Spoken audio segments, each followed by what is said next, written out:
Wherever leaves dance in the wind, a fire will burn, its light will illuminate the village, and new leaves will sprout anew. The resonant, resolute voice of an elderly figure echoed in Yunting's ears, exacerbating the fogginess clouding his already throbbing mind. What is happening to me? It seems. I celebrated too heartily with a few roommates yesterday indeed. Hangovers or no, trifling matter. And who is incessantly calling in my ear? Can't they see that I am trying to sleep? After a brief moment, Yunting's mind began to clear, yet the persistent voice grew increasingly clear and irksome still. Unable to open his eyes, he passively listened to the incessant chatter around him, internally grumbling. What leaves? What fire? If the fire consumes everything, how can new life emerge? This makes no sense. Wait, something's amiss. Why does this sound so familiar? I feel like I've heard it somewhere before. Let me think. Of course, this is a famous quote from Naruto. The third Hokage always spoke of the will of fire. Is someone in the dorm watching Naruto? It has been concluded for ages, why start watching it now? Just as Yunting was about to admonish a roommate for watching without headphones, suddenly, a blinding light pierced through his darkened vision. With no means to shield his eyes, he had no choice but to confront it. Once Yunting's eyes finally adjusted, allowing him to perceive his surroundings unobstructed, he was struck by a jolt of realization. What is happening here? It was utterly unexpected. He found himself not in the cramped confines of a dormitory, but atop a grand rooftop. Surveying the view, he recognized a landscape of unfamiliar, yet oddly familiar structures. In the distance lay an endless expanse of towering forests. At that moment, Yunting's mind raced with clarity. This resembles the hidden leaf village from Naruto. As someone who had watched the entirety of Naruto, Yunting was well acquainted with the architectural style of the village. The three vividly carved faces on the towering rock wall nearby served as undeniable proof. So, have I transcended into another realm? His feelings were tumultuous as he glanced down. If he recalled correctly, he was standing in front of the Hokage Tower. Thus, the incessant voice he had heard earlier belonged to the third Hokage himself. Instinctively, Yunting turned to his right. There, an elderly figure clad in a white Hokage robe, wearing the traditional conical hat and holding a pipe, was passionately delivering a speech. It was indeed the third Hokage. In that instant, Yunting felt as if his mind had exploded in a fleeting moment. The estrangement he felt upon arriving in this new realm was shattered, revealing a deluge of surrounding sensations. Amidst the celebration, cheers, and fervor, he realized that the Hidden Leaf Village was currently hosting a grand festival, with a throng of villagers encircling the Hokage Tower. He and the third Hokage stood at the very heart of this jubilant occasion. What was his identity?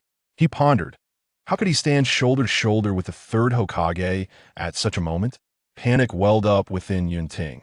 While traversing to another realm was one thing, becoming the focal point of attention was utterly unnerving. At that moment, he could only maintain a composed facade while desperately searching for information about the identity he had assumed, hoping to avoid any slip that might reveal his true nature. After all, with examples of entities like Orochimaru, who frequently change bodies, and the existence of various soul techniques in this world, any misstep could arouse suspicion. However, reality often unfolded in the most unexpected ways. Soon, the third Hokage concluded his lengthy discourse on the will of fire. Then, he turned his meaningful gaze toward Yunting. Yunting thought, "That great leader, could you perhaps elaborate a bit more? At the very least, speak directly to me instead of staring blankly. I am unsure how to continue." Yunting felt an urge to weep, that he was still grappling with the questions of who he was and what he was meant to accomplish, utterly clueless about the next steps. Fortunately, in this critical moment, his instincts surged forth. Adhering to a principle of mutual stillness, Yunting swiftly responded, with an expression that mirrored deep reverence, his gaze alternating between the third Hokage and the crowd. In that moment, his acting prowess flourished, far surpassing the performances of the youthful stars from his previous life. As if synchronized with their shared gaze atop the Hokage Tower, the surrounding tumult gradually quieted, and all eyes turned toward the two figures. 1 minute, 2 minutes, with an expression imbued with an inscrutable depth, Yunting maintained a steadfast gaze, locked with the third Hokage that he was determined he would not be outlasted by an elder. Indeed, before long, the third Hokage's eyelids fluttered subtly. He inhaled deeply, and after a deliberate chuckle, he broke the silence. Seeing the new saplings thriving brings great comfort to us elders. The future of the Leaf Village now rests upon the shoulders of you young ones, Yunting. Without a moment to ponder the implications of sharing a name with the body he inhabited, Yunting humbly replied, "Your legacy remains strong. Hokage-sama, the future development of the Leaf Village still greatly relies on you." No matter the response, flattering words are always the safest course of action. Sure enough, even though Yunting remained oblivious to the true meaning behind the Hokage's words, his reply elicited a pleased reaction from the elder. "The future will ultimately be yours." The third Hokage gestured meaningfully, then glanced at the eager crowd below, sighed imperceptibly, and quickly returned to his cheerful demeanor, addressing Yunting. "The time has come. Villagers must be eagerly awaiting. Are you prepared?" Yunting, prepared for what? Yunting's mind was a whirlwind of questions, yet he nodded earnestly. "Then, the future of the Leaf Village is entrusted to you." The third Hokage spoke, removing his conical hat and extending it toward Yunting. "Now, take it and wear it." In an instant, Yunting's pupils dilated. Having watched Naruto, he was all too aware of the symbolic significance of the Hokage hat. This gesture undoubtedly signified the passing of leadership to the next generation. In the presence of the third Hokage, the only possibility was that he was passing the mantle to the fourth Hokage. But the question remained, why was the fourth Hokage's hat being placed upon his head? While Yunting had not seen his reflection, he was certain that his hair was black. He was not a blonde. This indicated that he was not Minato Namikaze. So, why was it him? Yunting's thoughts spiraled into confusion. Yet in that moment, with the third Hokage presenting the hat amid the fervent gaze of the entire village, he had no time to ponder further. Ultimately, he could only numbly accept the Hokage hat, slowly placing the coveted symbol upon his head, beside him. The third Hokage inhaled deeply and proclaimed, "Here, I declare Senju Yunting as the fourth Hokage of the Hidden Leaf Village." In the next instant, the entire village erupted in jubilant cheers. "Fourth Hokage! Fourth Hokage! Fourth Hokage!" Wherever leaves dance in the air, there shall be a fire ablaze. That flame will illuminate the village, and new leaves will sprout once more. The resonant, steadfast voice of an elderly figure echoed in Yunting's ears, adding to the confusion already swirling in his throbbing mind. "What is happening to me? It seems I got a bit carried away with my roommates yesterday, and now I'm suffering from a dreadful hangover. And who is incessantly calling out to me? Can't they see that I'm trying to sleep?" After a brief moment, Yunting's mind began to clear, yet the voice at his side grew increasingly distinct and annoying. With eyes still closed, he passively listened to the incessant chatter from the outside world, internally grumbling, "What leaves? What fire? If the fire consumes everything, how can anything new grow? This makes no logical sense. Wait, something's off? Why does this sound so familiar? I feel like I've heard it somewhere before. Let me think. That's right. This is a famous quote from Naruto. It's the will of fire that the third Hokage keeps repeating. Is someone in the dorm watching Naruto? Has it been that long since it ended? And now they're just starting to catch up, just as." Yunting was about to admonish a roommate for watching without headphones. Suddenly, a blinding light burst forth into his dark vision. With no way to shield his eyes, he had no choice but to embrace it. Once Yunting's eyes finally adjusted and he could see clearly, he was jolted by a wave of astonishment. What is happening here? This was utterly unexpected. He was no longer in the cramped confines of his dormitory, but standing atop a grand building's rooftop, surveying the unfamiliar yet oddly familiar structures around him. His gaze drifted further to the endless expanse of towering forests beyond. In that moment, Yunting's mind raced with clarity. This seems to be the Hidden Leaf Village from Naruto. As someone who had watched the entire series, Yunting was well acquainted with the architectural style of the village. The large, lifelike carvings of three prominent figures on the towering rock face nearby served as irrefutable evidence. V crossed over. His emotions were a tumultuous blend as he glanced down at his feet, if memory serve him correctly, he was standing on the Hokage building. Thus, the elderly voice that had been incessantly chattering in his ear belonged to the Third Hokage. Instinctively, Yunting turned to his right. There stood a venerable man clad in a white Hokage cloak, adorned with a Hokage hat, and holding a pipe, passionately delivering a speech. It was indeed the Third Hokage. At that moment, Yunting felt as though his mind had exploded in an instant. The sense of alienation he felt upon arriving here shattered, leaving him fully immersed in his surroundings.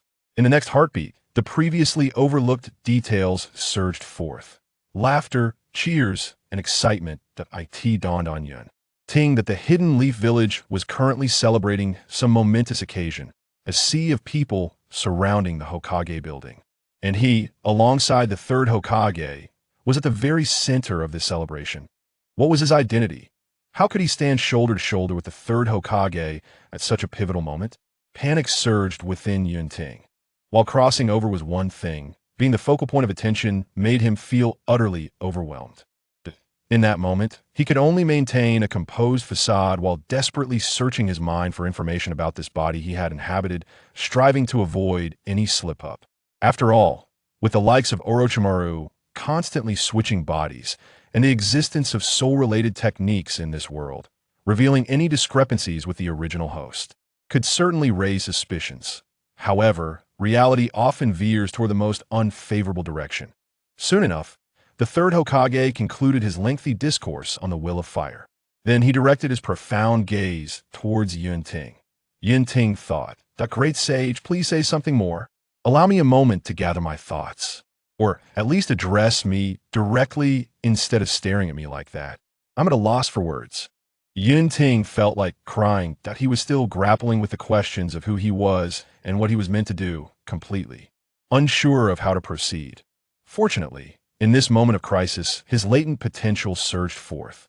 Sticking to the principle of "you don't move, I won't move," Yunting quickly reacted, donning an expression that mirrored profound respect and admiration for the Third Hokage. In that instant, his acting prowess soared, eclipsing the performances of countless youthful actors he had seen before as if in harmony. With the gaze exchanged atop the Hokage building, the surrounding crowd swiftly fell silent, all eyes fixated on the two figures on the rooftop. 1 minute, 2 minutes, with a gaze imbued with meaning even he did not comprehend, Yunting maintained his unwavering stare at the Third Hokage that he was determined there was no way he would be outlasted by an old man. Sure enough, before long, the Third Hokage's eyelids flickered. He took a deep breath and, after a deliberate chuckle, broke the silence. "Seeing the new sprouts thriving fills us, the older generation, with great satisfaction. The future of the Leaf Village is now entrusted to you, Yunting, and your generation of youth." Not wasting any time to ponder the implications of sharing a name with the person whose body he occupied, Yunting hurriedly replied, "Your esteemed presence remains ever powerful. Third Hokage, the future development of the Leaf Village still relies on you." No matter how he responded, flattery was always the safest answer. Indeed, even though Yunting still had no grasp of the Third Hokage's underlying message, his words evidently brought great comfort to the latter. "The future ultimately belongs to you." The Third Hokage gestured meaningfully, then glanced at the eager crowd below, a barely perceptible sigh escaping his lips before swiftly regaining composure, he smiled at Yunting and said, "Time is of the essence the villagers must be eagerly awaiting. Are you ready, Yunting?" "Ready for what?" With a large question mark looming in his mind, Yunting nodded earnestly. "Then, I entrust the future of the Leaf Village to you." As the Third Hokage spoke, he removed his Hokage hat and extended it towards Yunting. "Now wear it." In that instant, Yunting's pupils constricted sharply. Having watched Naruto, he was acutely aware of the symbolic significance of the Hokage hat. This gesture undoubtedly signified the passing of the mantle to the next Hokage. Given that the Third Hokage was still present, the only possibility was that he was passing the title from the Third to the Fourth Hokage. But the question remained, why was the Fourth Hokage's hat being placed upon his head? Though Yunting had not seen his own reflection, the hair cascading down his head was undoubtedly black. He was not a blonde. This meant he was not Minato Namikaze, the Fourth Hokage. So, why was it him? Yunting's mind was a whirlwind of confusion. Yet at that very moment, with the third Hokage presenting the Hokage hat and the entire village watching with fervent anticipation, there was no room for contemplation. Ultimately, he could only dazedly accept the Hokage hat and slowly place it atop his head, a hat long coveted by countless individuals beside him. The third Hokage took a deep breath and declared, "Hereby, I announce Senji Yunting as the fourth Hokage of the Leaf Village." In the next instant, the entire Hidden Leaf Village erupted in jubilant cheers. Fourth Hokage! Fourth Hokage! Fourth Hokage! At this moment, the entire Hidden Leaf Village erupted in fervent cheers for their new generation of Hokage. Though thrust into the spotlight somewhat unexpectedly, Yunting could not help but feel a surge of exhilaration amidst such an enthusiastic atmosphere. After all, this was the Hokage. Anyone who has perused the original work is undoubtedly aware of its esteemed status and the multitude of admirers it has garnered.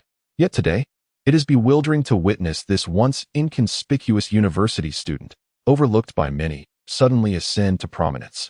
Naturally, such a dramatic rise to the limelight would evoke a wave of exhilaration. However, amidst the excitement, Yunting suddenly recalled the mention of his full name by the third Hokage, Senju Yunting. Senju? Is it the one with 1,000 hands? In the original work, aside from the first and second Hokage, the only members of the Senju clan that appeared were Tsunade and Nawaki. The latter met a tragic fate, leaving Tsunade as the sole survivor of the Senju lineage. So, what then is the story behind my character, Senju Yunting? I have never heard of such a character existing in the original work. Moreover, he has now ascended to the position of the fourth Hokage. Could it be attributed to the fact that I have traversed through dimensions?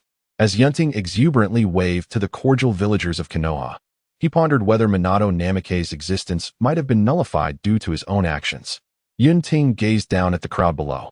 At the forefront stood predominantly the elite shinobi of Konoha, including figures such as Nara Shikaku, Yamanaka Inoichi, Akimichi Choza, the esteemed leader of the Uchiha clan, Uchiha Fugaku, and the Hinata brothers, Hizashi and Hayashi, among others. Witnessing characters that once graced the pages of manga now come to life before him, each displaying a unique demeanor as they regarded him, Yunting felt a profound sense of nostalgia. After a thorough observation, he finally spotted a glimmer of golden hair amidst the throng. At that moment, the fourth Hokage, Namikaze Minato, was applauding with a smile tinged with a hint of regret. Upon noticing Yunting's gaze, he momentarily froze, then offered a radiant smile devoid of malice as a gesture of congratulations, setting aside the adversities posed by Konoha. For the villagers, Namikaze Minato is indeed a paragon of virtue and capability, Yunting mused to himself, reflecting on how he had managed to surpass the esteemed Hokage. Just as he was about to reciprocate with a smile, a slender, delicate arm abruptly intruded upon his line of sight, encircling Minato's neck. Beside him stood a striking young kunoichi with flowing crimson hair, her beauty captivating as she forcefully pulled Minato's head into the embrace of her ample bosom, soothing him with gentle strokes while offering boisterous words of comfort. Observing the awkward yet blissful expression on Minato's face, only partially visible, and sensing the unmistakable aroma of romance wafting through the air, Yunting immediately deduced that the red-haired woman was none other than Uzumaki Kushina, the current Jinchuriki of the Nine Tails and the future mother of Naruto. Initially, he held a semblance of regret towards Minato, yet upon feeling the overwhelming emotional impact this couple had on him, a perennial singleton, all remnants of that regret vanished. Public displays of affection deserve to be met with fiery retribution. On the other side, beside the Watergate couple, the ever-wild-haired Kakashi Hitaki, still a youthful spirit, cast a glance at Kushina Uzumaki with his lifeless, fish-like eyes and shook his head with a sense of resignation. Although he had become quite withdrawn, he could not entirely escape the influence of the socially gifted Kushina, whose vibrant presence occasionally stirred him. By the way, is it truly appropriate for you to act this way in front of so many people, sensei? I can't help but feel that teacher Shuemin is quite socially awkward. Noticing the gazes directed towards him, Kakashi, feeling a sense of empathy, hastily adjusted his mask, lowering his head to feign ignorance of the two individuals. In the subsequent moments, Yunting, apart from recognizing the aforementioned figures, also encountered familiar faces from the future, albeit still youthful in appearance. Among them was the brooding Kakashi Hitaki, the strikingly beautiful Rin Noera, the young and eager Asuma Sarutobi, sporting a premature beard, and the enigmatic Kurenai Yuhi, casually holding a senbon in her mouth while occasionally adjusting her black sunglasses to discreetly observe the mature women around. However, the most attention-grabbing figure was none other than the exuberant Might Guy, clad in an astoundingly garish green jumpsuit, with his iconic watermelon hairstyle and prominent eyebrows. Upon noticing Yunting's gaze, his excitement surged as he raised another green jumpsuit above his head, exuberantly waving it while exclaiming, "Lord Fourth. This is a specially prepared outfit, symbolizing youth and fervor. Once donned, you shall become the embodiment of invincible youth. Burn, O youth of the Hokage. I express my gratitude to you." Yunting, with a face full of dismay, quickly averted his gaze. He would never, under any circumstances, don such an embarrassingly garish green spandex suit. Following the conclusion of the Hokage succession ceremony, the village of Konoha returned to its usual state. Seated in the Hokage's office, once occupied by the third Hokage and now his own, Yunting languidly reclined in his chair, gazing out at the streets of Konoha, lost in thought. After the excitement, the reality of his situation settled back into his mind. Though he was uncertain what had caused him to awaken as the fourth Hokage, he resolved to adapt to his new role, much like he had done when facing the third Hokage, steeling himself to continue in this position. However, it was no easy task to occupy the position of the fourth Hokage. Much like when Minato Namikaze first assumed the role, the authority he wielded was remarkably limited. Internally, while he was nominally the leader of Konoha, many matters still required the approval of the third Hokage. Most crucially, the Umbu, originally under the direct command of the Hokage, remained under the jurisdiction of the third Hokage, even if he desired to take control. The latter would graciously cite Yunting's youth and lack of governance experience as reasons to decline, advising him to learn under his tutelage. Moreover, the ambitious Danzo Shimura, who operated outside the Umbu but commanded Root, along with the ever-guarded Mito Kiyomi and Nara Shikaku, posed significant challenges. As a fledgling Hokage with a tenuous foundation, Yunting found himself greatly constrained. While time might mend some of these internal conflicts, the true peril lay in external threats. How did Minato Namikaze become the most short-lived Hokage in history? It is precisely 1 year after the Nine Tails chaos. Currently, it is none other than Yunting himself who has taken over the mantle of the fourth Hokage, succeeding Minato Namikaze. This signifies that if the Nine Tails were to re-emerge, the one who would bear the brunt of the battle would be none other than himself. Thus, how many tailed beast bombs could he withstand from the Nine Tails? Will you not inadvertently replace the fourth Hokage, the short-lived successor to the Sandaime, at that time? Upon contemplating this, Yunting could not help but feel a chill of trepidation. Fortunately, there remained a year to navigate this life-and-death crisis. For him, the most pivotal factor in overcoming this peril lay in his personal strength. As for the current capabilities of this body, with ample time to sift through the memories within his mind, Yunting swiftly grasped the entirety of the situation. He was Senju Yunting, hailing from the illustrious Senju clan, age 22. Having previously held the esteemed position of Jonin before ascending to the role of the fourth Hokage. He possessed mastery over the 5 elemental chakra natures: water, fire, wind, lightning, and earth. His remarkable performance during the Third Shinobi World War, coupled with the third Hokage's compelled resignation due to the war's outcome, led to his recommendation as a candidate for Hokage.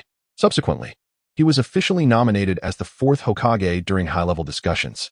Within the Hokage's office, the myriad fragments of Yunting's 21 years flickered vividly in his mind. After a prolonged moment, when he reopened his eyes, they gleamed with a coldness and sharpness that had never been seen in times of peace. This signified that he had finally assimilated and mastered this body. From this moment forward, he was the genuine Senju Yunting, and outsiders would no longer perceive any trace of anomaly. Unexpectedly, I have become an unforeseen figure within the realm of Naruto, mused Yunting, also known as Senju Yunting.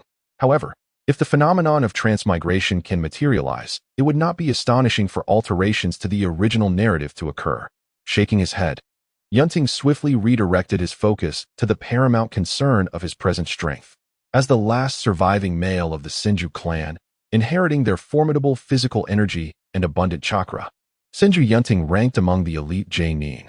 This was one of the reasons he was able to succeed the position of Hokage. After all, to become the leader of a village, one must command respect through personal strength. Of course, to surpass the likes of Minato Namikaze, the fourth Hokage, who mastered the Flying Thunder God technique. The true key lay in the Senju surname. The legacies of the first and second Hokages, along with the influence of Tsunade, one of the legendary Sannin, endowed him as the sole male of the Senju clan with substantial political capital. While Minato's accomplishments were indeed remarkable, he ultimately hailed from a commoner background, rendering him inherently distinct from Yunting. Even though Minato became a disciple of Jiraiya, many high-ranking officials within Konoha did not wish for the Hokage position to be perpetually inherited within the same lineage. Thus, various power struggles ensued among the higher-ups, resulting in a delicate compromise that allowed Yunting, a member of the Senju clan, to narrowly ascend to the role of Fourth Hokage over Minato. This conclusion was drawn from Yunting's integration of the original body's memories and his deductions based on the previous narrative. Nevertheless, although Senju Yunting was proficient in 5 different chakra natures and possessed numerous ninjutsu, bolstered by the Senju clan's powerful physique, he found himself lacking in comparison to the formidable Nine Tails. Despite his foresight and preventive measures, it would be exceedingly challenging to ensure he would not fall prey to the mysterious masked man, also known as Obito Uchiha, who wielded the power of space-time. Thus, the crux of the matter remained: he needed greater strength. Were not transmigrators often endowed with advantageous abilities? Yunting gazed around, noting the absence of others, and murmured, "System? Deep Blue? Come grant me some points." He called for the system repeatedly, and just as he was about to concede defeat, a series of beeping sounds resonated in his mind. Due to the host calling for system more than 5 times, in accordance with the first law of time-space transmigration, a system is being generated for the host. Ding. Greetings, esteemed host. The Naruto enhancement system is at your service. So, it requires calling out system 5 times for it to respond, Yunting thought with exasperation. However, with the arrival of this newfound advantage, he decided to overlook the inconvenience and eagerly observed. In essence, the Naruto enhancement system offered a plethora of ninjutsu, jinjutsu, and bloodline limits for him to acquire, allowing him, as Hokage, to grasp them directly after expending a certain cost, thus bypassing the intermediate learning stages. Yet, there were 2 prerequisites. First, to exchange for an ability, one must possess its training method. For instance, to directly learn a specific ninjutsu, one must have the corresponding training scroll, and bloodline limits require the blood of individuals from that lineage. Second, the exchange of abilities necessitated the consumption of a resource known as Hokage reputation points. The stronger the ability, the higher the required reputation points. For example, D-rank ninjutsu, such as the body replacement technique, required 50 points. C-rank ninjutsu, like the Great Fireball technique, required 100 points, and B-rank ninjutsu, such as Great Fire Destruction, required 500 points. A-rank ninjutsu required thousands, while S-rank ninjutsu surpassed 5 digits. Bloodline limits were even more costly. For instance, the wood release, which Yunting coveted the most, had a staggering price of 500,000 reputation points. Goodness, it truly lived up to its reputation as the strongest bloodline limit. Fortunately, the system granted a novice gift package, allowing him a 90% discount on his first exchange. Additionally, although he did not possess wood release like the first Hokage, his Senju bloodline contained latent genes of the wood release, significantly reducing the required reputation points to 10,000. Upon reviewing these conditions, Yunting's eyes gleamed with excitement. Setting aside the reputation points, if he were in any other identity, the first prerequisite would undoubtedly be a daunting obstacle. After all, how could an ordinary person collect such a multitude of ninjutsu scrolls? If they existed, it would be far more efficient to invest time in learning them rather than squandering reputation points. However, he was now the 4th Hokage. He had full access to all the ninjutsu in Konoha, which meant he could learn them all, especially the forbidden techniques contained in the Book of Seals. While ordinary ninjutsu could be self-taught, what about these forbidden techniques?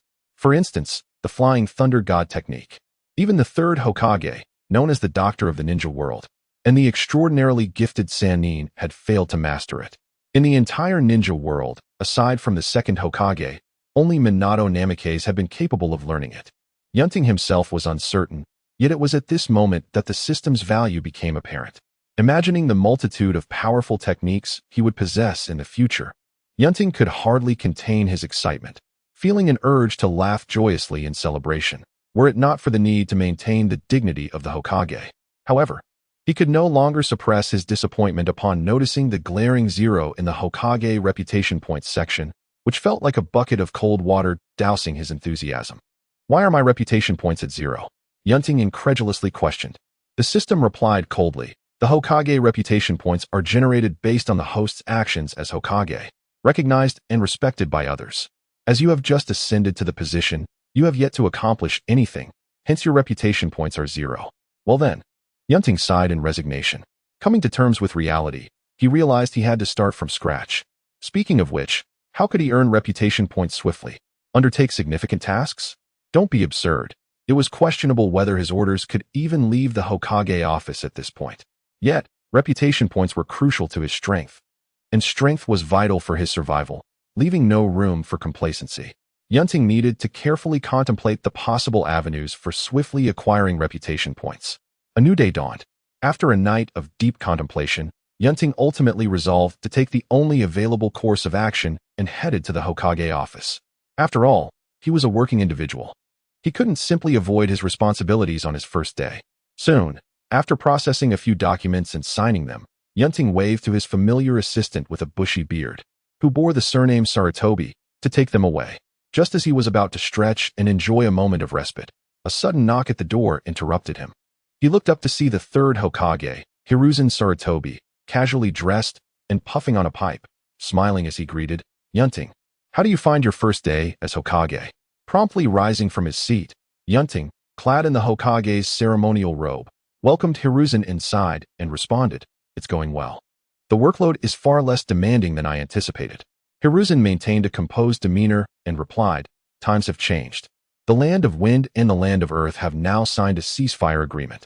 Only the cloud and mist ninja occasionally engage in minor skirmishes along the borders. But that won't last long. The end of the war is drawing near. For us in Konoha, the immediate priority is to recover swiftly from the devastation of war." Yunting nodded thoughtfully, recognizing that with the profound heritage of the Fire Nation's foremost power, Konoha would undoubtedly recover swiftly from the ravages of war. While the financial support from the daimyo was one aspect, of greater significance for Konoha was the profit derived from ninja missions. Sarutobi Hiruzen took a puff from his pipe and remarked that it was time for task allocation, inviting Yunting to inquire about anything he did not understand. Yunting replied, expressing his reliance on the third Hokage. 10 minutes later, the newly appointed Fourth Hokage, the Third Hokage, and a group of assisting Chunin convened in a spacious office. Yunting picked up a scroll detailing various missions, and with Hiruzen's guidance, he began issuing directives to the arriving Konoha ninjas. After assigning a mission to a Jonin accompanied by 3 Genin, another individual entered shortly thereafter. Fourth Lord, Third Lord. At this, Yunting looked up in mild surprise. As the previous entrants had first addressed the third before him, this reversal of order was a novel occurrence. Upon seeing the newcomer, he gasped softly. Hiruzen, perceiving Yunting's uncertainty, introduced the man. "This is Marahoshi Kokai, an elder of Konoha who served under the second Hokage. He is a steadfast embodiment of the will of fire and has dedicated his life to Konoha. Although his rank is merely Genin, this is solely due to personal circumstances. Kokai's prowess is exceptional, even among Jonin. Thus, Yunting, do not regard his rank when assigning him tasks." Then, Hiruzen greeted Kokai as an old acquaintance, saying, "Kokai, I've told you many times not to call me Lord. Just call me Hiruzen. After all, I learned much from you." Kokai's reaction was surprisingly composed. His gaze shifted between Hiruzen and Yunting, and being a perceptive individual, he understood the subtle tension between the two Hokages. His inclination was to see the rightful Fourth Hokage assume true authority, rather than allow an old friend to cling to power. "After all, you are the Hokage," he said, shaking his head with a quiet tone. Hiruzen's expression darkened slightly, aware that Kokai's demeanor was directed at him. Yet, some things are indeed difficult to relinquish. Meanwhile, Yunting, who observed this exchange, was astonished. He had some recollection of Kokai, a true veteran Genin, but he was taken aback by the latter's admirable character. If one were to judge the true inheritor of the will of fire, Kokai might be even more fitting than Yunting himself, the official Hokage. Recognizing Kokai's left eye and the residual disability of his left leg, Yunting respectfully addressed him as Elder Kokai. "Lord Hokage." Kokai bowed in respect. In that moment, Yunting received his first notification of gaining Hokage reputation points 1. Truly, He was an exemplary subordinate. Were all Konoha ninjas to possess such character, it would be splendid. While Yunting conversed earnestly with Kokai regarding the missions, Hiruzen remained unusually silent. As time passed, Yunting adeptly managed the tasks, and Hiruzen gradually regained his composure, occasionally offering guidance. 2 hours later, nearly all tasks had been completed, leaving only one individual remaining. Kakashi Hatake? Yunting furrowed his brow as he glanced at the ninja card bearing Kakashi's prominent visage. The Konoha Chunin nearby promptly explained, "It's like this, Fourth Lord. Jonin Kakashi Hatake suffered a traumatic experience during the Mist Ninja battlefield, resulting in the loss of all team members, which has severely affected his mental state, making it difficult for him to assume the role of team leader in subsequent missions. The future arrangements for Jonin Kakashi need your direction. As a vital high-level asset for the village, each Jonin warranted considerable attention, especially someone like Kakashi, a prodigy who had advanced to Jonin at merely 12 years of age." Presenting Kakashi's future planning before Yunting, the Hokage, was entirely reasonable. Reflecting on his memories, Yunting recalled that after Rin's death, Kakashi had been assigned to the Umbu by Minato Namikaze, where he had been protecting the pregnant Kushina Uzumaki. It was this experience of witnessing the gradual growth of new life that had allowed him to emerge from his seclusion. However, the subsequent sacrifice of the Minato couple was another matter entirely. Yet, Yunting was not Minato Namikaze, regardless of his ability to intervene in Umbu affairs. He had no personal connection with Kakashi, who was genuinely a disciple of the Third Hokage. Conveniently, the original figure was right beside him. Thus, Yunting posed the dilemma to Hiruzen.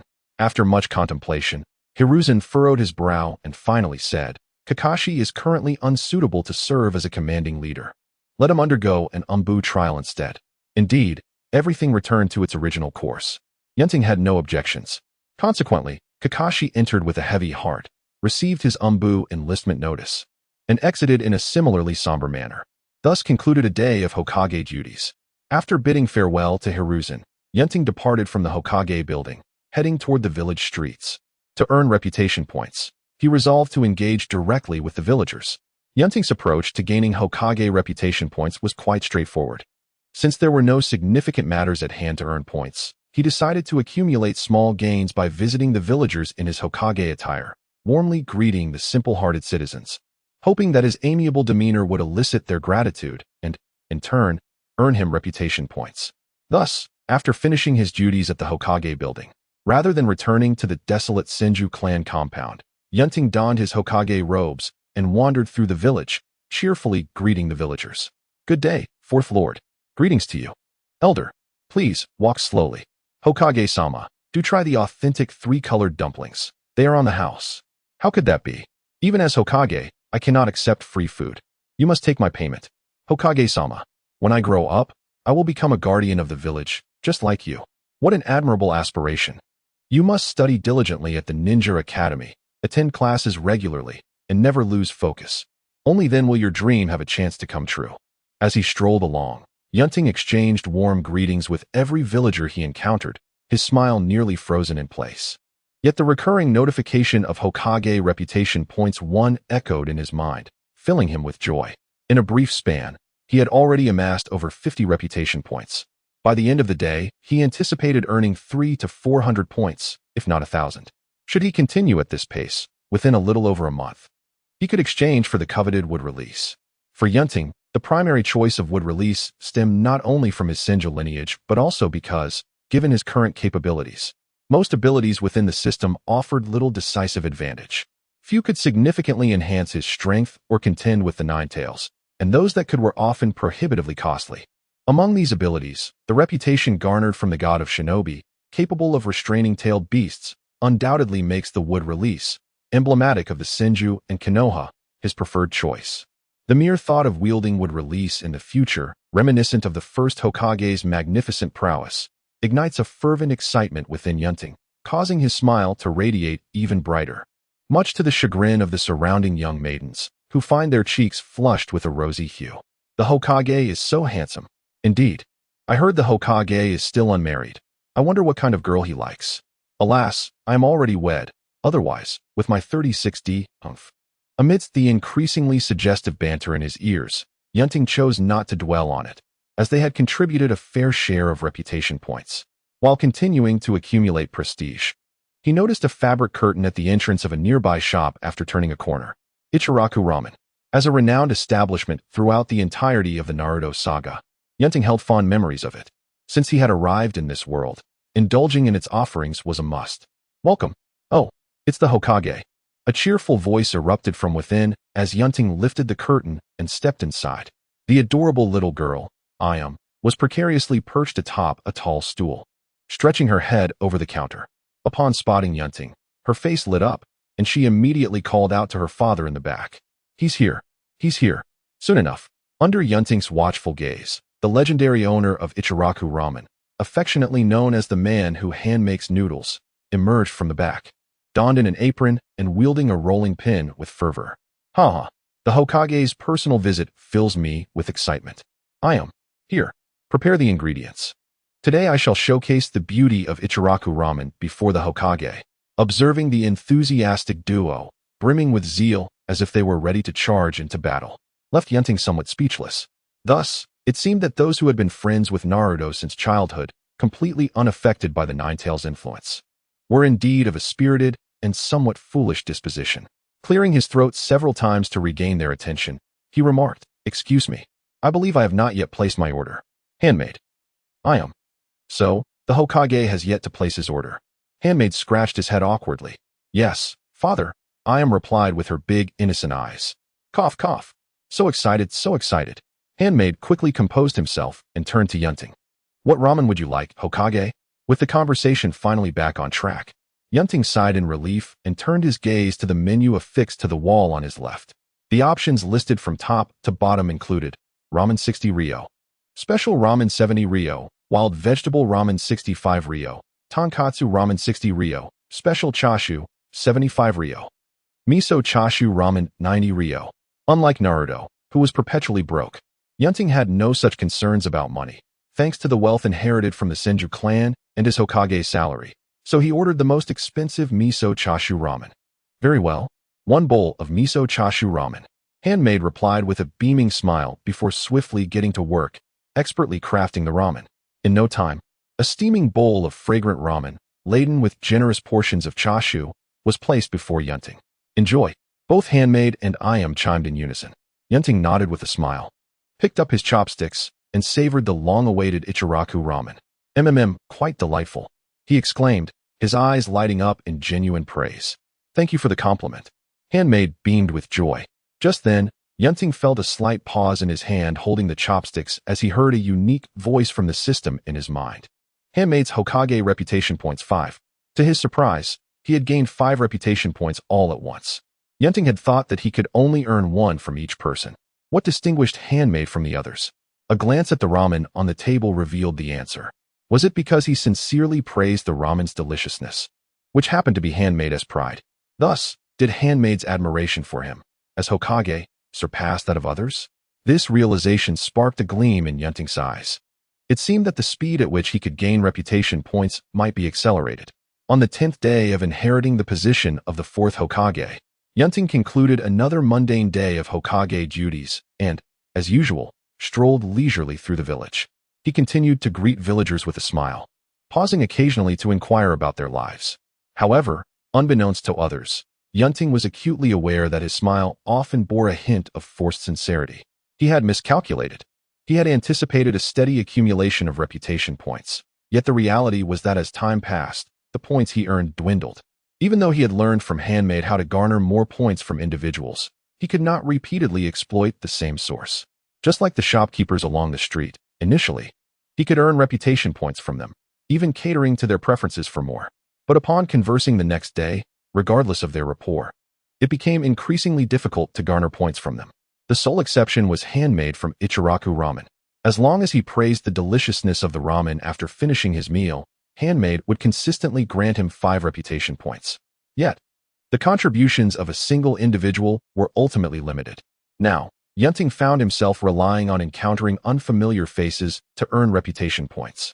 Although Konoha was large, its population hardly resembled that of a single village. Not everyone had the time to venture outside. Consequently, as time wore on, the unfamiliar faces Yunting encountered dwindled. causing him some anxiety. Nevertheless, the experiences of this period were not without their rewards. At the very least, through 10 days of interaction with the villagers, listening to their joys and sorrows, he gained a deeper understanding of the village, this world, and the era, dispelling the sense of detachment he once felt. Hearing the villagers sincerely refer to him as Hokage dispelled the remnants of arrogance he harbored as a time-traveling interloper, allowing him to genuinely immerse himself in this new world. In contemporary Hokage parlance, he had forged a bond with this world. Though bond implies an inescapable responsibility, it serves as an anchor, tightly connecting one to the world. For Yunting, who was without resources, this connection was vital. At that moment, after attentively listening to a villager's grievances regarding the harsh and unyielding enforcement of the Konoha Guard, Yunting observed the villager leaving with a satisfied demeanor, but his brow furrowed slightly. The Uchiha clan. This was not the first time he had heard complaints about the Uchiha from villagers. Yet, the Konoha Guard wielded significant power, making it difficult even for the Third Hokage to intervene, let alone him. Furthermore, as a member of the Senju clan, coupled with the fact that most Uchiha believed he had usurped the Fourth Hokage position that rightfully belonged to Uchiha Fugaku, the situation was complicated. In such circumstances, many members of the Uchiha clan found themselves increasingly discontent with the village, leading to the growing influence of the radical martial faction within their ranks. Alas, troubles seemed to multiply endlessly. At present, Yunting has no effective means to address the latent dangers posed by the Uchiha clan and can only delay matters for the time being. If he were to amass power akin to that of the first Hokage, then these issues would cease to be of concern. Ultimately, it all boils down to the matter of strength. This brings Yunting back to the issue of prestige points. Thus, how can efficiency be enhanced? Yunting furrowed his brow in contemplation. Just then, a vibrant voice resonated from nearby. 111, 112, 113. Startled, Yunting murmured, "No way." As he spoke, he turned to look. Sure enough, as he had anticipated, a striking green figure was frog-hopping towards him. Indeed, it was that individual, Might Guy. In recent days, Yunting had frequently encountered him. Regardless of the weather, Guy consistently emerged daily to rigorously train. Each time they crossed paths, Yunting would instinctively avoid him. After all, he did not wish to find himself in a situation where Guy, upon spotting him, would eagerly produce a matching green bodysuit and insist he donned it. The mere thought of such a scene was far too glaring. Yet this time, there was no escape. 116, 117. Huh, Hokage-sama, Guy exclaimed with palpable excitement as he continued to leap towards Yunting, counting 118, 119. Seeing this, Yunting could only helplessly halt his steps. To prevent Guy from presenting him with a green bodysuit, he hastily spoke first. Might Guy, right? I have been observing your unwavering commitment to physical training these past few days. It is commendable. Keep up the training and do not cease because of my presence. I believe you will undoubtedly become a great ninja in the future. A great ninja? Is that referring to me? The stunned Guy halted his motion to reach for his ninja pouch, gazing in astonishment at Yunting, whose face radiated admiration, rendered momentarily speechless. Just as Yunting began to wonder if he had misspoken, suddenly, Guy's face was awash with tears, cascading down like a waterfall. Wah! Hokage-sama believes I can become a great ninja. I am so moved. For the sake of Hokage-sama's expectations, I have decided. Today frog jumps will increase from 1,000 to 3,000. Furthermore, adding 3,000 kicks and 5 laps of walking on my hands around the village. Hokage-sama, I will not let you down. With tears of excitement streaming down his face, Guy passionately declared. At that moment, Yunting's expression mirrored Guy's astonishment. Although he had witnessed various exaggerated displays of Guy in the original narrative, experiencing it firsthand was an entirely different matter. However, that was not the primary reason for his astonishment. What truly rendered him speechless was the system notification revealing that he had gained 50 prestige points from Guy. 50 prestige points? Yunting could hardly believe his eyes. He tentatively encouraged, "Keep it up. Ignite your youth, Guy." Instantly, the fervor within Guy surged once more. Understood. Hokage-sama, I'll let my youth burn brightly. From Might Guy, 50 prestige points. Astonished, Yunting's gaze towards Guy brimmed with delight, and he felt no inclination to withdraw. He had unearthed a significant treasure. Chapter 7. Harvesting Opportunities with the Shadow Guard Guy. The mettle of youth is inseparable from fervor. You must maintain your enthusiasm. You are absolutely right, Hokage-sama. For the sake of youth, I shall run 50 laps around Konoha. Guy? Youth knows no bounds. Indeed, Hokage-sama. I have resolved to extend my training by an additional, 3 more hours after completing today's tasks. Guy? You are a genius. A diligent genius. I believe your future is immeasurable. Wah, Hokage-sama, you hold me in such high regard. To live up to your expectations, I must continue to strive. Let my youth blossom. Guy? Hard work will never betray you. Keep racing down the path you believe in. Hokage-sama, yes, all right. Guy? During this period, a peculiar occurrence transpired in Konoha. For reasons unknown, the newly appointed Fourth Hokage found himself intertwined with the village's notorious eccentric and performance artist, Might Guy, to the extent that they appeared to share a remarkable rapport. This left many villagers astounded, fearing that the young Hokage might be led astray by Guy. However, Yunting paid little heed to this, as accumulating prestige points was hardly a trivial endeavor. It is worth noting that during this time, his rate of prestige point acquisition was on par with his initial success. All thanks to Might Guy. Whenever he uttered a phrase about youth or fervor, Guy would respond with exuberance, bestowing him with a delightful 50 prestige point surprise. Consequently, his total prestige points had been surging significantly. It could be said that if he were to exchange for wood release now, a considerable portion of the credit would belong to Might Guy. As usual, Yunting arrived at the location where Guy frequently trained, eager to glean further benefits from him. However, as he waited, the sun began to set, and Guy's figure had yet to appear. This was atypical. Given Guy's disposition, he shouldn't be late. A gentle breeze swept by as Yunting, adorned in his Hokage robes, stroked his chin in confusion. Just then, a faint sound of air being sliced through reached his ears. An Umbu, who had been secretly protecting the Hokage, emerged from the shadows, kneeling before Yunting. Through his animal mask, a respectful voice conveyed, Hokage-sama. Might Guy has exhausted himself and was admitted to the Konoha hospital at 9 o'clock this morning. It is unlikely he will be able to train again in the near future. Exhausted? Yunting was taken aback. After all, this was Might Guy?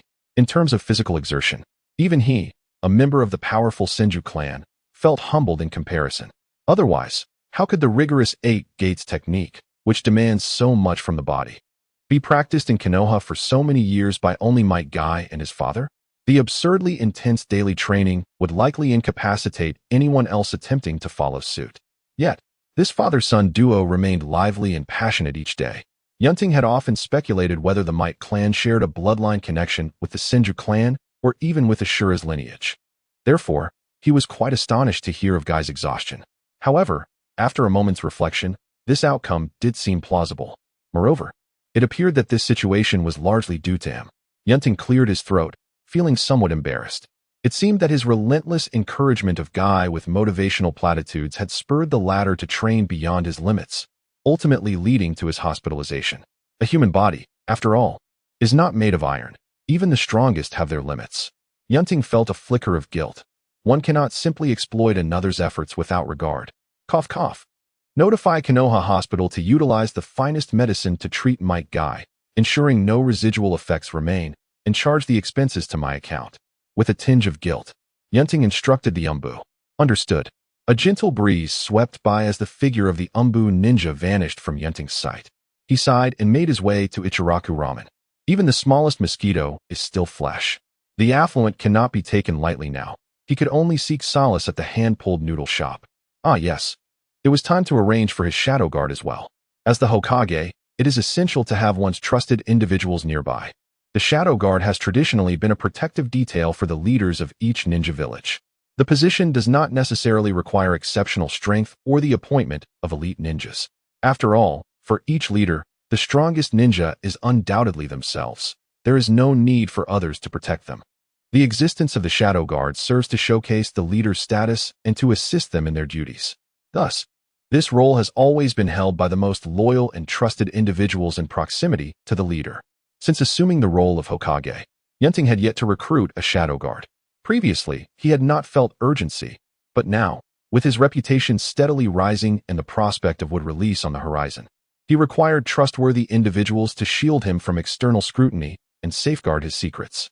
In the Hokage's office, seated at his desk, Yunting meticulously reviewed the profiles of all ninjas of Ch rank and above in Konoha. These documents were undoubtedly classified information.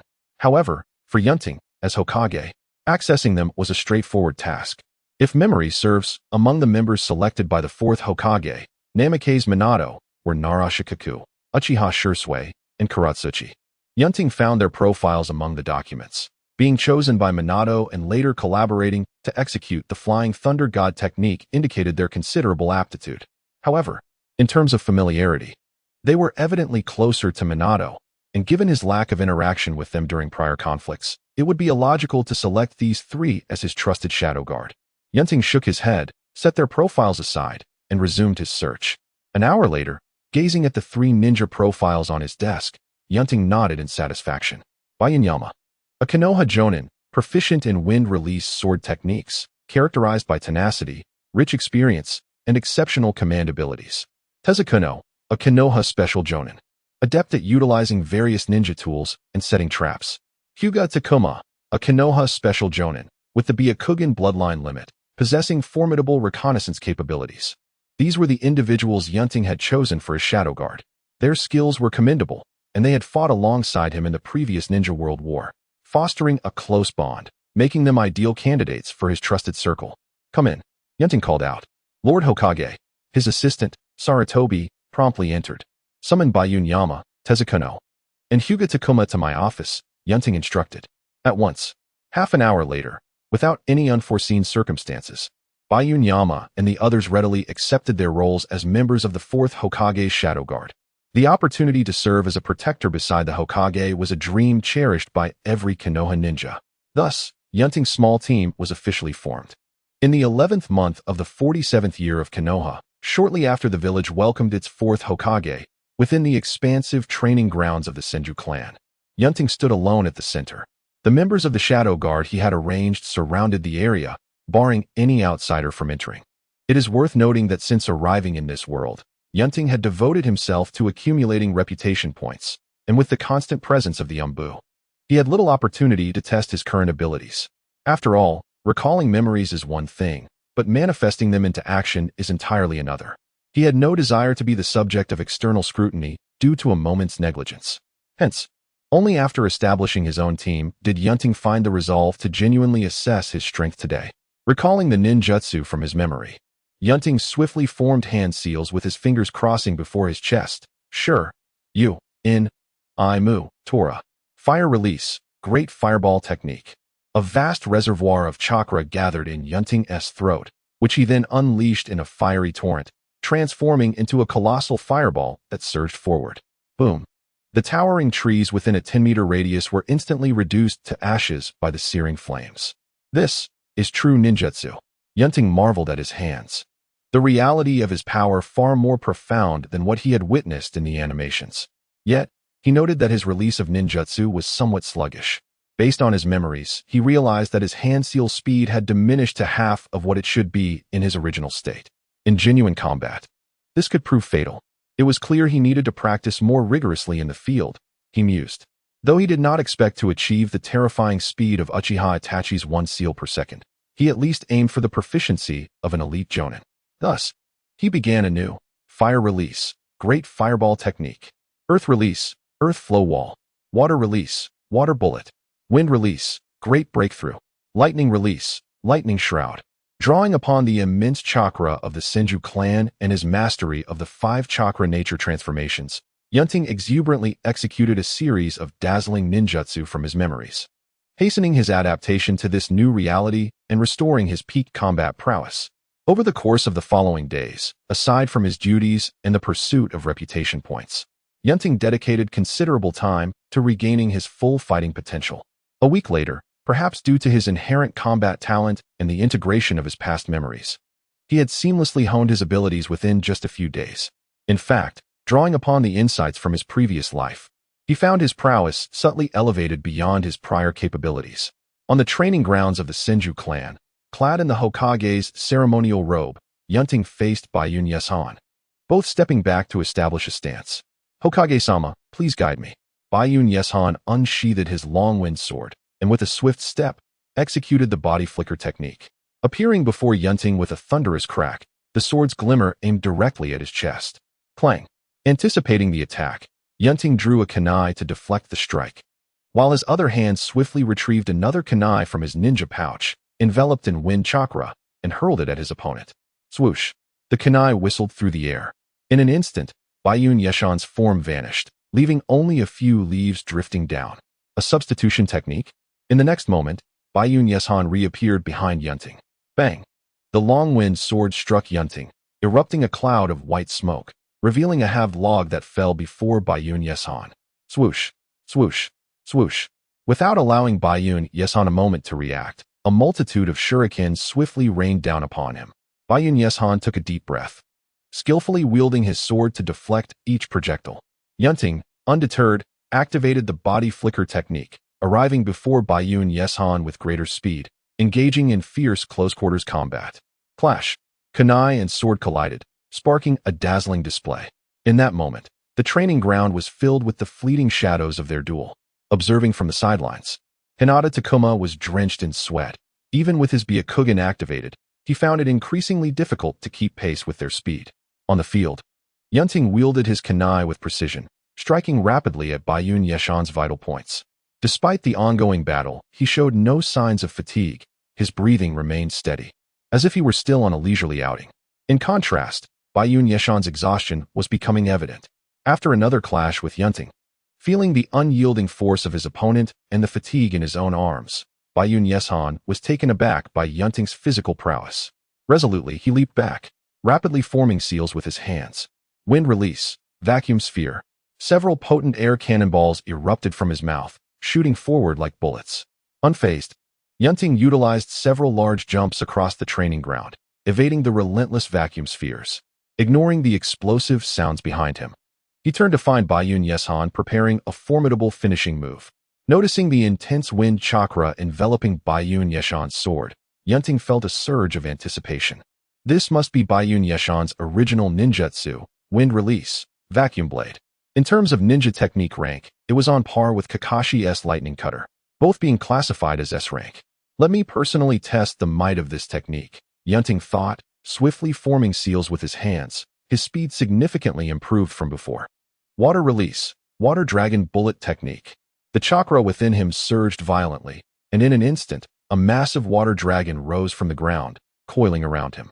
Unlike Kakashi or Zabuza, who required 44 seals, Yunting opted for the simplified version from the second Hokage. Though fewer seals were employed, the power remained undiminished. Especially bolstered by Yunting's abundant chakra, rendering the water dragon even more formidable than those cast by others. Boom! Under Yunting's command, the water dragon surged forth like a raging beast. Baiyun Yeshan, in response, dashed forward, wielding his vacuum blade, unleashing powerful wind blades that sliced through the oncoming water dragon, scoring deep gashes upon it. Moments later, the water dragon was cleaved into numerous segments, crashing down. Unfazed, Yunting prepared for Baiyun Yeshan's next maneuver, forming seals once more. Water release, great waterfall technique. A massive wave surged from Yunting, radiating outward in all directions. Soon, the training ground was transformed into a vast lake. As calm enveloped the scene, Yunting stood upon the water's surface, while Baiyun Yeshan had vanished from sight. Is it over? A tense Handakuno inquired from the sidelines.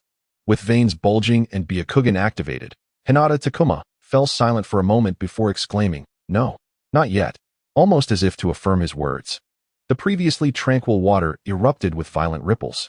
Suddenly, a tremendous explosion erupted from the surface of the water before Yunting. Without a moment to react, Baiyun Yeshan emerged from beneath the water, brandishing his razor-sharp vacuum blade, lunging toward him. Crack! In the next instant, as the blade grazed Yunting's body, he transformed into a torrent of water, cascading over Baiyun Yeshan. A water clone. When did he? This is bad. Baiyun Yeshan's expression changed dramatically. Just as he was about to withdraw hastily, he suddenly felt a heaviness in his body, rendering him unable to muster his usual speed. This water. Something is amiss. He glanced at the water that clung to him, realizing belatedly that it was not just the water from his body, but the very lake beneath his feet that posed a problem. At that moment, Yunting's true form emerged from the water's surface behind Baiyun Yeshan.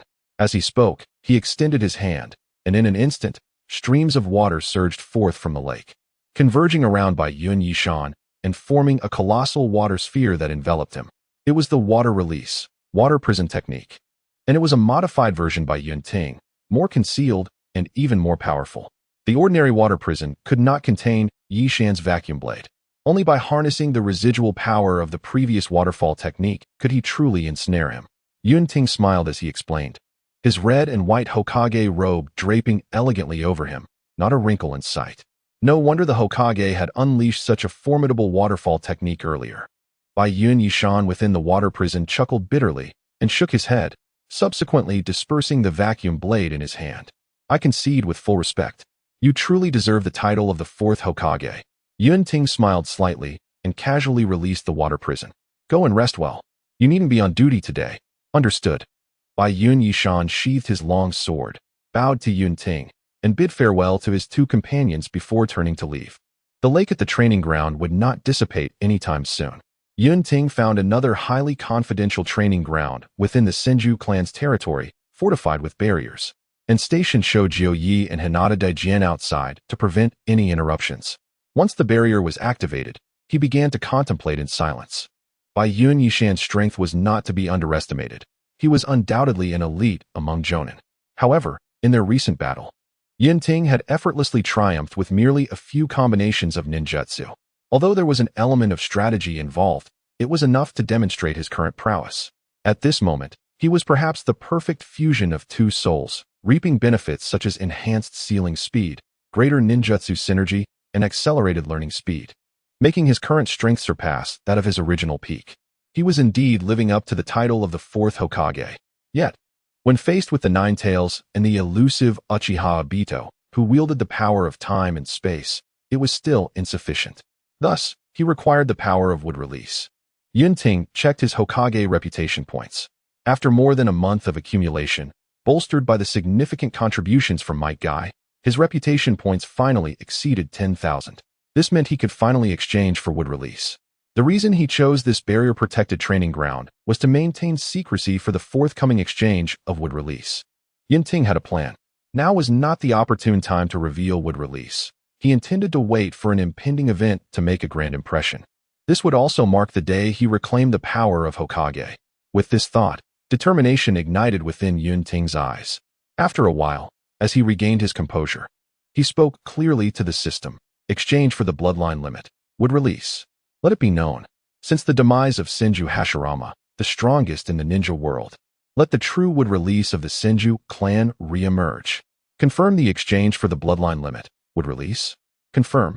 1,000 reputation points were deducted, and the bloodline limit, would release, was successfully exchanged.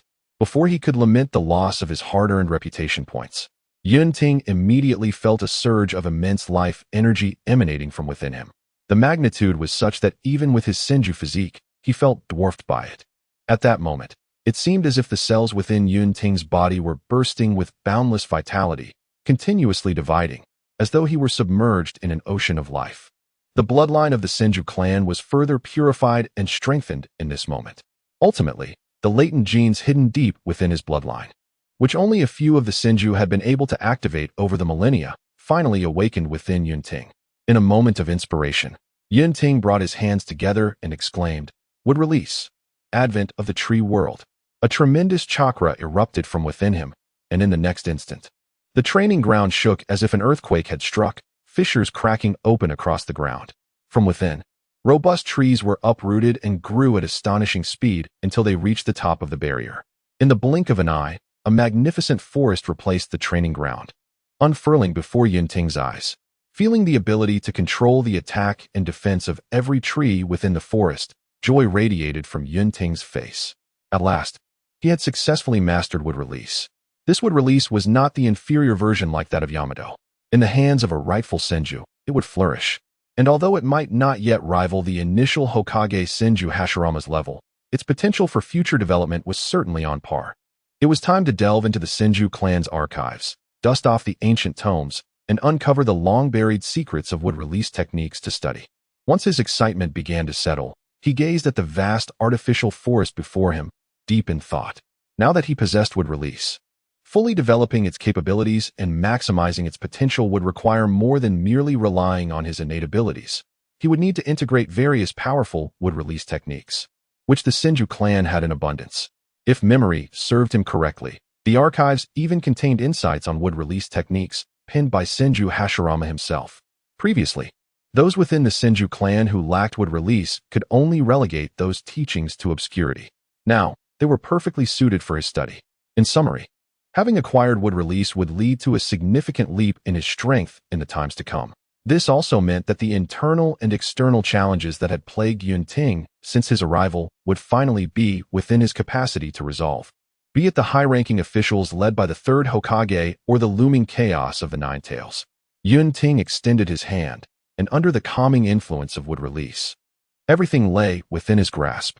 In the first month of the 48th year of Konoha, as Yunting diligently honed his wood release abilities, the new year quietly arrived. During this period, while the world outside seemed tranquil, it was, in fact, fraught with undercurrents. Beyond the borders of the land of fire, the land of wind and the land of earth retreated wearily to their homes, quietly mending their respective wounds. The frequency of operations by the mist ninjas from the land of water had also gradually diminished, not only due to the overwhelming deterrence of Might Guy, who had previously dispatched 4 members of the 7 ninja swordsmen with a single kick, but also because of the restlessness subtly exhibited by the bloodline clans within. Meanwhile, the land of lightning remained unsatisfied with the status quo, persistently probing along the borders of the land of fire, causing the relationship between the two nations to remain as volatile as a powder keg, ready to explode at any moment. Beyond the 5 great nations, in one of the overlooked small nations, the land of rain, the Akatsuki organization, which would eventually influence the entire shinobi world, had undergone a transformation under the guidance of the masked man claiming to be Uchiha Madara, embarking on a path starkly opposite to its original modus operandi. Within the land of fire, the dissatisfaction stemming from the Third Hokage Sarutobi Hiruzen's compromise with the land of earth during the Third Great Ninja War had forced him to step down. Yet he continued to hold significant power in the shadows. Independent of the ANBU, the roots entrenched in darkness remained firmly under the control of another Konoha advisor, Shimura Danzo, who even the Third Hokage could not command. At this moment, deep underground in the root space, in a dimly lit office, Shimura Danzo, known as the darkness of the shinobi world, sat with his cane, while his most capable assistant, oil woman Ryoma, stood beside him. What has our new Hokage been busy with lately? Danzo's cold, deep voice inquired. Ryoma adjusted his sunglasses and replied, as usual. Aside from stamping documents in the Hokage building and chatting with the villagers after work, he has recently devoted considerable time to personal training. However, due to the presence of Byakugan users among his shadow guards, we are unable to ascertain what the Fourth Hokage is training in. Let it be, Danzo responded nonchalantly. But then a thought struck him, and he scoffed. He is merely a child relying on the name Senju to climb to power. I suppose he has come to realize just how idle this Hokage position is, and can only vent his energy into training. Hiruzen truly knows how to play his cards well. Evidently, Danzo was still displeased with his inability to become Hokage, compounded by the fact that his recommendation of Orochimaru had also failed. Enough about the Fourth Hokage for now. What is going on with Orochimaru lately? Danzo's cane struck the ground with emphasis as he expressed his dissatisfaction. The progress of the experiments assigned to him has considerably slowed compared to before. What is he planning? Has he not yet moved on from his failure to become Hokage? Orochimaru seems unaffected by his failure. Ryoma hesitated before voicing his judgment. On the contrary, he appears to be spending even more time in the laboratory, although much of his research falls outside our requested scope. Danzo replied coldly. The resources provided to him by the roots are not meant for his personal use. It seems I must personally remind him of that. Moreover, he has required a significant number of living subjects for his recent experiments, and the roots have been unable to meet his demands. He has personally gone outside to acquire quite a few, which has raised some eyebrows within the village. Ryoma pondered briefly before adding, "It seems this matter has attracted some attention." Hearing this, Danzo's brow furrowed. Why is he being so careless? If he needs subjects, there are plenty outside the village. Why must he act within the village? Ryoma, send someone to suppress this issue. As for Orochimaru, it seems time is of the essence. I must speak with him as soon as possible. With that, Danzo rose and made his way to the Roots laboratory. By the way, The internal situation in the Mist Village is unstable. The higher-ups seem to be at odds with the bloodline limit clans. Send another team of root ninjas there. If possible, add fuel to their discord. Danzo's figure disappeared into the darkness, leaving only his iron-willed voice echoing in the room. Understood, Ryoma responded calmly. Root, deeply entrenched in the shadows, continuously absorbed nutrients from Konoha, yet when faced with external threats, it would wield its sword without fear. This was an exceedingly sharp, double-edged sword. Similarly regarded as a double-edged sword, the Uchiha clan, which was seen as a thorn in the side of the Konoha Advisory Council, was also quite lively at this time. At the South He Shrine, the primary ninjas of the Uchiha clan convened for a closed-door meeting to discuss significant clan matters. Today was no exception.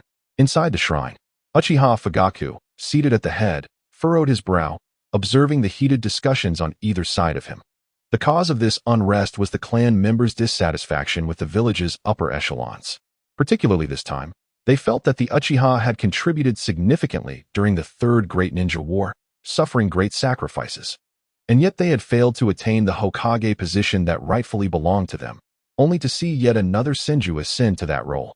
It was worth noting that, counting the first and second Hokages, the Senju clan now occupied 3 of the 4 faces carved into Hokage rock.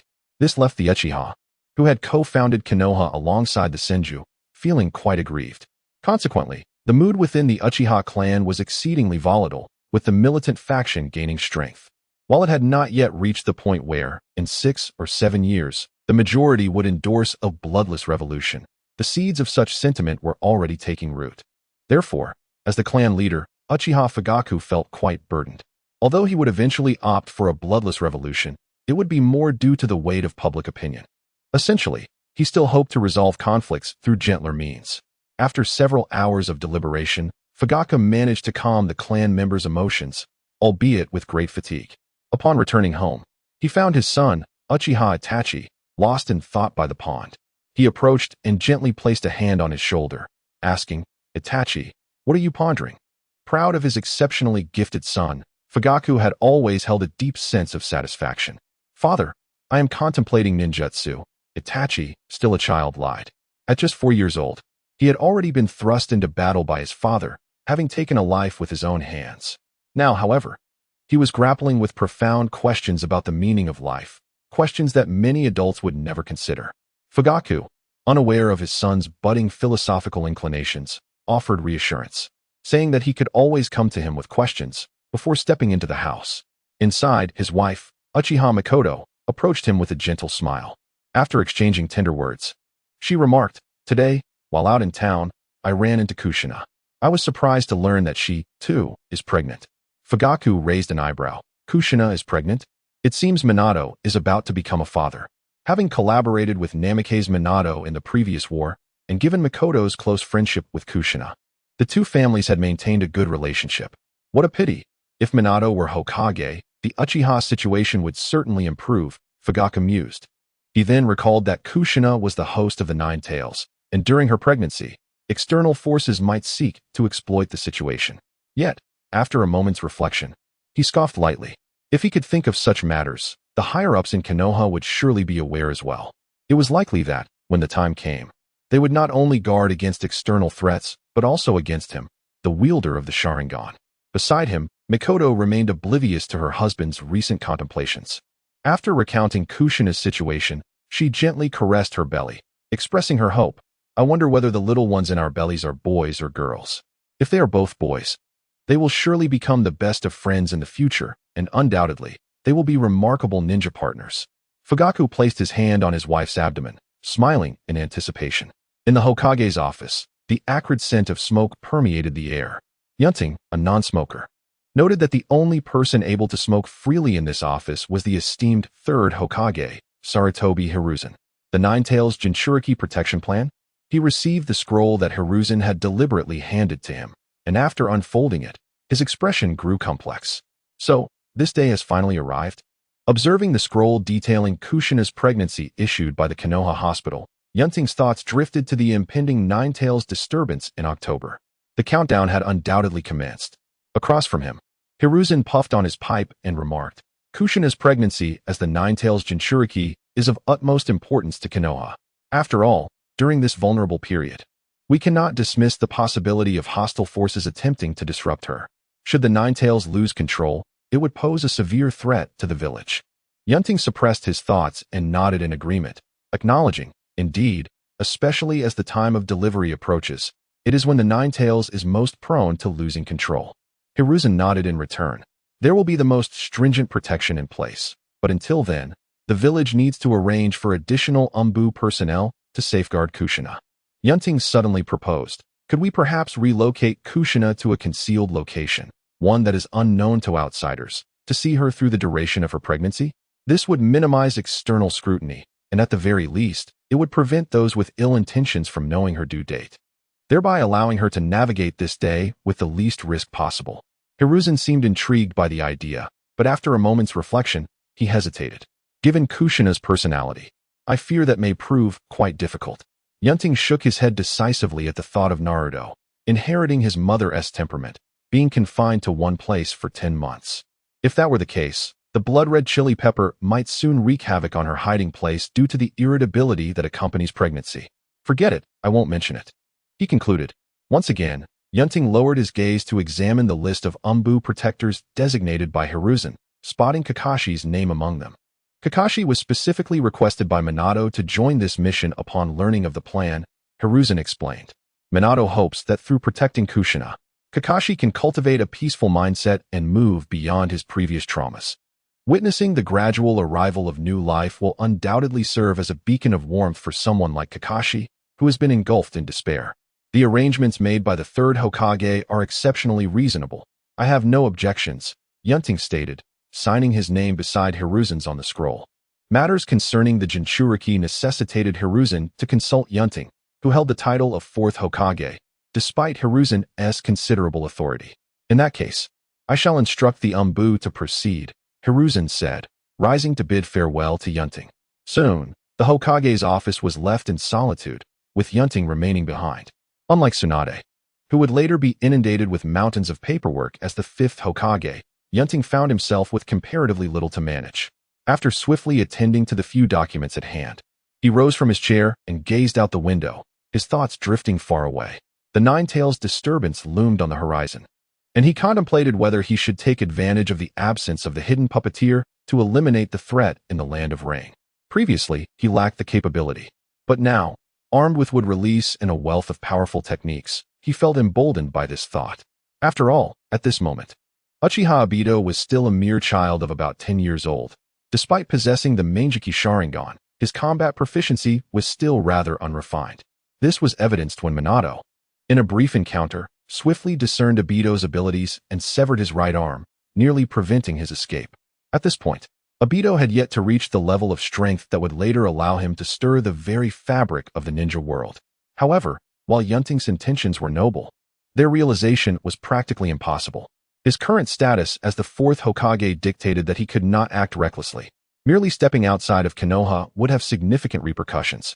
Moreover, Obito was not without allies, as he had the formidable Nagato, wielding the Rinnegan, and the equally capable Konan by his side. Together, the trio posed a formidable challenge. Yunting could not guarantee he would return should he infiltrate their ranks. Although he possessed wood release, he was not Hashirama Senju. Additionally, should Obito have mastered Izanagi, relying solely on his current abilities would make it exceedingly difficult to not only achieve victory, but also to secure a kill. Thus, Yunting could do nothing but continue to enhance his strength while remaining vigilant. Yet, even with the strongest defenses, how effective would they be against an enemy with the power of time and space, capable of stealth that ranked among the highest in the ninja world? He could hardly remain beside Kushina during her labor.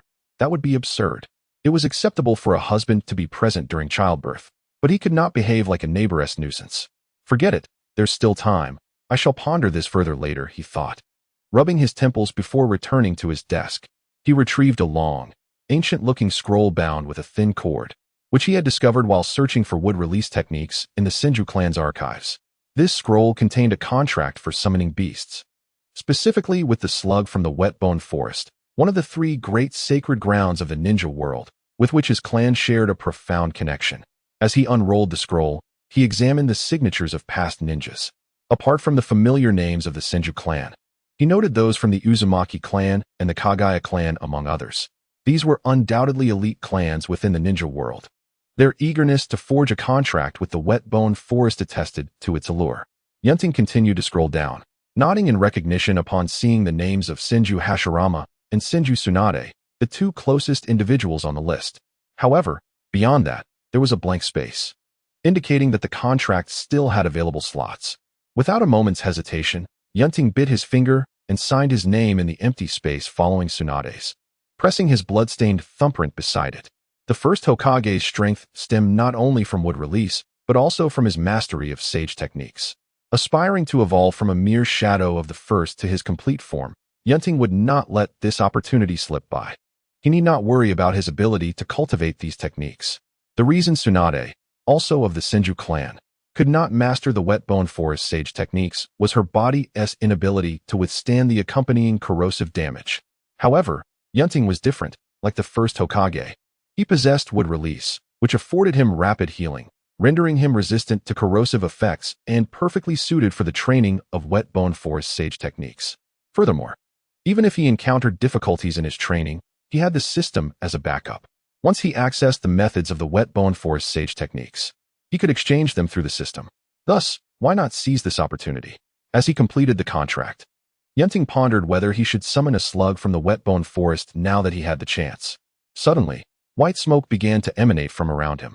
Is this the reverse summoning technique? As Yunting's words fell, he vanished from his location. In the next moment, members of the Fourth Hokage's Umbu rushed into the Hokage's office, only to find it empty. Yun Yesan, leading the group, narrowed his eyes and urged, "Quick, summon the Third Hokage."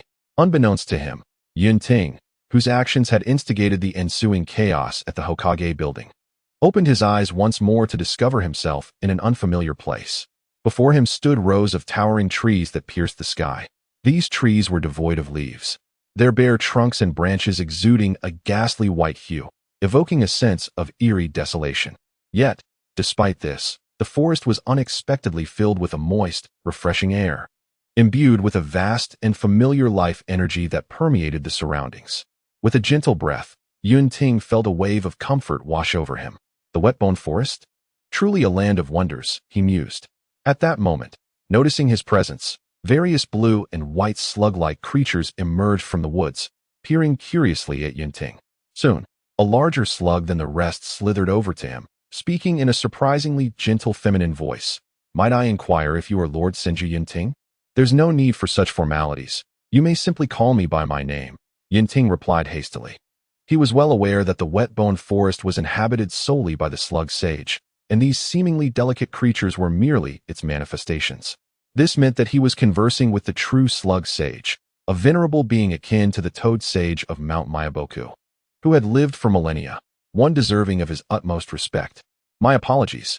I have grown accustomed to addressing each of my contracted companions as Lord. It may take some time to alter my speech. Furthermore, I am not a sage, merely a long-lived slug with some mastery of sage arts. Thus, you may refer to me as Living Slug, which is my name." The slug responded, its tone remaining warm and modest. Indeed, as recalled from memory, the sage of the wet-bone forest possessed an unexpectedly amiable temperament. At this, Yunting couldn't help but take a moment to mourn for Orochimaru, who had signed a contract with the Dragon Cave. Since the sage had spoken so kindly, Yunting decided to address the slug as Living Slug. Upon hearing this, the slug nodded happily and continued, "Since Lady Tsunade, it has been quite some time since anyone new has entered the wet-bone forest. Upon seeing your name, especially as another member of the Senju clan, I took the liberty of summoning you, hoping it did not inconvenience you." For the Living Slug, despite having numerous contract partners throughout its long existence, it had the deepest connection with the Senju clan. The tales of Tsunade had made it aware of the clan's near extinction, a fact that saddened it greatly. Thus, upon noticing the addition of another Senju name to its external contract scroll, it acted impulsively, exhibiting a rare moment of whimsy in summoning Yunting. Upon hearing this, Yunting immediately waved his hand, reassuring, "Not at all. It is fortuitous that I have no pressing matters at the moment."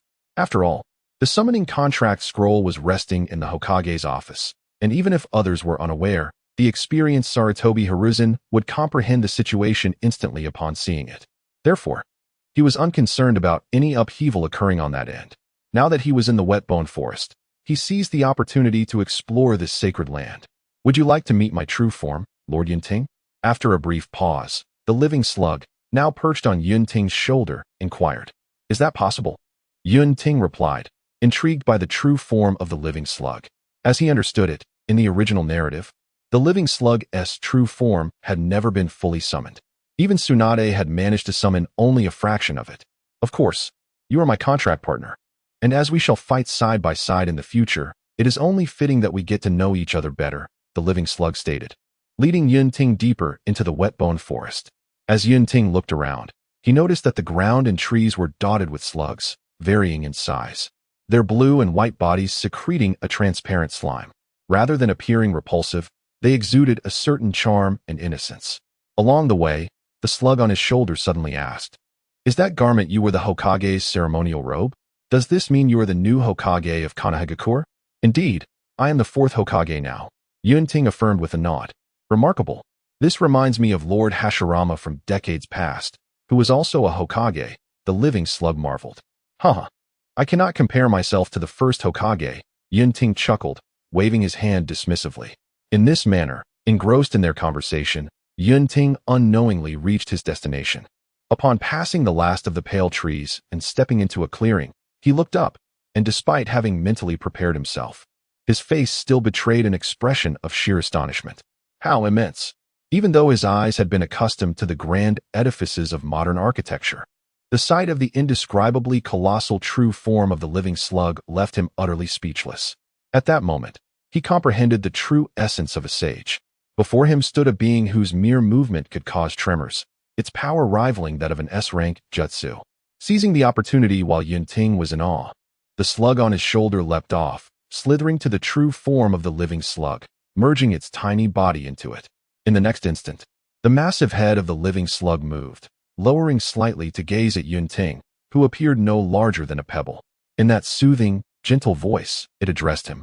Lord Yunting, it is a true pleasure to meet you for the first time. I look forward to our future collaboration. And no, it is I who should request your guidance in the days to come, Yunting replied earnestly, feeling a sense of relief at the living slug's welcoming demeanor. As they exchanged pleasantries, the living slug, fulfilling its contractual obligations, began to explain its various abilities to Yunting. Beyond its renowned ultimate healing capability, it possessed skills such as acidic secretion, division techniques, and visual sharing, among others.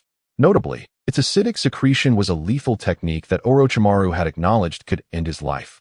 Moreover, due to its nature as a mollusk, conventional physical attacks were rendered ineffective against it. These were merely glimpses of its capabilities.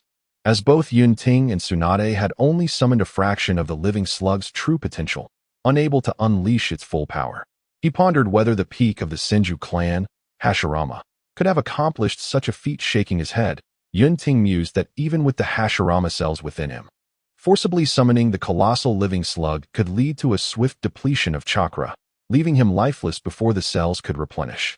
Returning to the topic at hand, Yunting then presented the core purpose of his contract with the summoning scroll. Training in sage arts? The living slug's gentle voice held no surprise. Anyone familiar with the three great sage realms would naturally be intrigued by the unique sage arts distinct from the chakra system, though few could truly master them. The living slug did not refuse, patiently explaining, If Lord Yunting wishes to cultivate, I will not obstruct. However, please be aware, Lord Yunting, that unlike the Miaomu Mountain and the Dragon Cave, the mystical arts of the Wetbone Forest are not suitable for human cultivation. Over the millennium, only Lord Hashirama has succeeded in this endeavor. Even Lady Tsunade had to abandon her training after a while. The process of cultivating mystical arts is fraught with peril. A moment's inattention could lead to being assimilated by natural energy, resulting in death. This is something I urge you to keep in mind. I understand, Yunting replied. But just because Lady Tsunade could not cultivate does not mean I cannot, though they belong to the same clan. The blood relation between Yunting and Tsunade was not particularly close, as the Senju clan was vast with many branches. In truth, considering their ages, he and Tsunade were of similar generation, hence he felt comfortable addressing her by name. The slug, taken aback by Yunting's confidence, inquired, Oh, why does Lord Yunting believe that? Yunting spoke with conviction. He clasped his hands together and, in an instant, The ground around him trembled as massive trees erupted from the earth, transforming the previously snow-covered forest into a vibrant green expanse. Lord Hashirama could cultivate the mystical arts of the wet-bone forest due to his exceptional life force from possessing wood release.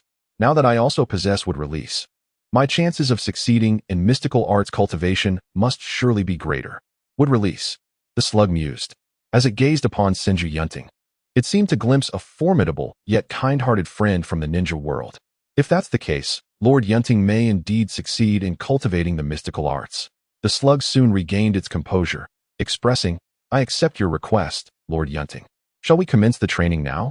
Yunting was about to agree, but, noticing the time, realized he had been away for quite a while. He changed his response. "Not today.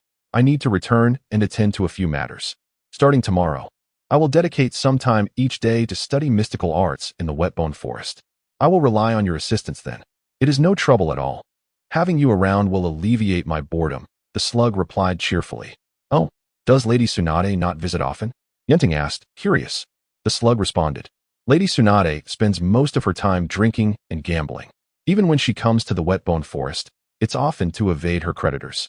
"Oh, that certainly aligns with Tsunade's character," Yunting remarked, recalling the numerous debt notices bearing Tsunade's signature that had arrived at the Senju clan estate over the years. Initially, he had helped settle some of them, but as the notices continued to multiply, he abandoned that effort. After all, no matter how wealthy the Senju clan's legacy, it would not withstand her extravagance. In fact, during her travels, or rather, her escapades, Tsunade had even sent letters back, berating him for his lack of loyalty. Reflecting on it now, Yunting felt vindicated in his choices. Furthermore, the elders of the Senju clan had indeed shown great foresight in entrusting the clan's legacy to him rather than to Tsunade, whose character was well understood. If the inheritance had fallen into her hands, it would likely have been squandered in no time. At that moment, Yunting's thoughts drifted to Shizune, who followed Tsunade. He pondered whether her association with such a reckless adult was a blessing or a curse. Surely her childhood must have been colorful. After a brief moment of sympathy, Yunting prepared to leave, but suddenly remembered something and turned to the slug. "By the way, please keep my wood release a secret." "Should I keep this from Lady Tsunade?" The slug quickly grasped. "Yes. Due to certain circumstances, I cannot reveal my wood release just yet. Moreover, I would prefer her to discover it inadvertently and witness her reaction," Yunting said, a mischievous smile playing on his lips. "I can only imagine the rich tapestry of emotions on her face when she learns that I possess wood release, despite her being Hashirama's direct descendant and not inheriting it herself." "Understood. Though we are both contract holders, since you have requested secrecy, I shall remain tight-lipped in front of Lady Tsunade." Additionally, the slug's tone turned eager. "I too am curious about Lady Tsunade's reaction. Rest assured, when that day comes, I will be sure to inform you," Yunting replied with a smile before transforming into a plume of smoke and vanishing from the wet-bone forest. Watching his departure, the slug stirred slightly, smiling. What an intriguing contract holder. In the Hokage's office, the previously empty space was now bustling with ninjas. However, compared to the initial panic, the atmosphere had calmed significantly, thanks to the seasoned Third Hokage, Sarutobi Hiruzen. He now sat in Yunting's chair, smoking a cigarette while perusing the open contract scroll for the wet-bone forest, reflecting on how even a seemingly forlorn clan of ninjas held considerable depth. It was worth noting that he had invested considerable effort in securing a contract for his students, Jiraiya and Orochimaru, with the sacred land. Their own qualities had ultimately opened the way. Unlike Tsunade, who had effortlessly procured the wet-bone forest's contract scroll, achieving success with such ease. Now it was Yunting's turn. How enviable. Nevertheless, Sarutobi Hiruzen felt no greed toward this contract scroll. One might argue that he was indecisive or power-hungry, yet his personal integrity remained commendably high. Had it been Shimura Danzo in his place, he would have eagerly seized the scroll without a second thought. As Sarutobi inhaled deeply, he suddenly sensed something and swiftly moved aside. The next moment, a cloud of white smoke erupted from the spot he had just vacated. As the smoke dissipated, Yunting's figure emerged before the gathered crowd. "Fourth Hokage," the others in the room exclaimed joyfully. "I apologize for worrying everyone. I am fine. I merely went to converse with my newly summoned companion." "Please, everyone, disperse," Yunting said with a smile. "Yes," they replied in unison. Yunting then expressed his gratitude to Sarutobi Hiruzen. The latter waved his hand dismissively, stating, "It's no big deal, just a matter of explaining things to them." "Congratulations, Yunting. The slug sage is indeed an extraordinary being." Yunting humbly responded, "The slug sage is indeed remarkable, possessing a friendly and amiable nature. With her presence, not only will I benefit, but if Konoha faces any troubles, her assistance will be invaluable." Indeed, Sarutobi Hiruzen nodded, recalling the slug's unparalleled healing abilities. He then thought of Tsunade, another contract holder of the wet bone forest, lamenting, "It is unfortunate that Tsunade is not currently in Konoha. If a crisis were to arise, the two of you working together with the slug sage's abilities could minimize any losses significantly." Yunting fell silent. He was acutely aware of the reasons behind Tsunade's reluctance to return, a fact that Sarutobi Hiruzen likely understood as well. Apart from seeking solace to mend psychological wounds, there is perhaps an unwillingness to confront the sordid affairs among the higher echelons of Konoha. The same applies to Jiraiya. Both of his disciples are reluctant to return to the village, clearly indicating that past events have created a rift in their hearts. It was only after the demise of the third Hokage, who died in battle while trying to tidy up Konoha's mess and unwilling to have someone like Danzo take over, that Tsunade was compelled to return. Of course, Naruto's incessant chatter also played a significant role in this matter. "Well then, I shall not disturb you any longer. As one ages, one tends to reminisce about the past." With that, the now aware Sarutobi Hiruzen bid farewell. The third Hokage remains remarkably vigorous for his age, as Yunting jested while seeing him off. Suddenly, he recalled something and, filled with anticipation, inquired, "By the way, third Hokage, when might I borrow that crystal ball from you? I've mentioned it several times." This so-called crystal ball was, of course, the tool used by the third Hokage to spy on Naruto in the original story. Its activation is more technically referred to as the telescope technique. Yunting had long coveted this item. If it allowed one to observe Naruto's every move from afar, then surely relocating it elsewhere, perhaps to a bath. Ahem. Initially, Yunting assumed this was standard equipment for the Hokage, but to his surprise, Sarutobi had taken it away, which is why he had been persistently asking for it. However, it was evident that the latter was unwilling to part with it. With an urgent demeanor, Sarutobi shook his head vigorously, exclaiming, "No, no. As I mentioned before, the crystal ball is broken and hasn't been repaired yet. It seems highly unlikely that it can be fixed at all, so Yunting, please do not dwell on it." What a jest! The crystal ball was his lifeline. Whenever alone, it provided him with immense satisfaction. How could he possibly give it away? Not for all the riches in the world. Without waiting for Yunting's reply, Sarutobi briskly walked away, leaving Yunting behind. Humph! Yunting watched his retreating figure, disdain evident in his expression. No wonder he was the mentor of 3 notorious disciples, despite his age. His spirit was far from withering. He could not be persuaded that the crystal ball was indeed broken. It seemed yet another reason to challenge the third Hokage's authority had emerged. Filled with ambition, Yunting returned to his office. It was a pity that the renowned novel Ica Paradise had yet to materialize. Jiraiya was still in the midst of his research. Otherwise, he would have been eager to witness firsthand the acclaim it received from Kakashi and its phenomenal sales across the nations. Should he message Jiraiya to urge him for updates? As the fourth Hokage, Yunting naturally had channels to contact Jiraiya. However, if he were to pursue this route to send such a request, he would likely be met with scorn. How foolish. He was getting ahead of himself. With the prospect of mastering sage techniques, Yunting felt himself getting carried away. The image of Hashirama Senju effortlessly defeating the Nine Tails in sage mode was deeply etched in his mind. Once he mastered it, he did not seek to rival Hashirama, who had trained for many years while he had only just begun. Yet, if he could attain even 4/5 of that power, it would be more than sufficient. To calm his excitement, Yunting took out another well-known novel, The Tale of Endurance and Determination. This was Jiraiya's pioneering work that he cherished deeply.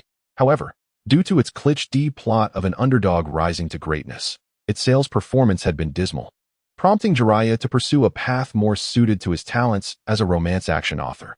Speaking of which, Yunting's copy was a gift from Minato during a casual chat at Ichiraku Ramen, where the latter ardently recommended it. Minato was a devoted fan of the book, even planning to name his unborn child after the protagonist. Opening the book to the first page, Yunting gazed deeply at the introduction of the main character, Naruto. What fate awaits this unexpected individual with his arrival? How intriguing. In the wet bone forest, after informing the outside world of his itinerary, Yunting dedicated time each day to learn sage techniques from the living slugs. Sage techniques refer to the powers derived from absorbing natural energy from the environment, combining it with one's physical and mental energy to create a force far exceeding ordinary chakra in ninjutsu and illusion. The key to mastering sage techniques lies not only in balancing these three energies within, but also in the absorption of external natural energy. The training in sage techniques at Mount Myaboku begins with applying to oneself toad's oil to feel and absorb natural energy. The method in Wet Bone Forest, however, is distinct. The living slugs secrete a transparent mucus from their specialized mouthparts, rich in natural energy. Yunting's training commenced by applying this transparent mucus to himself to directly absorb its natural energy. In terms of efficiency, this method is significantly faster than that at Mount Myaboku. However, this training approach also has a serious drawback. The transparent mucus possesses strong corrosive properties. Once applied to the skin, the practitioner must endure physical erosion while absorbing natural energy. Unless one possesses medical ninjutsu or has an exceptionally strong self-healing ability, it is challenging to persist. Yet, employing medical ninjutsu would exacerbate chakra consumption, and at this time, one is also absorbing natural energy, creating a challenging cycle of energy balance.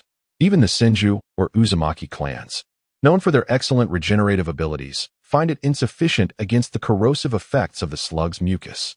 Therefore, in terms of danger, training in sage techniques in Wet Bone Forest is considerably more perilous compared to Mount Myaboku. Even a genius like Tsunade chose to abandon it after several attempts. The only exception was Hashirama Senju, whose would release inherently contained abundant life force. Coupled with the Senju clan's physique, it produced a synergistic effect, granting him extraordinary healing and recovery capabilities, rendering him impervious to the corrosive mucus. Now, possessing would release, Yunting naturally inherited this trait. Thus, he felt confident in his ability to train in the sage techniques of Wet Bone Forest. Regrettably, his Hokage reputation points had been accumulating slowly during this period. This was not only due to many villagers becoming familiar with him, but also because his esteemed VIP, Might Guy, had been away on a mission for quite some time. Unless he could accomplish something truly spectacular, his reputation points would continue to rise at a snail's pace. This was why he had been diligently and patiently practicing sage techniques during this time. Just 3 words, not enough points. Fortunately, if he were to quantify the completion of sage techniques as a percentage, achieving 10% would mean he only needed to contribute 90% more to redeem it within the system, which was rather accommodating. A stark landscape of pale, barren trees rose sharply towards the sky.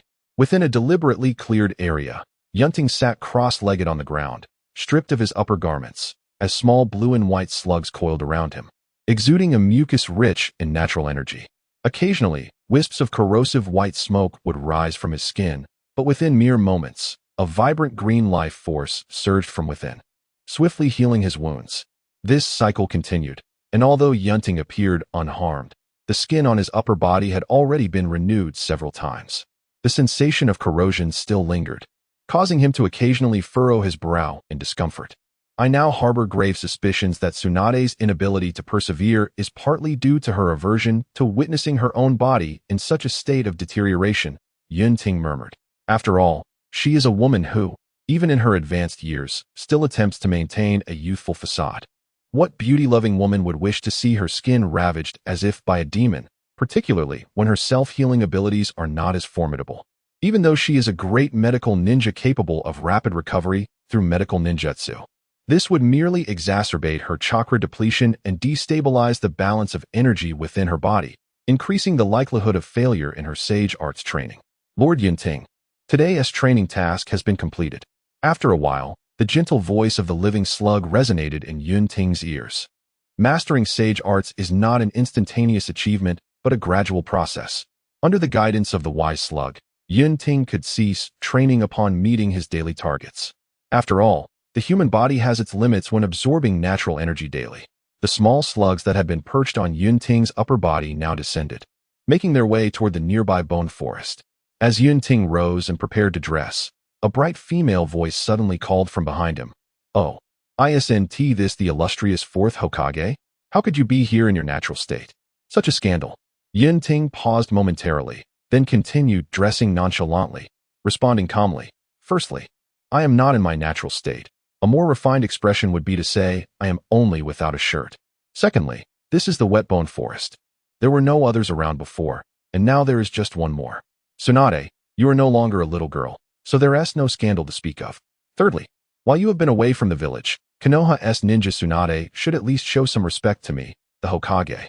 Having said this, Yunting turned to face her, and there stood Tsunade, her golden hair tied in twin ponytails, clad in her familiar tea-green long coat and gray sleeveless top, arms crossed. A teasing smile gracing her face. Meeting her gaze, Tsunade raised an eyebrow and remarked, Indeed, becoming Hokage has made you rather temperamental. Tell me, Yunting, do you still remember how hard my fists are? Yunting was momentarily taken aback, memories of being relentlessly beaten by Tsunade in his youth flooding his mind. He couldn't help but smirk and retort, Do you recall the numerous IOUs I still have, lying before you on the table? At this, Tsunade's previously brash demeanor faltered, her eyes darting nervously about as she yawned, attempting to change the subject. Speaking of which, Yunting, how did you come to contract the Whetbone Forest? When did that happen? Seeing Tsunade's evasive behavior, Yunting shrugged, accustomed to her antics. The contract scroll for the Whetbone Forest is kept in the clan's archives. Naturally, whenever I wished, I could initiate the contract. You wouldn't be unaware of this, would you? Yunting inquired with a puzzled expression. Tsunade averted her gaze, coughing lightly. Of course I knew. In truth, she had entirely forgotten where the contract scroll was. Yet she could recall the locations of every liquor seller in the Senju clan's territory. Yunting chuckled at her disarray, teasing, What brings you to the Whetbone Forest today? Are you hiding from some debt collectors? Nonsense, Tsunade exclaimed, seemingly struck at her weak point. I merely thought the living slug must be lonely here in the Whetbone Forest, so I come to keep it company from time to time. Right, slug? The nearest small slug poked its head out from the tree trunk, eagerly chiming in. Yes, Lady Tsunade always stays to chat with me for a long time. Yunting smirked. What about that little girl who has been following you? Now that you're here, what becomes of her? I hope those adults don't kidnap her and sell her off. They wouldn't dare, Tsunade instinctively replied, then immediately recognized her slip of the tongue. Shooting a fierce glance at Yunting, she resigned. If Shizen gets into trouble, I won't hesitate to abandon any sense of morality. They aren't foolish enough to cross my bottom line. Indeed, although Tsunade was perpetually in debt, she remained one of Konoha's legendary sannin, her combat prowess far exceeding that of mere gamblers. Despite her debts, she still had the means to repay them, even if it might take much longer than agreed. This was why she had never been turned away from the gambling dens and had earned a reputation as a prized target in the gambling world. As for her drinking habits, Tsunade was notoriously poor. However, when it came to gambling, despite her continuous losses, she had never resorted to flipping the table or overpowering others. Now, with her secrets laid bare, Tsunade no longer pretended, sidling up to Yunting, wrapping her arms around his neck, and cheerfully pulling him close. Yunting, lend me some money. I have no money. Yunting struggled against Tsunade's imposing presence, feeling suffocated after several seconds before finally responding with irritation.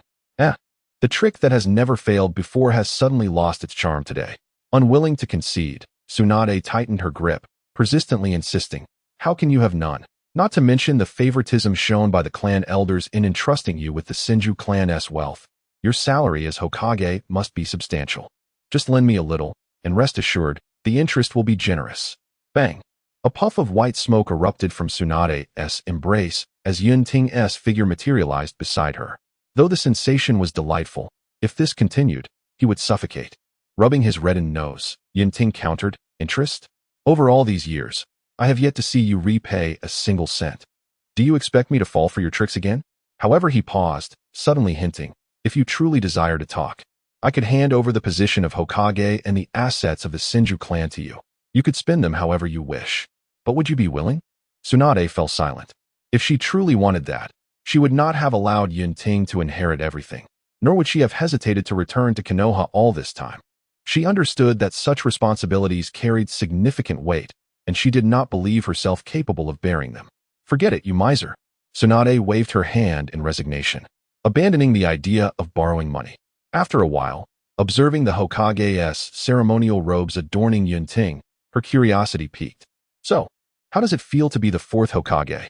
Quite good, though there are many restrictions. Do you not see that as Hokage? I have so little to do that I come to the wet-bone forest to study sage arts? Yunting replied candidly. The third Hokage sighed. Tsunade was aware of the dynamics within Konoha and understood Yunting's current situation. Being her former teacher, she could only offer him solace. The third Hokage will inevitably grow weaker with time. You are still young. Do not lose heart. In due course, you will outlast him. Haha. You would not believe it. Years later, that old man is still lively. Had it not been for your fellow student delivering a backstab, who knows how long he would have remained in power. Yunting mused inwardly while maintaining a facade of agreement with Tsunade. Regardless, he has already devised a plan to trip up the 3 generations in his heart, and it will not be long before he puts it into action. It is not convenient to discuss this matter with Tsunade at the moment. Subsequently, Tsunade skillfully avoided this awkward topic and inquired about another matter. I just heard you say you were training in sage arts? Indeed, he replied. Can you do it? Don't end up being the shortest-lived Hokage in Konoha, she jested. Tsunade had arrived just as Yunting had finished his training, and thus she had not witnessed his performance during that time. Empathizing with herself, she thought that if she had failed, she could not fathom how someone whom she had once easily bested could possibly succeed in mastering sage arts. Just because one person cannot succeed does not mean another cannot. Yunting countered. Observing Tsunade's continued skepticism, he proposed, how about we place a wager? The bet will be on whether I can successfully master sage arts. Upon hearing the word bet, Tsunade's eyes lit up, and she quickly responded, Great. I bet you won't succeed, and the stakes shall be 10 million Ryo? Agreed. I wager that I will succeed, Yunting replied with a smile. As for the stakes, I do not expect you, being the miser you are, to pay up. So let us change it to an unconditional promise to do me a favor. It's a deal, Tsunade eagerly declared, fearing that Yunting might back out. To her, it was a foregone conclusion that Yunting would fail, and thus the 10 million Ryo would be an easy gain, compelling her to fulfill the wager swiftly. As for the consequence of her losing, she hardly cared. Even if it were an unreasonable request, how could it possibly come to fruition? Yet, she conveniently forgot that she was notorious for losing bets, the only exception being when dire news befell her. However, at this moment, such conditions were not present. Seeing Tsunade so jubilant, Yunting couldn't help but smile, as if he were watching a fish being lured into a pot. In the time that followed, Yunting returned to Konoha to prepare a lavish feast for Tsunade, along with the substantial quantity of fine wine she had requested. He packed everything and brought it to the wet-bone forest, marking a reunion with Tsunade after a long while. To be honest, their relationship had not been particularly amicable due to certain past events. However, following the death of Shinju and the passing of the remaining elders of the Senju clan, the once mighty Senju had dwindled to just the 2 of them, a man and a woman, thus rendering their former grievances trivial. At this moment, they sat cross-legged across from each other, with the meal untouched while the wine brought by Yunting was already half consumed, most of which had found its way into Tsunade's eager mouth. Shinju, that old stubborn man, passed away 3 months ago, right? Tsunade suddenly asked. Her face flushed after another hearty drink, clad only in a sleeveless gray top that accentuated her striking figure. Yunting, though he had not drunk much, felt slightly dazed. After pondering for several seconds, he recalled that Shinju was the last elder of the Senju clan, who had indeed succumbed to the passage of time not long ago. He nodded and casually asked, What about Elder Shinju?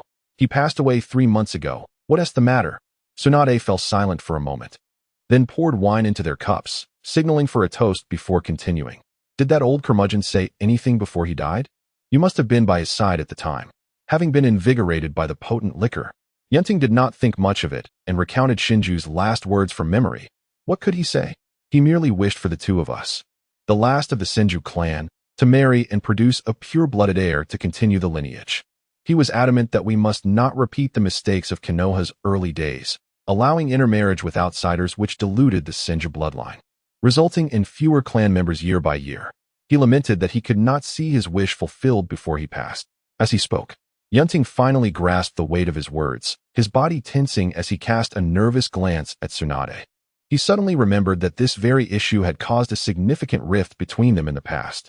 Years ago, Tsunade had been young and rebellious. Infuriated upon hearing that the elders, led by Shinju, intended for her to marry the much younger Yunting to preserve the purity of their bloodline, she had stormed in and beaten them all senseless. How ridiculous!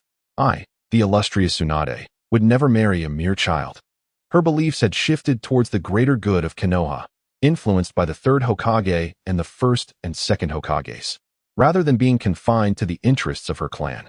After all, the Senju had dwindled to just a handful. What had been before was irrelevant to what lay ahead.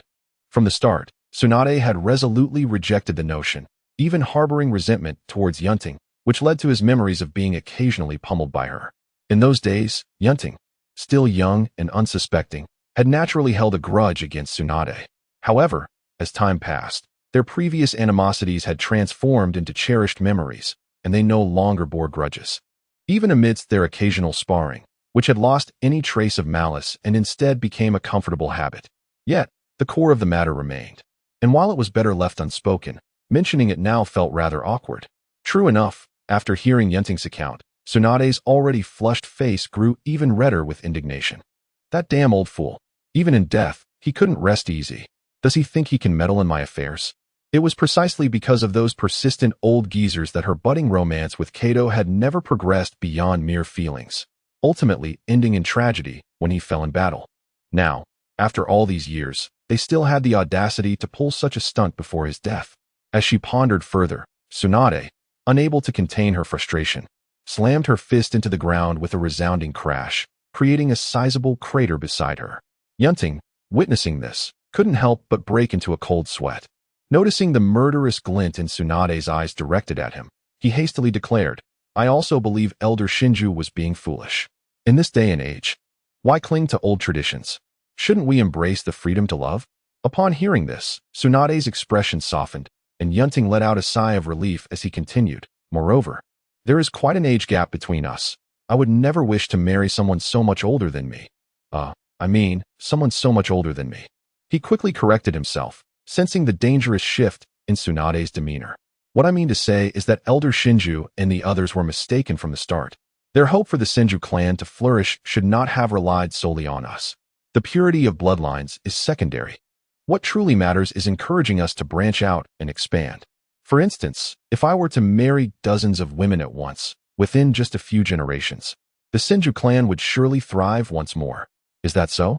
I never knew you harbored such ambitions for a harem, Yunting," Tsunade exclaimed, her eyes widening in surprise and amusement. No. I was merely using that as an example to counter Elder Shinju's viewpoint. It should not be taken literally." Yunting quickly denied, eager to preserve his own honorable image. "Huh." Tsunade let out a cold smile, her expression swiftly shifting from sunny to overcast. "So, you wish to seek someone younger, which explains your disagreement with the opinions of those old men. Is it because you disdain this old woman?" She emphasized the word old, her voice rising in intensity, her fists clenched tightly, producing a cracking sound. Clearly, Yunting's casual yet painfully honest words had deeply wounded her, leaving her with lingering resentment. Yunting was taken aback. He never anticipated that Tsunade would draw such convoluted conclusions. Now he was at a loss for words. To express disagreement would imply that he regarded her as an old woman, while to agree would contradict his earlier rebuttal. He felt a headache coming on as his mind raced to concoct a suitable response. Actually, it's absolutely wrong for the elders to arrange marriages. However, if I were to seek a partner, it wouldn't be someone forced upon me. Tsunade, you are undoubtedly the best choice, as your charm is unparalleled. Surely, that would suffice." He positioned himself against the elder's actions while also flattering her charm, undoubtedly the goddess in his eyes. This time, he hoped it wouldn't be perceived as disdain. Yunting silently praised his quick wit. However, he failed to notice that Tsunade's expression was becoming increasingly peculiar. Suddenly, a thunderous sound erupted within the wet-boned forest, more intense than before, with thick clouds of dust rising.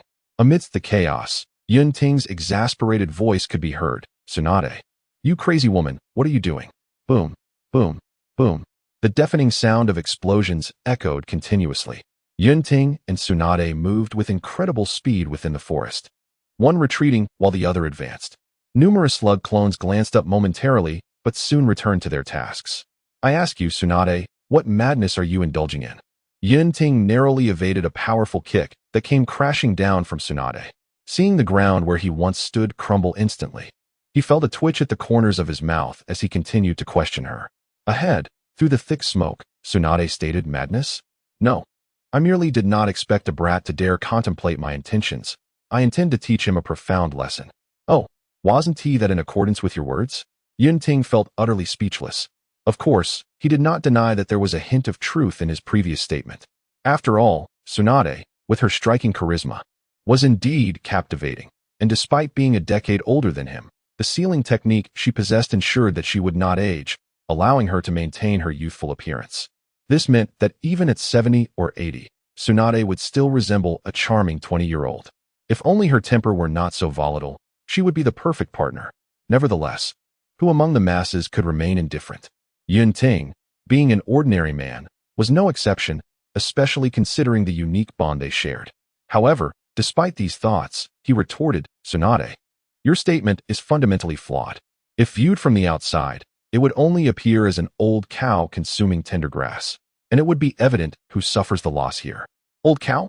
Tender grass? Tsunade gritted her teeth in fury, inhaling deeply as her exaggerated bosom heaved, then retorted fiercely. It seems that after becoming Hokage, your confidence has truly surged. Let me test just how capable this new Fourth Hokage truly is. Upon hearing this, a spark ignited in Yunting's eyes, and for reasons unknown, an impulse surged within him. He decided to seize the moment. Halting his retreat, he chuckled. Very well. I too wish to witness the prowess of one of the legendary three of the shinobi world. At that moment, the wet-bone forest fell into an eerie silence. Observing Yunting's serious demeanor, Tsunade's earlier anger began to dissipate, her eyes regaining their calm. This battle was not part of their initial plans. Yet both sides were rapidly preparing. Thus, let the battle commence. Earth-style, earthquake palm. Yunting took the initiative, his hands forming seals with blinding speed. And then he struck the ground forcefully.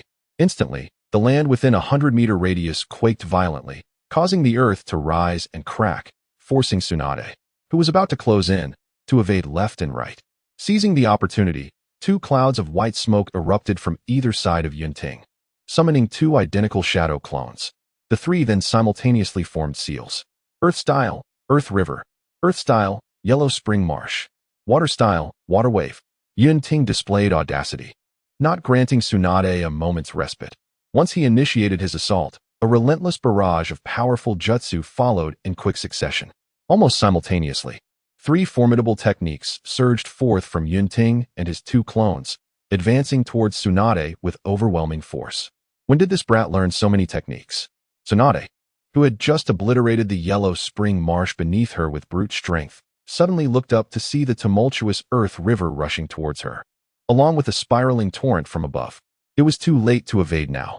However, if she thought these attacks could defeat her, she underestimated one of the legendary three of Konoha. Tsunade formed seals with her hands, and the diamond mark on her forehead gleamed brightly.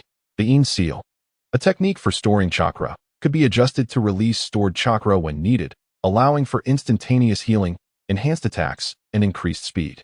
At this moment, Tsunade did not need to fully release the In seal. Even a partial release would significantly enhance her strength. Whoosh! With a sudden stomp of her black high heels, Tsunade exploded forth with speed exceeding anything before, fearlessly charging into the torrent of jutsu. Boom!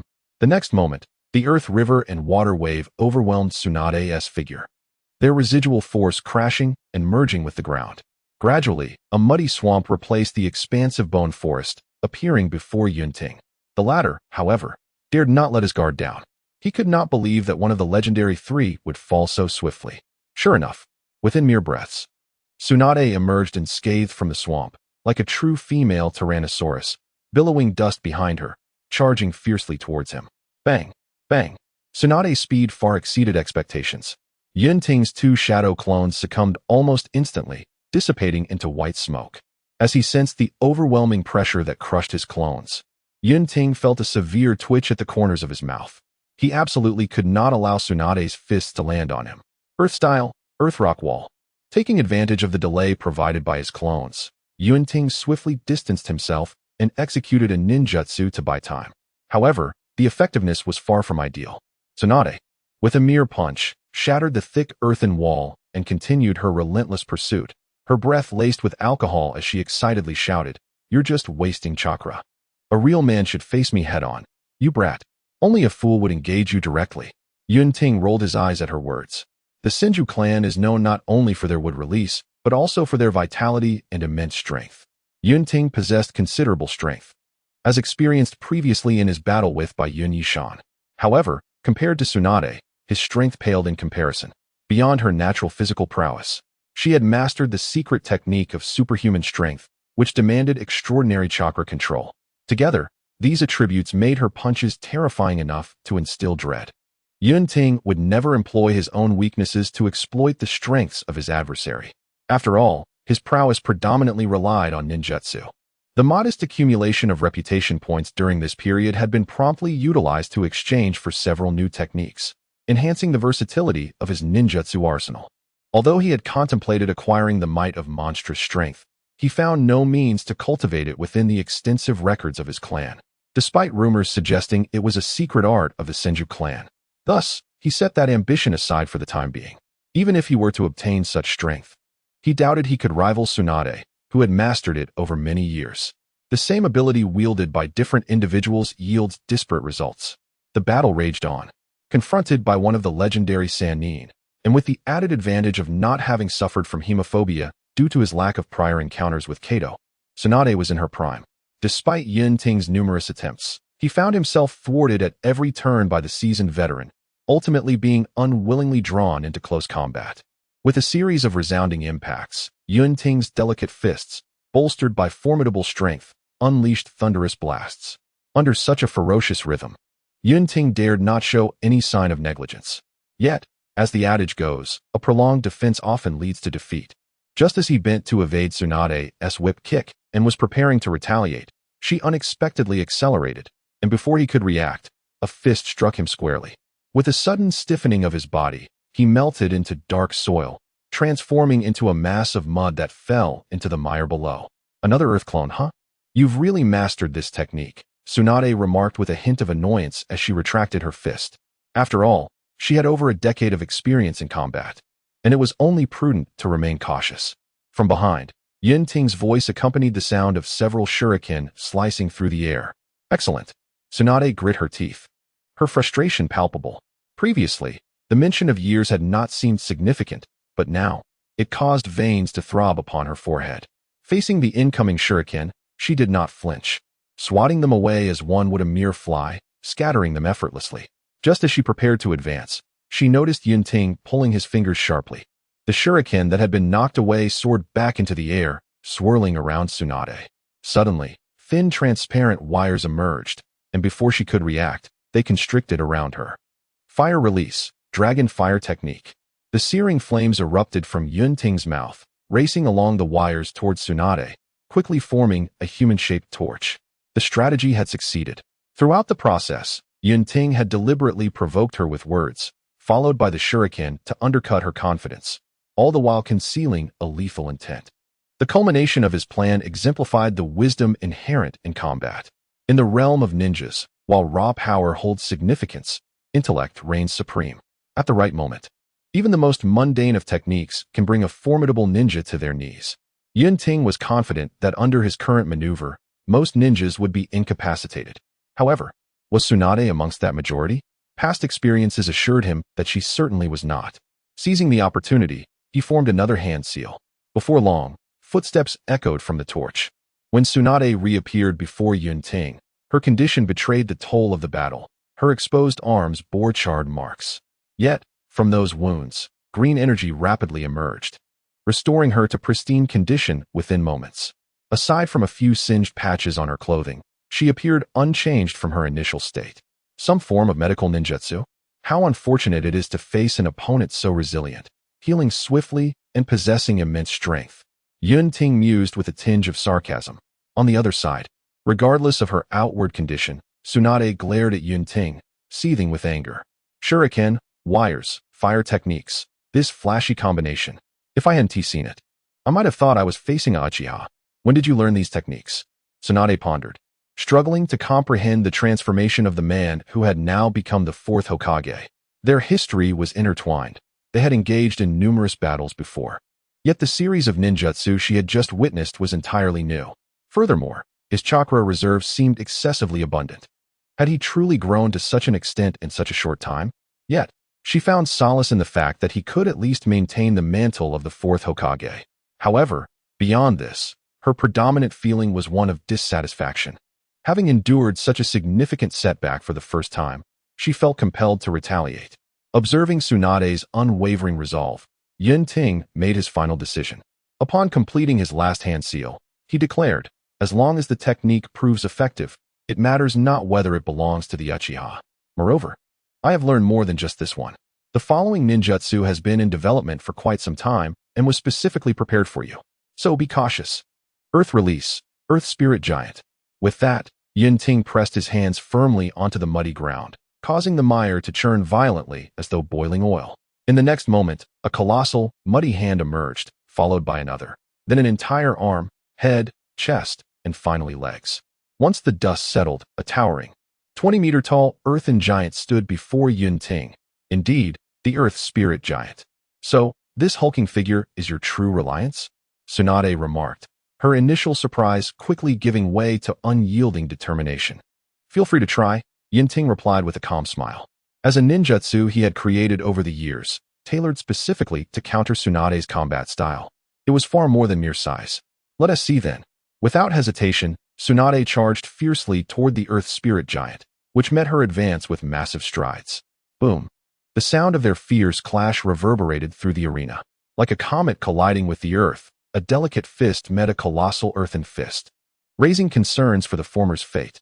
Yet, contrary to expectations, the Earth Spirit Giant, which appeared invincible, staggered back under the weight of Tsunade's seemingly diminutive punch, retreating 3 steps.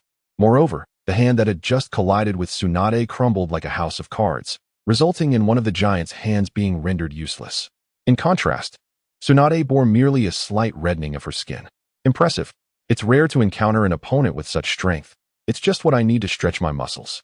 Tsunade relished the moment, twisting her fist with satisfaction. However, Yunting, it seems this giant won't withstand my onslaught for long, which contradicts your earlier boasts. In response, Yunting remained unperturbed. "Fear not, the battle has only just begun." With the development level of this jutsu being classified as S rank and consuming a significant amount of his chakra, it was far from a simple defeat. Indeed, as the two conversed, the Earth Spirit Giant began to undergo a transformation. The severed hand of the Earth Spirit Giant seemed to act like a magnet, drawing the dirt beneath towards it in a relentless gathering. In but a breath, the hand, once broken, had miraculously reformed.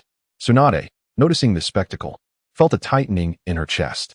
"I told you the battle has only just begun, Tsunade. You are far too impatient," Yunting remarked with a chuckle from the sidelines. Tsunade, upon hearing this, snorted coldly. "Regenerative abilities? So what? Let us see whether I dismantle you faster, or if your colossal toy can recover quicker." With that, she clenched her fists and charged once more towards the Earth Spirit Giant. In stark contrast, one was but a minuscule pebble while the other loomed like an immense hill. Yet in this moment, the former seemed to overshadow the latter. Indeed, the Earth Spirit Giant was incredibly formidable. In terms of raw power, few ninjas could surpass it. Coupled with its massive size, most ninjutsu merely tickled its surface, earning it the reputation of an S-rank difficulty technique. However, at this juncture, it faced Tsunade, whose strength outmatched its own, rendering its vast form a liability. Consequently, the ensuing battle devolved into an almost one-sided affair. Was Yunting's so-called ninjutsu designed to counter Tsunade a miscalculation? Certainly not. Yunting had never intended to rely solely on a single technique to subdue Tsunade, the pioneer of medical ninjutsu endowed with remarkable healing abilities. The crux of the Earth Spirit Giant's advantage lay in its relentless self-healing capacity. As Tsunade had claimed, she was indeed tearing the giant apart, creating numerous gaps, but shortly thereafter, it would swiftly restore itself and continue to entangle her. This cycle repeated, draining both Tsunade's chakra and physical stamina. Yunting's strategy was akin to a slow and deliberate erosion with a soft blade. However, the Earth Spirit Giant's regenerative abilities were not infinite. Its healing frequency depended on the amount of dirt available in its vicinity. Yunting had anticipated this from the outset, employing expansive earth and water techniques to merge and manipulate the terrain, thus creating the mud pit that perfectly suited the Earth Spirit Giant's abilities. In truth, both the Earth Spirit Giant and the future lightning release Kirin required favorable natural conditions to be unleashed effectively. This was a meticulously prepared feast by Yunting for Tsunade. During her initial encounter with this ninjutsu, she had unwittingly walked into a trap. Now, seasoned by her experiences in battle, Tsunade, after numerous tests, recognized the muddy terrain surrounding her and silently cursed Yunting for his cunning. She contemplated circumventing the Earth Spirit Giant, intending to capture the king before the thief. Yet, Yunting had anticipated this move as well. The giant, despite its bulk, moved with surprising agility, blocking her path. After several attempts, Tsunade reluctantly conceded defeat in this approach. Herein lay a significant shortcoming of Tsunade. While her close combat prowess was formidable, she lacked the means for large-scale area attacks. Had she possessed such abilities, she could have easily shifted the terrain to thwart the Earth Spirit Giant. Regrettably, it seemed Yunting had never witnessed Tsunade employ any ninjutsu. At this moment, drenched in sweat and gasping for breath, Tsunade felt increasingly frustrated. She had never endured such a grueling fight before. Despite being uninjured, she was ensnared by her opponent and watched her own condition deteriorate. If this continued, she might genuinely face defeat. Tsunade was indignant. If she were up against a true adversary, she would have had options. Summoning a slug would have easily countered this creature. However, this fight was between her and Yunting, and the slug was a shared summoning. She could not afford to call upon the latter for assistance. Thus, a determined glint sparked in Tsunade's eyes as she refused to concede. Suddenly, she leaped back and formed the tiger hand seal. What is this? Yunting furrowed his brow, realizing that Tsunade had used the same seal when she had released part of her Yin seal. Was she now attempting to? Yunting's expression shifted as he grasped the potential implications. Just as Tsunade was about to fully unlock her Yin seal and unleash her newly crafted, most powerful technique, she was startled to see the Earth Spirit Giant inexplicably collapse, never to rise again. Observing this, she halted, her gaze filled with confusion as she turned toward Yunting, not believing that his ninjutsu had reached its limit. It's late. We needn't fight to the bitter end. Let us call it a day. Yunting approached without caution, declaring. In truth, he had anticipated what Tsunade would attempt next, but had not expected her to achieve it so quickly. Ninjutsu, Creation Rebirth, 100 Heal Technique. With this technique, Tsunade would not only gain accelerated regenerative abilities, but her strength and speed would also surge dramatically.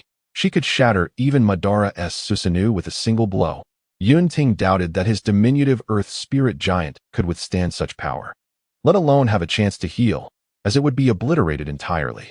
If the battle were to continue under such circumstances, Yunting, lacking alternative strategies, would have no choice but to resort to wood release, which contradicted his desire for secrecy.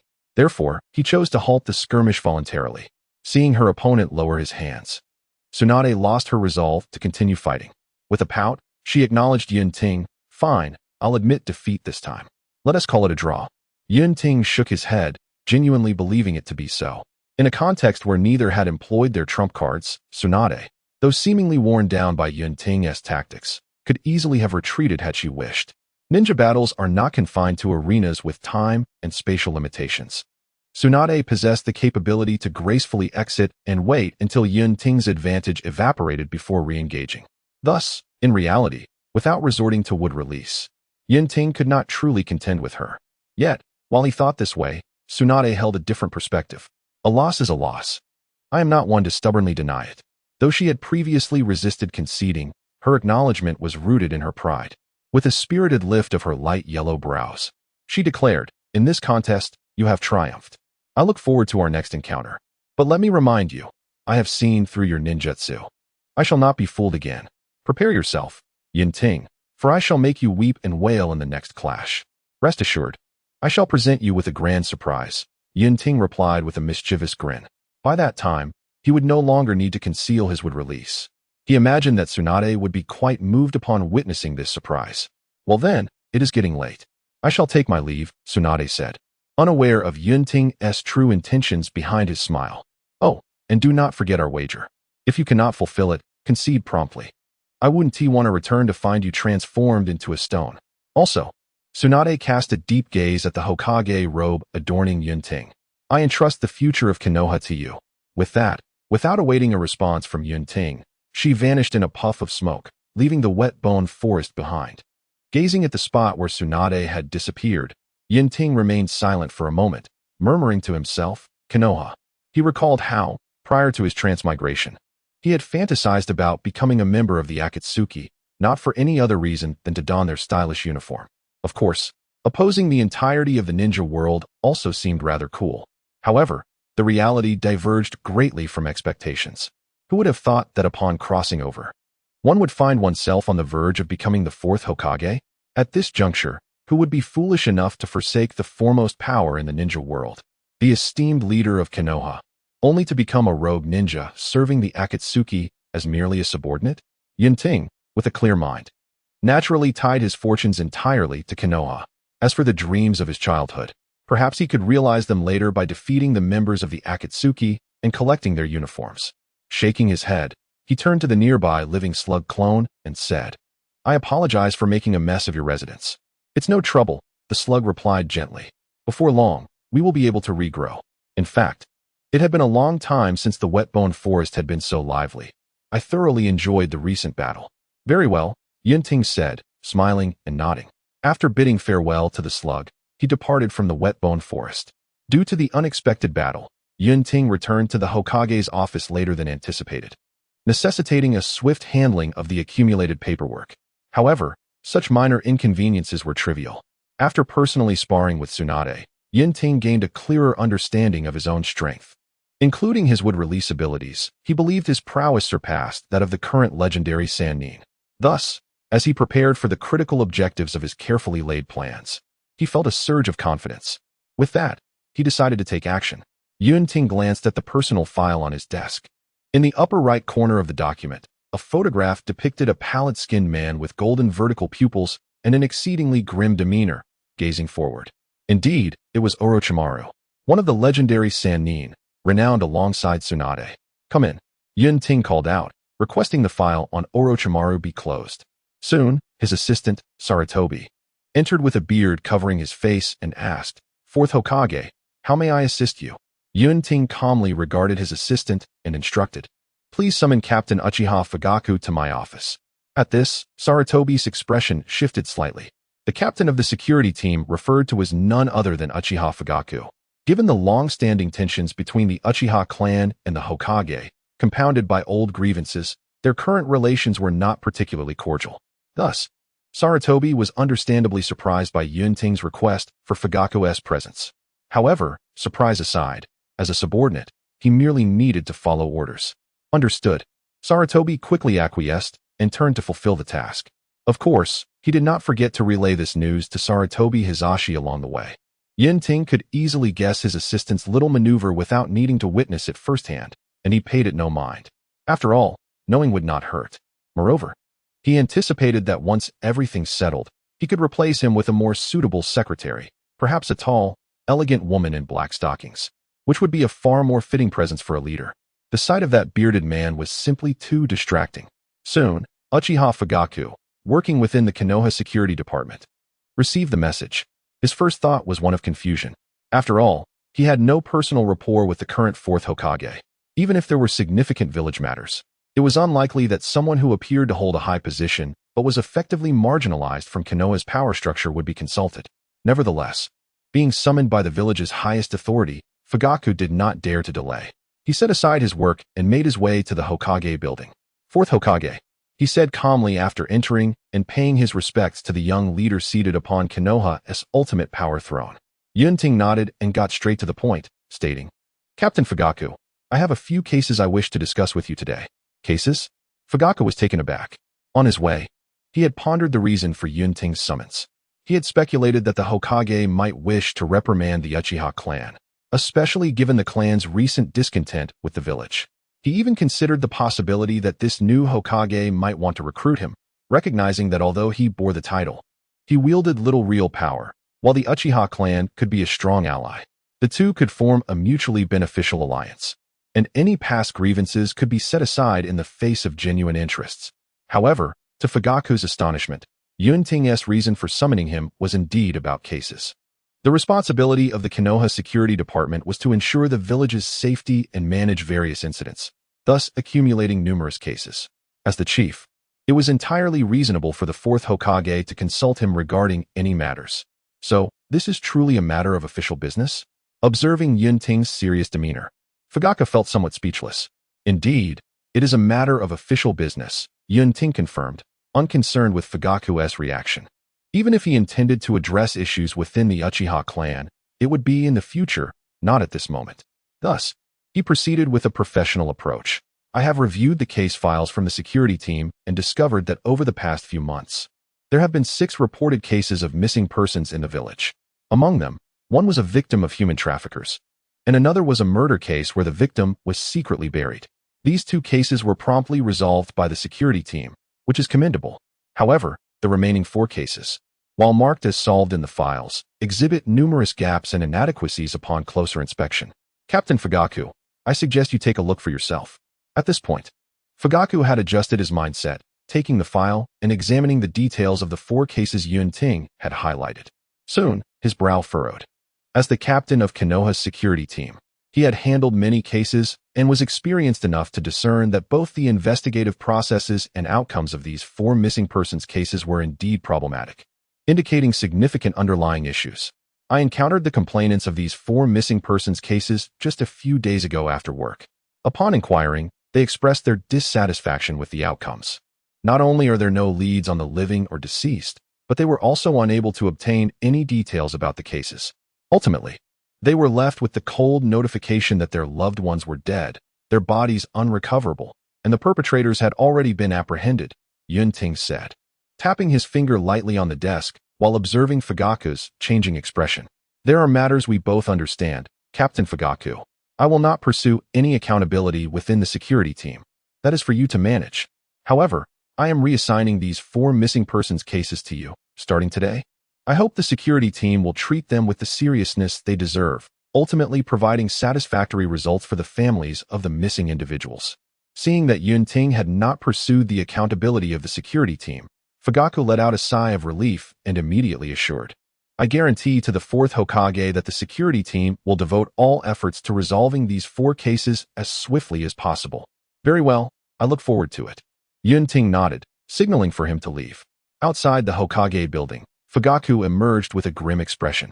Although Yunting had indicated he would not pursue accountability, the 4 falsified cases still felt like a resounding slap against the security team, particularly the Uchiha clan. Uchiha members were known for their pride. This pride manifested within the security team through strict enforcement of the law, showing no mercy. While villagers might describe them as cold and unfeeling, they had never been accused of corruption or deceit. However, today was undoubtedly an exception, and it occurred in the presence of the Hokage. Uchiha Fugaku resolved that upon returning, he would not only root out the traitors within the security team, but also mobilize the entire clan to solve 4 cases in the shortest possible time and unearth the true culprits. Regardless of the latter's formidable identity, to uphold the dignity and prestige of the Uchiha clan, even the mightiest would be captured. A grand spectacle is about to commence. In the Hokage's office, Yunting gazed out at the scenery, reflecting on the recent spate of disappearances in Konoha. The methods employed strongly suggested the involvement of Orochimaru, one of the legendary Sannin. Following his failed bid for the position of Fourth Hokage, Orochimaru had channeled all his energy into forbidden research, straying down a treacherous path. As depicted in the original narrative, Orochimaru's defection occurred after the Nine-Tails incident, when the village was plagued by the mysterious vanishing of its citizens and shinobi. This eventually led to the discovery of his illicit human experimentation, prompting Sarutobi Hiruzen to intervene personally in an attempt to apprehend him. Unfortunately, Hiruzen's momentary compassion allowed Orochimaru to slip away. Yunting's ambition, however, was to expedite this incident.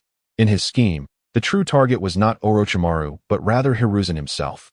Imagine the repercussions if the esteemed Third Hokage's prized disciple were to defect, especially after Hiruzen had a chance to capture him, yet chose to show leniency, allowing a significant threat to Konoha to escape. Should this information come to light, it would severely tarnish Hiruzen's reputation. At that juncture, Yunting, as the Fourth Hokage, could seize Orochimaru, revealing the power of wood release, a technique emblematic of Konoha, no longer shrouded in secrecy. The shock among the villagers would be profound.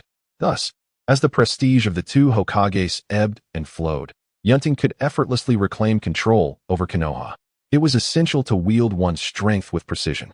Yunting had concealed his wood release for so long, intending to achieve a stunning revelation at the most opportune moment.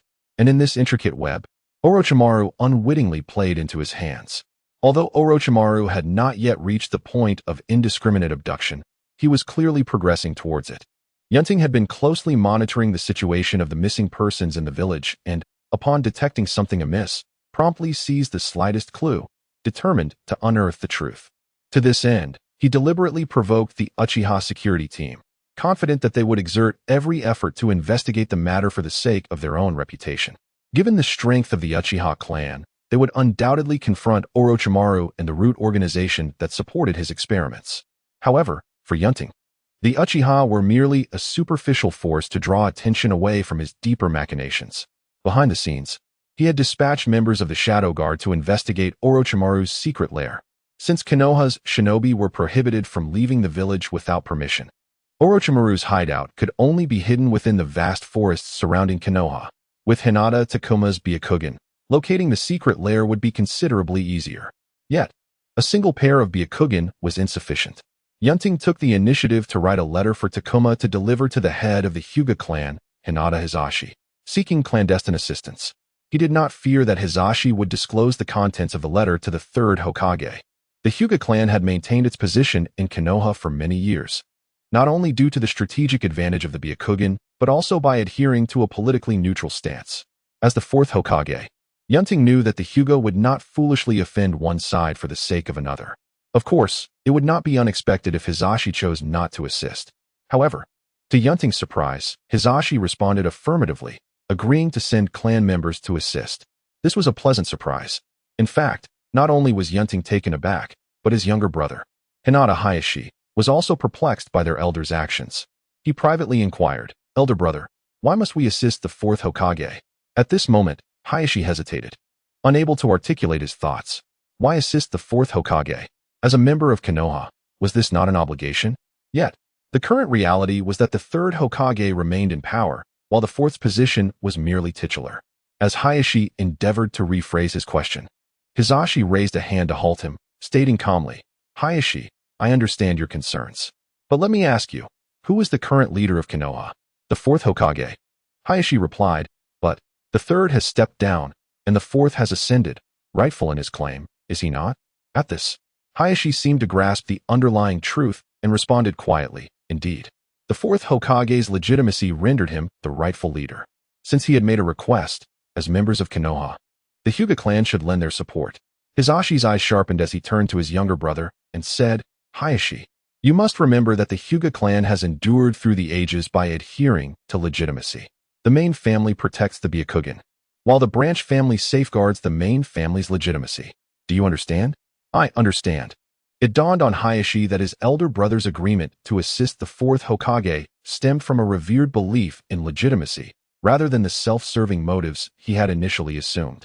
With this realization, Hayashi clenched his fists tightly. Thus, would the branch family forever remain subordinate to the main family's legitimacy? Unbeknownst to Yunting, who remained unaware of the conversation between the Hayashi brothers, his spirits soared in the following days. The Third Hokage had dismissed his meeting with Uchiha Fugaku, considering it merely a discussion about village matters, not a cause for concern. With the Uchiha and Hyuga clans pursuing Orochimaru's transgressions, it was only a matter of time before justice was served. Moreover, his training under the guidance of the living slug had yielded fruitful progress in sage techniques. Everything seemed to be unfolding favorably. As the mastermind behind these events, Yunting found himself with idle time.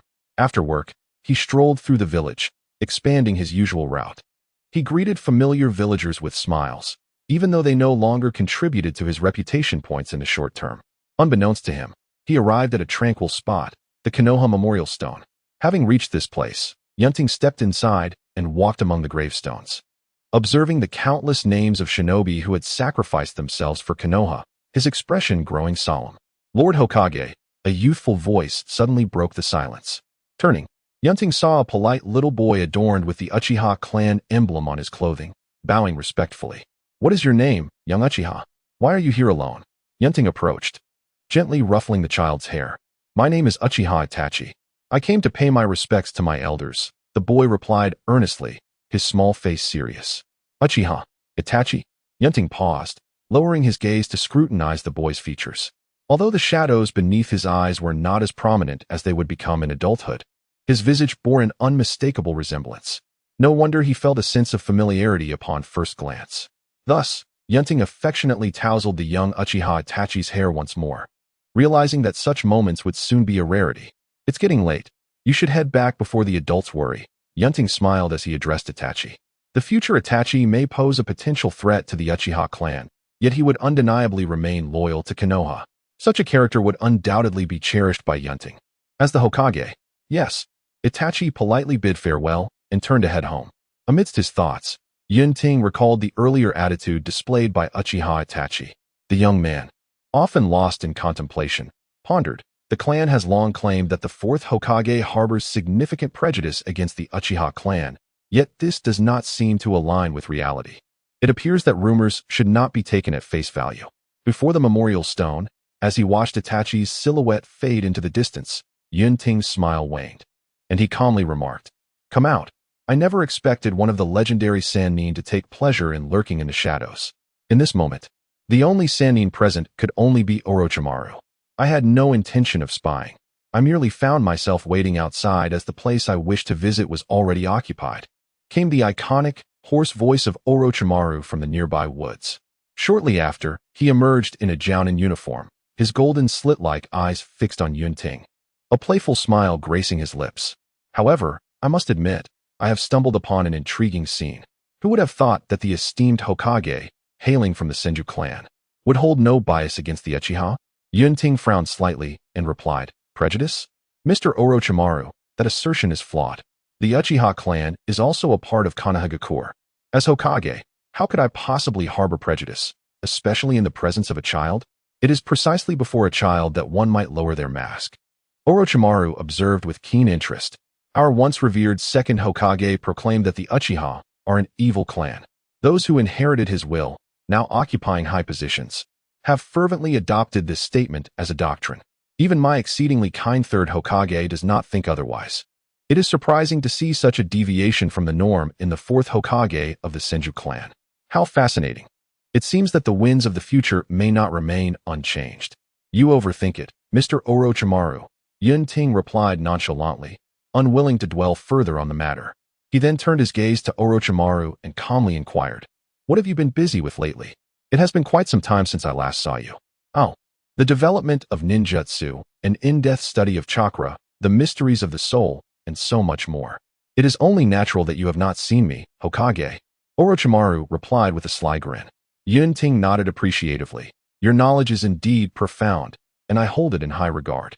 Yet what brings you to the memorial stone today?" "I have been plagued by hallucinations of buzzing insects, so I thought it best to clear my mind and visit some familiar faces. For instance, that unfortunate disciple of mine," Orochimaru said with a smirk as he approached the stone engraved with the Senju rope tree, placing down the flowers he had prepared. Observing Orochimaru's retreating figure, a glint of sharpness flashed in Yunting's eyes. This man seemed to have detected something beneath the surface. A chill breeze swept through, making the memorial stone feel considerably colder than before. Orochimaru, with his back to Yunting, paid no heed, instead gazing at the gravestone of his former disciple. Lamenting, "The fragility of life is indeed astonishing. Who could have foreseen that a mere handful of explosive tags could extinguish the life of the Senju bloodline? Who would have imagined that the once mighty shinobi now clings desperately to the last vestiges of power with his aged hands?" Yunting's eyes flickered as he followed Orochimaru's train of thought. Thus, I must race against time to pursue that which is eternal," Orochimaru interjected, turning back with fervor and determination in his slit-like eyes. "Only then can we prevent such tragedies from recurring." As dusk settled, only Yunting remained before the memorial stone. He reflected on Orochimaru's prior statements. It seemed the latter had sensed something amiss, yet appeared indifferent, creating a sense of contradiction. However, with the memories of his past life, Yunting suddenly arrived at an answer. He had long overlooked a critical point. Given Orochimaru's intellect, why would he foolishly attempt to capture individuals for experimentation within Konohagakure? Beyond the borders of the Land of Fire, indeed even outside the village, there were countless living subjects available for his experiments. Even without venturing forth, the roots could assist him. The risk of exposure was minimal. Previously, Yunting believed Orochimaru's fixation on research had clouded his judgment, leading to reckless actions. Yet, upon further consideration, it appeared that Orochimaru was quite rational. Thus, could it be possible that he intentionally sought to be discovered by the Third Hokage, using this opportunity to sever his ties and defect from the village? For someone like him, the constraints of Konohagakure would only hinder his progress. Only by breaking free and immersing himself in a broader realm could he pursue his studies without restraint, ultimately becoming the master of truth and the ultimate individual he aspired to be. At this moment, Yunting's conviction grew stronger. Orochimaru had spent many years in Konohagakure, and despite his emotional ties, he would prefer to sever his bonds through another's hand to ensure a clean break. To achieve this, he recklessly captured villagers for human experimentation, deliberately providing others with leverage against him. Especially when combined with the memories from the original story, this notion felt increasingly accurate. Now, that leverage lay firmly in Yunting's grasp.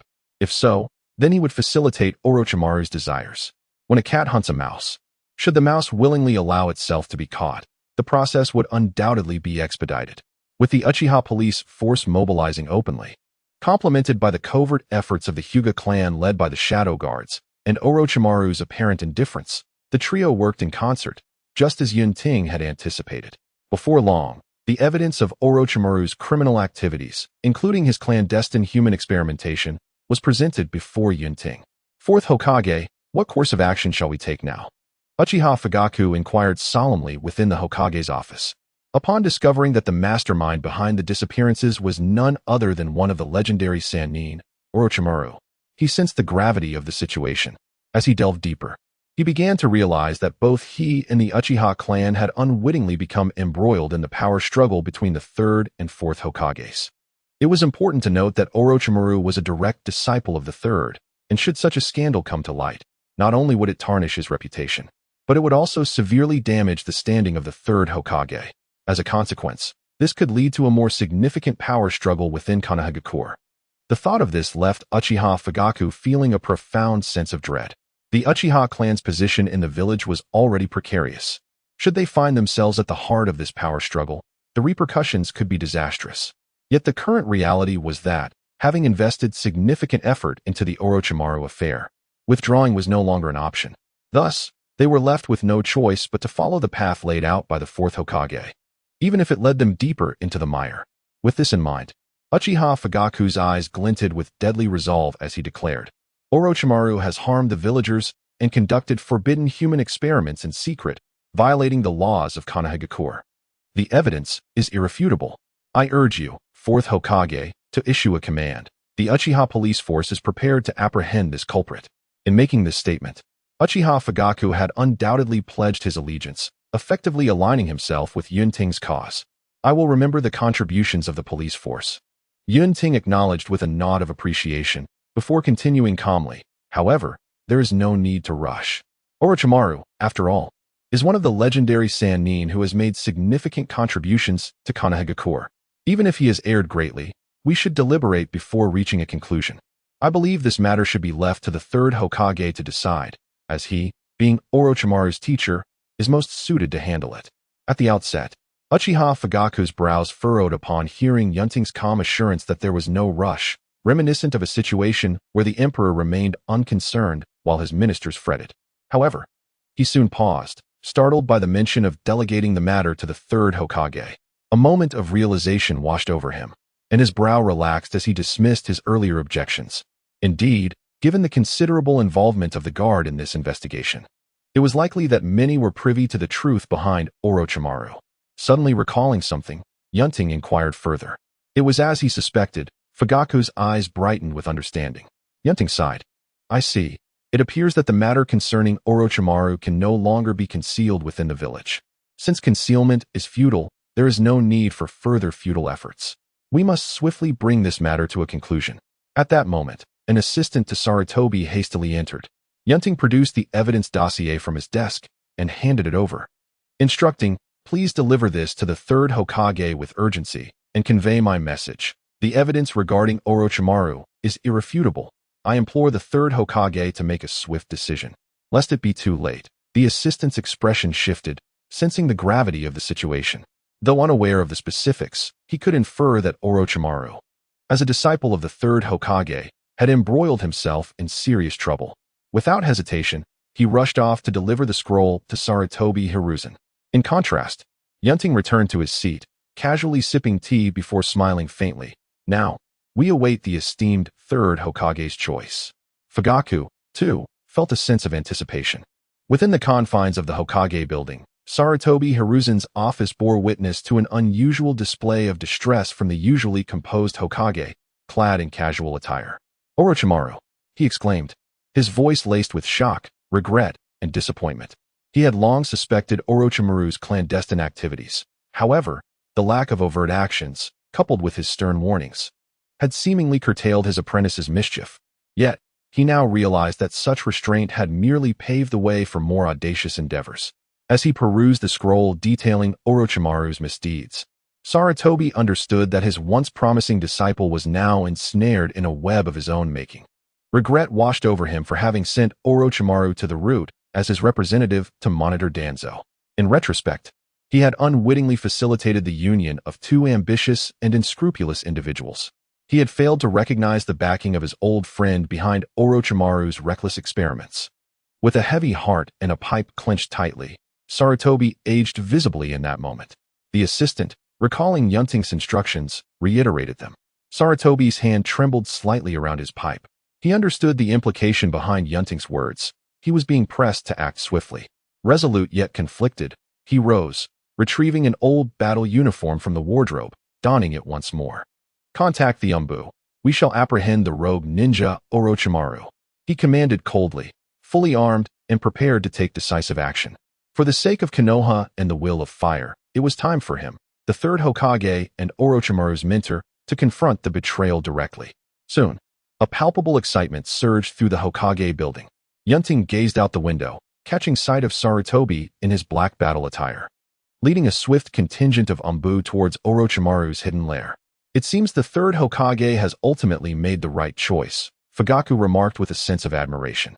Yunting remained silent until Sarutobi's figure vanished from view, then stated, "A correct choice indeed, but whether he will see it through to the end remains uncertain. Our esteemed Third Hokage still possesses a fundamentally lenient disposition." Turning to Fugaku, who had unknowingly embarked on this journey alongside him, Yunting concluded, "The grand performance has commenced. As initiators, we must ensure it reaches its conclusion. Fugaku, I entrust you with the task I just assigned. As for me, I shall bring today's events to a fitting close." Orochimaru, having grown weary of the stagnation represented by Konoha after over 30 years, found it exceedingly dull. Initially, he had aspired to become the master of this stagnant windmill, intending to invigorate it with new energy. However, he had lost that opportunity to another. To his surprise, when he encountered the once mundane figure again, he perceived a new breeze emanating from them. Regrettably, it would take time for this wind to truly take flight. For him, the essence of time was now the most scarce resource. Thus, rather than merely observing its slow movement, he resolved to become the catalyst for this new wind, orchestrating events according to his desires. Touching the Konoha headband on his forehead, Orochimaru allowed himself a nonchalant smile. He inscribed the final stroke on the scroll, summoning a serpent that consumed it before dissipating into smoke. Once this was accomplished, he glanced towards the door, a flicker of relief crossing his face as if a great weight had been lifted. "At last, they have arrived," he mused. In the next moment, the stone door burst open, revealing Sarutobi Hiruzen and a cadre of Umbu. "Orochimaru." Hiruzen's voice resonated with fury within the chamber. Orochimaru, taken aback, had anticipated Yunting's leadership rather than his mentor's. How fascinating, he mused internally. Unaware of Orochimaru's thoughts, Sarutobi's gaze swept over his erstwhile disciple. Noting the stark estrangement that had developed, his attention shifted, and upon seeing rows of glass jars containing various human organs, disappointment etched itself across his features. Why? He implored. Snapping back to reality, Orochimaru chuckled dryly, his voice raspy as he replied, "Because I seek to master all ninjutsu and comprehend the truths of this world. Just as the first person to blend yellow and blue named the resulting color green, I am merely pursuing a similar endeavor. But you must not take innocent lives." Sarutobi rebuked. Orochimaru's scoffing laughter intensified. "My benevolent teacher, the pursuit of truth inevitably demands sacrifices. For these ordinary individuals who have lived their lives in mediocrity, Contributing themselves to a grand cause is indeed the highest honor. Sarutobi's expression turned icy. He recognized that his beloved disciple had sunk too deep into darkness. Orochimaru, you have lost your way. As your mentor and the third Hokage, I must rectify this. Therefore, summoning jutsu. A cloud of smoke erupted as Sarutobi's old comrade, the summoning beast known as the Monkey King, materialized. Hiruzen, why have you summoned me? Who are we to confront? Surrounded by the shinobi of the leaf, the towering figure of the white-haired Saruma expressed his confusion. Sarutobi Hiruzen responded, Orochimaru. Initially perplexed, Saruma then turned his gaze toward Orochimaru, soon grasping the situation and coldly remarked, Hiruzen, I warned you long ago about your apprentice's dubious intentions. It seems, indeed, a grave mistake has been made.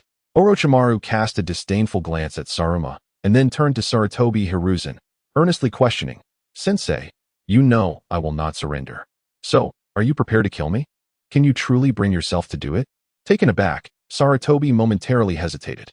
At that very moment, a smirk curled on Orochimaru's lips as he swiftly formed hand seals. An ear-piercing sound wave erupted from his hands, shattering nearby glass containers and surging towards Sarutobi and his companions. In an instant, the Umbu members collapsed, bleeding from their ears. Saruma fared slightly better, managing to hold on, while only Sarutobi Hiruzen remained capable of fighting back. Just then, Orochimaru seized the opportunity, darting past Sarutobi and fleeing towards the base's exit. Kill him, Hiruzen. This is the only chance you have. Saruma shouted desperately. Yet, Sarutobi stood motionless, his peripheral vision fixed on Orochimaru, who had reached the door. Memories of their shared past, childhood, youth, and beyond, flooded his mind. Logically, he understood what needed to be done. Yet, the reality was that he could not bring himself to harm the disciple he had watched grow and nurtured. At that moment, Orochimaru paused at the door, glancing back at the unmoving Sarutobi, a flicker of emotion crossing his eyes. So, Sensei, you still cannot bring yourself to do it. With that, he turned and sprinted away without looking back. Saruma, witnessing this, could hardly believe his eyes as he addressed Sarutobi. Hiruzen, you. Lowering his head in silence, Sarutobi replied, I am sorry, I could not do it. The atmosphere fell into a deep silence. Meanwhile, in a shadowy corner, a small blue and white slug retreated, having witnessed everything. What a poignant display of master-apprentice affection. Not far from Orochimaru's base, perched on a branch and aided by a slug with shared vision, Yunting contemplated the unfolding events. As expected, the outcome was not surprising. Sarutobi Hiruzen ultimately could not bring himself to act against Orochimaru. In the original narrative, had he allowed such a dangerous traitor to escape for personal reasons while being the highest leader of Konoha, he would have still managed to minimize the repercussions. However, now, as the fourth Hokage, Yunting realized that such an act would undoubtedly provide him with a fatal weakness. Any individual with even a modicum of political acumen would seize this opportunity to exploit the situation. Moreover, the entire plan originated from Yunting himself, which was why he had entrusted the matter of Orochimaru to Sarutobi. Clearly, the latter did not disappoint. Not only that, but Yunting also intended to personally apprehend Orochimaru by the plan's conclusion. In stark contrast, Sarutobi, as the third Hokage, would find himself with no chance of redemption. This was precisely why Yunting awaited this moment. Daken, have you tracked down Orochimaru?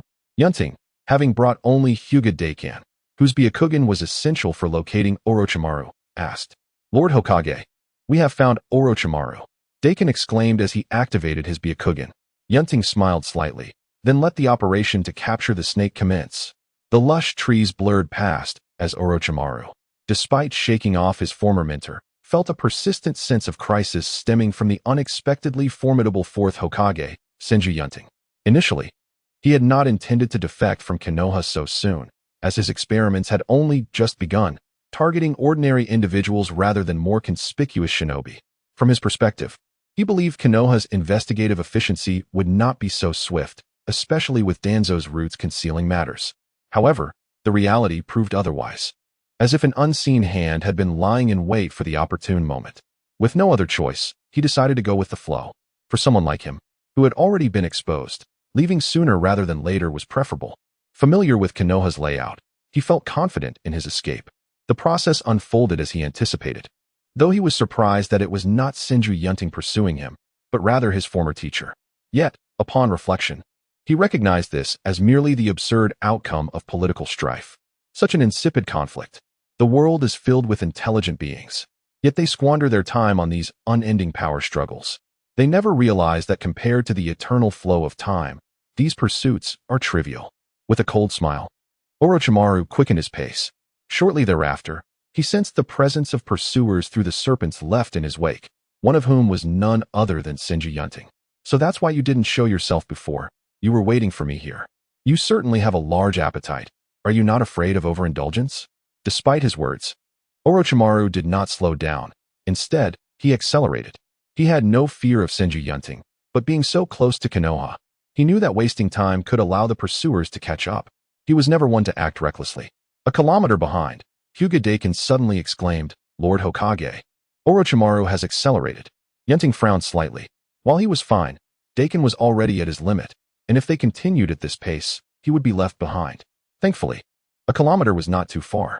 He patted Daikin's shoulder and said, "You've done well. Leave the rest to me. You should return and fetch reinforcements." With that, Yunting surged forward, doubling his speed in pursuit of Orochimaru. How fast! Truly worthy of the title of Hokage, Dakin marveled, watching Yunting's retreating figure, though worry soon crossed his face. After all, their foe was one of the legendary Sannin, renowned throughout the ninja world. He dared not hesitate any longer, swiftly turning back to summon reinforcements. Ahead, Orochimaru frowned as he observed the increasingly close figure behind him. After all, it was the Hokage, and he had underestimated him slightly. Having gained insight into Senju Yunting's strength during previous conflicts, he had not anticipated such significant progress in a short time. However, that alone was far from sufficient to impede his escape. Glancing around, Orochimaru realized that he could not shake off his pursuer at this moment. Thus, he decided to halt and deal with the troublesome Senju Yunting first. If circumstances allowed, he would not mind eliminating a Hokage and acquiring the body of a Senju, a rarity in this era that could be deemed extremely precious. Meanwhile, upon noticing Orochimaru's deceleration, Yunting prepared himself as well. In a green glade, Orochimaru, still clad in his Konoha Jonin attire, stood there, awaiting the confrontation in silence. Soon, a gust of wind swept through, and Yunting, donned in the robes of the Hokage, appeared before him. "Ah, is this not our esteemed Fourth Hokage?" Orochimaru was the first to speak, teasingly using his characteristic hoarse voice. Yunting smiled faintly. "It has only been a short while since we last met, and yet Mr. Orochimaru has transformed into a rogue ninja of Konoha. Truly, the whims of fate are unpredictable." Orochimaru chuckled. "I must thank the Fourth Hokage for his contributions to this outcome. If one were truly innocent, would they find themselves in such a predicament?" The smile on Yunting's face faded, and he spoke coldly. "I am not the Third Hokage, who would allow someone as perilous to Konoha as you to escape. Konoha has given you life and sustenance. The knowledge, techniques, jutsu, and even your very being are treasures of Konoha that shall not be taken away. So, Orochimaru, will you choose to surrender, or shall I take matters into my own hands? Should it be the latter, I would not mind bringing back a corpse." The atmosphere grew tense at that moment. Faced with Yunting's ultimatum, Orochimaru paused for a moment before emitting a deep, chilling laugh. "Ah, the younger generation truly lacks respect and humility towards their elders. The title of Fourth Hokage is indeed a prestigious one. Most ninjas would likely feel an insurmountable sense of inferiority in your presence. But that is others, it is not me. Although I am not particularly fond of the title of the legendary three bestowed by Hanzo, do you truly understand who stands before you, esteemed Fourth Hokage?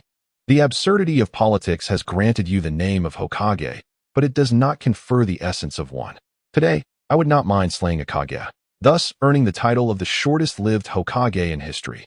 By the end of his words, Orochimaru's golden serpent-like eyes were filled with icy murderous intent. Having participated in the Second and Third Great Ninja Wars and faced countless opponents, he found the new Hokage before him far too inexperienced. Since the opponent had sought death, he was willing to oblige, just as countless had fallen to him over the past 30 years. Orochimaru. In response, Yunting remained calm, yet his words were resolutely firm. "Next, I shall make you comprehend the true meaning of Hokage. Soon. I shall await that with bated breath," Orochimaru replied coldly, his serpentine tongue flicking out to lick his lips before he sprang into action. Shuriken Shadow Clone Technique. A shuriken was hurled first, then rapidly multiplied into thousands, raining down upon Yunting like a torrential storm. As an A-rank jutsu devised by the Third Hokage, Orochimaru, being his direct disciple, had certainly mastered it. Faced with the overwhelming onslaught, Yunting remained composed, clasping his hands together. Wind release. Great breakthrough. A tempestuous gale erupted from before him, instantly scattering the incoming shuriken clones. Though the great breakthrough was merely a basic C-rank technique, its scale varied with the power of the user. When wielded by an exceptional ninja, the wind could fell entire forests. When Yunting, with his vast chakra reserves, unleashed it, it resembled a devastating typhoon. Witnessing his jutsu being thwarted, Orochimaru, with his long black hair whipped about by the wind, licked his lips in excitement, exclaiming, "What an enviable amount of chakra! Such a formidable physique! I yearn to dissect and study it." As he spoke, his movements did not falter. Fire release, great fireball technique. A blazing fireball erupted from Orochimaru's mouth, striking the ground and rapidly expanding into a sea of flames, which surged forward with even greater ferocity due to the gale. In terms of jutsu research, Orochimaru was hardly inferior to the renowned jutsu expert, Sarutobi Hiruzen.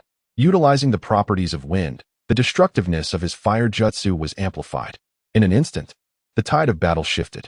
As the massive inferno threatened to engulf Yunting, Orochimaru pondered for a moment, then turned away with a hint of regret.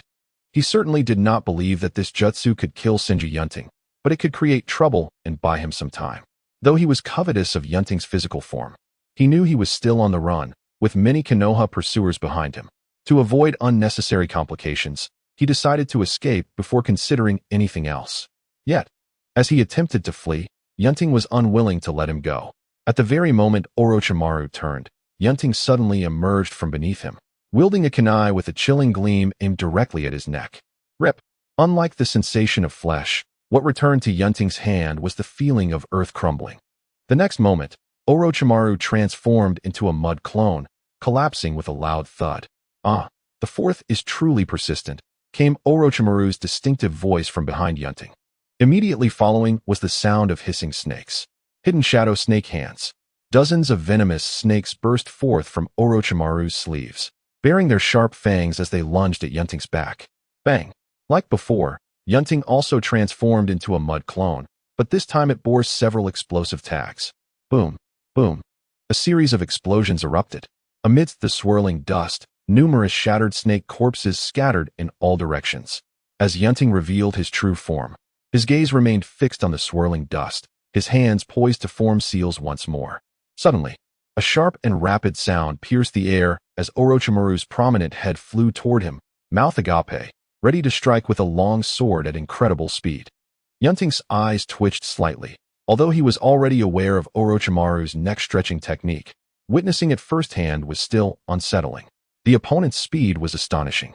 He could only abandon forming seals and draw his kunai to respond. Clang!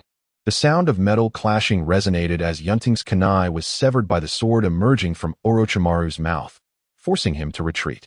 "Such strength," Orochimaru remarked, twisting his neck as he returned his head to his body, looking at Yunting. "What a pity. You still fall short of Tsunade's brute strength." Yunting's retort came in the form of a massive fireball. Orochimaru easily evaded it, and the two resumed their fierce battle. At this moment, Orochimaru's physical form had undergone soft tissue modification, greatly enhancing his flexibility and elasticity, making his close combat abilities exceptionally unpredictable, coupled with his vast combat experience. Had this been in the past, Yunting would have truly struggled against him. However, now endowed with wood release and the enhanced physical capabilities of the Senju clan, Yunting found himself at ease in the face of Orochimaru. Except for that sword. It must be the Kusanagi sword. Although the Kusanagi sword is often portrayed in abundance within the lore of Hokage, the fact that it was carried by Orochimaru and had just been tested by Yunting himself indicated its exceptional quality. Bang! Yunting delivered a heavy punch, but it was once again evaded by Orochimaru's astonishingly flexible body. In that very moment, taking advantage of Yunting's brief lapse, Orochimaru's head soared out again. The Kusanagi sword aimed directly at Yunting's nape. "I've been waiting for you." Yunting, instead of being startled, smiled as a surge of electricity coursed through him, activating the lightning release, body flicker technique. In an instant, his speed surged dramatically. With a swift turn, he confronted the incoming Kusanagi sword, reaching out with one hand to grasp it tightly, disregarding the pain in his palm. Orochimaru's expression changed dramatically, sensing impending doom as he attempted to retreat. But it was already too late. With a crackle, the chakra within Yunting surged violently, and the hand gripping the Kusanagi sword erupted with dazzling sparks of electricity. Metal conducts electricity, and lightning travels with astonishing speed. Thus, Orochimaru could only watch helplessly as the brilliant bolts of electricity gathered in Yunting's hand coursed along the blade, enveloping him entirely. The sound resembled countless birds chirping within Orochimaru's body. At that moment, he could not react.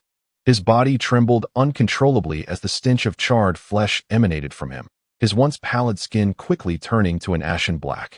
The effects of lightning release vary among individuals.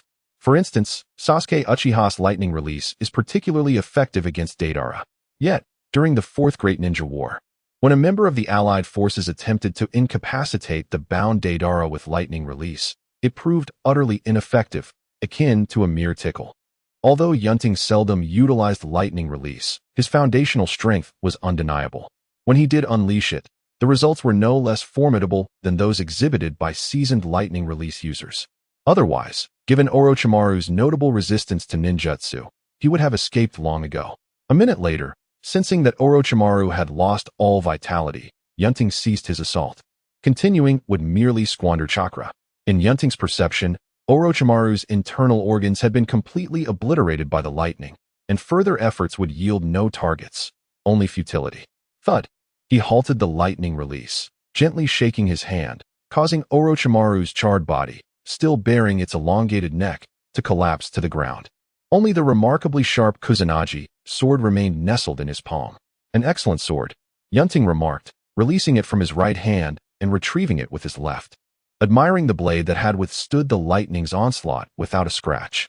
Meanwhile, his own deep wound, which had been profusely bleeding, began to heal rapidly. Soon, Yunting's right hand was restored to its former state, as if the injury had never existed. The Senju clan, particularly those like him who inherited would release and possess a potent bloodline, exhibit a regenerative speed that far surpasses ordinary expectations. After securing the Kusanagi sword, Yunting turned his attention back to Orochimaru's body. Most would lower their guard upon slaying one of the legendary Sannin, with the corpse before them. However, Yunting was not like most. He was acutely aware that Orochimaru was notoriously difficult to kill, akin to an indomitable cockroach. Despite the present circumstances being different from over a decade ago, and having thoroughly inspected the lifeless form for signs of life, he deemed it prudent to remain cautious. Yunting reached into his ninja pouch, producing 4 kunai which he gripped between his fingers, imbuing them with wind-based chakra. Whoosh, whoosh, whoosh, whoosh. The kunai, propelled at more than double their ordinary speed, hurtled toward Orochimaru's head, chest, hands, and legs. If they struck true, they would surely result in an instantaneous and thorough dismemberment. Yet, the unexpected occurred. Just as the kunai drew near, a pair of pale arms erupted from Orochimaru's abdomen, tearing through the projectiles, revealing a brand new version of Orochimaru emerging from the carcass. It was as if he had shed a human skin when he stood before Yunting again. He was covered in a repulsive slime, yet bore no injuries. Is that Orochimaru's substitution technique? Yunting pondered, astonished by the existence of such a bug-like secret art. A perfect substitution technique, albeit one with disgustingly grotesque properties. He had not anticipated that Orochimaru would already have developed this ability. Yunting frowned at the sight. He found it difficult to grasp the principle behind this technique, especially after having inspected the lifeless shell for any remnants. How cautious you are, Lord Fourth Hokage. At this moment, the fully restored Orochimaru spoke. When he referred to the Fourth Hokage, his tone was devoid of previous mockery, replaced instead with an earnest gravity. He had not expected Yunting's strength to have advanced so significantly since assuming the role of Hokage, truly worthy of the legacy of the Senju clan. His earlier arrogance now seemed misplaced. It was evident that if he did not approach Yunting with the utmost seriousness, he might very well perish here. Having meticulously plotted today's events, Orochimaru had miscalculated Yunting's true power, and a sense of urgency washed over him. Without further hesitation, he slammed his hands onto the ground, exclaiming, "Multiple snakes of the hidden shadow." Instantly, a multitude of serpents, far surpassing the previous count, were summoned, surging toward Yunting like a tidal wave. To be honest, snakes were the animals I despised the most. Frowning at the unfolding scene, Yunting rapidly formed hand seals. Water release, water collision wave. Chakra swiftly drained from him, and a torrent of rapidly spinning water enveloped him like a waterfall. The venomous snakes charged forth, unable to breach the watery curtain, and were instantly crushed by the intense pressure. Yunting did not remain passive. Under his control, the whirlpool of water expanded rapidly, submerging a significant portion of the surrounding snakes. Just as he prepared to press the advantage, an ominous shadow loomed beneath him. Instinctively, he looked up to see a massive serpent descending from above, its girth exceeding that of a human, sweeping down with tremendous force. Boom! The water curtain shattered. Yunting leaped several times, narrowly evading the strike. Just as he landed, another serpent, nearly as large as the first, lunged at him from behind, its gaping maw poised to bite. You really think I fear you? Yunting swiftly pivoted, evading the serpent, and drew the Kusanagi sword, delivering a powerful slash at its side. In an instant, foul snake blood sprayed forth as the serpent was cleaved in two, dissolving into a puff of white smoke and banished back to the realm of the land of the dragons. Yet, that was merely one serpent slain, hundreds more charged forth, many of which were the very snakes Yunting had previously dispatched. Realizing the futility of relying solely on the Kusanagi, Yunting set it aside and formed hand seals again. Water release, water severing wave. A rapid jet of high-pressure water erupted from his mouth, slicing through all serpents in its path, from the smallest to the largest, with ease. Before long, the area was cleared. Where is Orochimaru? Yunting surveyed his surroundings. I'm right here. A familiar voice suddenly echoed behind him. Without a moment's thought, Yunting swiftly turned and swung his fist. Bang! Orochimaru offered no resistance as Yunting's blow connected. Yet, in the next instant, his form collapsed inward, releasing dozens of venomous snakes. Unlike before, these snakes expanded as they surged toward Yunting. Boom, boom, boom. The sound of consecutive explosions erupted before Yunting. When the smoke cleared, only a charred and fragmented piece of what lay on the ground. Such peculiar ninjutsu. On the other side, Yunting reappeared unharmed, shaking his head at the remnants of his previous position. Not far away, Orochimaru emerged from the ground, a sinister smile gracing his lips. It seems I have underestimated you, Lord Hokage. As he spoke, he scrutinized Yunting closely, attempting to gauge the remaining chakra within him. Time is running short, Yunting suddenly declared. Orochimaru paused, taken aback.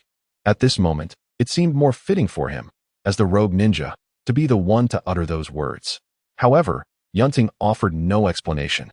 He turned his gaze behind him and murmured, considering the time, those I invited will soon arrive. After all, with the stage set, how could there be a performance without an audience? An ominous feeling suddenly gripped Orochimaru, as if he had overlooked something significant.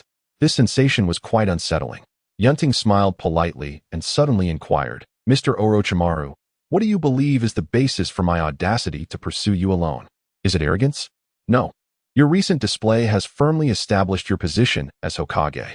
Being one of the legendary Sannin, Orochimaru, aware that panic resolves nothing, had already regained his composure.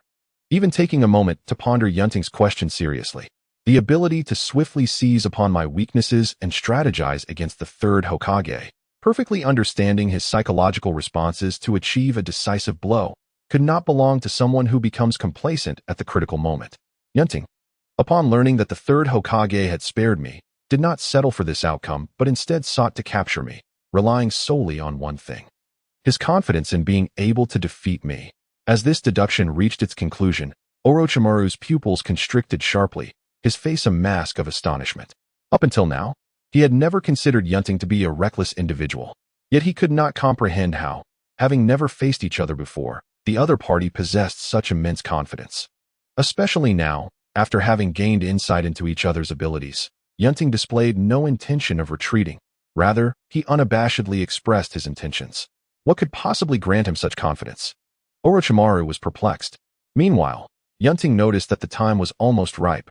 It was no longer premature to act. Thus, he finally relinquished the restraint of his eagerness and began to explain. I presume, Senior Orochimaru, that you are curious about my foundation.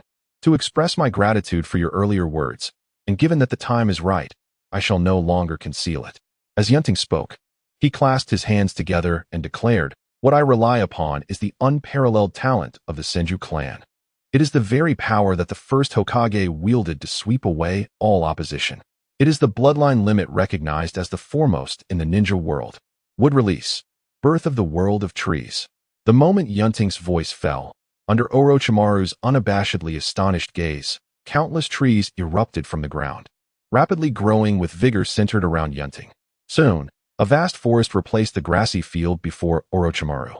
Could it truly be? Would release? Orochimaru stared in disbelief at the scene unfolding before him. He never anticipated that the current Senju Yunting could awaken would release. At 20 years of age, by all accounts, if one had not manifested their bloodline limit by this time, the probability of doing so later approaches zero, much like Tsunade. As the granddaughter of Hashirama Senju, belonging to the purest lineage of the Senju clan, she, despite her potential, could not awaken would release and had to resign herself to this fate. Yet, who would have thought that Senju Yunting, with a more distant bloodline connection to Hashirama, could unknowingly awaken would release at such an age? No wonder he dared to come alone, confident in his ability to defeat Orochimaru. Having studied the cells of Hashirama, Orochimaru naturally understood the power of would release, a bloodline limit that once dominated the ninja world.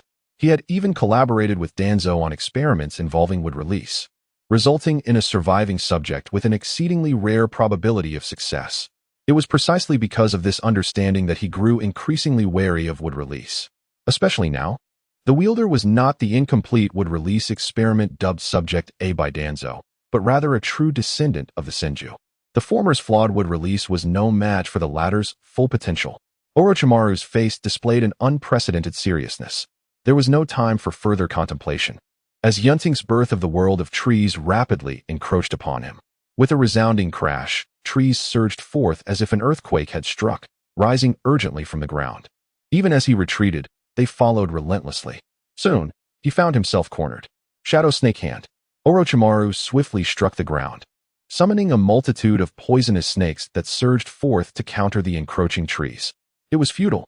The trees, invigorated by would release, surged forth in even greater numbers. In no time, the snakes were ensnared, and even the larger serpents summoned by Orochimaru met a similar fate. Their struggles futile as they were consumed by the very forest they sought to escape, becoming nourishment for the trees. Though he had anticipated this, the overwhelming strength was still astonishing. Orochimaru evaded the relentless onslaught of trees with incredible speed. As he witnessed his jutsu being effortlessly countered, he maintained a facade of calmness. Yet his inner turmoil deepened. Amidst the chaos, he glanced upward, realizing that the once clear sky was now obscured by a dense canopy of leaves, signifying that he had unwittingly become ensnared within the realm of would release. Fire release, great fireball technique. A massive fireball erupted from Orochimaru's mouth, engulfing the encroaching trees and spreading devastating flames in all directions. Soon, a conflagration erupted within the forest. Just as Orochimaru began to breathe a sigh of relief, he witnessed the once raging flames extinguish before his eyes, while the scorched trees rapidly sprouted new buds. In mere moments, the small patch of forest he had incinerated was rejuvenated, branches once again lunging toward him from all directions. Clearly, if would release were so easily subdued by fire release, it would not be revered as the foremost bloodline limit in the ninja world. He could no longer afford to linger. He had to escape the confines of the birth of the world of trees. Sharp wooden spikes grazed his face, tearing through flesh and causing blood to flow. But Orochimaru remained undeterred. After determining his escape route, he surged forth with all his might. Not far away, Yunting, fully aware of the forest surrounding him, sensed Orochimaru's intentions and adeptly manipulated the surrounding trees with more strategic precision to ensnare him. In an instant, the danger surrounding Orochimaru intensified. Trees were closing in from every direction, front, back, left, right, above, and below. Countless branches assailed him. Even as he severed some, an unending stream continued to converge upon him, instilling a sense of despair. After enduring for a brief period, Orochimaru finally misstepped, a thick branch ensnaring his right leg. This was merely the beginning. A multitude of trees surged forth, binding him tightly in a relentless embrace. As he felt his organs being crushed under immense pressure, sharp wooden spikes penetrated his body. Orochimaru opened his mouth wide in shock. Body replacement technique. With a squelch, a pale and damp arm emerged from his mouth, followed swiftly by the rebirth of Orochimaru from his tattered shell, gazing at the thorny tree that had formed from the flesh and blood of his previous form. Orochimaru inhaled deeply, biting into his finger before slamming it onto the ground. Summoning technique. Boom. A massive cloud of white smoke erupted within the forest conjured by wood release. Amidst the resounding crash of fallen trees, a colossal serpent adorned with purple stripes, of immense size, was summoned by Orochimaru. Hey, Orochimaru, I was sleeping. Why do you summon me now? To appease my wrath, you must prepare 100, no, 200 living sacrifices afterward. Orochimaru's true summoning beast, the myriad snakes from the dragon cave, spoke with evident impatience. In response, Orochimaru remained unfazed, asserting that whether it be 200 or even 500, it mattered not as long as they could navigate the current predicament. The myriad snakes, upon hearing this, chuckled with delight. Huh? It seems you've encountered quite a dilemma, Orochimaru. Allow me to see a mere child? Donning the Hokage robe no less. Have you defected, Orochimaru? How intriguing. I've yet to feast upon a Hokage. Today shall mark the occasion. Yet, one must not underestimate this youthful Hokage, Orochimaru cautioned, choosing not to elaborate further. He was acutely aware of the myriad snake's vile temperament. Should he reveal that their opponent possessed wood release, the latter would likely flee at the first sign of danger. Such an outcome was unacceptable. He had summoned the myriad snakes precisely to serve as a shield against the onslaught. On the other side, upon witnessing Orochimaru conjure a colossal serpent stretching over 100 meters, Yunting recognized that this was indeed the myriad snakes. Regardless of its immense size, wood release was particularly effective against such foes. With a clap of his hands, Yunting summoned a multitude of trees that rapidly expanded, weaving into a vast net aimed at ensnaring the serpent. What is this? The myriad snakes, still basking in their arrogance, suddenly beheld the forest as if animated, relentlessly surging towards it. With a thunderous roar, the ground trembled. Regardless of the chaos, the battle-hardened myriad snakes activated its formidable, unyielding form, crushing the encroaching trees one by one. Although it lacked ninjutsu, its sheer size and speed rendered it a formidable opponent, with few able to stand against it aside from shadow-level ninjas. This was the reason Orochimaru had tolerated its haughty demeanor for so long. Get out of this forest, Orochimaru urged from atop its head. Cursed Orochimaru, what manner of foe have you provoked? Despite its bravado, the myriad snakes was no fool. After a brief exchange, sensing the peril, it begrudgingly obeyed Orochimaru's command and slithered away. Observing this, Yunting would not allow it to escape unscathed. Soon, a barrage of wood release attacks rained down from all directions upon the myriad snakes. Even as it shattered the oncoming trees, an unending wave of wood ensnared it, leaving no gap unfilled. This is wood release. Realizing its dwindling strength, the myriad snakes finally recognized that it was being assaulted by the long-lost and once-renowned wood release.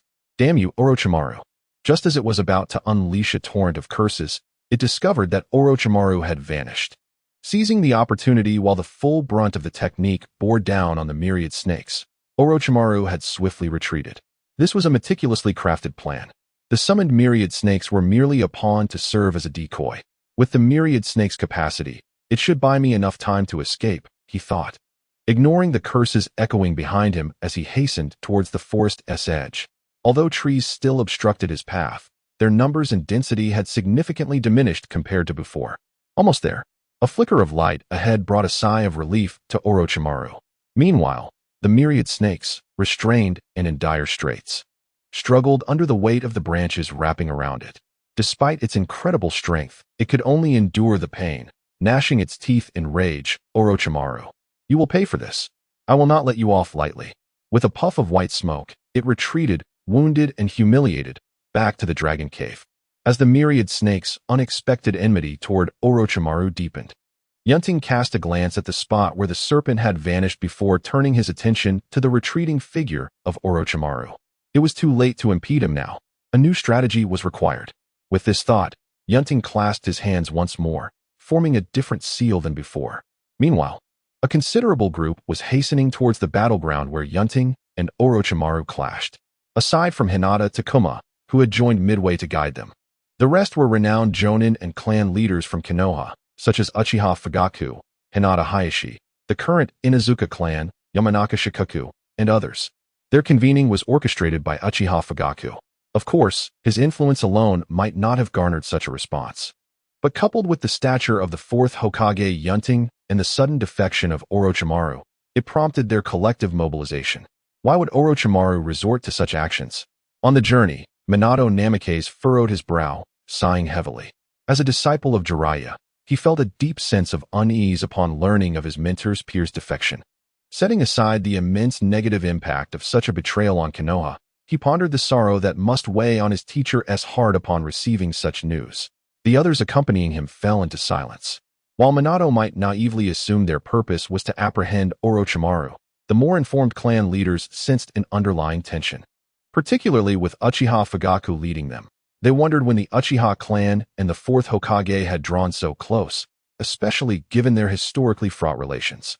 Furthermore, news from Hinata Takuma indicated that the Third Hokage had already set out to confront Orochimaru. Could it be that Orochimaru had eluded capture? Narashikaku's brow furrowed deeper as he contemplated.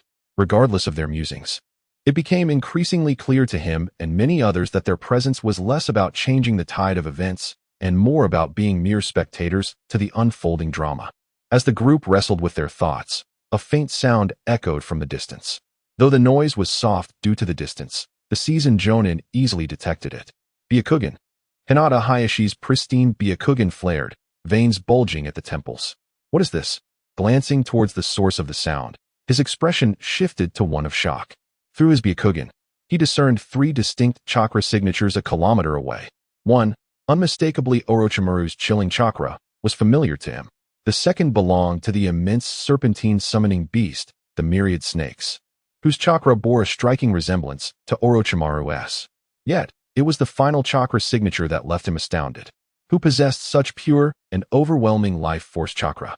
Radiating so broadly, the trees enveloped in chakra now seemed to pulsate with life. A living forest? For a moment, Hinata Hayashi questioned the reliability of his Byakugan. After a brief silence, he gathered his thoughts and spoke. A battle is occurring 1 kilometer to the east, involving Orochimaru and his summoned beast, the Serpent of 1,000. The chakra of the serpent has just dissipated, indicating it has been repelled. Is it the Fourth Hokage who is engaging Orochimaru? Uchiha Fugaku inquired from the side.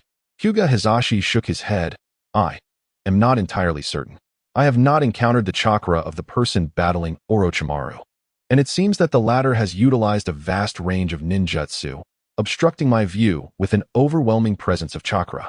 Regardless of whether it is the Fourth Hokage, since Orochimaru is ahead, we must swiftly apprehend him. Orochimaru harbors too many secrets of Konoha, and he must not escape. At this moment, Narashikaku, the highest-ranking shinobi present, spoke up. Understood. The group quickened their pace, reducing the distance to 1 kilometer swiftly. As they approached the battlefield, Minato Namikaze unsheathed a specially crafted kunai and declared, "Everyone, I shall take the lead." Renowned as the yellow flash of the shinobi world, Minato, who mastered the flying thunder god technique, was undoubtedly the most suitable choice for a vanguard. Minato, your task is to hold Orochimaru back and prevent his escape until we arrive. It will be then that the battle is decided, Narashikaku reminded him. Understood, Minato nodded, preparing to advance. However, at that moment, an immense tremor erupted from the nearby battlefield. Minato halted, and the others instinctively looked up. In the next instant, a blinding flash resonated in their minds, causing a wave of dizziness. At that moment, even the typically composed Hyuga Hizashi was taken aback, his mouth agape at the sight of the colossal dust cloud ahead. What? What is that? The same bewilderment struck Orochimaru as well. Just as he was about to feel relieved after narrowly escaping, he suddenly sensed a significant disturbance in the chakra emanating from the dense forest behind him. Wood release, wood dragon technique. Yunting, standing atop the crown of a giant tree, formed hand seals. In the next moment, the entire forest erupted into motion. All the trees within a kilometer radius seemed to sprout legs, swiftly gathering in front of Yunting, coalescing into a massive mass. Ultimately, a resounding roar echoed forth. A wood dragon, far larger and more imposing than the Serpent of 1,000, materialized from the assembled trees. As Yunting leaped atop its head, the majestic wood dragon's eyes blazed with intensity, rising high into the air, surveying everything below. Orochimaru, you cannot escape. Surrender now, Yunting declared, his Hokage robe billowing dramatically as he looked down at Orochimaru, now a mere speck. Such an irritating tone. Orochimaru raised his gaze, observing the lifelike and perilous wood dragon, a glimmer of envy flickering in his eyes. Those with bloodline limits are indeed exceedingly fortunate. With minimal effort, they can surpass the life work of most shinobi. Even as one who has researched and developed various ninjutsu, in the face of Senju Yunting's wood release, his own techniques seem trivial. This is the lament of an ordinary person. Yet, the more he witnessed, the more he craved. At this moment, Orochimaru's intense curiosity about bloodline limits, particularly the immensely powerful ones, surged within him. However, all of this hinged on his ability to escape alive. Meanwhile, Yunting's gaze shifted to the right, where familiar Konoha shinobi had arrived and were taking in his current state. The stage is set, since the audience has arrived. Let us promptly complete this act, Yunting thought with a slight smile. In his plan, the Third Hokage's allowance of Orochimaru's departure only constituted the first half. It would only be truly complete when he defeated Orochimaru with wood release before everyone. He was acutely aware of the prominence of wood release in the hearts of Konoha's people and knew that once the news of his possession of wood release spread, it would cause an immense stir. Yet, that was not enough. Only by witnessing its authenticity and witnessing its power firsthand could he effectively awe the crowd. This was the only way he could swiftly seize power after the Third's decline, thereby circumventing various troublesome conflicts. After all, while he bore the title of Fourth Hokage, his personal prestige likely did not surpass that of Minato Namikaze. Konoha, at its core, was a violent organization, and the importance of strength was self-evident. Thus, he devised a strategy to set an example. Currently, Orochimaru was that heavily weighted example, while the others present were mere spectators. Additionally, Yunting had plenty of schemes to accrue reputation points. Just like now, the system continually chimed with notifications of reputation points gained from various sources. Although it still paled in comparison to the extraordinary might guy, every little bit added up. This was far superior to the past, where he would only receive a single point. Could any other method, such as mere textual descriptions or hearsay, achieve such results? Yunting foresaw a tremendous surge in his reputation points following this day. With this in mind, he resolved to conclude the battle swiftly. A thunderous roar of the dragon resounded across the sky. With a powerful leap, Yunting urged the wood dragon, which responded with a resounding cry, its massive form charging towards Orochimaru with unparalleled momentum. Before the wood dragon could arrive, the chilling gusts of wind it generated forced Orochimaru to retreat repeatedly. His pupils contracted as he forcibly halted, bloodied hands slamming against the ground. Triple Rashomon. Instantly, 3 massive, uniquely designed gates with gaping mouths appeared in succession before the wood dragon. This was Orochimaru's strongest physical defense technique at present. After the first Hokage, only Orochimaru could wield the Rashomon technique. However, he could only summon 3 gates, not the peak 5. Unfazed, Yunting commanded the wood dragon to collide with the gates. Boom. The first gate shattered upon impact, followed by the second and third. Against the overwhelming power of wood release, the Rashomon technique merely delayed the inevitable. In that brief moment, Orochimaru unleashed his final resort. Serpent of 1,000 snakes. Countless serpents surged forth from Orochimaru's grotesquely wide mouth. Hundreds, thousands, tens of thousands. Soon, an unfathomable sea of serpents intertwined and surged forward with immense force. Their might eclipsed that of his previous technique, the serpent's hidden shadow. Yunting gazed ahead, nearly engulfed by the writhing mass of serpents. For a moment, it appeared as though the wood dragon beneath him would be overwhelmed, truly a formidable opponent. One of the legendary 3 ninjas. Though not yet the complete form of years to come, he should not be underestimated. Yunting mused internally. Coincidentally, the Konoha shinobi who had reached the edge of the battlefield were equally astounded by the sight. So this is indeed Orochimaru. Narashikaku shook his head helplessly, realizing that with such a vast sea of serpents, even their attempts to assist would be futile. Minato Namikaze's expression also revealed a hint of concern. Surrounded by serpents, Orochimaru found it difficult to reach his adversary despite his mastery of the Flying Thunder God technique. Beside him, Uchiha Fugaku opened his 3-tomo Sharingan, silently observing the battlefield, perhaps contemplating how he would respond in a similar predicament. At that moment, Hinata Hisashi suddenly remarked, The Hokage will surely manage. After all, he possesses wood release. Indeed, wood release.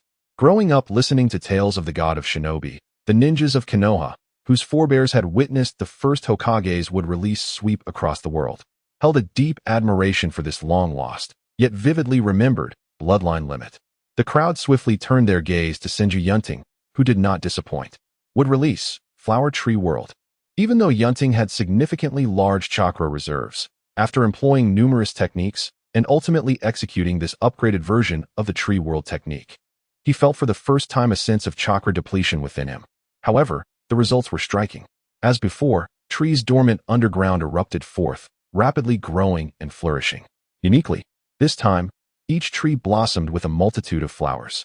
Under Yunting's control, the petals unfurled quickly, releasing a cloud of toxic pollen. This formidable technique, which had once briefly incapacitated Uchiha Madara, could easily bewilder the vast number of serpents. In an instant, the fearsome cacophony of hissing ceased, and the battlefield fell silent. The next moment, the wooden dragon beneath Yunting stirred, crushing the defenseless serpents in its path, before its tail lashed out, ensnaring Orochimaru, who had succumbed to the pollen and momentarily lost consciousness. At that moment, the battle was effectively concluded. Now, Orochimaru, do you still wish to resist? Yunting inquired as the dragon's head lowered. At this juncture, the modified Orochimaru, having regained consciousness, felt the binding restraints around him and recognized Yunting's familiar words. Rather than succumbing to despair, he smirked defiantly and replied, "Resist? Even if I surrender, do you truly believe Konoha's prison could contain me?" Yunting shook his head. "With your talents, you could not be confined for long. So, Orochimaru, will you not confess?" "Confess? Absolutely not." Orochimaru scoffed, his face devoid of remorse. "I do not perceive any wrongdoing on my part. The pursuit of truth has historically required the sacrifices of individuals. Even you, the mighty Fourth Hokage, seem trapped within the confines of mortal thinking. Like the First Hokage, though you possess great treasures, you fail to unearth your potential, ultimately perishing like any ordinary human. How tragic! How contemptible! A mad scientist's reasoning indeed." Yunting concluded in his mind, his expression turning serious as he articulated, "I comprehend your perspective, Orochimaru. Now, I shall render my final judgment. In the name of the Fourth Hokage of Konoha, I sentence the rogue ninja Orochimaru to death." The fate of all rogue ninjas captured in the shinobi world was invariably execution. Not every rogue was akin to Uchiha Sasuke, nor did they possess a unique ally like Uzumaki Naruto. Had the Third Hokage been present, Orochimaru might have had a chance at survival. However, Yunting was determined not to let this monumental threat escape. With an indifferent gaze, he extended his hand, causing a portion of the wooden dragon coiled around Orochimaru to constrict violently, hastening the absorption of the dwindling chakra within him. The wood dragon technique inherently had the capacity to siphon chakra, and once a ninja's chakra was entirely depleted, death would ensue. By dealing with Orochimaru in this manner, Yunting aimed not only to provide a dignified end for someone who had once contributed greatly to Konoha, but also to prevent any potential escape through Orochimaru's notorious substitution techniques. Although he did not fully understand such arcane arts, Yunting knew that even the most advanced techniques required chakra to function. Without it, they were akin to a ship adrift without water, unable to navigate. At this moment, Orochimaru's chakra visibly waned, his life force diminishing. Remarkably, throughout this ordeal, he remained silent. A perplexing smile etched upon his face. After several moments, the wooden dragon could no longer absorb chakra, and Orochimaru's essence faded away.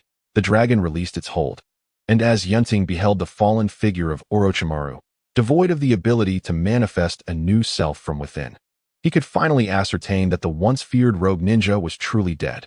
So, this is how it concludes? Such a plain and simple ending? Yunting felt an unsettling sense of unreality.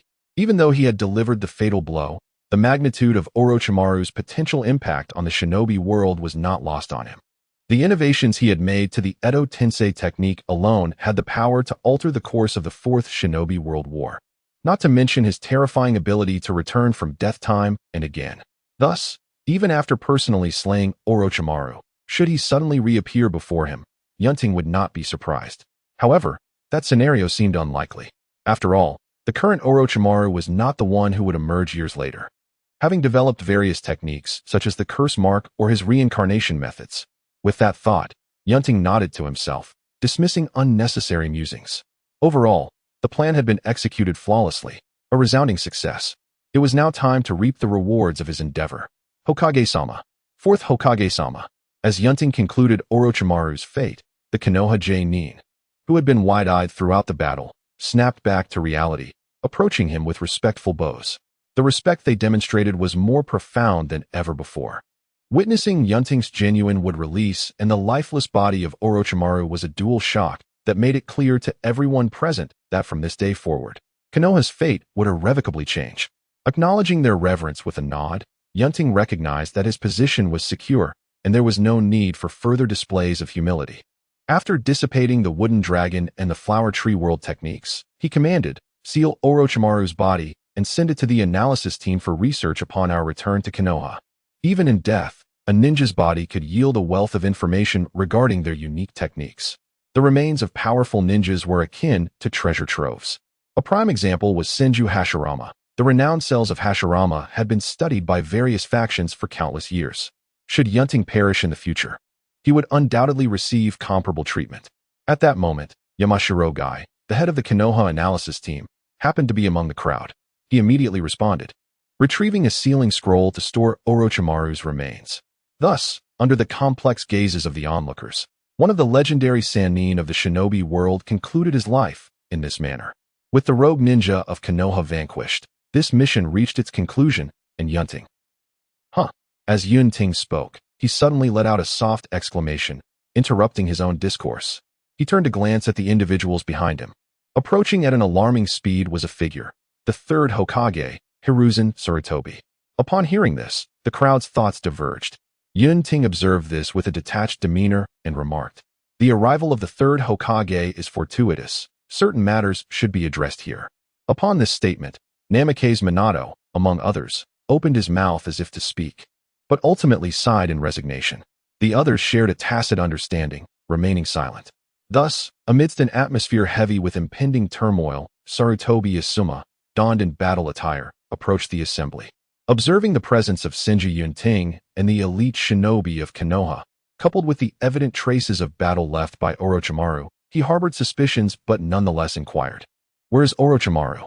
The group instinctively glanced at Yunting, who nodded in affirmation.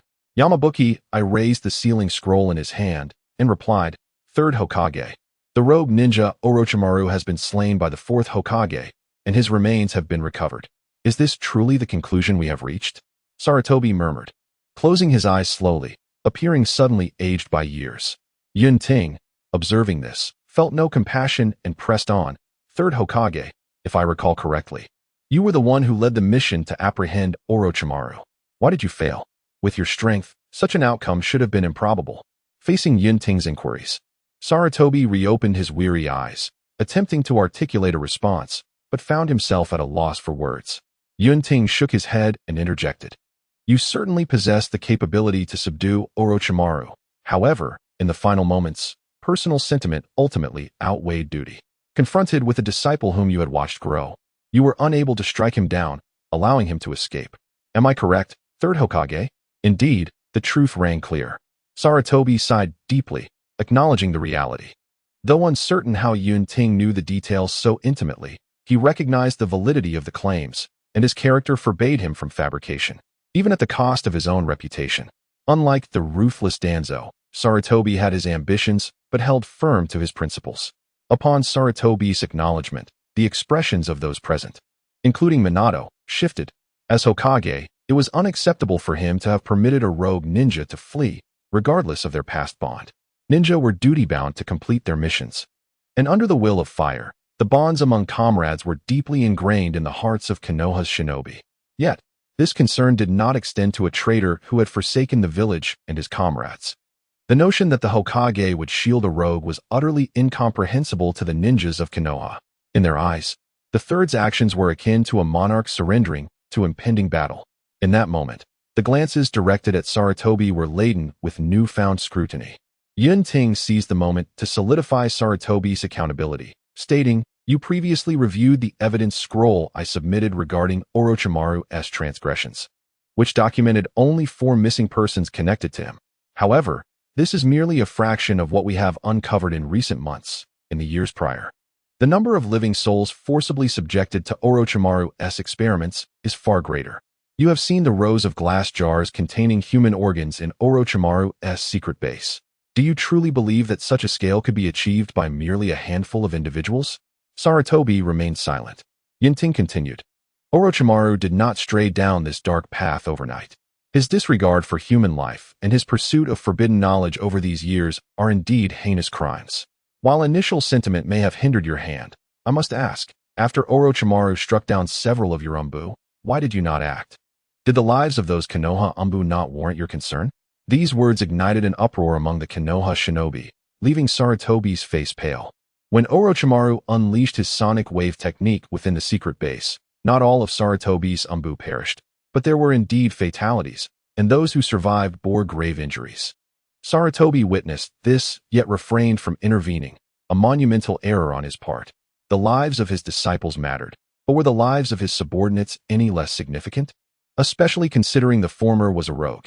At that moment, the Third Hokage's standing in the eyes of the assembly plummeted to unprecedented lows. Ultimately, under Yunting's relentless scrutiny, Sarutobi felt a profound sense of guilt. Without further prompting, he admitted in a voice aged beyond his years, the matter of Orochimaru's defection stems from my own failings. I allowed personal feelings to cloud my judgment, neglecting the safety of my fellow villagers. I am prepared to accept all consequences from the village, and I hope you will support the Fourth Hokage in fostering Konoha's prosperity henceforth. Third Hokage U. While discontent with Sarutobi's handling of Orochimaru, the assembled shinobi acknowledged his years of service, his contributions, and the burdens he had borne. Some felt a twinge of sympathy as they listened to his public admission of guilt. Yet, Sarutobi interrupted their sentiments with a firm gesture. He was not feigning humility. He recognized his missteps and was willing to bear the repercussions. Moreover, his declaration signified the conclusion of his political tenure and the transfer of power to Yunting. In truth, he had come to this realization after allowing Orochimaru to escape, but he had not anticipated Yunting's swift actions. Truly, the youth were formidable. Sarutobi regarded Yunting, his decades of experience revealing the shadow of the latter behind today's events. Yet, the choice lay before him, and he had willingly chosen the path of no return. He could blame no one else. Furthermore, Konoha could no longer endure internal strife. Yunting, the future of Konoha is now in your hands, Sarutobi stated with a tinge of melancholy, finally relinquishing all burdens. I assure you, Konoha will flourish under my stewardship. Yunting replied earnestly. This moment marked a genuine transfer of power from the Third Hokage to the Fourth Hokage. Nearby, the clan leaders of Hyuga, Uchiha, Nara, Yamanaka, Akimichi, and Oil Girl, alongside renowned shinobi such as Namikaze Minato and Yuhi Kurenai, witnessed this significant event. Thus, Yunting's plan was triumphantly realized. From this day forth, he truly held the reins of Konoha, becoming the illustrious Fourth Hokage. Following a simple yet solemn ceremony, the people of Konoha departed without lingering attachments. Along the way, Sarutobi learned of Yunting's awakening of wood release, his heart filled with awe, as he thought of the first Hokage. Perhaps Yunting could indeed usher in a new era of brilliance for Konoha. With this thought, Sarutobi felt a renewed sense of tranquility. An hour later, within the desolate battlefield left by the confrontation with Orochimaru, a small white phosphorus snake emerged from a severed serpent's carcass, glancing with its golden slit pupils towards the direction of Konoha before vanishing into the forest. The first half of Konoha's 48th year was expected to be uneventful. However, the arrival of Yunting rendered the first half of the year rather extraordinary, primarily due to 2 sensational events that transpired within the ninja world during this period. The first was the defection and subsequent demise of Orochimaru, one of the legendary Sannin of Konoha. The second was the awakening of Mokutan by the Fourth Hokage of Konoha. Upon Yunting's return to the village with a cadre of Konoha ninjas, these events rapidly spread without concealment, swiftly becoming the topic of discussion among the populace. In the root base of Konoha, Danzo Shimura, partially shrouded in darkness, remained motionless for a considerable time until he was visited by Yamanaka Ryuma, who reported, Lord Danzo, all relevant laboratories have been shut down and the documents pertaining to human experimentation have been destroyed. I understand, Danzo replied, pressing his hands against the cane, his voice grave. Instruct the route personnel to expeditiously relocate the experimental equipment.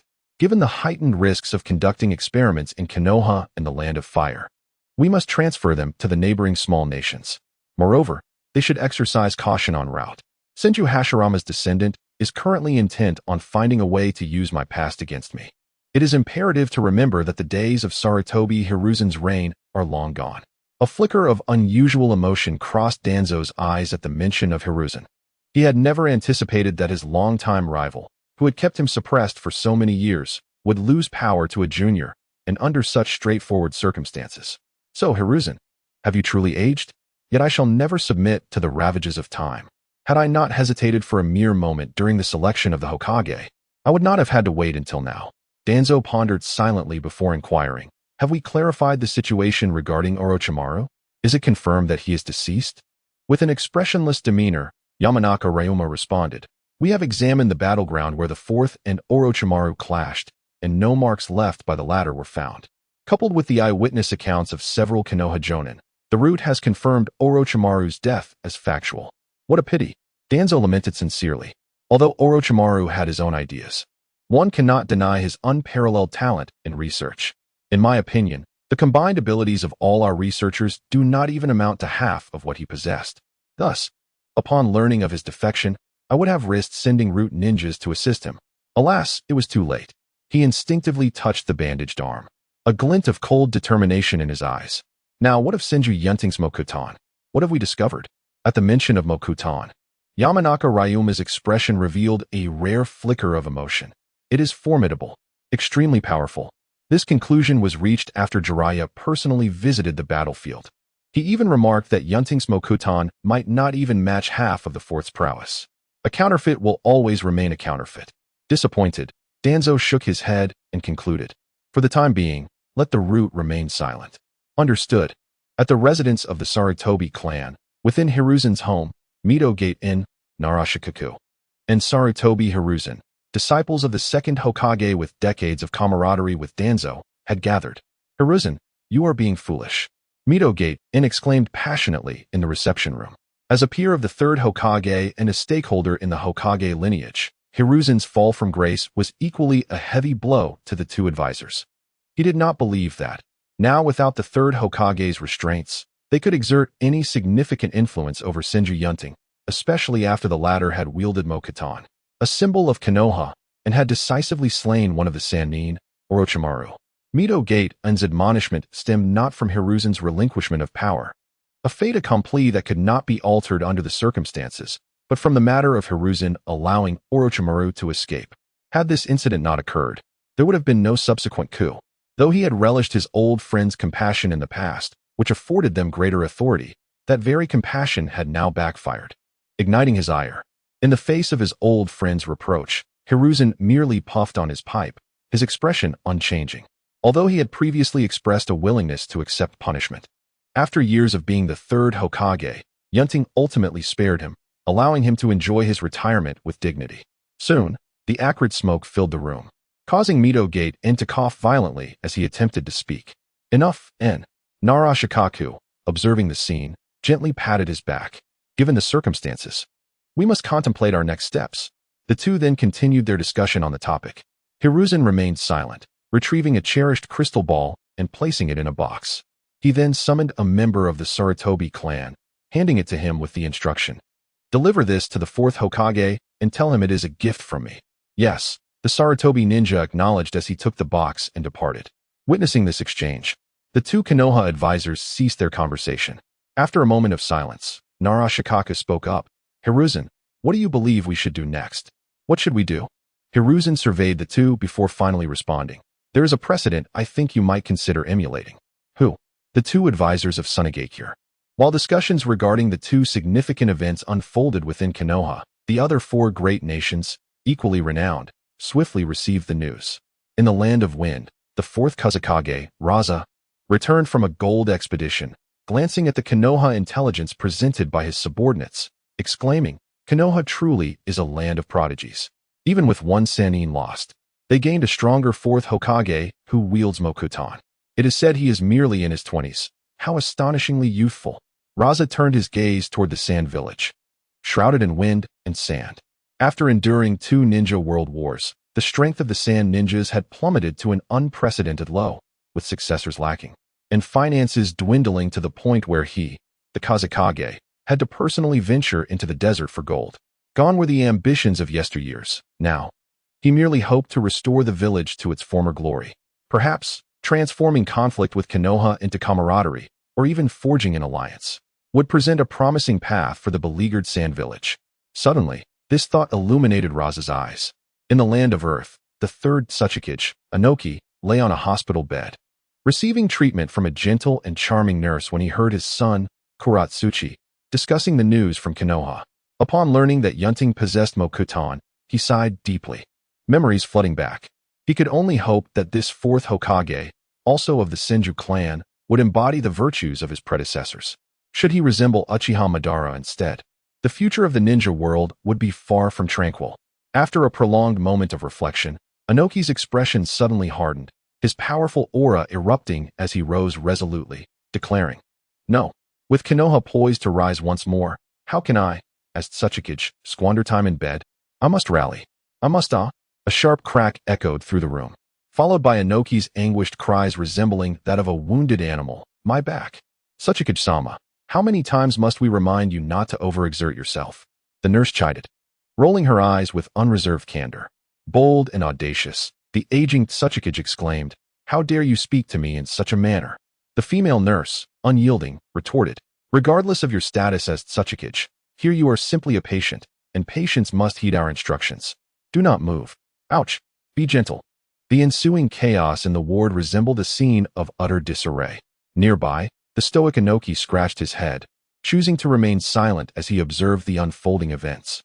In the land of lightning, within the office of the Hokage, the muscular fourth Hokage, swiftly lifted a barbell thicker than his own arm while listening to the report from his secretary, Mabui. This was the state of affairs at the office that Konohagakure greatly desired, yet the fourth Hokage had long since relished it. Unfortunately, his preoccupation with muscle left little room for him to focus on his secretary. To him, the weight in his hands was likely far more captivating. Would release. Declared, his eyes ablaze with fervent combat spirit after hearing Mabui's report. He had long wished to witness the legendary Wood Release's true power. He pondered how much of the first Hokage's prowess lingered in the current fourth Hokage. Mabui, aware of her superior's combative nature, reminded him, "Hokage, the momentum in Konoha is quite strong at the moment. Several elders in the village have suggested reducing friction along the border of the Land of Fire to avoid unnecessary troubles." Reduce? No. It is precisely during times like this that we must showcase the strength of the Cloud Shinobi. Only then can we secure greater advantages in future negotiations with Konoha. Those elders in the village are becoming increasingly muddled with age. We need not heed their counsel. The Hokage firmly rejected. Mabui, unfazed, accepted his response, as it was consistent with his character. By the way, Hokage, Killer Bee has once again ventured from the Cloud Thunder Valley, claiming he wishes to hold a concert in the village. She hesitated, realizing her words might provoke him. As expected, A's eyes lit up with anger. That damned bee. What on earth is he thinking all day long? As his elder brother, it is my duty to discipline him. Mabui, please take care of the remaining documents on my desk. With that, he disregarded Mabui's protests and vanished in a thunderous eruption. Staring at the newly created gaping hole in the wall, and then at the towering stack of documents on the desk, Mabui felt an overwhelming urge to weep. Meanwhile, in the land of water, the fourth Mizukage, Yagura, maintained his doll-like expression after listening to his subordinate's report. Once alone in his office, a dark shadow gradually emerged behind him. The figure was indistinct, save for a singular ominous blood-red eye from which 3 swirling tomo could be seen. In Konoha, within the Hokage's office, since Sarutobi Hiruzen's quiet resignation, Yunting had experienced a bittersweet period. He now genuinely held command over the military might of the foremost shinobi nation, with all Konoha ninja, including once-renowned figures, obediently following his orders. Yet, the burdensome work that had piled up, far heavier than before, soon dulled his initial joy. Gazing at the mountain of documents before him, Yunting sighed deeply. He had devoted a significant portion of his time to these matters, and even after receiving the long-awaited crystal ball from Hiruzen, he had yet to utilize it even once. However, having chosen this path, he could only press on with resolve. Summoning a multitude of shadow clones, he immersed himself in labor. 2 hours later, as the clones dissipated, Yunting, exhausted and rubbing his forehead, reflected on the toll this efficiency took on his own body. Although the assistance had significantly boosted his productivity, the accumulated fatigue from each clone ultimately returned to him. This is why many recognized the benefits of shadow clones, but seldom called upon them for assistance. Fortunately, Yunting possessed the Senju constitution, allowing him to recover his vigor with a brief rest. Yet, if this continued, while his body could endure, his spirit might soon grow weary. He wondered how the Third Hokage had withstood so many years of such burdens. Certainly, the heavy workload stemmed from the transition of power, yet aside from that, many trivial matters did not require the Hokage's direct attention. It seemed imperative to delegate some responsibilities. Shaking his head, Yunting acknowledged that the unforeseen workload had disrupted his original plans, forcing him to pause his cultivation of sage technique and leaving him with no opportunity to utilize the surging reputation points he had accrued. While power was essential, the strength to uphold it was undoubtedly more critical, a truth he was acutely aware of. Nara would be an excellent choice. As the head of the J-Nin class, coupled with the intelligence of the Nara clan, he would undoubtedly alleviate much of my burden. Additionally, Namikaze Minato could also be considered. After all, he is a former Hokage, and aside from his penchant for peculiar jutsu names, his abilities are beyond reproach. And his character is far nobler than my own cunning nature. Yunting swiftly chose his candidates. In the past, he might have hesitated to select Shikaku and Minato, both of whom had intricate ties to the Third Hokage. However, with the larger picture now established, he felt no such reservations. They were all Konoha shinobi. And as the true Hokage, Yunting now embraced a policy of equality. After all, their contributions to the village were equivalent to his own. Moreover, promoting these two would send a message to the outside world. Those with ties to the Third Hokage could still find favor in his new era. With this resolve, Yunting's eyes sparkled, and he called out, "Ritsuko, what can I do for you, Hokage-sama?" A striking woman promptly inquired as she entered. Yamanaka Ritsuko, a special J-Nin of the Yamanaka clan, now served as the Fourth Hokage's secretary. Upon gaining power, Yunting swiftly dismissed the previous assistant, whom he found irksome, and replaced him with the secretary he had long desired. After a careful selection process, he had chosen the young, attractive Yamanaka Ritsuko, whose golden hair and long legs captured his attention. A boss should indeed have a beautiful secretary. The Hokage was no exception. Observing Ritsuko in her sleek black uniform and form-fitting skirt, Yunting felt a sense of satisfaction, fulfilling a small personal wish. "Please summon Nara Shikaku and Namikaze Minato," he instructed. "Understood." Ritsuko responded decisively before swiftly departing in her high heels, remembering to close the door behind her. Young and attractive, diligent and prompt, she never pried into matters unnecessarily. After being appointed as Hokage's secretary, she even moved away from the Yamanaka clan and ceased any private meetings with her clan members. Such a perceptive and self-aware individual was surely a delight to have. The appointment of Nara Shikaku and Namikaze Minato to assist with village affairs proceeded without any complications. The former, being an astute man, naturally accepted the position. As for the latter, despite missing out on his long-held dream of becoming Hokage, participating in the affairs of Konoha and genuinely working for the villagers was undeniably a source of happiness for him, embodying the will of fire. Speaking of the will of fire, many within Konoha regarded it as their life's creed, steadfastly adhering to it throughout their lives. However, Yunting, as the Fourth Hokage, found himself lacking interest in this philosophy. To him, the so-called will of fire merely represented a shallow expression of values, far from what he would consider true ideology. Yunting, a figure shaped by thousands of years of philosophical influence in the great heavenly dynasty, remains untouched by its doctrines. Perhaps one day he could enlighten others about Lao Ma and Lao Mao, offering them a true awakening. Yunting mused that had Senju Hashirama encountered the words of Lao Ma and Lao Mao, he might not have naively established a system of one country and one village, but rather toppled the complacent noble class. Yet, it is likely that Senju Hashirama's intellect couldn't grasp such concepts. However, if it were Senju Tobarama, he would undoubtedly succeed. The conversation had drifted. After a brief disparagement of his ancestors, Yunting's focus returned to reality. With the assistance of Nara Shikaku and Namikaze Minato, the time he devoted to work had significantly diminished, allowing him the freedom to attend to personal matters. Inside the Hokage building, before a highly secured secret chamber, Senju Yunting patiently stood, undergoing an identity check by the ANBU guard stationed there. Upon seizing the reins of Hokage authority, he promptly initiated a thorough purge of the ANBU. He was unconcerned about ordinary ninjas with close ties to the Third Hokage, but the elite ANBU directly under the Hokage's command must be firmly under his control. Now, many former ANBU had shed their masks and integrated into the ranks of visible ninjas, while numerous individuals of impeccable character had been inducted into the ANBU. Notably, Kakashi was not dismissed. Instead, Yunting had retained him to protect Kushina, as a form of safeguarding for this currently bewildered genius. Having replaced the ANBU with his own trusted personnel, Yunting had completely seized control. So why, at this moment, was he submitting to an ANBU inspection? The sole reason was that what lay within their guardianship was of utmost importance, necessitating their caution. After all, in the ninja world, the fundamentals of transformation techniques and more profound arts such as the shape-shifting technique were far from scarce. Yunting was well aware of this, which is why he allowed the ANBU to conduct their examination.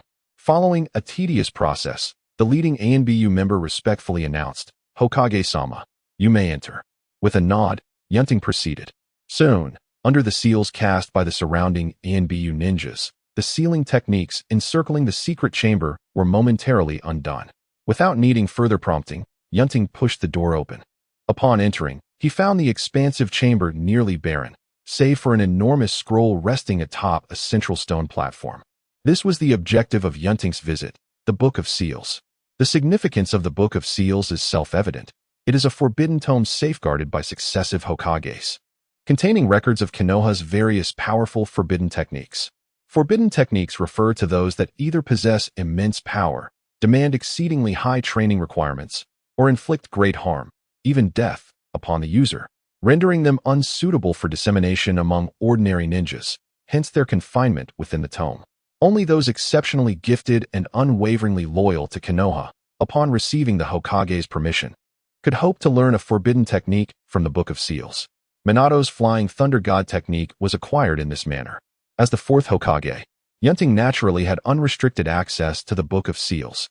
Previously, due to financial constraints, he had not frequented it. However, now, having garnered substantial prestige from his wood-release exploits, he found himself with an unprecedented surplus of prestige points, enabling him to indulge in the forbidden techniques contained within. Upon opening the Book of Seals, the first technique to catch Yunting's eye was the renowned multi-shadow clone technique. He couldn't help but raise an eyebrow, his thoughts drifting to Naruto, who was still nestled within Kushina's womb.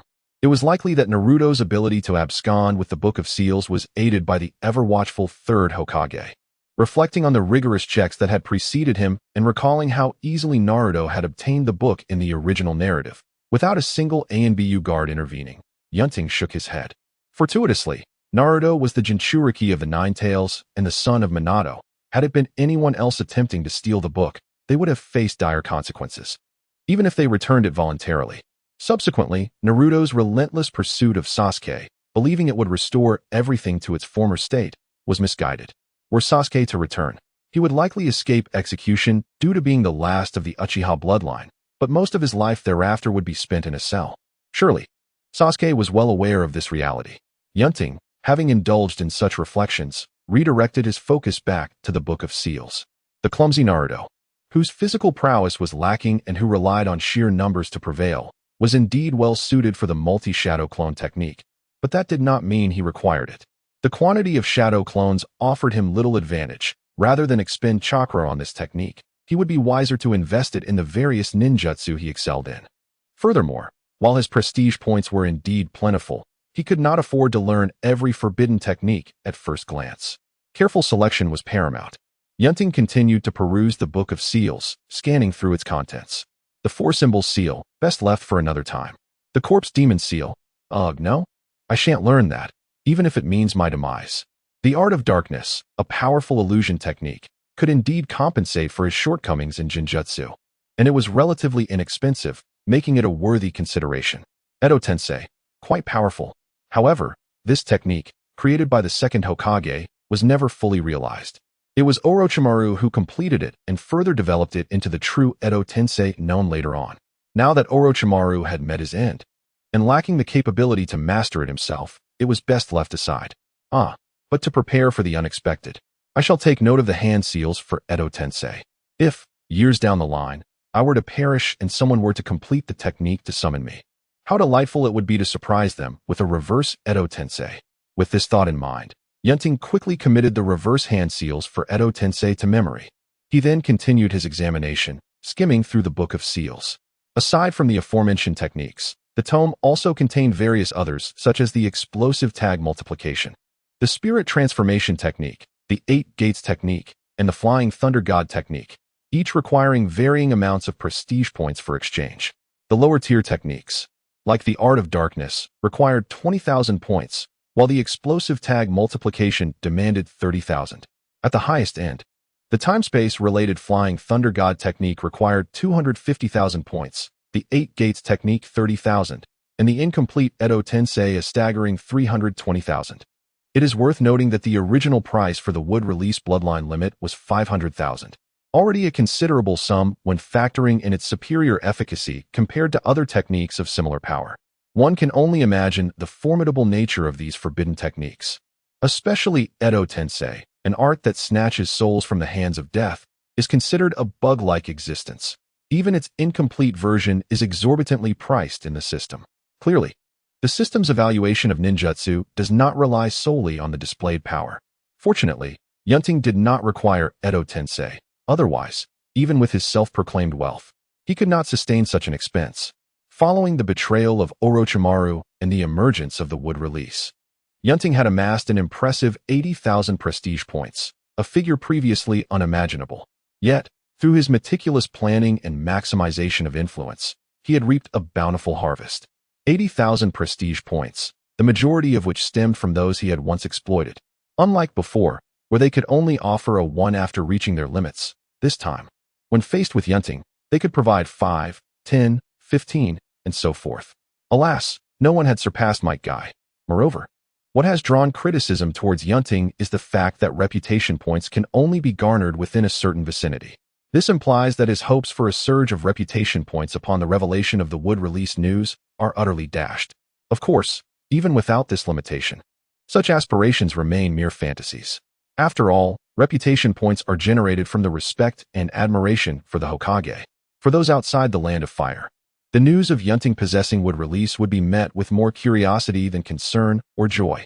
Even within the land of fire, aside from Konoha, the reactions of citizens from other nations are likely to be tepid at best. It is unrealistic to expect those who must pay for ninja services in times of trouble to hold the Hokage in high esteem. Comparatively, the impressions of the officials and nobles who directly lead them carry much more weight.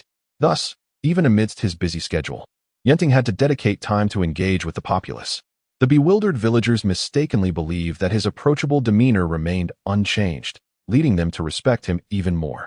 Returning to the present, although Yunting possesses a substantial sum of 800,000, 50,000 of which is untouchable, reserved for the wet bone forest sage techniques. In the system, the pricing for sage techniques far exceeds that of ninjutsu and even bloodline limits. The wet bone forest sage techniques are on par with the most expensive wood release. This is not only due to the introduction of a completely new energy system that significantly amplifies the practitioner's power, but also because the sage techniques available in the system are not the half-baked versions that rely on the arduous training of the Fukasaku and Shima, nor are they like Naruto's form that requires 5 minutes of preparation to enter sage mode. Instead, they allow for a swift entry into sage mode akin to that of Hashirama Senju, who can seamlessly transition into the state with just a clap of his hands and remain in that mode for an extended duration. With sage mode, coupled with wood release, Yunting is poised to approach a divine status within the ninja world. Thus, for Yunting, that 50,000 is absolutely non-negotiable. As for the reason he has not exchanged it immediately, aside from the fact that achieving success in training so abruptly would be too startling, especially with the ever-watchful presence of the live slug, he also desires to utilize this time wisely to invest more effort into his sage training, thereby reducing the reputation points required for the exchange later on. Having endured a life of hardship, he is naturally inclined towards frugality. After all, there remains a considerable amount of time before the Ninetales chaos, and with his current strength, he is confident in handling any crises that may arise without undue haste. Nonetheless, necessary preparations must be made, such as securing the 50,000 reputation points as a safeguard. As a result, Yunting is left with only 300,000 reputation points. Among these, he can only choose one forbidden technique, such as the Flying Thunder God technique or the 8 Gates. Without much hesitation, he promptly opted for the Flying Thunder God technique. While the 8 Gates are undeniably an immensely powerful forbidden technique, for Yunting, who has mastered would release, unlocking the first 7 gates would merely serve as an embellishment. Once he attains Sage Mode, the necessity becomes even less significant, as a single wood release secret technique would suffice to replicate the power of the first 7 gates. The true essence of the 8 gates undoubtedly resides in the 8th gate. Just as Might Guy, upon opening the 7th gate, could only tickle Uchiha Madara. It was the opening of the 8th gate that nearly brought about a climactic conclusion. However, such a glorious outcome comes at the cost of one's own life. Yunting is unwilling to learn the Corpse Demon Seal, so how could he possibly be inclined to master the 8 gates, which similarly demands such a desperate sacrifice? Especially when it requires 30,000, where the first 7 gates offer minimal assistance, and the final gate would lead to certain death after a single use. It is a loss in every conceivable sense. Instead of pursuing such a path, he finds it far more prudent to learn the Flying Thunder God technique. Even if he cannot win, at least he can escape. Moreover, if he cannot defeat his enemies while utilizing Sage Mode and would release, he does not believe that the power gained from opening the 8th gate would be sufficient to vanquish them. In light of this comprehensive assessment, while the 8 gates indeed represent an extraordinary leap in power, for Yunting's current capabilities, they do not constitute an indispensable asset. In contrast, the Flying Thunder God technique, a space-time ninjutsu, offers him considerably greater advantages in battle. Thus, having settled on the Flying Thunder God technique, he also selected the Shadow Clone technique and the Exploding Tag technique, effectively exhausting his budget. Following this, with the remaining reputation points in the hundreds, he intends to exchange for some basic ninjutsu to broaden his repertoire, enhancing his overall versatility. Thus, this grand procurement comes to a close, marking a period of comprehensive advancement for Yunting. Should he wish to undertake such an extensive venture again, it will likely have to wait until after the Nine Tails turmoil. Within the Hokage's office, with the assistance of Nara Shikaku and Namikaze Minato, Yunting's workload has significantly diminished, allowing him more time to review the new ninjutsu acquired through the sealing techniques. He even finds moments to foster his relationship with his female secretary. Ritsuko, are you accustomed to living alone outside? If you wish, you can return to live with your parents. It's no trouble, and I won't mind. Yunting casually remarked while perusing the limited documents before him, addressing his secretary who stood nearby. In contrast to the lively and infatuated nature of another girl from the mountains, Yamashiro Ritsuko exudes a composed and steady demeanor. Responding with poise, she said, "For work purposes, I believe it is best to move closer to the Hokage building. My parents agree with this as well. Thank you for your kind offer, Hokage-sama." Yunting smiled. "Having understanding parents like yours, Ritsuko, is indeed a blessing. By the way, your parents are currently running a flower shop, correct?" "Yes, many members of the Yamashiro clan operate flower shops, but my parents' establishment is quite small in scale," Ritsuko replied. Yunting nodded. Just as the Nara clan runs a medicinal herb shop, famed for their deer antler products throughout Konoha and the ninja world, the Akimichi clan operates restaurants. The Yamashiro clan manages flower shops, and the Uchiha clan deals in weaponry. Each ninja clan has its means of financial sustenance. Naturally, among them, the Senju clan stands as the wealthiest. After all, the majority of the land and buildings in Konoha were created by Hashirama Senju's wood release. While the latter may not concern himself with such matters, the astute Tobarama Senju certainly sees the opportunity to amass considerable wealth. Indeed, the Senju clan's method of wealth generation is through real estate. In the early stages of Konoha's development, the disparity with other ninja clans may not have been apparent. However, now, gazing at the thriving exterior, one can easily discern the difference. This also explains why Tsunade has garnered a notorious reputation for losing money and fleeing, yet still finds individuals willing to lend her funds. While the Senju clan's decline has led to a reduction in their original assets, even what remains is sufficient to render Yunting the current steward of the Senju wealth, the richest individual in Konoha. Previously, Yunting might have been concerned about this, but now, as Hokage, He occupies a higher position and no longer places as much importance on it. Suddenly, he instructed Ritsuko, "Please relay a message to gather statistics on the current number of individuals in Konoha facing housing difficulties or those who are homeless. With wealth comes poverty. And Konoha is no exception. What I aim to do now is assist the latter. Once the data is compiled, inform these individuals that if they wish, they can temporarily reside on Senju property, paying merely 100 ryo each month. If they truly lack funds, we can offer them an interest-free loan, requiring only timely repayments." Yunting's approach is akin to providing affordable housing. The nominal sum of 100 ryo is remarkably low, especially considering the offer of an interest-free loan. The rationale behind not offering it for free is to prevent instilling a sense of entitlement and complacency in these individuals. This can be regarded as a gesture of assistance from him, the Hokage, who possesses the thoughts of a previous life, towards the impoverished. In this world, these destitute individuals are often overlooked, treated like mere weeds. Even the will of fire rarely shines upon those lacking any ninja talent. Yet, paradoxically, this demographic constitutes the majority within the land of fire and throughout the ninja world. Upon hearing this, Yamashiro Ritsuko's face was filled with astonishment. Initially, she might have been perplexed by the investigation work, but would have proceeded without further inquiry. However, when Yunting mentioned leasing the Senju clan's land, even her character compelled her to question, "Hokage-sama, are you truly going to open the Senju clan's territory?" It is essential to recognize that a clan's land serves not only as a residence for ninjas, but also holds immense symbolic significance. Moreover, the Senju clan's land is not situated in a peripheral area, but rather in the very heart of Konoha, where land is as precious as gold. The mere thought of renting it out for a paltry sum made Ritsuko feel a pang of sympathy for Yunting. Nevertheless, Yunting remained resolute. There are only 2 members of the Senju clan left, and one is constantly away, unwilling to return. It would be a waste for me to occupy the space alone. Instead, I would rather do a good deed, assist the villagers, and infuse the clan's territory with more vibrancy and liveliness. I believe that if the first and second Hokage were still around, the former, with his kindness, and the latter, with his rationality, would undoubtedly agree. As Yunting gazed out at the Hokage rock, he spoke in a calm tone. In that moment, Yamashiro Ritsuko felt an overwhelming sense of admiration for the young Hokage before her, more profound than the initial awe she experienced upon realizing his would-release abilities. "I understand now. I will diligently see this matter through," she assured with a firm nod.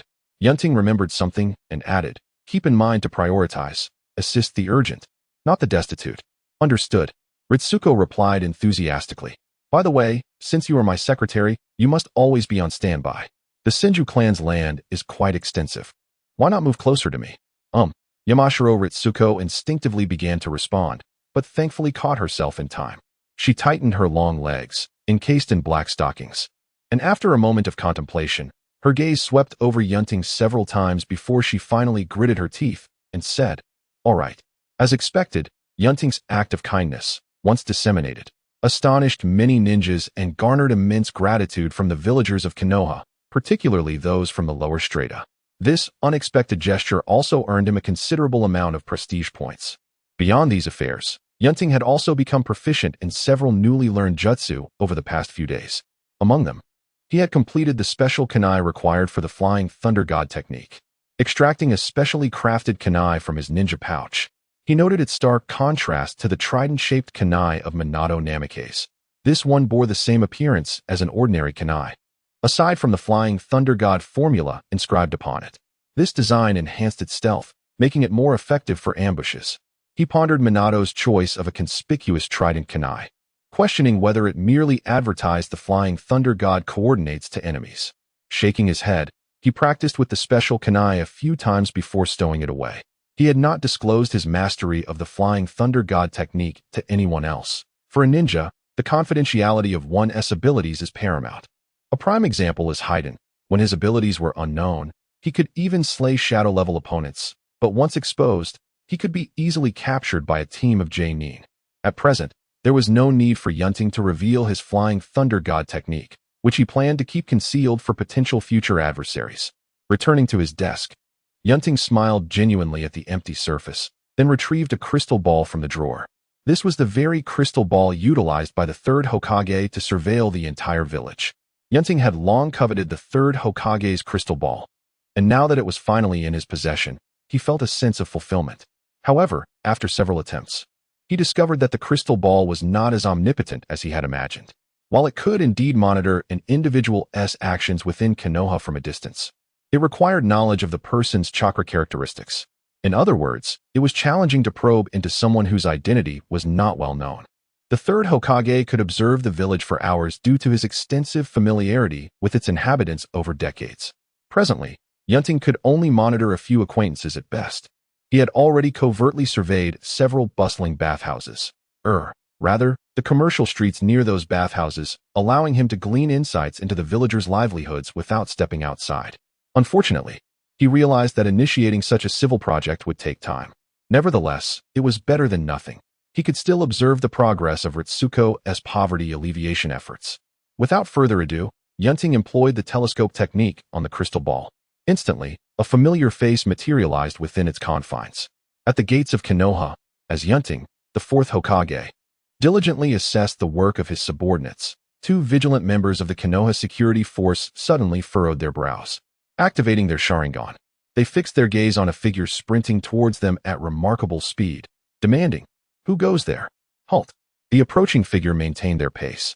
And just as the two Uchiha ninjas were about to take action, the individual finally stopped at the gates, exclaiming, "So, I've returned. Who are you? Wait, is that Jiraiya-sama?"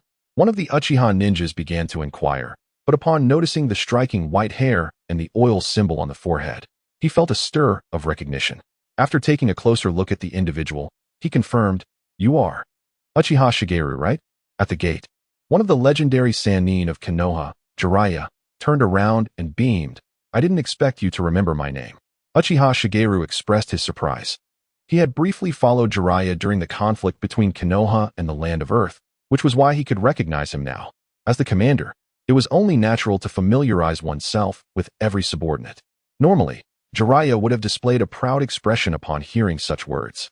However, this time, beneath his usual smile lay a hint of strain. Observing this, Shigeru quickly deduced the underlying reason, given the recent events in the village, and promptly registered Jiraiya. "Welcome back to Konoha, Jiraiya-sama. You may enter." "Thank you, Shigeru." Jiraiya patted his shoulder, preparing to step inside when he suddenly paused and inquired solemnly, "Is Orochimaru truly as the outside world claims?" Shigeru nodded in response. After a moment of silence, Jiraiya stepped into Konoha. Shigeru gazed back, feeling a twinge of melancholy at the sight of the renowned Sannin's retreating figure. A quarter of an hour later, while Yunting continued to observe through the crystal ball, a sudden whoosh sliced through the air outside, followed by the appearance of his Umbu guards, who reprimanded him. Yunting furrowed his brow slightly and swiftly concealed the crystal ball before turning to the window, where a familiar figure emerged amid a circle of Umbu ninjas. "Stop making a fuss. Let Jiraiya-sensei in." Yunting smiled and gestured for them to allow entry. Upon hearing this, the dark agents swiftly dispersed. Jiraiya, the cause of it all, awkwardly scratched his head. Having jumped through the window into the Hokage's office, he hastily apologized to Yunting. "My sincerest apologies. When the Third Hokage was here, I was accustomed to climbing through windows and momentarily forgot to revert my behavior." Yunting nonchalantly replied, "There is no need for you to change your habits in the future. Jiraiya-san, I shall instruct the dark agents not to impede you." Jiraiya shook his head. "No, it's better to refrain.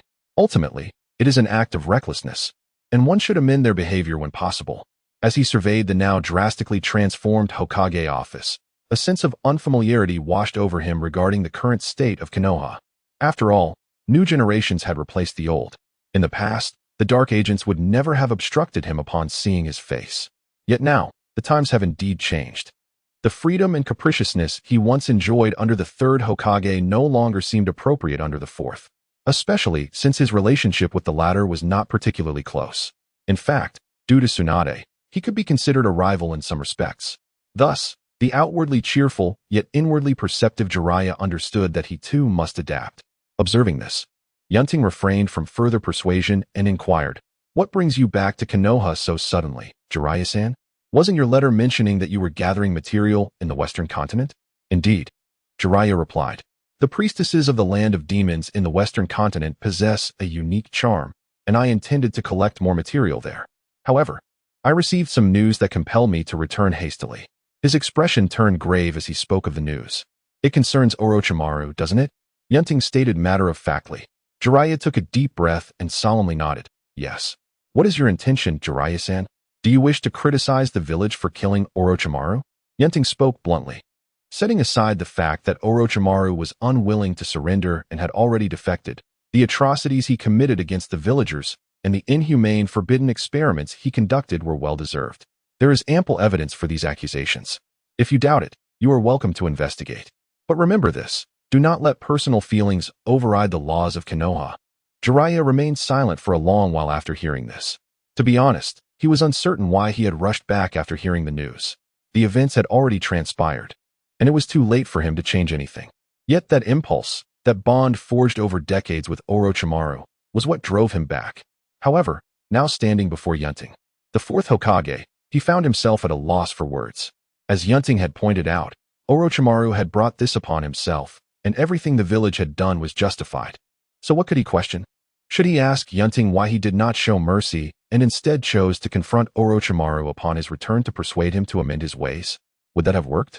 Jiraiya shook his head. Despite his occasional naivety, he understood that Orochimaru's character would not yield to his influence. If blame were to be assigned, it would be on himself as a teammate for not intervening sooner when he noticed Orochimaru's aberrations, thereby allowing him to embark on a path of no return. Jiraiya's gaze dimmed, and he finally said, I have no objections to the village's actions. However, as an old friend with many years of camaraderie, I would like to bid farewell to Orochimaru one last time. I kindly request your permission, Hokage Dano. The body of Orochimaru is currently in the analysis room. Jiraiya-senpai, please take my authorization to say your goodbyes. Yunting did not refuse Jiraiya's request and wrote a letter of authorization, handing it to him. After expressing his gratitude, Jiraiya quickly departed from the Hokage's office. This time, he exited through the door. As he looked at his retreating figure, Yunting thought of another individual. Since Jiraiya had arrived, it was only natural that the other of the legendary three should also respond. A little while earlier, the astonishing news from Konoha had just begun to spread. In the Land of Fire, on Short Book Street, a renowned gambling street within the ninja world, Tsunade spent a significant portion of her travels here. And today was no exception. Before a spacious gambling house, she stormed in with a large sum of money she had borrowed, her demeanor brisk and determined. Beside her, the little girl, Kato Shizune, clutching a pink piglet, could only follow with a despondent expression after several failed attempts to dissuade her. The gambling house, which had been lively, fell into a momentary silence upon Tsunade's entrance, followed by an eruption of excitement akin to a volcano. While they might not be aware of the legendary three's true identities, the infamous money-dispensing deity and the legendary Big Cash Cow were well-known figures on Short Book Street.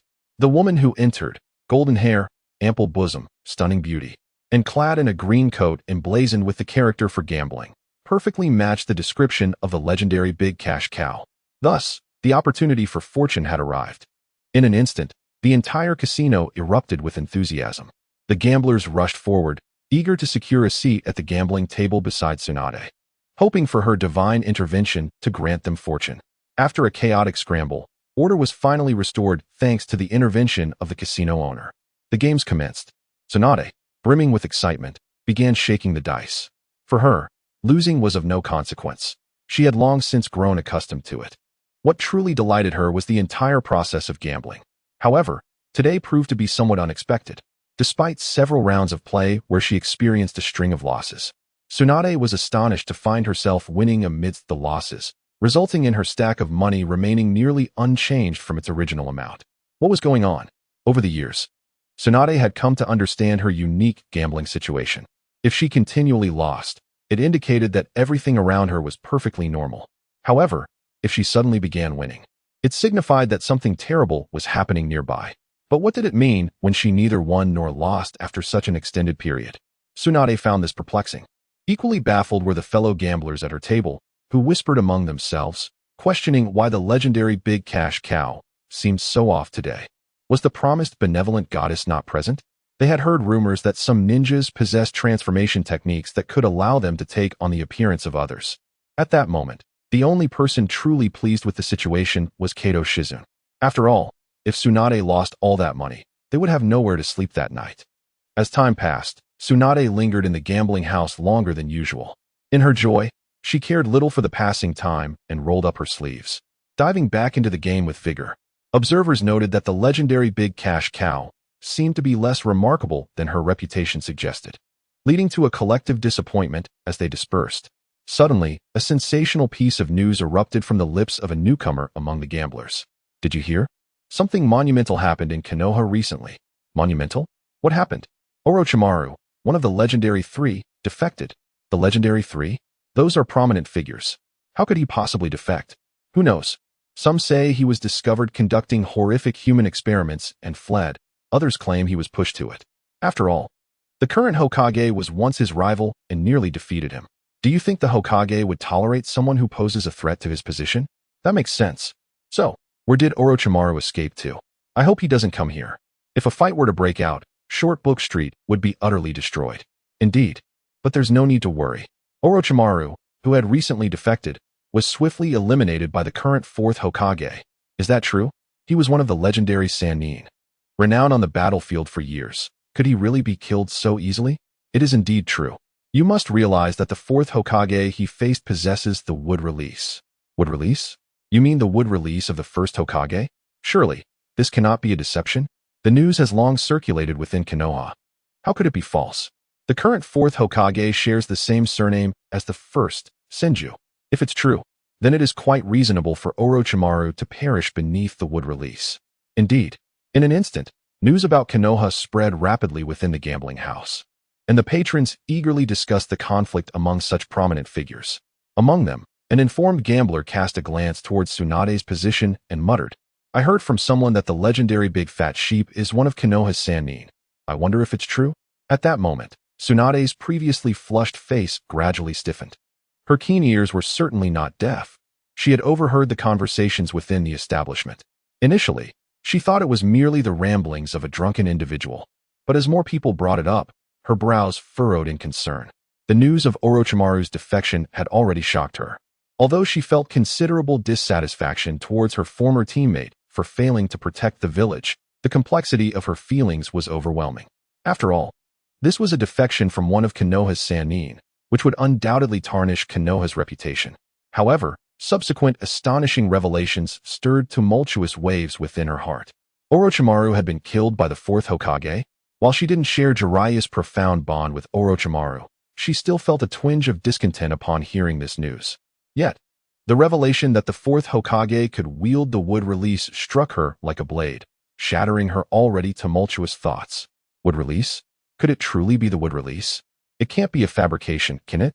Nonetheless, Tsunade was well aware of Orochimaru's formidable prowess. For the Fourth Hokage to defeat him, the wood release would indeed be necessary. Therefore, it must be true that the Fourth Hokage possesses the wood release. Tsunade found herself torn between joy and sorrow. Joy, for Konoha had gained a powerful wood release user, which could mitigate the impact of Orochimaru's defection. Sorrow, for Orochimaru was indeed dead. Moreover, the most critical point was that she, as a granddaughter of Hashirama Senju, had failed to awaken the wood release, while Senju Kuntai had succeeded. This weighed heavily on her heart. She recalled how she had wept privately upon discovering her lack of talent for the wood release during her childhood.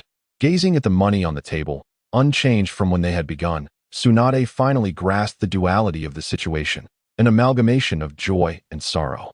Meanwhile, Shizun, who had also heard the news, watched Tsunade's ever-changing expression with trepidation. Just as she was about to muster the courage to speak, Tsunade suddenly called out, Shizun, come here. Startled, Shizun immediately responded, her cherished pet Taunton nearly flipping over from her sudden movement. Gather the money. We are leaving, Tsunade commanded. Yes, Lady Tsunade. Shizun promptly complied, efficiently collecting the money, while Taunton finally breathed a sigh of relief. Are we returning to Konoha? Shizun asked, assuming they would head back after such significant events. To her surprise, Tsunade shook her head. No, we won't be going back. Some matters can be clarified elsewhere. Unlike Jiraiya, who occasionally returned to report intelligence, Tsunade genuinely did not wish to return to Konoha. Even though circumstances had changed since Kuntai became Hokage, she was reluctant to return, especially now that he had awakened the wood release. The thought of people comparing her to Senju Kuntai upon her return left her feeling irritable. Thus, she resolved not to go back. After all, There were other avenues to inquire about the events. Furthermore, mastering the wood release was not something that could be achieved overnight. Considering the timeline, it was quite possible that Kuntai had awakened the wood release during their previous confrontation. He had likely kept it to himself, perhaps feeling quite smug about it, especially in her presence. With that thought, Tsunade's eyes burned with fury. Just wait, old and new alike. We will settle this together soon. Returning to the inn, Tsunade was in a huff, preparing for what was to come, even setting aside her usual drinking plans. Shizune could only follow behind, cradling Taunton in disappointment. Tsunade's intention was to seek out Kuntai in the Wetbone Forest. However, due to Kuntai taking over significant responsibilities from the Third Hokage, he found himself preoccupied with pressing matters, delaying his training in sage arts at the Wetbone Forest. This left Tsunade irate after waiting many days. And after demolishing several bones in her frustration, she finally suggested to the living slug, summon that kid here. The slug refused. Lady Tsunade, Lord Kuntai is quite busy at the moment. Summoning him without permission would be very disrespectful. I must decline. Then just summon him and let him know I'm here. Surely he can come find me, Tsunade insisted. Reluctantly, the slug agreed to this less disrespectful alternative. The summoning contract established a sensory connection between both parties. Upon feeling the slug's request to be summoned, Kuntai hesitated briefly, puzzled, yet complied. With a puff of white smoke, the smaller slug appeared in the Hokage's office, greeting warmly. Lord Kuntai. Slug, Kuntai replied with a smile. What brings you here? I don't recall you being so eager to come before. It's about Lady Tsunade. The slug explained succinctly. Upon hearing this, Kuntai nodded in understanding. After Jiraiya returned to Konoha, he had been pondering when Tsunade would reach out. It seemed that as soon as one left, the other followed. However, was she still unwilling to return to Konoha? Considering Tsunade's invitation for him to visit the Wetbone Forest, Kuntai decided not to refuse. Then I will trouble you, slug. Not a trouble at all. The slug replied gently. With that, it transformed into white smoke and returned. Shortly after, Kuntai also vanished in a puff of smoke, summoned to the Wetbone Forest. The Umbu shinobi surrounding the Hokage remained undisturbed, accustomed to such occurrences. In the Wetbone Forest, the atmosphere was still saturated with moisture and littered with bones. The areas previously devastated by Kuntai and Tsunade's battle had long since regrown with trees. However, in another section, there was a row of trees that had been severed in half. Given what the slug had mentioned earlier, Kuntai understood who was responsible. At that moment, the one who had been waiting eagerly rushed toward him. Hey, Tsunade. As Kuntai raised his hand to greet her, he was suddenly met with a seemingly harmless yet brutally powerful punch. Even now, he dared not take the blow directly, quickly shutting his mouth and dodging. Boom. It was as if a cataclysmic earthquake had erupted. Following a violent commotion, a colossal pit was suddenly created at the very spot where Yunting stood. If one were to be struck by such a forceful blow, even the most resilient life force would surely be rendered lifeless. At this moment, witnessing Tsunade, the fierce woman, seemingly poised to unleash her wrath akin to that of Uchiha Madara's Susanoo, relentlessly pursuing him, Yunting felt a surge of trepidation. While swiftly evading, he shouted, Tsunade, I don't believe I have wronged you. Why is it that upon our first encounter, you treat me as though I were your mortal enemy? Please, cease your assault. Is there more to come? You do realize I am the Hokage, while you are a Leaf Village Jonin. Are you aspiring for an insurrection? Hokage? How frightful. Given my utmost respect for the Fourth Hokage, do you wish to label me a rogue ninja? Tsunade retorted with a cold smirk. During these days of waiting, she had not been idle. After collating and analyzing the information she had received, she had surmised the entire situation without Yunting needing to elaborate. Although Orochimaru had brought his fate upon himself, she recognized Yunting's pivotal role in the unfolding events. Coupled with the Third Hokage's retirement, it was apparent that her clan's younger brother had meticulously orchestrated all of this. It was no wonder that when she had inquired about his circumstances, he had displayed no concern. He had already been preparing a grand surprise in secret. Though she claimed to have no interest in the power struggles within Konoha, the ties she shared with Orochimaru and the Third Hokage were significant, and witnessing their downfall, propelled by Yunting's machinations, incited her ire. Not only her, but Jiraiya harbored similar sentiments. However, he remained more rational and, given his lesser connection to Yunting, could not afford to be as reckless as Tsunade. Just a jest. Merely a jest. Yunting exclaimed, waving his hands in a flustered manner as Tsunade persisted in her aggression. Beyond that, she was also incensed by Yunting's previous concealment of his wood-release techniques during their earlier confrontation. The thought that he had seemingly fought fiercely while secretly relishing her struggles ignited her fury. Thus, both old grievances and new resentments coalesced. Crack! Crack! Tsunade's fists clenched as she coldly declared, "If you wish to avoid my strikes, then utilize your wood release. The jutsu you employed last time will have no effect on me now." Yunting offered no rebuttal. The array of jutsu he had previously employed to create a favorable environment for his earth release technique would indeed be ineffective against a prepared opponent of her caliber. After all, she was one of the legendary Sannin. To temper her ferocity, he would indeed need to resort to wood release. This was precisely what Tsunade anticipated. "Very well. I shall heed your advice, Tsunade. Brace yourself," Yunting proclaimed as he formed the necessary hand seals. The anticipated clash commenced. Wood release, silent binding technique. Boom, boom, boom. Thick, sturdy wooden trunks rapidly sprouted from behind Yunting, piercing towards Tsunade with the swiftness of javelins. Indeed, wood release. Tsunade's eyes sparkled momentarily before becoming clouded with complexity. In the next instant, the approaching trees ensnared her, leaving her momentarily immobilized.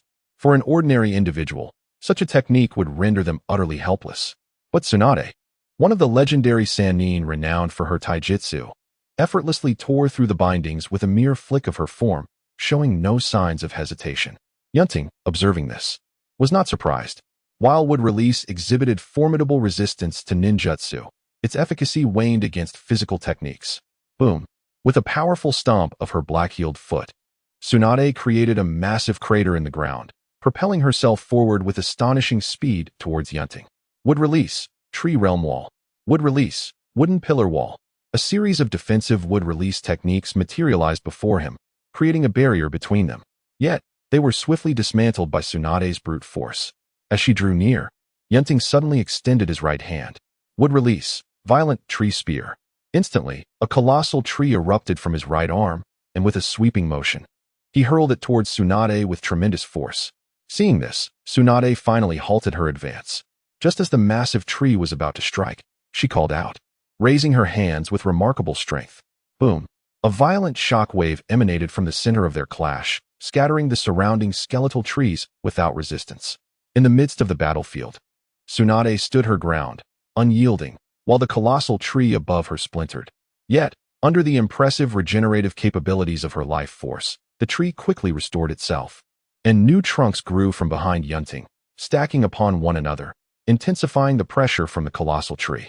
Eventually, even Tsunade found herself frowning.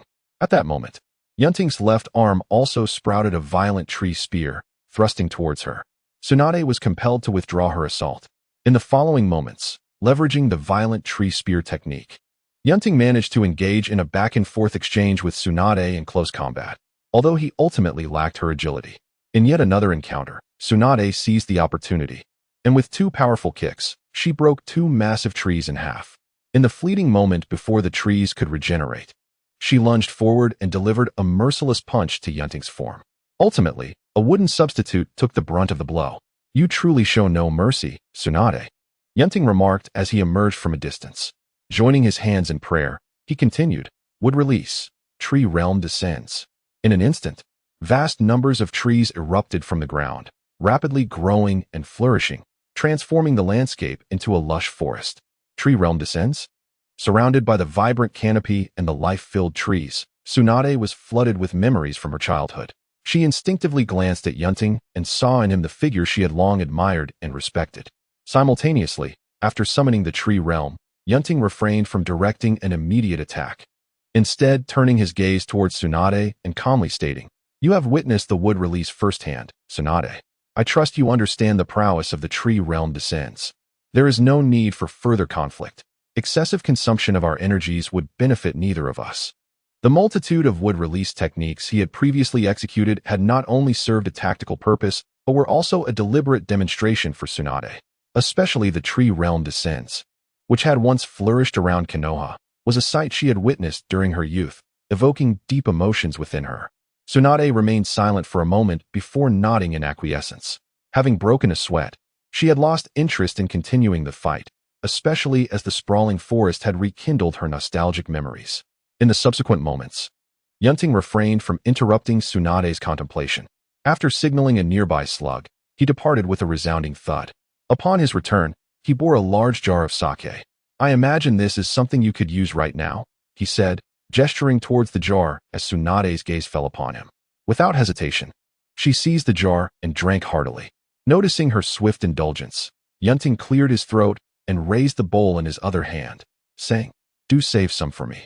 At the very least, there's none left for you," Tsunade retorted, wiping her mouth dismissively. Though she no longer wished to continue the fight, it did not imply that the anger within her had dissipated. Yunting shrugged, merely observing Tsunade indulge in her wine. After a considerable time, once a barrel was emptied, Tsunade's cheeks had taken on a rosy hue, yet her gaze remained clear. At last, she inquired, "How did you awaken your wood release?" Yunting was not taken aback. He chuckled softly and replied, "I thought you would stubbornly refrain from asking." Tsunade let out a heavy snort in response. Yunting refrained from provoking her further. He could not attribute his awakening of wood release to the system, so he shook his head and said, "It just happened suddenly, coincidentally during the days I became Hokage." "Oh." Tsunade's face clearly displayed disappointment. Yunting understood her thoughts. She was evidently stimulated by his awakening and wished to see if she could awaken wood release herself. Considering that his method was rather unconventional, unlike the Sharingan, which awakens through mental stimulation and thus is not severely age-restricted, wood release is influenced by one's physical aptitude, often judged in childhood.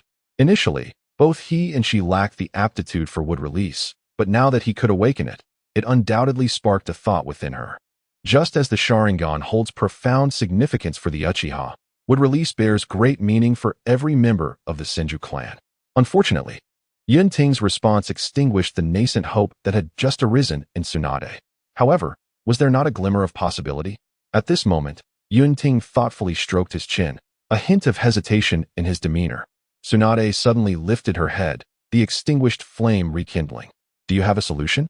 Fearful that Yunting was toying with her, Tsunade felt a strong impulse to strike him again, given his previous transgressions. Observing her reaction, Yunting, who had been somewhat hesitant, quickly expressed the sudden notion that had arisen in his mind. "When Orochimaru defected, during our confrontation, I received a piece of information. There exists another individual, aside from myself, who possesses wood release."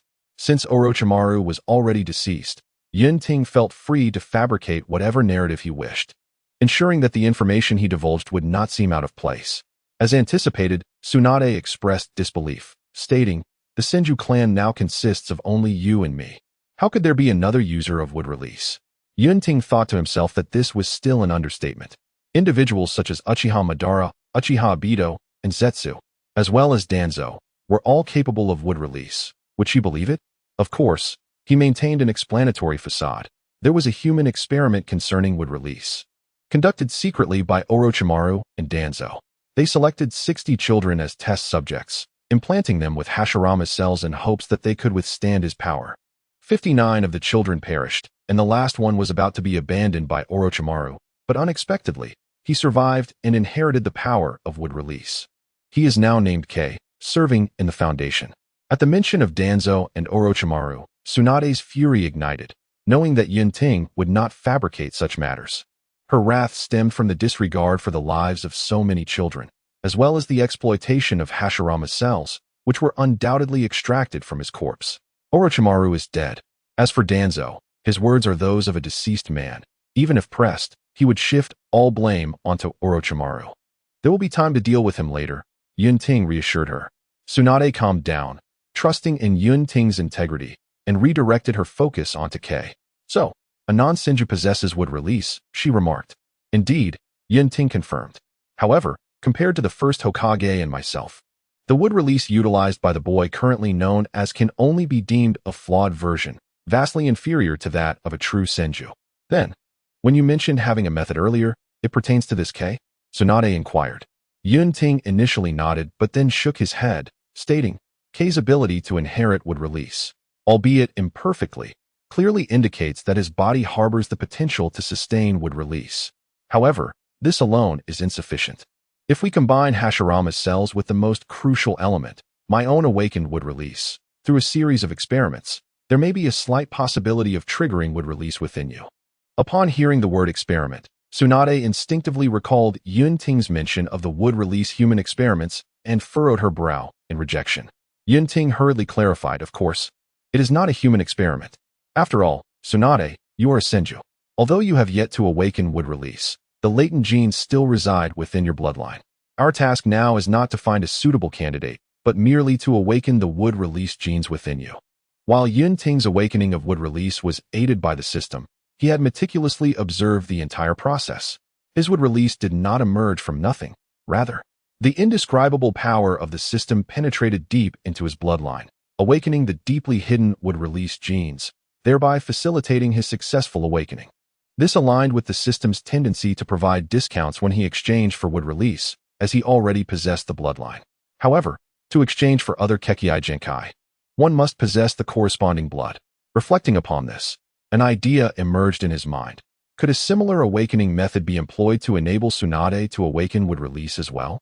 Absent the system's assistance, this would undoubtedly require extensive experimentation and advanced biological techniques. Fortunately, Konoha lacked none of these resources. The world in which Yunting currently resided was characterized by a peculiar technological disparity. Many households possessed refrigerators, stoves, and even televisions, and people demonstrated the capability to construct steel bridges across the sea. Yet numerous aspects remained entrenched in medieval levels, with warfare predominantly reliant on swords and cold weaponry. Having experienced this firsthand left him rather speechless. In terms of biological technology, aside from individuals like Orochimaru, Konoha's prowess in this field was undeniably formidable, even surpassing that of his previous world to a certain extent. This provided Yunting with the confidence to present his proposal to Tsunade. Ultimately, his strongest assurance was his own existence as a living example. Having initially failed to awaken would release, but subsequently achieving it through external influence. Studying the characteristics of his blood cells would be of greater assistance to Tsunade's awakening than even Kei or Hashirama's cells. After all, individuals like Madara, Obito, and Danzo utilized the Uchiha's power to suppress Hashirama's cells, while Kei only possessed a flawed version of would release. Tsunade would not follow either of those paths, but rather take Yunting's example as the primary focus, with Hashirama's cells and Kei's serving as supplementary references, embarking on a distinctly different route. However, should they pursue this course of action, the undertaking would undoubtedly be monumental. There was even the possibility of extensive work leading to research failures that would impede progress. Consequently, Yunting specifically cautioned Tsunade to temper her expectations, lest greater hopes lead to greater disappointments. She nodded nonchalantly. For her, acquiring such abilities would be fortuitous, while failing to do so would incur no loss, ensuring no regrets in the end. I didn't expect you to be so considerate, Tsunade remarked sentimentally, gazing at Yunting once their plan was finalized. Consider it an apology for previously concealing things from you. At this point, Yunting suddenly beamed a smile and added, besides, you are my sister. Who else would I help if not you? Upon hearing this, Tsunade felt an involuntary shiver run down her spine. In terms of seniority, she and Yunting were of the same generation, so it was not incorrect for him to address her as sister. However, the issue lay in the fact that he had never referred to her as such before. Now, with such a sudden and intimate tone, she found herself caught off guard. Instead of feeling joy, she felt an overwhelming sense of awkwardness. Get lost, Tsunade retorted, instantly reverting to her fierce demeanor, her expression one of disdain. Yunting smiled, relieved that the woman had finally returned to her normal self. He was quite unaccustomed to her earlier, overly sentimental demeanor. So, when do you plan to return to Konoha? Time is running short, he inquired. Tsunade hesitated for a moment before responding. If the experiment requires my blood cells or something of that nature, you can come find me in the Wetbone Forest. I don't wish to return just yet. Why? Yunting asked, a slight frown creasing his brow. Things are different now. It is an era where I, a member of the Senju clan, hold power. The past cannot be revived. Even if Tsunade finds something objectionable, she could bring it to me for resolution. Why remain away for so long? Tsunade shook her head. Compared to the constraints of Konoha, I feel much freer out here. I have grown accustomed to this way of life. Furthermore, returning to see too much can only dampen my spirits. Having witnessed the rise and fall of the Senju clan, she preferred not to dwell on painful memories. Seeing her obstinate demeanor, Yunting ceased his attempts to persuade her and merely stated, by the way, I have allowed some impoverished villagers from Konoha to temporarily reside in some of the properties belonging to the Senju clan. Just thought you should know. If they can make use of them, then let them stay, Tsunade replied nonchalantly. All right, I shall take my leave now. The wood release experiment requires some preparation. I will remind you when the time comes. Very well, do return occasionally, she said. And remember to gamble and drink less. At least be a good role model for that little girl beside you. When did you become so nagging? You're more bothersome than the third Hokage. Hurry up and leave. Fine. Don't forget about our wager. With a puff of smoke, Yunting vanished from the wet bone forest. Tsunade stood there, momentarily stunned. Wager? What wager? Oh right. She recalled having wagered with Yunting regarding his training in sage art. If he succeeded, she would have to unconditionally grant him one request. Before, she had been quite confident. But now, thinking of Yunting's mastery of wood release, and recalling that her grandfather had successfully trained in sage art with the same ability, panic surged within her. Living snail? Tsunade shouted. Lady Tsunade, how may I assist you? The ever-vigilant living snail appeared before her, ready for orders. How is that brat Yunting faring in his sage training? The living snail replied with satisfaction. He is doing exceptionally well. With his wood release, Lord Yunting can negate the negative effects of the sage art from the wet bone forest, allowing for rapid progress. Tsunade's expression shifted at those words. So, he has a significant chance of succeeding in his sage training? The living snail nodded affirmatively. Tsunade's face fell into shadows. She knew she was bound to lose this wager. Living snail, she said weakly. I am here, Lady Tsunade. The living snail replied energetically. You knew long ago that Yunting had wood release, didn't you? Indeed. So, when he began his sage training, you anticipated his success. It was a high probability, my lady. After all, training in sage art, even with wood release, still carries risks. Even so, why didn't you warn me of this? You did not inquire, my lady. Furthermore, Lord Yunting specifically requested that his wood release remain undisclosed. My apologies. Lady Tsunade. The living snail, having witnessed the bet between Yunting and Tsunade, understood her current feelings well. Each time she lost, and came to hide from her debts, she wore a similar expression. This time, it was even more pronounced. All it could offer was its apologies. Tsunade lost interest in further conversation. Habitually, she began to contemplate fleeing. After all, who knew what outrageous request that brat would make of her? Yet, recalling the enticing promise Yunting had just made, her thoughts of escape evaporated. She gazed down at her peak of dominance in the ninja world, her expression a mixture of uncertainty. Could it be that she truly had to barter her charms?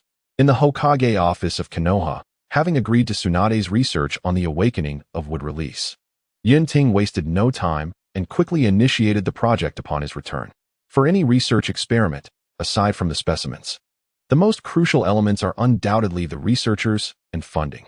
Konoha had no shortage of talented individuals, and as Hokage, Yunting could easily mobilize them. As for funding, the Senju clan was financially robust. Although he claimed he wouldn't spare a dime for Tsunade, he always reserved a significant amount for her in his heart. It was time to allocate some of those resources to the research, making practical use of them. With both aspects in place, it meant the experiment could commence promptly. Given the nature of wood release, he elevated the confidentiality of this experiment to top secret. This meant that aside from the research personnel, only he, as Hokage, was privy to the details of this research. After all, among the specimens, in addition to the precious Hashirama cells, there would also be their blood cells. Additionally, an unexpected ally, a boy named Jia, would provide assistance. Although he was still under the control of Root, Yunting would soon take steps to bring him out. As a member of the Senju, he had the right to reclaim all that belonged to wood release. Furthermore, he intended to deliver a significant blow to Root, which had grown uncontrollably under the third Hokage's neglect.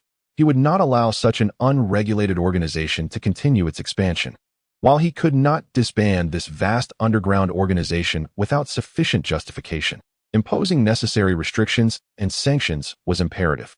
With this in mind, Yunting suddenly called out, "Come here." "Yes, Hokage-sama." An ANBU ninja emerged, kneeling before him. Yunting commanded, "Bring me all the information en route."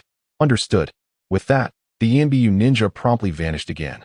Although Root members were implanted with the cursed tongue seal upon joining, preventing them from disclosing information about Root, they were still part of Konoha. Their development, requiring personnel, funding, and equipment, could not entirely detach from Konoha's support. This implied that Konoha had always been aware of Root's inner workings. This was one of the reasons the Third Hokage had allowed Root to develop, aside from personal feelings. Of course, no matter how much Konoha understood, there would always be aspects that Root deliberately concealed, such as their forbidden experiments with Orochimaru, the Sharingan, and the boy named Jia. These people and matters were buried underground, hidden from the light of day. However, once uncovered, there would be no room for rebuttal. What Yunting aimed to do next was to reveal the most certain of these secrets. In the dense forest, shadows darted swiftly, startling nearby wildlife into a frenzied escape. How much farther? The leader, clad in the Hokage's ceremonial robe, was none other than the current Fourth Hokage, Senju Yunting. "Hokage-sama, we are approximately 3 kilometers away," responded an ANBU ninja in black attire, wearing a cat-faced mask. Yunting remarked, "I never expected Danzo to establish Root in such a remote location. Let's pick up the pace." "Yes," the team responded in unison.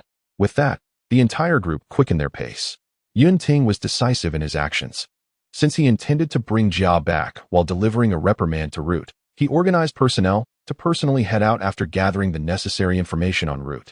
Accompanying him on this journey, aside from his personal guard, were 4 teams from the Umbu, not only to bolster their numbers, but also to deter Danzo from any rash actions. After all, this was the very individual who had orchestrated an assassination attempt on the Third Hokage. Given that this was the heart of Root, one could only speculate whether there were any bizarre self-destructive seals or forbidden techniques concealed within.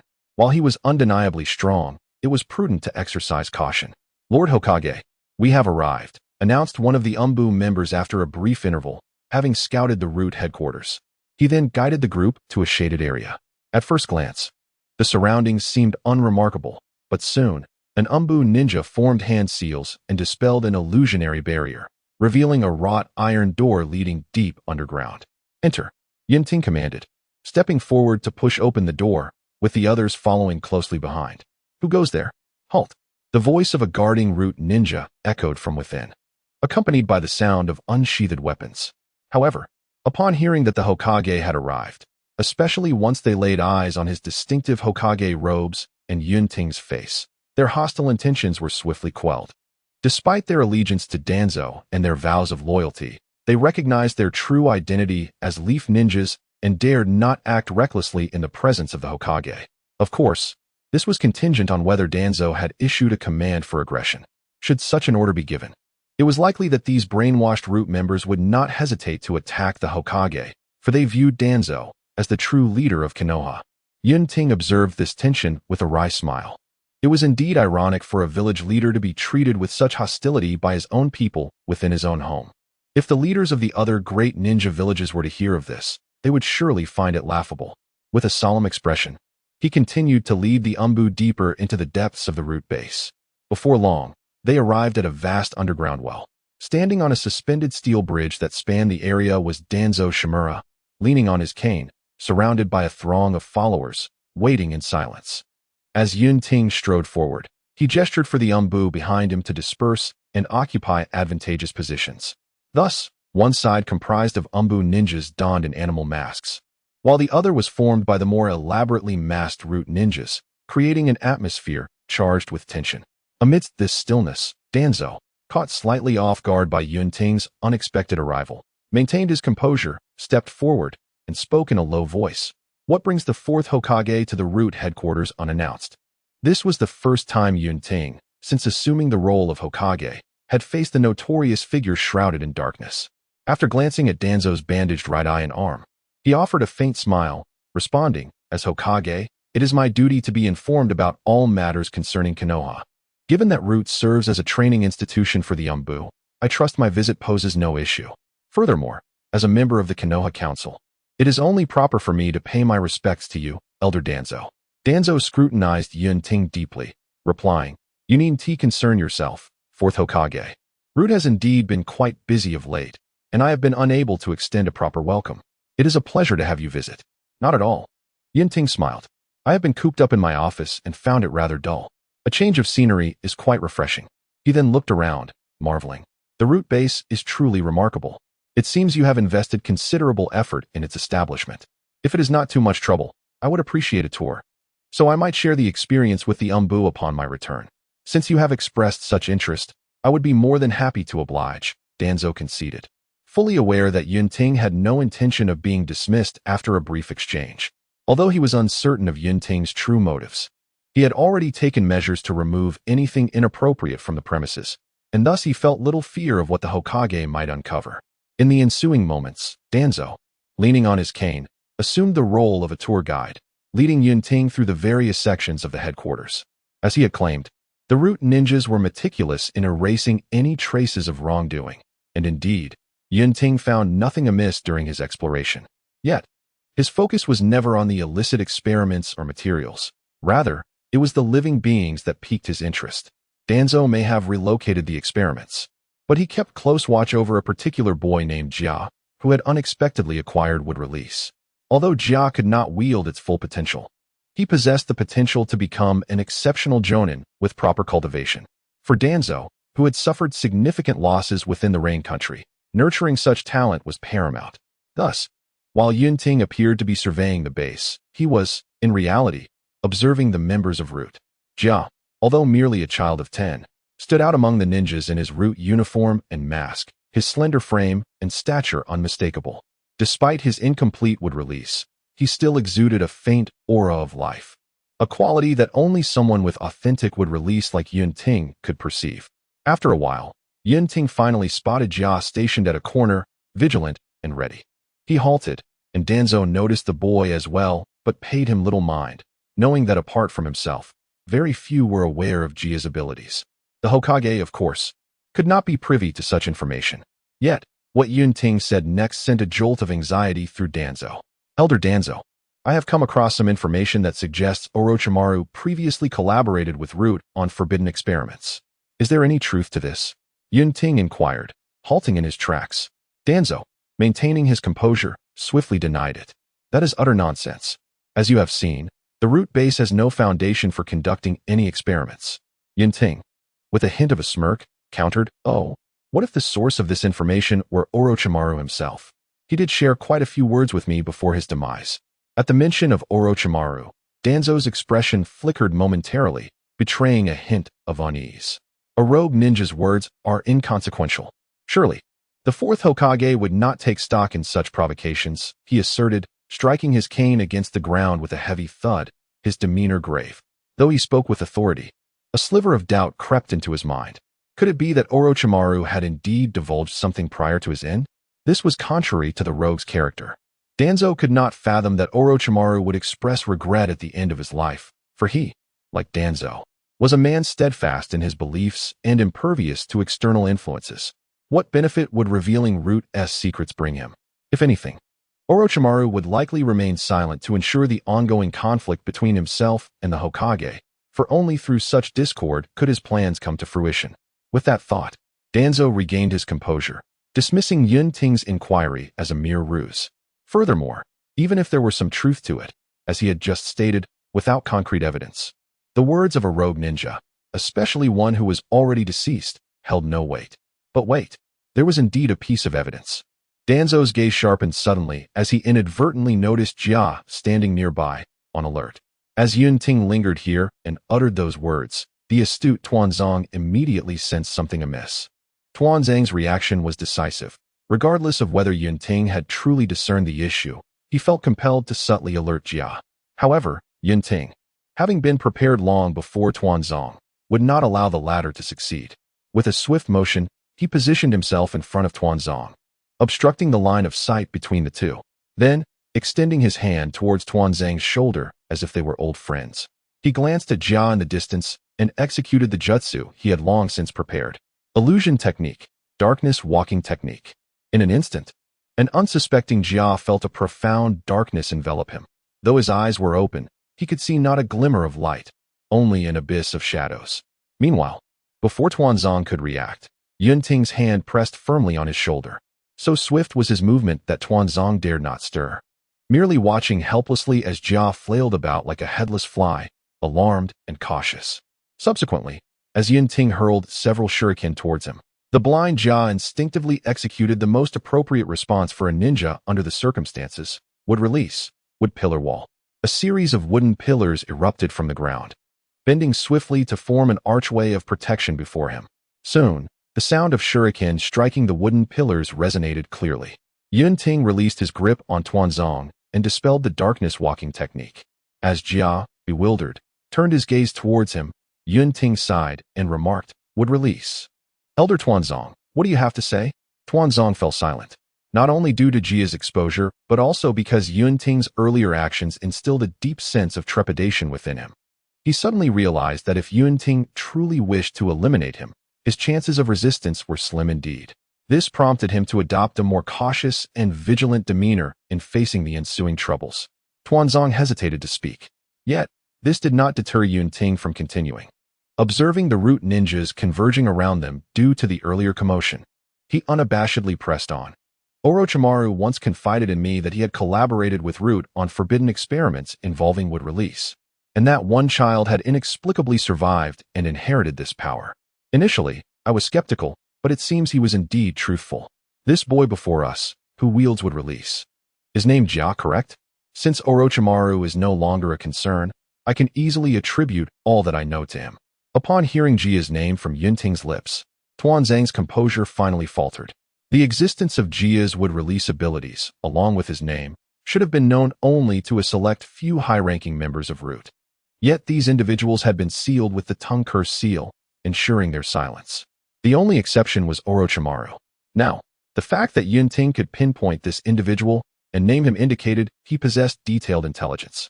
Thus, it could only be Orochimaru.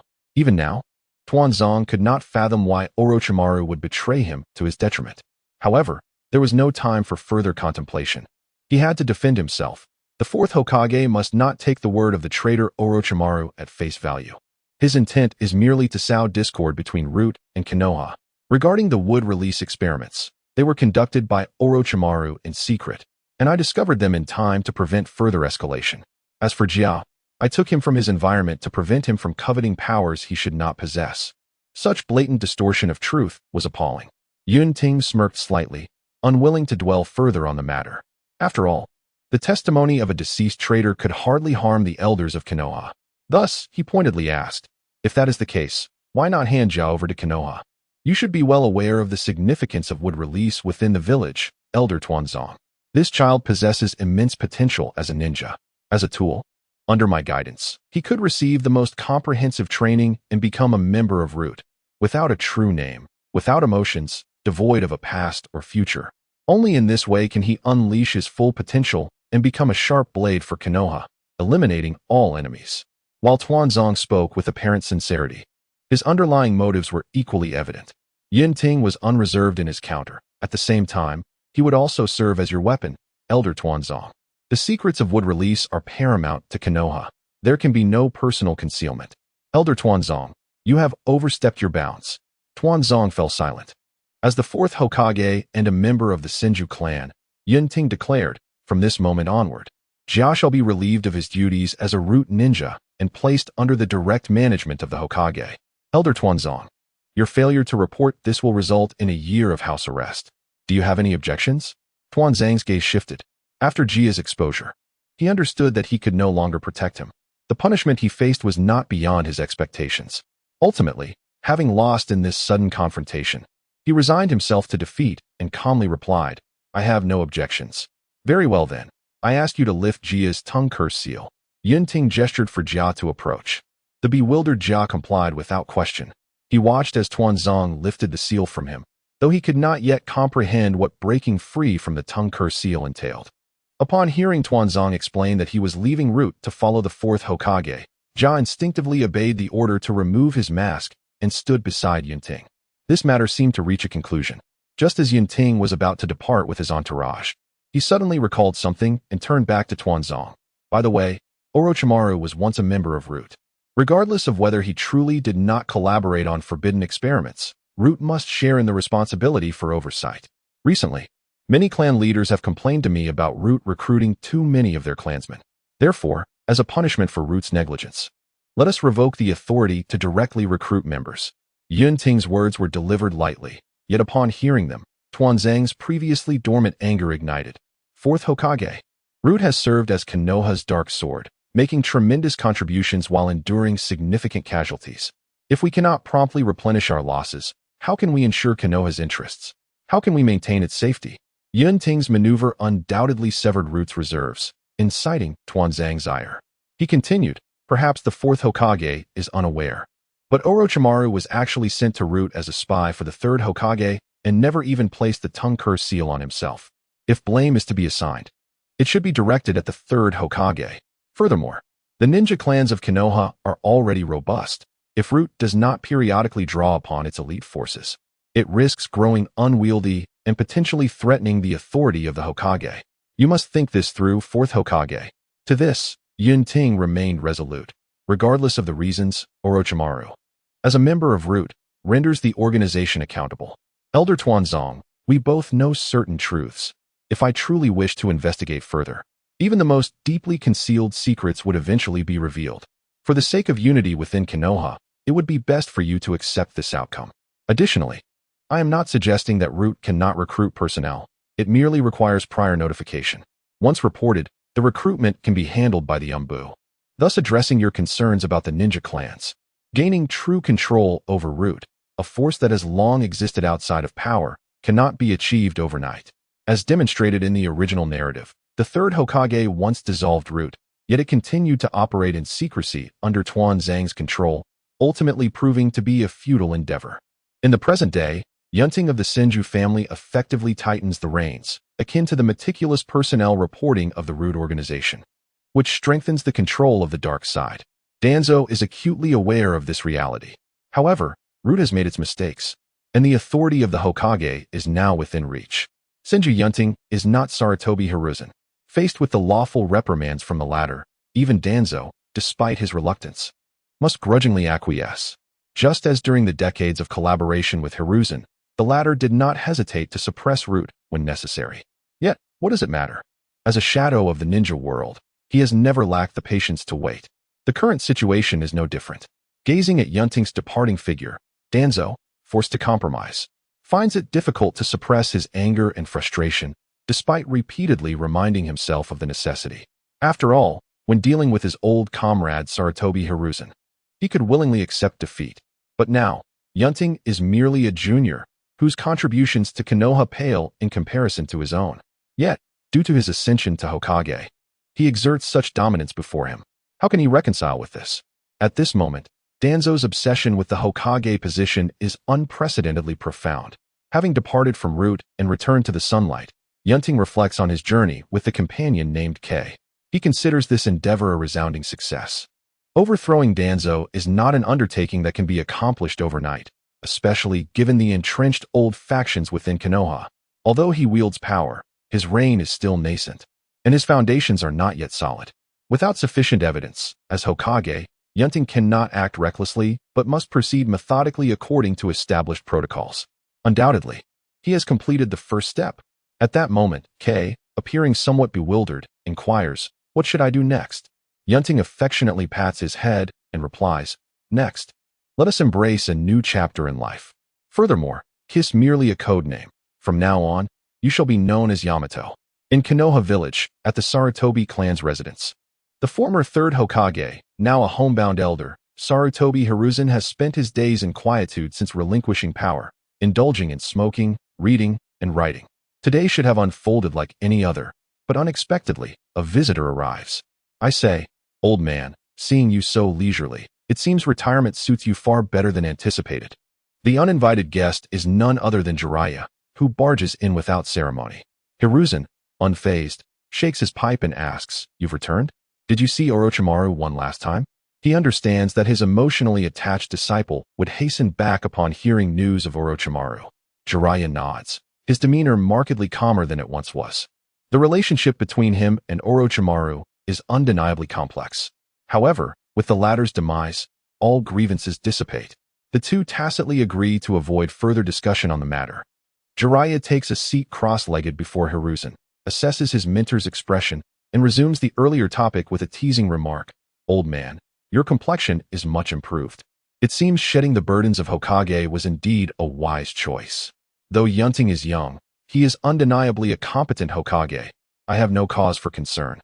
Hiruzen replies with a smile after taking a puff from his pipe. Jiraiya laughs heartily in response. His visit is not merely to check on his former teacher, but also to gauge his true sentiments. After all, Hiruzen did not resign voluntarily. It was the consequence of his defeat against the current Fourth Hokage. While Jiraiya shares a profound bond with Hiruzen, Konoha has just begun to heal from the recent turmoil, and external threats still loom large, making it imperative to avoid internal discord. For the greater good, should his mentor continue to harbor ambitions, Jiraiya hopes to persuade him to retire peacefully and enjoy his remaining years. However, it seems he has been overly anxious. As Jiraiya's teacher, Hiruzen comprehends the underlying implications of his words, prompting his earlier response that reflects his genuine thoughts. After all, with Yunting having inherited the wood release, he possesses the strength, reputation, and cunning necessary to fulfill the role of Hokage. Even if Hiruzen harbored ambitions, the likelihood of their fulfillment is now exceedingly slim. Hiruzen values Konoha just as deeply as Jiraiya and would never act selfishly to jeopardize the greater good. With this topic thoroughly addressed, they need not delve any deeper. In the ensuing hours, the two, free of pretenses, engage in spirited conversation. Jiraiya, having traveled extensively, shares tales of diverse customs and industries. And despite Hiruzen's efforts to maintain a serious facade, the pipe he grips reveals his genuine interest. In matters of humor and levity, these two share a profound connection. Suddenly, an uproar from outside disrupts their discourse. Asuma, you dare smoke again in secret? Come here this instant. It's intolerable. What does it matter for a man to smoke? You're barely old enough. Put that out immediately. And what of the other cigarettes you've hidden? Hand them over. There are none left. Just this one.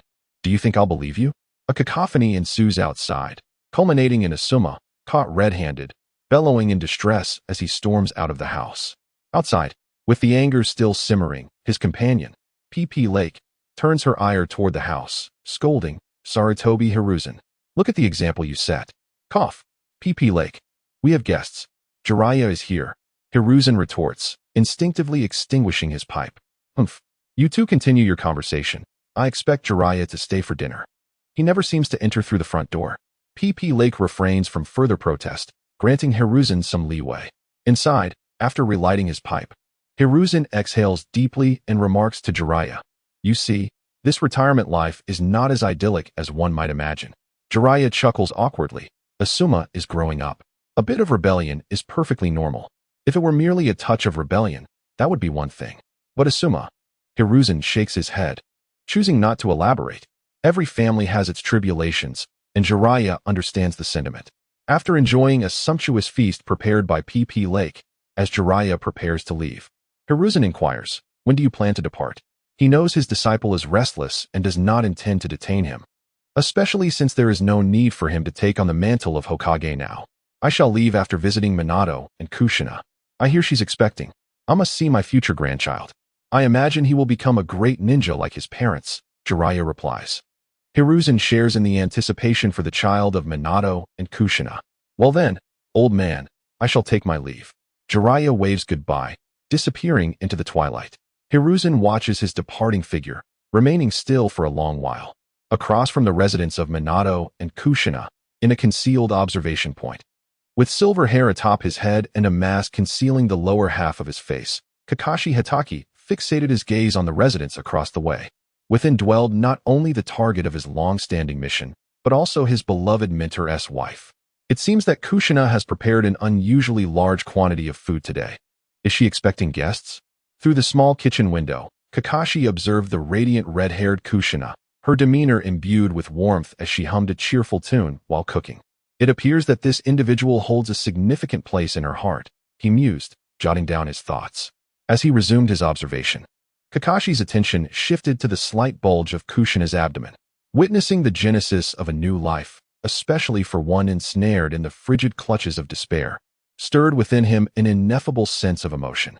Minutes ticked by, and under Kakashi's scrutiny, Kushina filled the table with an impressive array of dishes. Just then, his mentor, Minato Namikaze, returned home after a long day, offering apologies amidst Kushina's playful complaints as he rushed to assist with the final preparations. At last, the couple awaited their guest. Jiraiya, one of the legendary Sannin, Minato exclaimed, who was also his own mentor. Kakashi recorded this encounter before stretching lazily, preparing to take a moment's respite. With such a figure present, the need for their protective detail seemed trivial, for he was the epitome of security. Meanwhile, within the Namikaze household, Jiraiya, upon entering and inhaling the delightful aroma wafting from the kitchen, marveled. I had heard from Minato that Kushina was an exceptional cook, but I thought he was merely boasting. After all, the fiery red pepper of her youth hardly suggested culinary prowess. It appears I was gravely mistaken. Indeed, Kushina is the epitome of an ideal wife in my eyes, and undoubtedly, she will be a remarkable mother, Minato declared proudly. Don't think that your flattery will absolve you of your tardiness. You promised to return early to help me prepare dinner, Kushina chimed in, feigning annoyance. Though her expression betrayed her delight. Alas, the fourth had assigned me an overwhelming amount of work today. I had to enlist the help of Kakashi to manage it all, hence my delayed return, Minato replied with a sheepish grin. It was clear that Minato enjoyed considerable trust from the Fourth Hokage. His most cherished pupil had not only escaped suspicion in the context of the Hokage election, but was also still held in high regard. Jiraiya, feeling a swell of happiness, quickly interjected, I'm starving. Let us eat, so I can truly appreciate Kushina's culinary talents. Kushina, sensing the shift in focus, eagerly guided Jiraiya to sample the various dishes she had prepared. Jiraiya-sensei, please try this dish. I learned it from our neighbor's grandmother after much practice. And this soup, Mikoto mentioned it's a 1,000-year secret recipe from the Uchiha clan. I was fortunate to acquire it due to my amiable nature. And this dish, I crafted it myself as a chef. Do give it a proper critique. Jiraiya-sensei Minato, you should eat more too. Huh, why are you all not eating? There's still so much food left. Did I not cook well? If not, then you best finish it all. Does it seem easy to prepare so many dishes? Finally, the rare gentle demeanor of Kushina emerged as she confronted the sight of her hard-earned culinary creations largely untouched. Her fiery spirit erupted, prompting both Minato and Jiraiya to hastily resume eating, determined to finish at least 8 servings. Only after the table was cleared did Kushina's smile return, her gentle nature re-emerging. Jiraiya exchanged a sympathetic glance with Minato, both reclining in their chairs, laboring to digest their overindulgence. Eventually, curiosity got the better of Jiraiya, prompting him to inquire, have you both decided on a name for the child? At this, Minato and Kushina exchanged a knowing smile. Minato affectionately placed a hand on his wife's belly and replied, of course. I am quite fond of the protagonist from Jiraiya-sensei's tale of the gallant ninja who embodies unwavering determination. It would be wonderful if our unborn child could grow to be a ninja like him. May I borrow the name of this character? Jiraiya was momentarily taken aback. Naruto? That is a name I casually thought up while enjoying ramen. He stammered, feeling a rush of emotion. Naruto is a splendid name. Kushina interjected, nodding enthusiastically at Jiraiya. Minato beamed with joy, echoing her affirmation. Kushina Minato Jiraiya murmured, touched by the moment. His gaze shifted to Kushina's abdomen, pondering, so, this unborn child shall be named Naruto. The warmth of the Namikaze household continued to flourish. Kakashi, tasked with maintaining a covert watch, sensed it was time for his shift to conclude. After casting a final glance at his mentor's home, he transitioned with his successor and led his team back. At the Umbu base, after a long day's work, Kakashi removed his mask, preparing to change clothes and leave when his direct superior, a captain within the Umbu, approached him with a document. Kakashi, your team is about to welcome a new member. Familiarize yourself with this file as team leader. Understood, Kakashi replied, accepting the document. By the way, this newcomer has been personally assigned to your team by the Hokage, so you bear a significant responsibility. Do not disappoint the Hokage's expectations. Yes. With that, the captain departed. Kakashi, examining the file in his hands, felt a surge of curiosity. A personal assignment from the Hokage? He opened the file and scanned the newcomer's details. Yamato? Can someone so young truly join the Umbu? Wait, would release. No wonder even Kakashi, with his stoic demeanor, was taken aback upon perusing Yamato's credentials. He was astonished that the Fourth Hokage would entrust such a pivotal figure to his leadership, reflecting the depth of trust placed in him. All he could do was endeavor to repay this faith. After disposing of the document, Kakashi donned his civilian attire, adjusted his forehead protector, and exited the Umbu base. As evening descended, the streets of Konoha remained vibrant and bustling. Accustomed to dining out, he decided to indulge in a hearty meal at his favored Ichiraku ramen. The sumptuous feast prepared by Kushina earlier only amplifying his appetite. Navigating through the throngs of people, he paused briefly before a bookstore named Gyudo, only to shake his head in disappointment upon finding no new releases to his liking. Before long, he noticed a squad of Konoha's security personnel approaching, instinctively tugging at the forehead protector that concealed his left eye. Though his Sharingan had been bestowed upon him by his late friend Obito and recognized by the Third Hokage and the Uchiha clan leader, it did not signify that the matter was settled. For many proud and radical members of the Uchiha clan, for whatever reason, the Sharingan is a treasure that must never be exposed to outsiders. Consequently, Kakashi has had several encounters in private with those Uchiha who sought to provoke him, leading to a persistent headache whenever he sees the Uchiha fan emblem. While he does not particularly care for the Sharingan itself, it is a gift from Obito before his demise, and he feels compelled to honor that sentiment. Therefore, he would never concede. The bustling commercial district of Konoha is always bustling with people, and naturally, the Konoha Guard is present to maintain order. At this moment, not only did Kakashi notice the members of the guard, but the Uchihas also acknowledged his presence. However, to Kakashi's surprise, these individuals merely cast him a few indifferent glances before brushing past him. Odd, Kakashi pondered, as typically, while these individuals would refrain from physical confrontations here, they would not hesitate to hurl mockery at him. Today, however, they seemed to let him be, which puzzled him. Yet, while he was bewildered, the Uchiha clan understood perfectly well. With the awakening of Mokutan by Yunting, the proud Uchihas instinctively thought of Hashirama Senju, and then of their own ancestor, Uchiha Madara, who had once been defeated by him. If anyone outside the Senju clan had a profound impression of Mokutan, it was undoubtedly them, the millennia-long adversaries. It was precisely this understanding that led to the suppression of the recently risen militant faction within the Uchiha following the spread of Yunting's news. A bloodless revolution? With no Meijiki Sharingan, how could they possibly contend against Mokutan? Moreover, due to their clan leader's early alignment with the Fourth Hokage, Yunting did not overlook his contributions and did not regard the Uchiha with the same disdain as the disciples of the Second Hokage. Under these various influences, the relationship between the Uchiha clan and the upper echelons of Konoha unexpectedly softened. Today, facing the olive branch extended by the Fourth Hokage, the Uchiha were more than willing to accept it. To demonstrate their sincerity, they also expressed a willingness to adopt a more amicable demeanor. This included ceasing their harassment of Kakashi and addressing issues within the guard itself. This was the reason Kakashi observed the guard members behaving with far less arrogance than before. Yunting had not forgotten the concerns raised by many villagers regarding the guard's excessive enforcement. During this time, he had specifically brought this issue to Uchiha Fugaka's attention. Excluding the era of the First Hokage, the current period is undoubtedly the most politically lenient for the Uchiha clan. To cherish this hard-earned political environment, to maintain their relationship with the Fourth Hokage, and to improve the Uchiha's reputation in the village, Fugaku took Yunting's concerns seriously and initiated genuine reforms. During this period, he also rarely but firmly suppressed some of the obstinate elders within the clan. As a result of these significant reforms, the atmosphere within the guard improved markedly, and the Uchiha's reputation in the village also saw a notable enhancement. Yunting, having observed this, reciprocated by offering a position within the Umbu to the Uchiha clan. This outcome brought immense joy to the once disgruntled Uchiha elders, as the Umbu position is one of the most trusted by the Hokage, signifying a considerable elevation in status.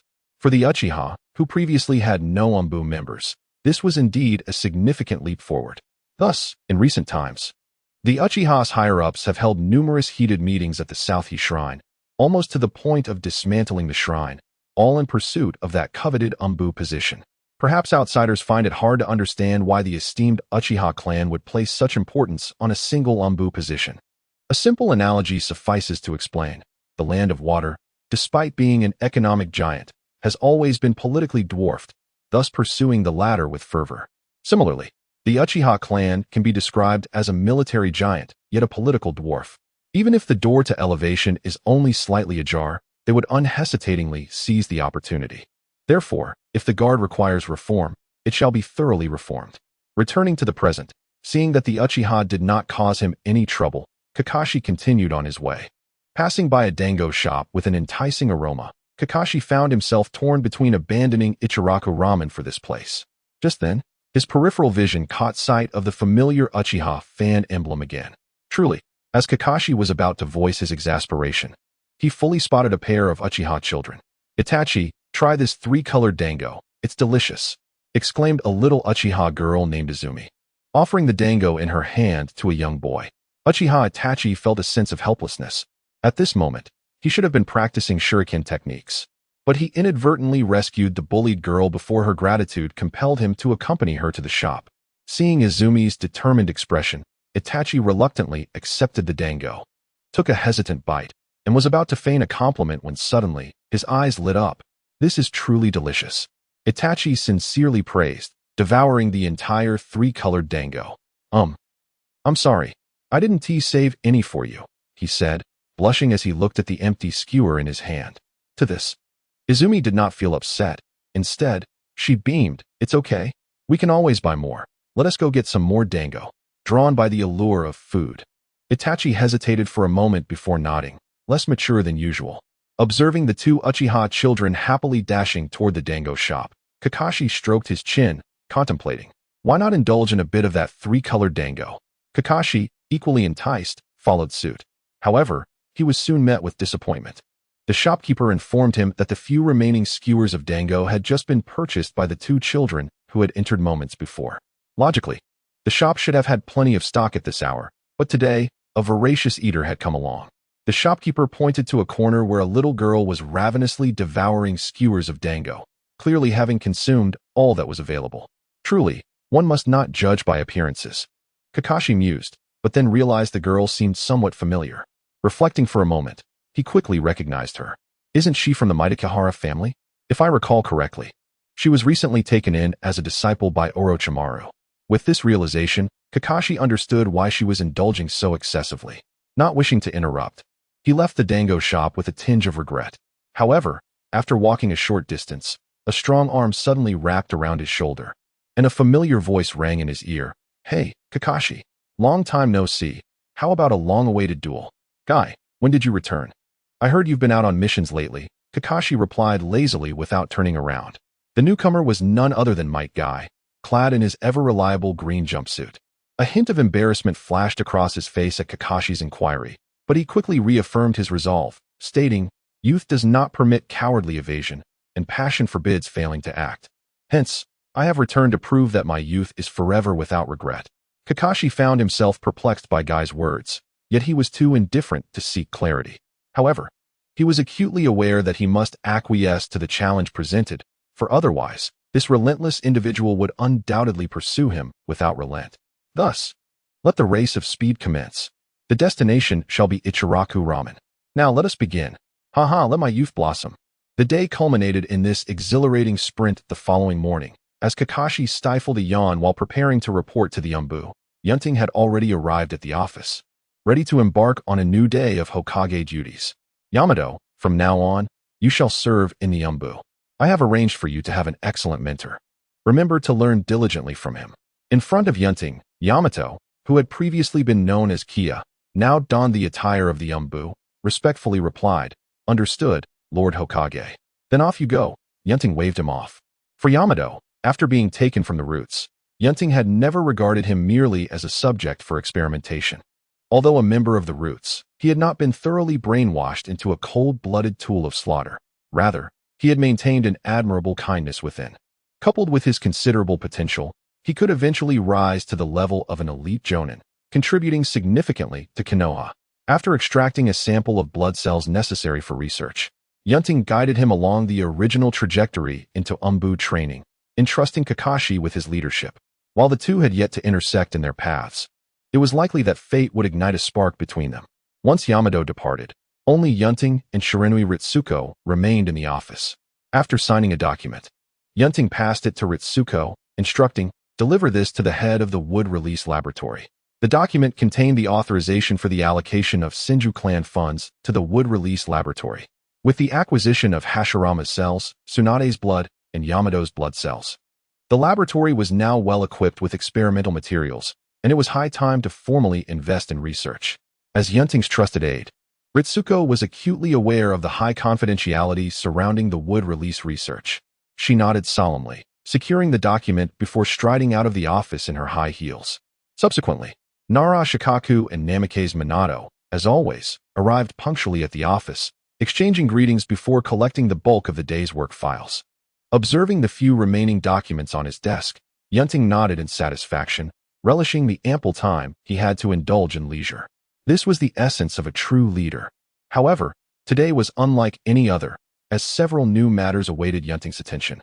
Uchiha Iane, glancing at the ninja information card in his hand, he turned to the tall, slender, and somewhat aloof female ninja standing before him, a hint of surprise crossing his face. Long before Uchiha Fugaku had aligned himself with Yunting, he had expressed his desire to reform the security team, and as a gesture of goodwill, Yunting had allocated a position in the Shadow Guard for the Uchiha clan. He had heard that the competition among the various branches of the Uchiha for this position was intense. Even Fugaku himself faced significant challenges in selecting the right candidate. Yunting had anticipated that this matter would take time, yet unexpectedly, the candidate stood before him. What astonished him further was that the newcomer was a young woman. Is this a ploy to leverage her beauty? Yunting mused inwardly. Despite her somewhat flat appearance, Uchiha Iane was undeniably striking. However, upon reviewing her detailed profile, his initial curiosity waned. Uchiha Iane, an elite jonin of the Uchiha clan, had previously served as a squad leader in the Konoha security team. She possessed the Sharingan with 3 tomo, excelling in swordsmanship, fire, and lightning techniques. While she was indeed beautiful, her capabilities were formidable. Judging by her credentials, she stood out even among elite jonin. The 3 tomo of the Uchiha clan validated the long-held principle in the ninja world that one must evade confrontation when faced with such prowess. Clearly, the Uchiha had chosen this young and capable woman not merely for her charm, but also to showcase their strength. Yunting remained unfazed. He was not the aging Sarutobi Hiruzen, and regardless of the Uchiha clan's power or whether Uchiha Iane had received directives from her clan to relay information to the Shadow Guard, he was unperturbed. He possessed the confidence that in the face of absolute power, all obstacles would shatter. Yaima, Yunting called out. Lord Hokage. Bayun Yaima promptly appeared. Uchiha Iane will be joining the Shadow Guard.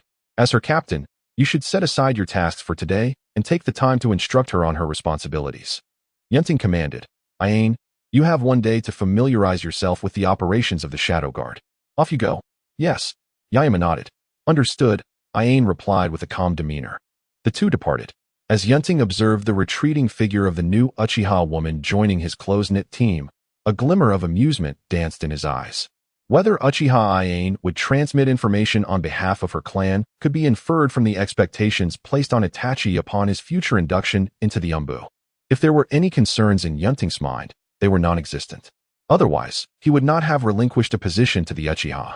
In truth, it was not just the Uchiha clan. The Hyuga, Nara, and Aburame clans had all infiltrated various functional departments within Konoha to relay information. In fact, compared to the perpetually marginalized Uchiha, these clans had gathered even more intelligence. Take Nara Shikaku, for instance, as the head of his clan. He was now assisting Yunting with numerous affairs in Konoha. Surely, he acquired a wealth of information. Yet, the higher echelons of Konoha had consistently remained wary of the Uchiha clan. Why was that? At the core, it stemmed from their failure to regard the Uchiha as integral members of Konoha. Even if they publicly denied it, they deep down viewed them as potential adversaries. Hence, their policy was to confine the Uchiha within the Konoha security team, preventing them from joining the Umbu, from guiding graduating students, and even limiting their participation in wars against the 4 great nations. Consequently, even if some within the Uchiha wished to reconcile with Konoha, their voices were stifled under such cold hostility, leading to the rise of militant factions within the clan, ultimately culminating in their decision to revolt against Konoha's leadership. Unfortunately, they encountered Itachi, who embodied the will of fire and possessed extraordinary abilities. One could argue that the Uchiha's self-destructive trajectory was significantly influenced by the likes of the Third Hokage, Danzo, Mito Minka, and Kurama Kamachi, all of whom were second-generation disciples of the Hokage. Among them, the Third Hokage's hesitance, while not overtly antagonistic, resulted in missed opportunities for peaceful resolutions regarding the Uchiha issue, ultimately placing a greater burden of responsibility upon him. The past is but a whisper. Yunting, now in power, would not adopt the policies of those old guards who were consumed by fear of Uchiha strength. For him, opening a position in the Shadow Guard for the Uchiha was merely the beginning. Should they continue to demonstrate their potential, he would not hesitate to gradually dismantle the chains that bound them, ultimately allowing the Uchiha to truly integrate into Konoha and preventing the tragic repeat of their clan's annihilation. Certainly, if Uchiha were to express dissatisfaction and deviate from his plans, or if he were to become insatiably greedy, he would not hesitate to restore order. After all, he possesses both the strength and the time to do so. At merely 20 years of age, he is not like the elder generations such as the Third Hokage or Danzo, who still have decades of life ahead of them. That said, it is uncertain what choice Uchiha Ayane will make. Will she, like Itachi, appear to comply with her clan while secretly aligning with Konoha? Or will she act as a typical Uchiha, prioritizing her clan above all? Yunting finds himself eagerly anticipating the outcome. Regardless of her decision, he stands to gain. Should she choose the latter path, even as a member of the Umbu, she would not be privy to vital information from Konoha. Conversely, she could serve as a crucial bridge between Yunting and the Uchiha, consistently conveying his impartiality towards the Uchiha clan, thereby allowing them to feel more at ease. Naturally, if Uchiha Ayane were to align with the former scenario, it would be even more advantageous. Not only would Yunting gain a trusted confidant, but he could also embed himself within the Uchiha clan before the likes of Uchiha Shisui and Uchiha Itachi come into their own. However, the likelihood of such a scenario is exceedingly slim. Yet, given the unpredictability of life, who can truly predict the future? We shall wait and see. Today is destined to be anything but quiet. Shortly after Uchiha Ayane departed, Yamaka Ritsuko returned, escorting Jiraiya, who had been waiting outside. Has Jiraiya-senpai already returned to Konoha just a few days ago, only to leave again so soon? Yunting inquired in surprise. Fully aware that Jiraiya had only visited Minato's home yesterday, Jiraiya smiled and replied, I have seen what I needed to see. Konoha is thriving under the Fourth Hokage, and I feel reassured. It is time for me to continue my unfinished journey. The allure of a carefree journey is indeed enticing. Having spent all his time confined to Konoha, Yunting feels a twinge of envy towards Jiraiya's freedom. However, understanding his responsibilities, he refrains from dwelling on it, and instead asks, Jiraiya-senpai, have you considered publishing a book recently? Publish a book? Jiraiya scratched his head awkwardly. My first small book sold terribly, nearly leading to my bankruptcy. If I were to write again, who would even buy it? Not everyone is as captivated by the tale of strong will as Minato. Yunting himself had received that book from Minato, but after flipping through a few pages, he lost interest. The plot was far too cliché. If even the inhabitants of this world had no desire to continue reading, how could he, who had experienced numerous films and novels in his past life, be expected to feel differently? However, this does not imply that Jiraiya lacks writing talent. He simply has yet to find the right direction.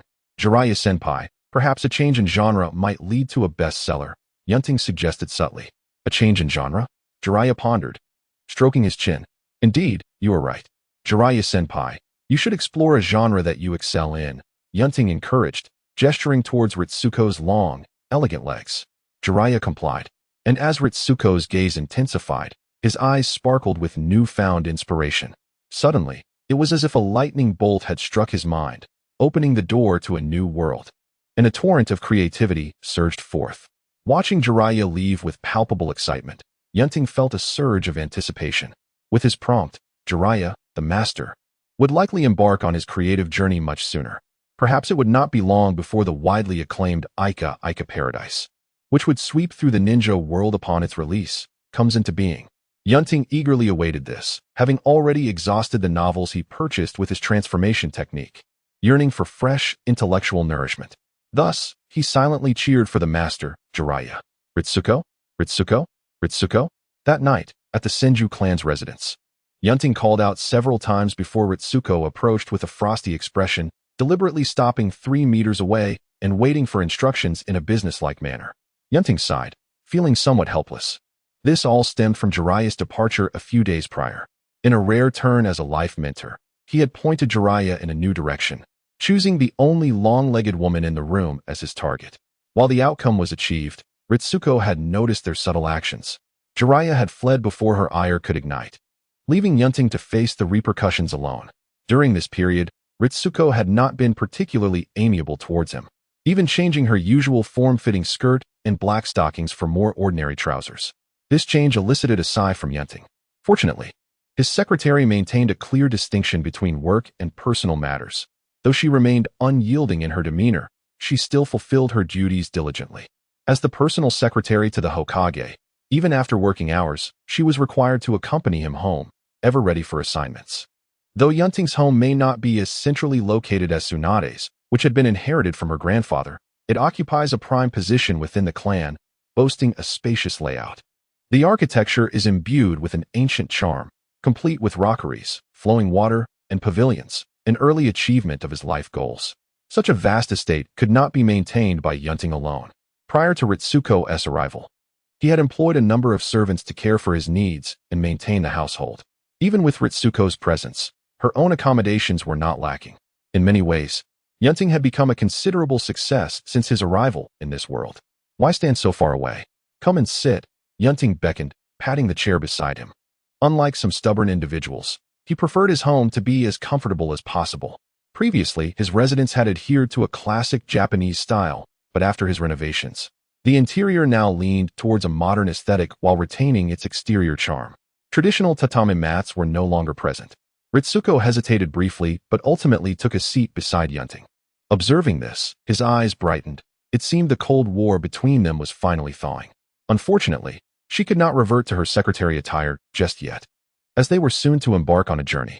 Every newly appointed Hokage must make time to visit the capital of the Land of Fire after taking office, to pay respects to the daimyo and discuss the new leadership's policies, strengthening their mutual ties. Although Konoha operates independently, it still nominally respects the authority of the Land of Fire's daimyo.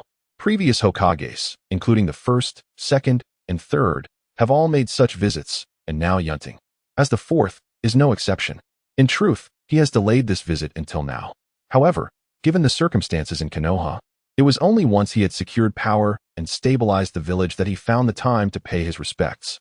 Now, Yunting informed Ritsuko of this necessity. Thus, upon your return, please prepare thoroughly, not only for yourself, but also for the entire team's supplies and route planning. This responsibility falls to you. You have 3 days to prepare. We will depart for the capital of the Land of Fire in 3 days. Understood.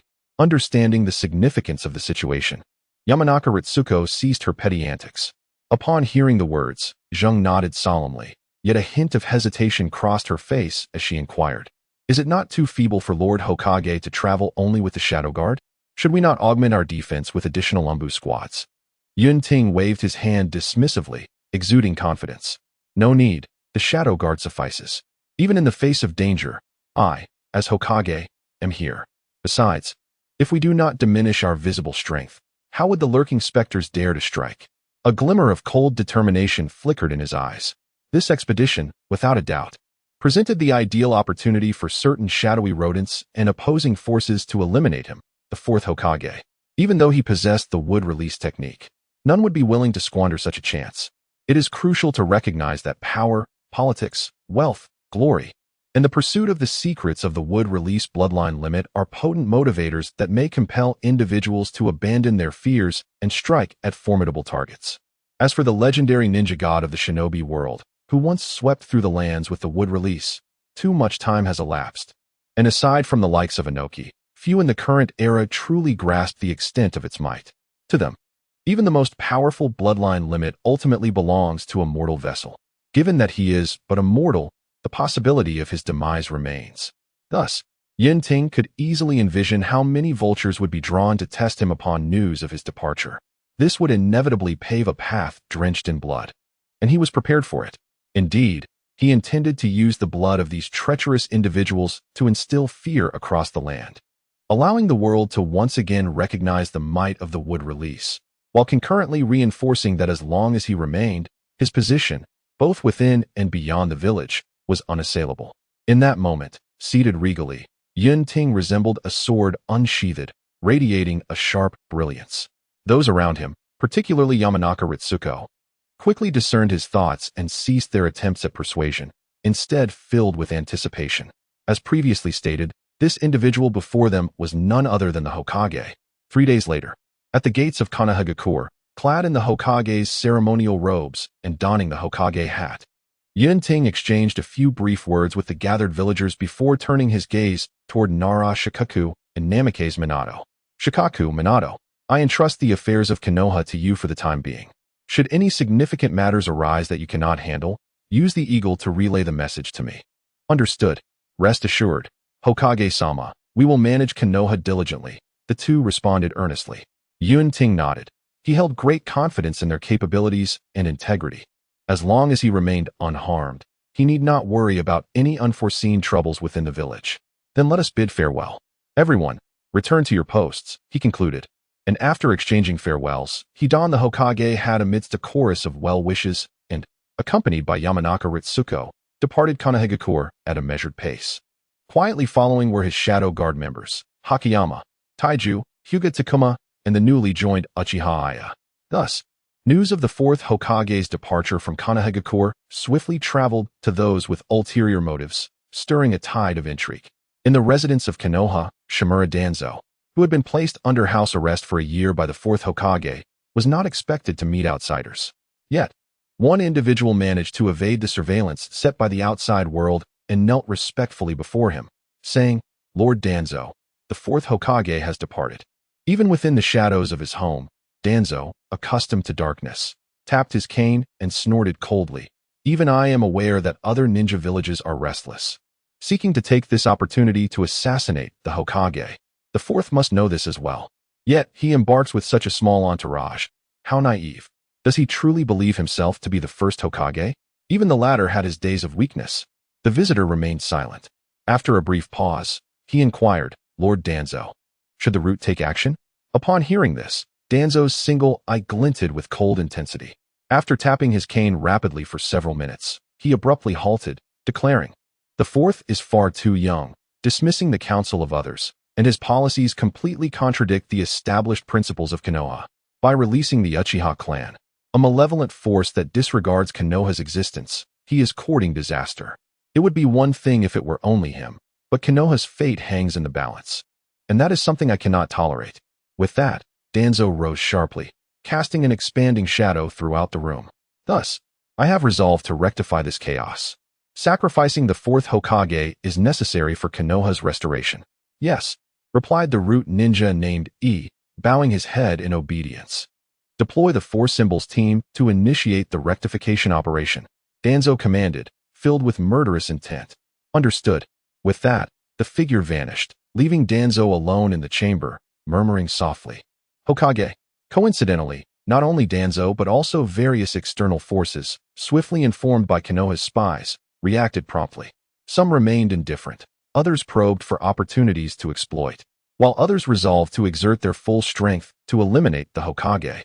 Furthermore, spurred by the high bounty in the black market, numerous bounty hunters and rogue ninjas began to stir. The bounty on the Fourth Hokage, Senju Kuntai, soared to an astonishing 800 million, unprecedented in its magnitude. In the land of rivers, within an underground black market, Kakazu, having just exchanged a corpse for a bounty of 10 million, clutched a box filled with money. Habitually, he approached the bounty board to check for new targets worthy of pursuit. Suddenly, his gaze locked onto the top of the board, an 800 million bounty. Such a staggering sum caused even the typically calm Kakazu to quicken his breath. Instinctively, he reached to tear down the bounty notice. However, upon realizing that the target was the Fourth Hokage, his hand froze mid-motion. Upon seeing the details of the target's would release abilities, Kakazu quickly withdrew his hand and departed without a backward glance. For the first time, he chose to retreat in the face of wealth. Recalling a long-etched memory of a figure he could never forget, Senju Hashirama, having once erred against the wood-release wielder and narrowly escaped with his life. Kakazu resolved not to make the same mistake with the current Fourth Hokage. There would always be opportunities for profit, but life was a singular and precious commodity. On the road leading to the capital of the Land of Fire, Senju Kuntai, donned in the Hokage's ceremonial attire and hat, walked alongside his secretary, Yamashiro Ritsuko. Traveling at a ninja's full speed could cover the distance to the capital in a day, but Kuntai, savoring the rare opportunity to experience the Land of Fire's landscape and the lives of its people, chose to proceed at a leisurely pace. The journey revealed lush, verdant scenery on either side of the road, accompanied by the fragrant aroma of blooming grass and flowers. Occasionally passing a village, Kuntai noted the thriving crops and flourishing fields, a testament to the land's fertility. Witnessing all this firsthand, Kuntai understood why the Land of Fire was often regarded as possessing the continent's finest territory. The Land of Fire, centrally located on the continent, is characterized by its fertile plains, enjoying favorable weather throughout the year, a true embodiment of nature's bounty. In contrast, the other four great nations face considerable hardships. The Wind Country is largely desert. The Earth Country is dominated by mountains. The Lightning Country resides in high-altitude regions. And the Water Country consists of islands far from the mainland. Compared to the Land of Fire, these places could be deemed impoverished backwaters. It is no wonder that during conflicts in the ninja world, the Land of Fire is often a primary target. After all, who wouldn't wish to seize such advantageous territory? Particularly, the Wind Country, the weakest of the five great nations, often acts as the vanguard during ninja world wars, seeking to reap benefits from the Land of Fire's resources. While such losses may not significantly impact the affluent Land of Fire, they are a lifeline for the financially strained Wind Country. Thus, Kuntai harbored strong reservations about Jiraiya's and Naruto's ideals of compassion and peace. Such ephemeral peace could only last momentarily, as long as the Land of Fire's abundant resources remained. Neighboring nations, driven by desperation, would inevitably reignite conflict, for the true ties between nations are forged by enduring interests. Much like the two world wars of Kuntai's previous life, rooted in the inequitable distribution of resources, the new powers rising against the entrenched interests incited warfare. Observing the landscape, Kuntai formed numerous conclusions and ideas that would aid him in his future governance. Lord Hokage, there is a tea house ahead. Shall we take a moment to rest? Yamashiro Ritsuko inquired, noting the tea house on the roadside as noon approached, and half a day had passed since Kuntai departed from Konoha. Kuntai glanced up and surveyed his surroundings, nodding. Let us take a break and have the Yamanaka clan tidy up the pests that have been following us. While harmless, their incessant buzzing can be quite bothersome. Understood, Ritsuko replied, her slender, fair hand gesturing to initiate the order. As Kuntai and his secretary enjoyed cool tea within the tea house, chaos erupted in the surrounding forest. 8 trigrams, empty palm. A series of colorless chakra shockwaves erupted from Hyuga Tekka's hands, striking down enemies with pinpoint accuracy. Soon, silence enveloped the area. Shifting his gaze from the lifeless bodies strewn around, Tekka activated his Byakugan to survey the surroundings. More tumultuous than his actions was the commotion created by Hanzo, positioned to his 10 o'clock. Renowned as a master of traps, Hanzo's enemies, lacking the Byakugan's all-seeing ability, fell victim to his myriad of kunai and explosive tags before ever reaching him. Meanwhile, Bayunyama, the captain of the Shadow Guard, executed his duties with quiet efficiency, dispatching foes with his exceptional swordsmanship and rapid movements, leaving no time for the hidden assailants to react. As for the newcomer, despite the ongoing debate over which clan possessed the superior ocular technique, Tekka couldn't help but silently acknowledge the Uchiha's prowess as he observed the unfolding events. Compared to the other three, Uchiha Aya faced an undeniably greater number of adversaries at this moment. Gazing at the 12 silent ninjas before her, the fierce battle intent characteristic of the Uchiha clan flickered beneath her mask. With a swift motion, she drew her long sword and vanished from her position, launching an attack against the 12 foes. Before the leader could utter another word, his eyes were met with a pair of blood-red tomo, and then there was nothing more. Blood sprayed across the sky as Uchiha Aya ended a life with her blade, showing no hesitation as she continued her assault. Clang, clang, clang. With the high-speed dynamic capture ability granted by her Sharingan, Uchiha Aya effortlessly engaged the remaining 11 adversaries, swiftly cutting them down one by one. After dispatching half of their number, one trembling individual finally shouted, "Be careful. She possesses the Sharingan." The name of a person is but a shadow of their influence. Upon hearing the mention of the Sharingan, the remaining foes shuddered, a primal urge to flee overwhelming them. However, Uchiha Aya would not allow a single one to escape. Faced with this reality, the remaining 6 had no choice but to steel themselves and charge forward. Do not look into her eyes. Attack from a distance with ninjutsu. In an instant, a flurry of dazzling ninjutsu was unleashed, striking true. Did we succeed? Is she dead? Huh. The Uchiha are nothing special. The remaining 6 celebrated as they beheld the lifeless form of the once feared Uchiha Aya. Yet, at that moment, a cold glimmer of blade-like intent sliced through their vital points. Before they could offer any resistance, each fell one by one. In his final moments, one individual glanced ahead. only to find that the previously gruesome body of Uchiha Aya had vanished entirely. Humph, an illusion. He understood everything in an instant, letting out a bitter smile before closing his eyes. An illusion, indeed. Coincidentally, Hyuga Takuma, observing with his Byakugan, recognized the enemy unleashing ninjutsu into empty air, reveling in their apparent success. Such a formidable woman. Inside a tea house, Yamashiro Ritsuko, having sensed that all enemies had been eliminated, conveyed the news to Yunting. Nodding in acknowledgement, Yunting purified the cold tea in his bowl using the life force of wood release and drained it in one gulp before calling out, "Owner, the bill. Please." Coming right up. The tea house owner, an elderly woman hunched with age, approached slowly, accepting the money from Yunting with a kind smile. "Please take care, dear guest." Yunting calmly nodded and rose to depart. Just then, as she watched Yunting's retreating figure, a glint of cold light flashed in the old woman's eyes. With a speed unfitting for her age, she drew a poisoned silver needle and aimed it at Yunting's back. Yunting showed no reaction. Just as the assailant's face lit up with triumph, suddenly, he found himself unable to move. Ninjutsu, disordered heart technique.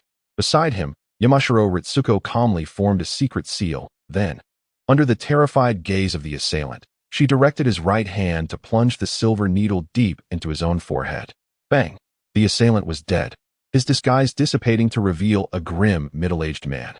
Yunting continued on his way without a glance. To him, both the earlier assassination attempt and the poisoning of his tea were too rudimentary, clearly not the work of someone sent by a major nation. Yamashiro Ritsuko understood this as well. As she rummaged through the assassin's belongings, she discovered a bounty list. Upon opening it, her beautiful eyes widened in surprise, and she hurried to catch up with Yunting, saying, "Lord Hokage, that person, along with the previous batch, are likely bounty hunters from the black market. Their audacity must be linked to this bounty list." As she spoke, she handed the bounty list to Yunting. Upon inspection, he saw his own name and likeness at the top. The bounty amount? An astonishing 800 million ryo. Even someone as affluent as Yunting felt a twinge of temptation to turn himself in upon seeing such a staggering price. Not to mention those from the underground black market. The adage of men die for wealth applies to all worlds. Of course, the thought of actually surrendering was merely a jest.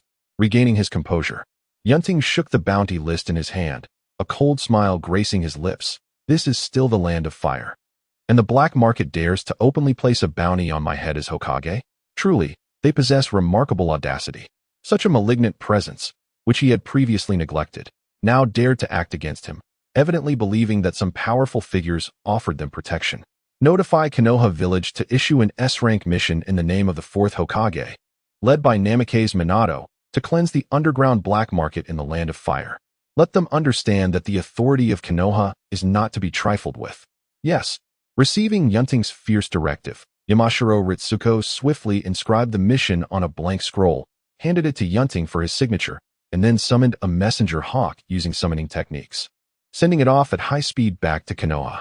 It was evident that in the ensuing period, the underground black market in the land of fire would be engulfed in a bloody storm, especially with the addition of Namikaze Minato, who possessed the Flying Thunder God technique. None would escape. All of this was a consequence of challenging the Hokage. Historically, while many renowned ninjas from the 5 great nations had appeared on the underground black market's bounty list, none of the 5 Kage had ever been included. After all, the former were mere pawns. The ninja villages would not rise in anger over a single individual, but the latter are leaders, treasures. Should anyone dare to place a Kage on the bounty list, they would face a relentless retaliation that would not cease until the entire village was annihilated. Thus, Yunting was perplexed, unsure of what audacity the underground black market had to dare list him. Could it be due to the unprecedented bounty of 800 million? Perhaps. He was now curious about which affluent individuals had conspired to raise his bounty to such heights. That Tsuchikage Oenoki was certainly involved. After all, he was notorious for hiring bounty hunters, making such a price for his assassination quite reasonable. Yet, Oenoki couldn't possibly offer such a high amount alone. There must be others contributing. Who among them could be responsible was a matter worth pondering. The task of cleansing the underground black market in the land of fire would require time to develop, but for now, having dealt with the initial wave of followers, Yunting continued on his journey with Yamashiro Ritsuko. Throughout the following hours, despite the warning from those who had met a bloody end, Individuals blinded by greed continued to flock toward Yunting. However, before they could even lay eyes upon him, they were quietly eliminated by the Shadow Guard members. With 2 Jounin and 2 Special Jounin providing protective strength, few organizations, aside from the 4 great nations and a handful of other factions, could breach their defense. The first day passed in this manner, amidst skirmishes and disturbances. After enjoying a luxurious wooden villa for the night, the following morning, Yunting set out once more with Ritsuko and the Shadow Guard members. Unlike the previous day, there were noticeably fewer reckless challengers. After several hours of travel, no incidents occurred along the way. Consequently, the Shadow Guard members surrounding Yunting heightened their vigilance.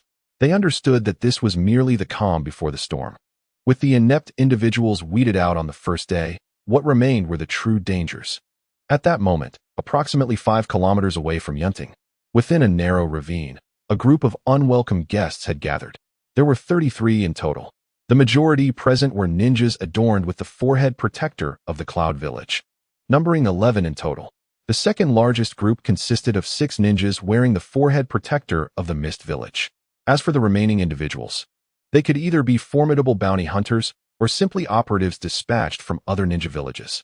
Unlike the Land of Water and the Land of Lightning, which remained embroiled in conflict with the Land of Fire, these individuals could brazenly reveal their identities.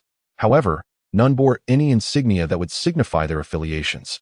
Regardless, the collective strength of these individuals, gathered in one place, was undoubtedly far superior to the cannon fodder of the previous day. At the helm of the Cloud Ninja contingent was a Nin named Yun, who, after surveying his comrades on the same front, felt a flicker of delight in his heart. This mission comprised 11 elite Nin from the Cloud, as well as the Mist ninjas beside them.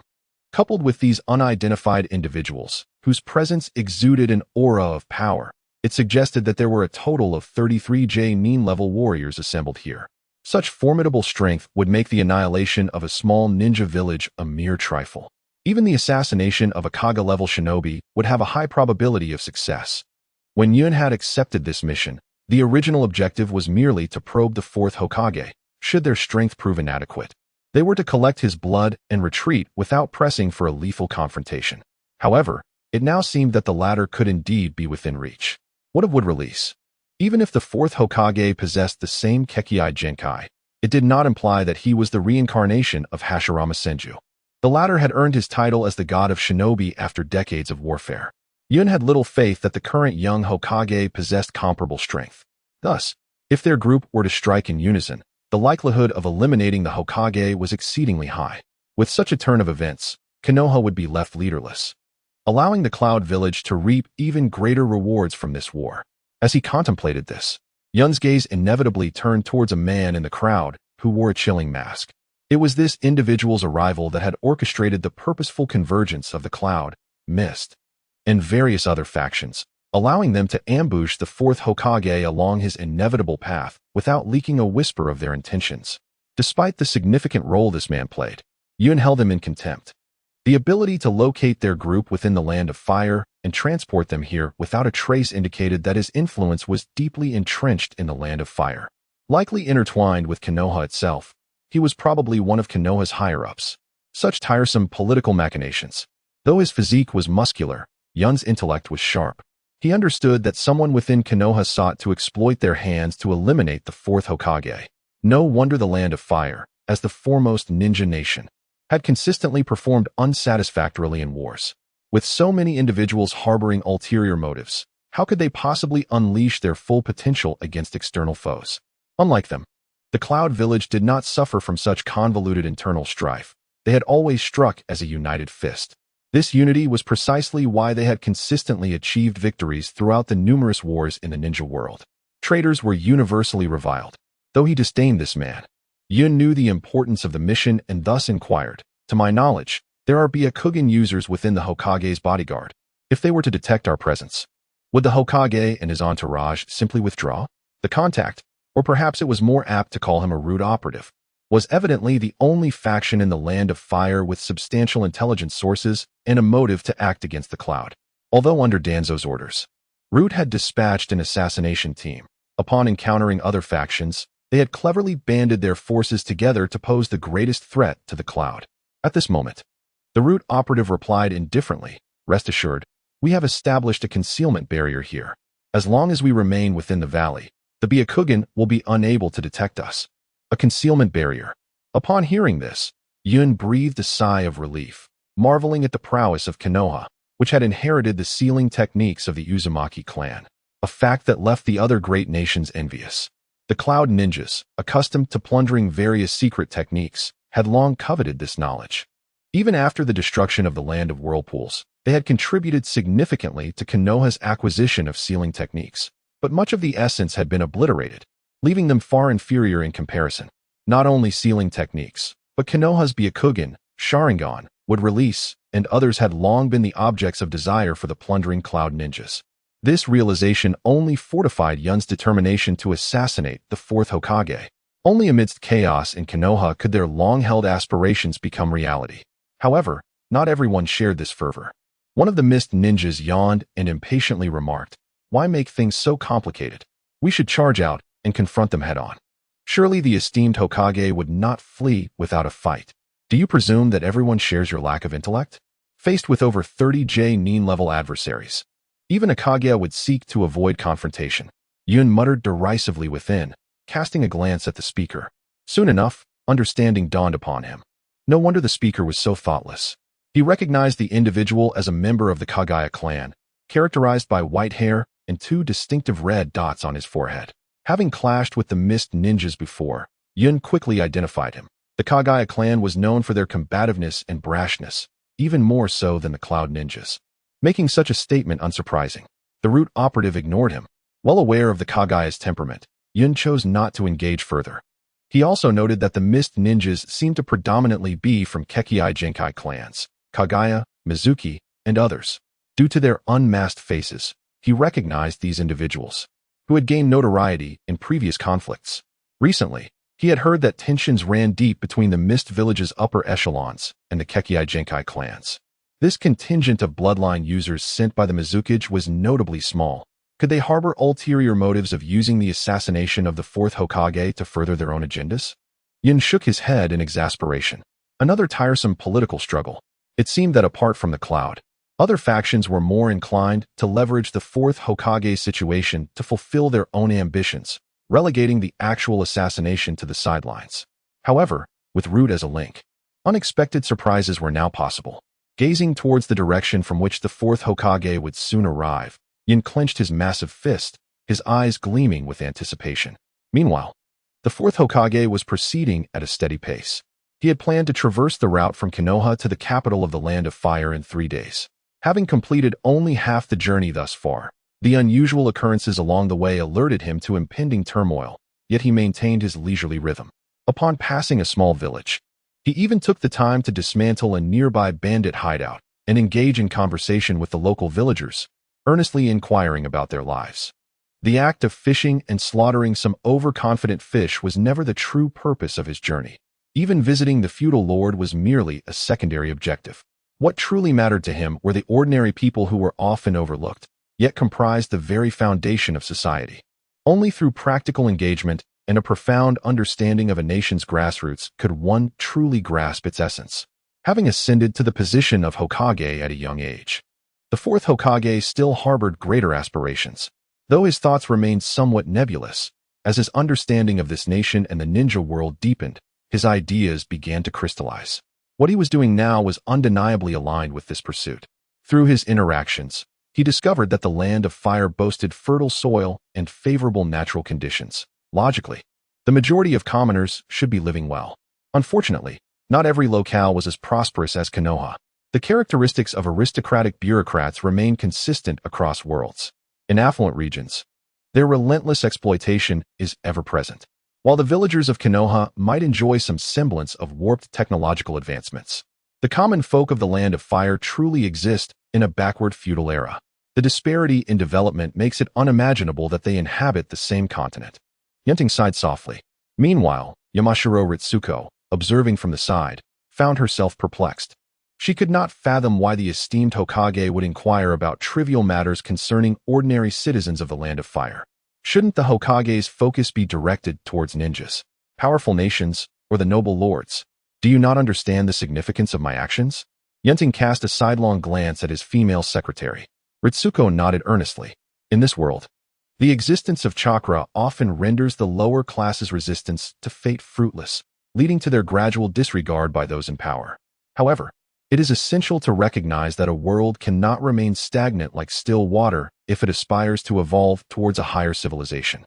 It cannot do so without those whom they deem insignificant. Moreover, the notion of resistance has never truly ceased. As long as oppression persists and class divisions remain, it will continue to smolder like a persistent spark, especially with the emergence of ever-developing technology. Perhaps one day in the future, the so-called noble bloodlines and all unjust systems will collapse beneath this tide. Reflecting on past experiences, Yunting felt a profound connection to this distorted world. Yet, seeing Ritsuko's bewildered expression, he sighed again, realizing that her enlightenment had not yet reached fruition. He shook his head, saying, "You wouldn't grasp it now, but observe and contemplate closely. In time, you will gain new insights." Ritsuko silently nodded. Although she did not fully comprehend the true meaning behind Yunting's words, she recognized that this new Hokage, to whom she pledged her loyalty, was unlike anyone she had encountered before. This uniqueness fostered within her a growing sense of closeness rather than distance. Perhaps this individual would someday incite a completely different wave of change. A peculiar light shone in Ritsuko's eyes. As a secretary, her role was to fulfill the Hokage's requests to the best of her abilities and closely follow him. Witnessing this transformation firsthand, due to delays along the journey, Yunting arrived significantly later than anticipated by the route operatives. During this time, including Yuen, the group experienced considerable anxiety. After all, they were about to assassinate the leader of an enemy nation within its territory, and any misstep could lead to their demise before they even encountered their target. Even the usually stoic faces of the route operatives showed signs of unease upon failing to spot the target by the designated time. After an hour of tense waiting, at last, in the distance, the figure marked by the fire emblem on his hat finally appeared. "Now it's up to you," the route operative exhaled in relief. Addressing his companions, he would remain to erase any traces of the sealing barrier, leaving no evidence behind. For Yuen and the others, one fewer or one more was inconsequential. Unfazed, Yuen waved a hand dismissively and, with a serious demeanor, instructed, "Everyone, let us proceed according to our plan." The others nodded with a grim resolve. Then let the hunt for the Hokage commence. On the spacious, straight road, only Yunting and Yamashiro Ritsuko walked alone. Suddenly, Yunting uttered a soft exclamation, raising his hand slightly to adjust his Hokage hat, revealing a pair of eyes that regarded the path ahead with a hint of solemnity.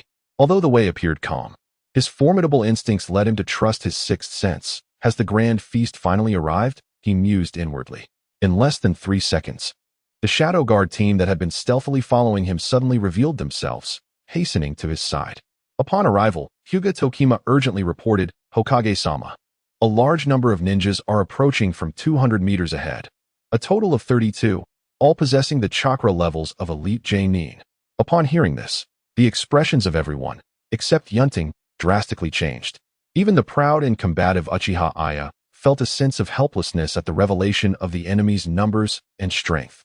Only Yunting, while marveling at the scale of the operation, was more intrigued by the fact that Tokima's Byakugan had failed to detect the ambush in advance.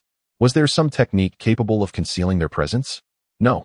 Even if such a technique existed, it could not simultaneously conceal over 30 individuals. The only exception would be something akin to a sealing barrier. At this thought, a glimmer of cold light flashed in Yunting's eyes. "Hokage-sama, should we retreat for the time being?" Bayunyama inquired gravely. The combined might of over 30 elite J-nin would compel even someone of the 5 Kage level to momentarily evade confrontation. Unlike samurai, ninjas do not carry the shame of retreating without battle. Thus, Bayun felt no offense in suggesting such a course of action to the Hokage. Even the fiercely proud Uchiha Aya did not oppose this notion. In response, Yunting calmly shook his head, stating, "There is no need. You all need only to protect yourselves." Understood. Bayun, Tokima, and even Ritsuko ceased their attempts to persuade him. As those who had followed Yunting closely, they held deep trust in this young Hokage. However, Uchiha Aya, who had joined them midway, cast a puzzled glance at Yunting. If the Hokage chose not to retreat, as a proud Uchiha, she would not withdraw either. But was this decision based on his complete confidence? Was it due to his wood release? A rare glimmer of anticipation crossed Aya's typically serene face. For ninjas, the distance of 200 meters could be traversed in an instant. Soon, a coalition assassination team of Cloud, Mist, and other unknown ninjas surged toward Yunting and his companions. Leading the charge were Mist ninjas, adept in water release, who initiated the assault. Water release, great waterfall technique. Several streams of chakra coalesced into a massive waterfall, surging forward with tremendous force. Yunting and the others swiftly evaded, but this necessitated a temporary scattering, playing into the enemy's strategy. Attack! Yunting commanded urgently. Instantly, 5 members from the team surged forward, targeting Bayun Yama and his companions, ensnaring them and leaving no room for rescue. The remaining 27, filled with murderous intent, charged at Yunting, intent on eliminating him with utmost haste. Fourth Hokage, today marks your demise. Leading the charge was Yunting in his lightning release chakra mode. He unleashed a speed surpassing the others, his powerful physique rippling with muscle as he thrust his elbow, infused with an overwhelming force, toward Yunting's head. Lightning release, heavy flow burst. Bang! The force dissipated. Yunting's pale hand firmly grasped Yunting's robust elbow, halting its advance completely. In disbelief, Yunting witnessed Yunting, beneath the Hokage hat, calmly lift his head and remark, "Cloud Ninja, it appears your strength does not align with your bravado." With that, Yunting abruptly flung Yunting, who had yet to respond, towards an approaching comrade. Bang! Bang! The two crashed into each other, hurtling backward like cannonballs. At that moment, just as Yunting had finished his actions, an unexpected figure made of water emerged from the puddle formed by the previous waterfall technique, brandishing a large sword and viciously slashing towards his waist. Water transformation technique. From the Hozuki clan? Observing this, Yunting's expression remained unchanged. His speed surpassed the imagination of the Hozuki clan member before him. Not only did he swiftly evade the blade, but he also flashed forward, delivering a powerful punch that shattered the opponent's skull amidst their horrified gaze. With a resounding thud, water replaced the crimson brain matter splattered everywhere. Even without a head, the Hozuki clan member, now transformed into liquid, rapidly retreated. Yunting did not grant him another chance. Suddenly, sharp lightning-infused chakra gathered in his hand as he stepped forward, swiftly piercing into the fleeing Hozuki member. Although the Hozuki clan's secret water transformation technique rendered physical attacks ineffective, it had a significant weakness: lightning. In an instant, under the paralyzing effect of the lightning, the Hozuki clan member was forced to revert from his liquid form, just as Yunting prepared to seize the opportunity to finish him off. Icy mirrors suddenly materialized in the air around him, each shooting forth ice needles like a rain of celestial flowers. So, this is Mizuki's ice release. Yunting observed the unfolding scene with a calm demeanor. Just as the ice needles were about to strike, he transformed into a torrent of water and evaded them. When he reappeared, he had ghosted behind another opponent. With a swift motion, blood gushed forth, marking the first casualty at Yunting's hands. It seemed necessary to reintroduce these individuals to the true meaning of Hokage.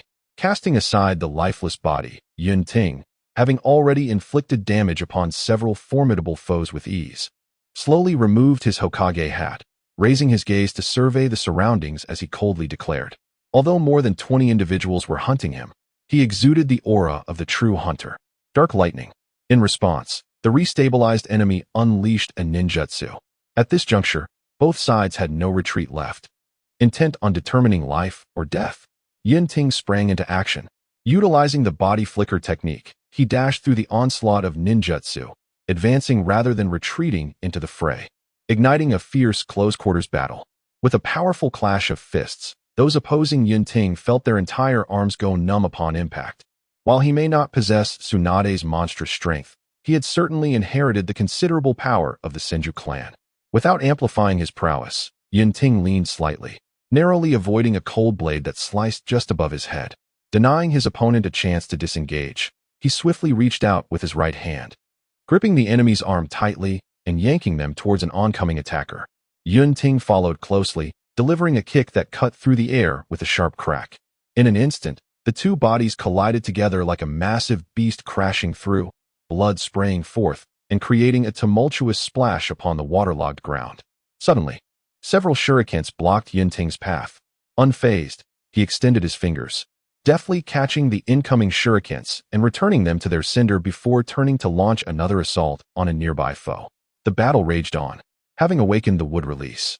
Yunting's physical capabilities soared to unprecedented heights. In terms of strength, speed, and endurance, he far surpassed the elite ninjas before him. Thus, despite their overwhelming numbers, when combat commenced, he held a decisive advantage in taijutsu. Shadows flailed uncontrollably from Yunting's position, reminiscent of Uchiha Madara in battle against the ninja world's forces. However, he soon encountered a formidable opponent. Bone Pulse, 10-finger bullets. 10 bony fingers shot forth like bullets.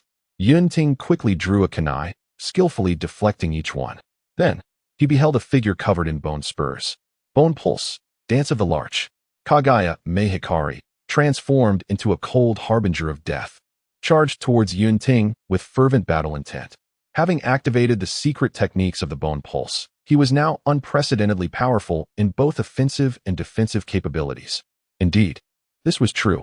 After testing his resolve, Yunting found Kagaya Hikari resembling a porcupine, not only covered in bone spurs, but also capable of manipulating the growth and transformation of bones at will, coupled with the unique taijutsu of the Hozuki clan, making him feel challenged for the first time and compelled to retreat.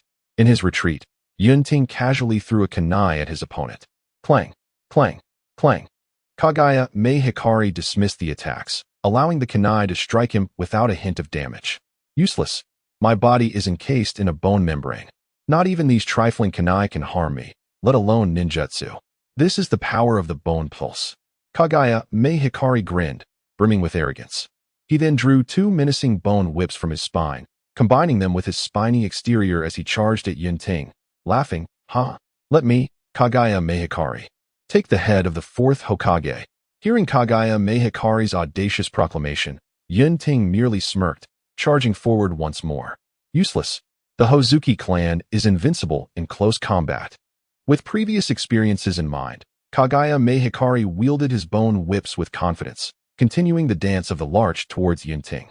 However, unexpectedly, Yunting purposefully brushed past him, leaving only an explosive tag behind as he sped toward other nearby foes. What? The illustrious Hokage fears me? Kagaya Hikari laughed heartily. Only an explosive tag left behind? I've said it before, the Bone Pulse defense, boom. The sound of the explosion interrupted Kagaya Hikari. Nevertheless, as he had claimed, a single explosive tag indeed failed to harm him in the slightest. Just as he turned to taunt Yunting again, the latter, having just forced back the surrounding enemies, glanced back at Kagaya Hikari with a gaze that could pierce through the dead. He then formed hand seals and declared, "Explode." In the next instant, to Kagaya Hikari's astonishment, another explosive tag appeared on the spot where the previous one had been attached to him. "What is this?" he began. But before he could finish his sentence, the explosion erupted. "Damn it!" Kagaya Hikari's voice echoed amidst the smoke, filled with frustration. Then, unable to contain his horror, he screamed, "How is this possible?" It turned out that the situation was far from over. One explosive tag after another attached themselves to him. While the Bone Pulse's defense might disregard a few explosive tags, what about dozens, hundreds, or even thousands? Soon, amidst Kagaya Hikari's terrified screams, explosions erupted continuously, one after another, until ultimately, even the powerful Bone Pulse could not withstand such onslaught and was reduced to ruins amidst the cacophony of blasts. The second one, Yunting calmly withdrew his gaze and then swiftly dodged a fireball that came hurtling toward him. The mutual exchange of explosive tags technique, an infamous forbidden ninjutsu invented by the second Hokage. It allowed a single explosive tag to be affixed to the enemy at lightning speed, enabling limitless summoning of countless explosive tags, resulting in an infinite series of explosions.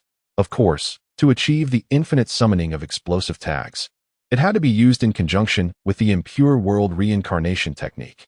The second Hokage originally created the latter to facilitate this technique. Although Yunting had not practiced the impure world reincarnation, his wealth allowed him to purchase a vast number of explosive tags for mutual summoning purposes. Just like before, it took fewer than 100 explosive tags to eliminate a powerful member of the Hozuki clan. Fire release, great fire extinguishment. As Yunting revealed his true form, he swiftly formed seals with both hands at an astonishing pace, executing 6 seals in less than a second.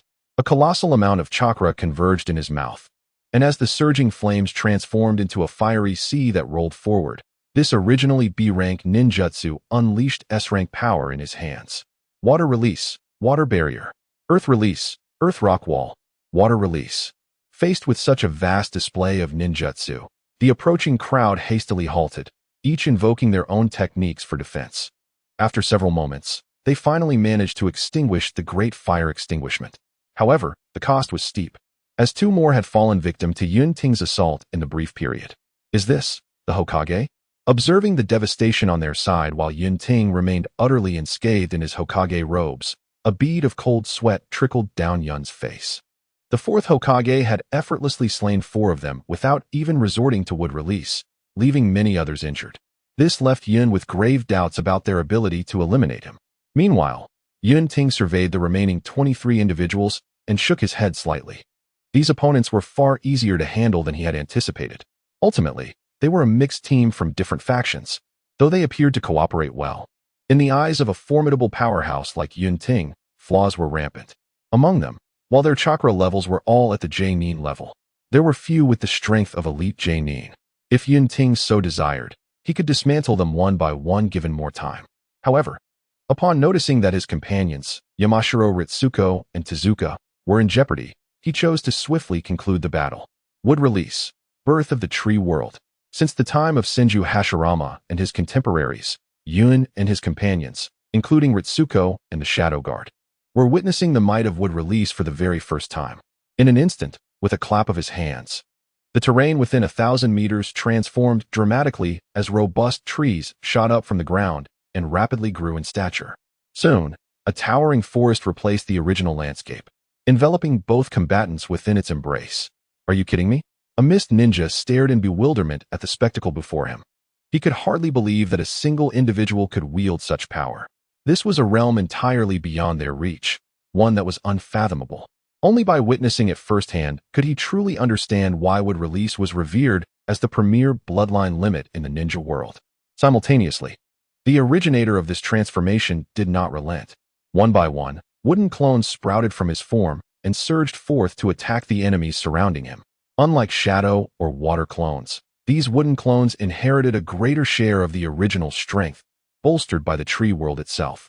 Soon, the forest echoed with the sounds of carnage. In another corner, Yamashiro Ritsuko struggled to fend off an adversary skilled in swordsmanship, wielding a kunai with great difficulty. As a member of the Yamashiro clan, she was not proficient in direct combat. The secret techniques she had learned were primarily supportive. Yet the current situation forced her to confront the enemy head-on. Just as she felt she could no longer endure, the tree world technique arrived, and trees rapidly sprouted around her, as if alive, with thick branches and vines launching toward the foe from all directions, leaving them in disarray. When the enemy finally managed to escape the encirclement, bloodied and abandoning their sword, Yunting's wooden clone arrived, and after a brief exchange, the enemy was dispatched. "Are you all right?" the wooden clone inquired. Ritsuko, weary yet resolute, nodded. "Just a minor injury, nothing serious. Rest up. I will handle the remainder of the battle," the clone assured her before moving on to the next target.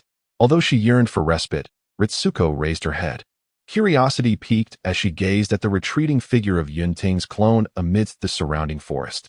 In another battlefield, upon the arrival of yet another wooden clone, Yunting discovered the battle had concluded. The blade withdrew from the fallen enemy's corpse, and though her expression remained stoic, excitement flickered in Uchiha Ling's eyes as she recognized the wooden clone, her Sharingan swiftly scanning the area. Yunting nodded at her, noting her unscathed state, and without further ado, turned to depart. Uchiha Ling remained silent, her gaze lingering on the wooden clone's retreating form, a spark of fervor igniting within her. Such overwhelming power. And an incredibly formidable individual. Subsequently, after rescuing Tezuka and assisting in eliminating the enemies of Bayunyama and Hinata Takuma, Yunting directed all his attention to the remaining ninjas within the Tree World Techniques domain. As a result, those ninjas who had been isolated due to the Tree World were swiftly dispatched under the enhanced strength of Yunting's wooden clone, their bodies becoming nourishment for the trees. This was the might of wood release. As the once 30-member assassination team dwindled to a mere handful, the remaining ninjas, no longer able to strategize, resorted to their final desperate measures. Bone Pulse, Dance of the Early Fern. Water release, great exploding water wave. Earth release, mountain earth technique. Ice release, ice blade storm. In an instant, massive bone swords erupted from the ground. A colossal oval water prison formed. Heavy earthen mounds coalesced, and a storm of ice blades surged forth, all unleashing their fury within the tree world. Under the tremendous onslaught of this combined ninjutsu, rows of towering trees splintered into fragments, clearing a vast expanse within the previously dense forest. As the once nightmarish tree world lay in ruins, the remaining five, Yun, Mizuki, and another Kaguya, gathered quickly, their fatigue evident. Just as they expressed their relief at the destruction of the tree world, Yunting appeared before them, calmly stating, "I may have underestimated you. To show my respect, allow me to send you off with this technique. Wood release, wood dragon technique." They watched helplessly as a colossal, majestic wood dragon materialized from Yunting's hands, their momentary relief instantaneously morphing into despair. The dragon let out a fearsome roar, surging toward the final five. The ground shook violently, and in a thunderous crash, the five vanished without a trace. After the dust settled from the wood dragon's assault, Yunting approached the final battlefield, revealing a massive crater formed by the dragon's strike. The bodies of the five were nowhere to be found, leaving only traces of blood and tattered clothing as evidence of their existence. Or rather, one remained. Yunting's expression shifted as he noticed a bloodied figure emerging from the ground beneath him. Lightning release, lightning pair heat blade. With his last ounce of strength, the sole survivor, Yun, cloaked in blazing chakra, charged desperately at Yunting. To wield the lightning pair heat blade, you must hold a significant status with the Reikage, Yunting remarked, unfazed, as he summoned resilient wooden walls to shield himself. Boom, boom, boom. The amalgamated force of Yun's final will shattered wall after wall until, after breaking through four, the last barrier before Yunting's form dimmed and ultimately fell silent. Yunting withdrew the wooden barrier and subtly nodded toward the nameless Yunin. Thus, a total of 32 elite Jonin, renowned for their prowess, were completely annihilated under Yunting's command. Lord Hokage, the enemy's hidden location has been thoroughly inspected, and no abnormalities were discovered, reported Hinata to Kama, who had been assigned by Yunting to investigate the enemy and Appo's lair post-battle. Yunting calmly nodded, revealing no sign of surprise on his face. This was quite in line with the Root's style. Regardless of success or failure, they meticulously erased all traces, leaving no evidence for others to uncover. However, did they truly believe that the absence of evidence meant I could not manipulate the situation? A glint of cold light flickered in Yunting's eyes. Initially, he had intended to deal with the Roots gradually, akin to boiling a frog in water, as time was always on his side. However, after witnessing their audacity, his strategy had shifted. It seemed he needed to accelerate his plans upon returning. After all, having a ticking time bomb nearby, while it might not kill him, would certainly distract his focus. Lord Hokage, all the bodies have been organized, announced Bayun Yeshan, who was responsible for clearing the battlefield. Even in death, a ninja's body remained a treasure trove, especially considering that many of the assailants possessed bloodline limits, thus enhancing their research value. The only regret was that the strongest among them had been reduced to mere blood mist under Yunting's wood dragon technique.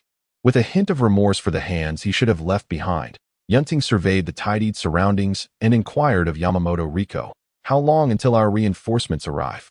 "Approximately an hour," she replied. After the battle, she had summoned a hawk to relay messages to the nearest Konoha ninja outpost. The 28 intact ninja corpses could not be transported to the capital of the Land of Fire without assistance. "Then let us take this time to rest," Yunting declared. A grand battle inevitably resulted in injuries and exhaustion. Though there were no medical ninjas among the accompanying team, Yunting summoned a slug to enhance their healing effects. As for himself, aside from a slight depletion of chakra, his energy remained abundant, and any minor wounds sustained during the fight had healed completely. It could be said that his condition had not deteriorated after eliminating over 30 foes. This was the remarkable resilience of the Senju clan, inheritors of the Sage of Six Paths physique. Only those Jinchuriki capable of harnessing tailed beast powers could perhaps rival such self-healing and endurance. An hour later, the Konoha ninja squad arrived punctually to provide support. After sealing the ninja corpses within scrolls, the team, burdened with the hefty scrolls, bid farewell to Yunting. "Lord Hokage, we shall take our leave now." Yunting patted the shoulder of the leader and advised, Remain vigilant on your journey. You carry a great fortune. Understood. The ninja squad departed, and Yunting wasted no time, continuing onward with Yamamoto Riko and the Shadow Guard toward the capital of the Land of Fire. A gentle breeze swept through, and the once blood-soaked battlefield, under the passage of time, had lost its initial scent. Aside from the patch of abruptly sprouted forest, few would remember that a fierce battle had transpired here. However, shortly after Yunting and his party left, a mysterious figure slowly emerged from beneath the ground where they had just been. The enigmatic individual, clad in a long coat of black adorned with red clouds, bore a body that was half white and half black, wrapped in a pitcher plant. Such distinctive traits unmistakably marked him as a member of the Akatsuki. At this moment, White Zetsu, with an exaggerated tone, exclaimed, "Ah, what remarkable wood release. In comparison, our wood release is nothing but a counterfeit." Black Zetsu, pondering whether the unexpected wielder of wood release might disrupt his plan to rescue his mother, replied curtly, "You are a counterfeit by nature, are you not? Just because you are a shade darker than I am? I could easily darken myself too." White Zetsu grumbled in dissatisfaction. "If only you could defecate. Then I would concede you are different from us." Fool. Black Zetsu dismissed White Zetsu's nonsensical chatter and surveyed the surroundings before stating, "The intelligence on the Fourth Hokage is nearly complete. It is time to report back to the leader." "Are we returning so soon? Not continuing our engagement with the Fourth Hokage?" White Zetsu expressed surprise. "No need. After today's battle, no fool will dare to assassinate the Fourth Hokage again. Even if someone does, they won't extract anything more from him. We have other matters to attend to. We mustn't waste time here. This concludes our business." With that, Black Zetsu did not wait for a response from White Zetsu and maneuvered his body back underground. The battlefield finally returned to its true tranquility. Another day passed. After encountering no further incidents along the way, Yunting and his companions arrived seamlessly at the capital of the Land of Fire. Gazing upon the sprawling city before him, densely populated with diverse buildings and bustling with activity, Yunting felt a surge of interest. By the standards of the Land of Fire's heritage, this city was undoubtedly the largest in the ninja world. After a brief survey, Yunting averted his gaze, lowering the Hokage hat atop his head as he noticed the officials sent to greet him approaching. "Lord Hokage, welcome to the capital of the Land of Fire. The daimyo has eagerly awaited your arrival." The leading official enthusiastically welcomed them upon noticing Yunting's party. "Cleaning up the unobservant trash along the way has made the daimyo wait." Yunting replied with a faint smile. Time was short. Aside from a few directly involved, the outside world remained unaware of what had transpired during Yunting's journey. Although the officials of the Land of Fire did not understand, they maintained polite conversation and led Yunting's group into the capital. As dusk approached, it was not an opportune moment to meet with the daimyo. After all, this was a political display intended to showcase the close relationship between the new Hokage and the daimyo, leaving no room for error. Thus, after some deliberation, both parties agreed to meet the following morning. Afterward, Yunting declined the Land of Fire officer's invitation to stay at the guest house, opting instead to visit the Konoha ninja garrison. As the foremost protector of the Land of Fire, although the daimyo was surrounded by the 12 guardian ninja, Konoha had similarly dispatched elite forces to provide security. The commander of the Konoha forces stationed in the capital of the Land of Fire was Nara Shikamaru, brother of Nara Shikaku. He was appointed to this position due to Konoha's need for a clever and perceptive individual to manage affairs between the village and the higher-ups of the Land of Fire. Naturally, the Nara clan, known for their high intelligence, was well suited for this role. Upon arriving at the garrison, Yunting greeted and inquired about the local Konoha ninjas, then sent Yamamoto Riko and the Shadow Guard to rest before entering a private chamber with Nara Shikamaru. During their time together, Nara Shikamaru detailed the recent circumstances in the Land of Fire. Overall, the relationship between Konoha and the Land of Fire was one of mutual reliance, characterized by harmony and proximity, with no existing conflicts. Yunting's meeting with the daimyo served merely to familiarize themselves with each other and foster goodwill.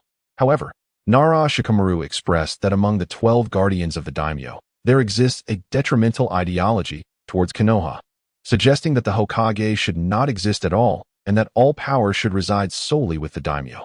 Yunting remarked bluntly that as long as the daimyo's mind is not muddled, such a thing could never occur. The establishment of Konoha from nothing was solely the work of its own people. All ninja, villagers, and even the ninja clans within the village have always recognized the Hokage. Even though the daimyo provides funding to Konoha, the village's income has been on a positive trajectory, rendering the former's contributions mere embellishments. It would be a challenging endeavor to restrain Konoha through economic means. It is precisely because of this understanding that Yunting confidently made his earlier statement. Being a wise man. Nara Shikamaru recognized this as well, but cautioned that allowing such thoughts to proliferate would ultimately be detrimental. While the daimyo may remain unaffected, there is no guarantee that the lower-ranking individuals, or even the entire 12 guardians, would not develop animosity towards Konoha. The current daimyo is a shrewd individual. Should this ideology truly cross a line, he would handle it himself without our intervention. Yunting recalled that in the original narrative, it was the moderates within the 12 guardians who ultimately vanquished the radicals without facing any repercussions, suggesting the daimyo's subtle influence behind the scenes. Of course, it is still prudent to remain vigilant. Recently, Asuma Sarutobi has expressed a desire to serve among the 12 guardians, given the current instability within their ranks. His inclusion could prove beneficial. Asuma Sarutobi? Nara Shikamaru clearly recognized the significance of this individual. Is this the third Hokage's intention? Yunting waved his hand dismissively. No. It is his own desire, a fervent wish to break free from the shadow of his father. Initially, I had no intention of agreeing, but it now appears to be a clever strategy.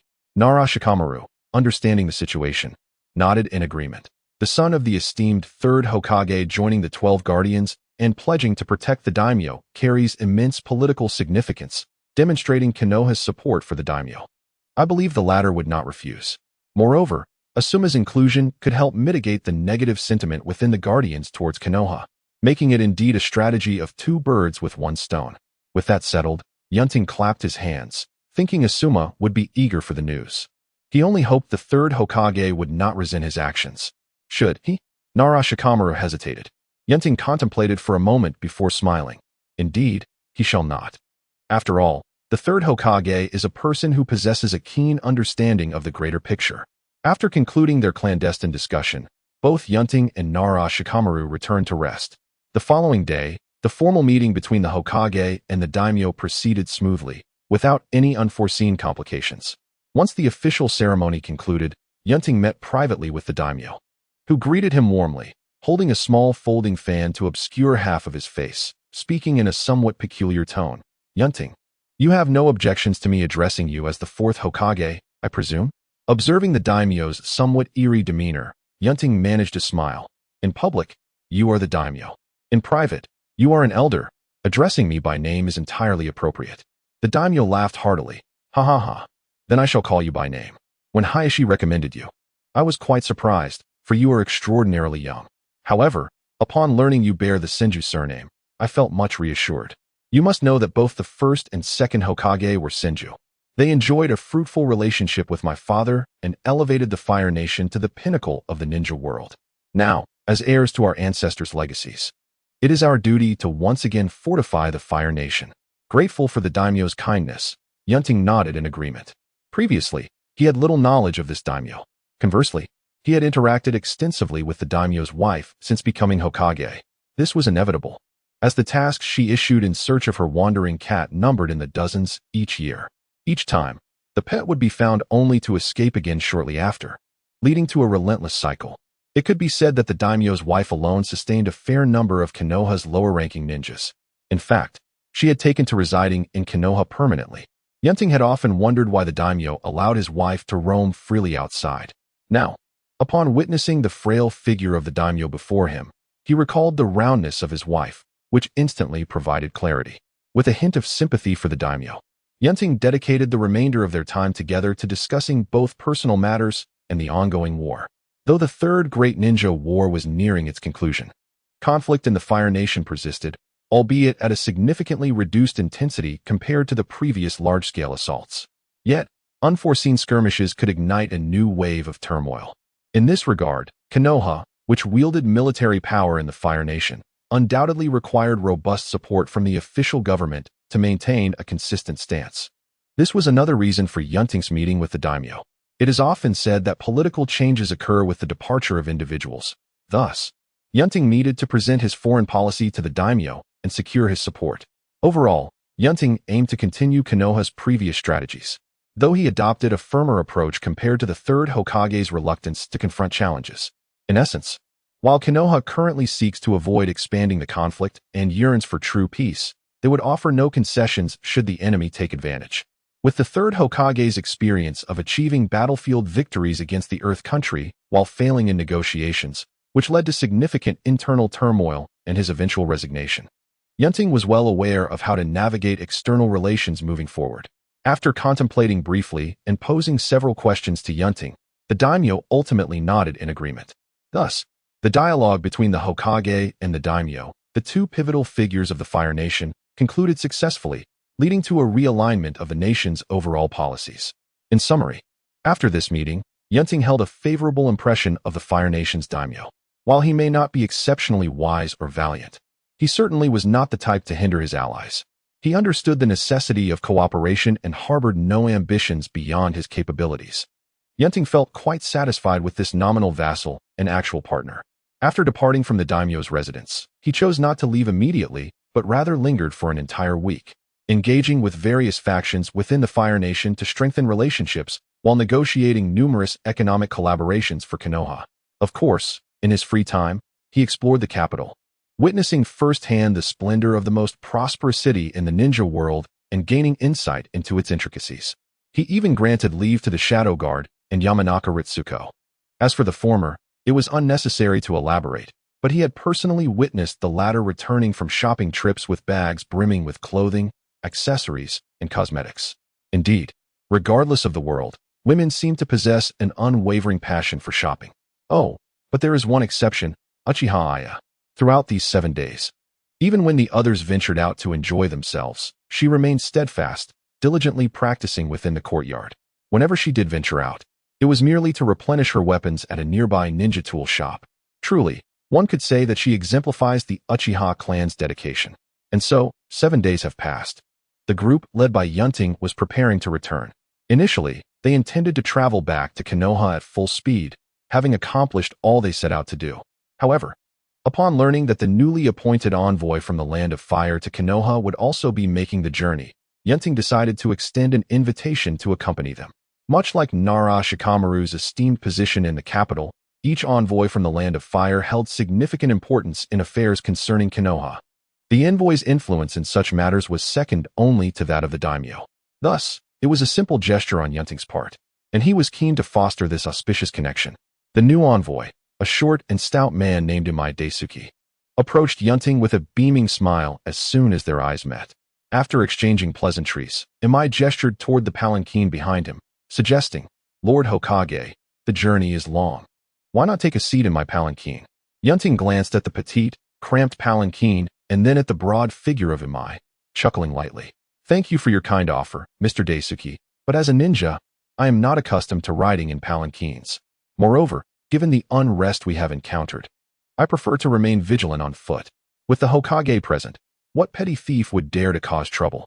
Imai, confident in Yunting's abilities, felt compelled to relent upon sensing Yunting's firm resolve. Unlike the formidable ninjas, he, as an ordinary man of considerable girth, would likely take a week to reach Konoha on foot. Thus, the palanquin was indeed the most suitable mode of transport for him. Soon, the party set off. The Shadow Guard retreated into the shadows to provide protection, leaving only Yamashiro Ritsuko by Yunting's side. In contrast, Imai's entourage included not only 2 bearers but also a contingent of samurai and servants, creating a display that surpassed even that of the Hokage. As the minutes passed, the imposing silhouette of the capital gradually faded beneath the sun.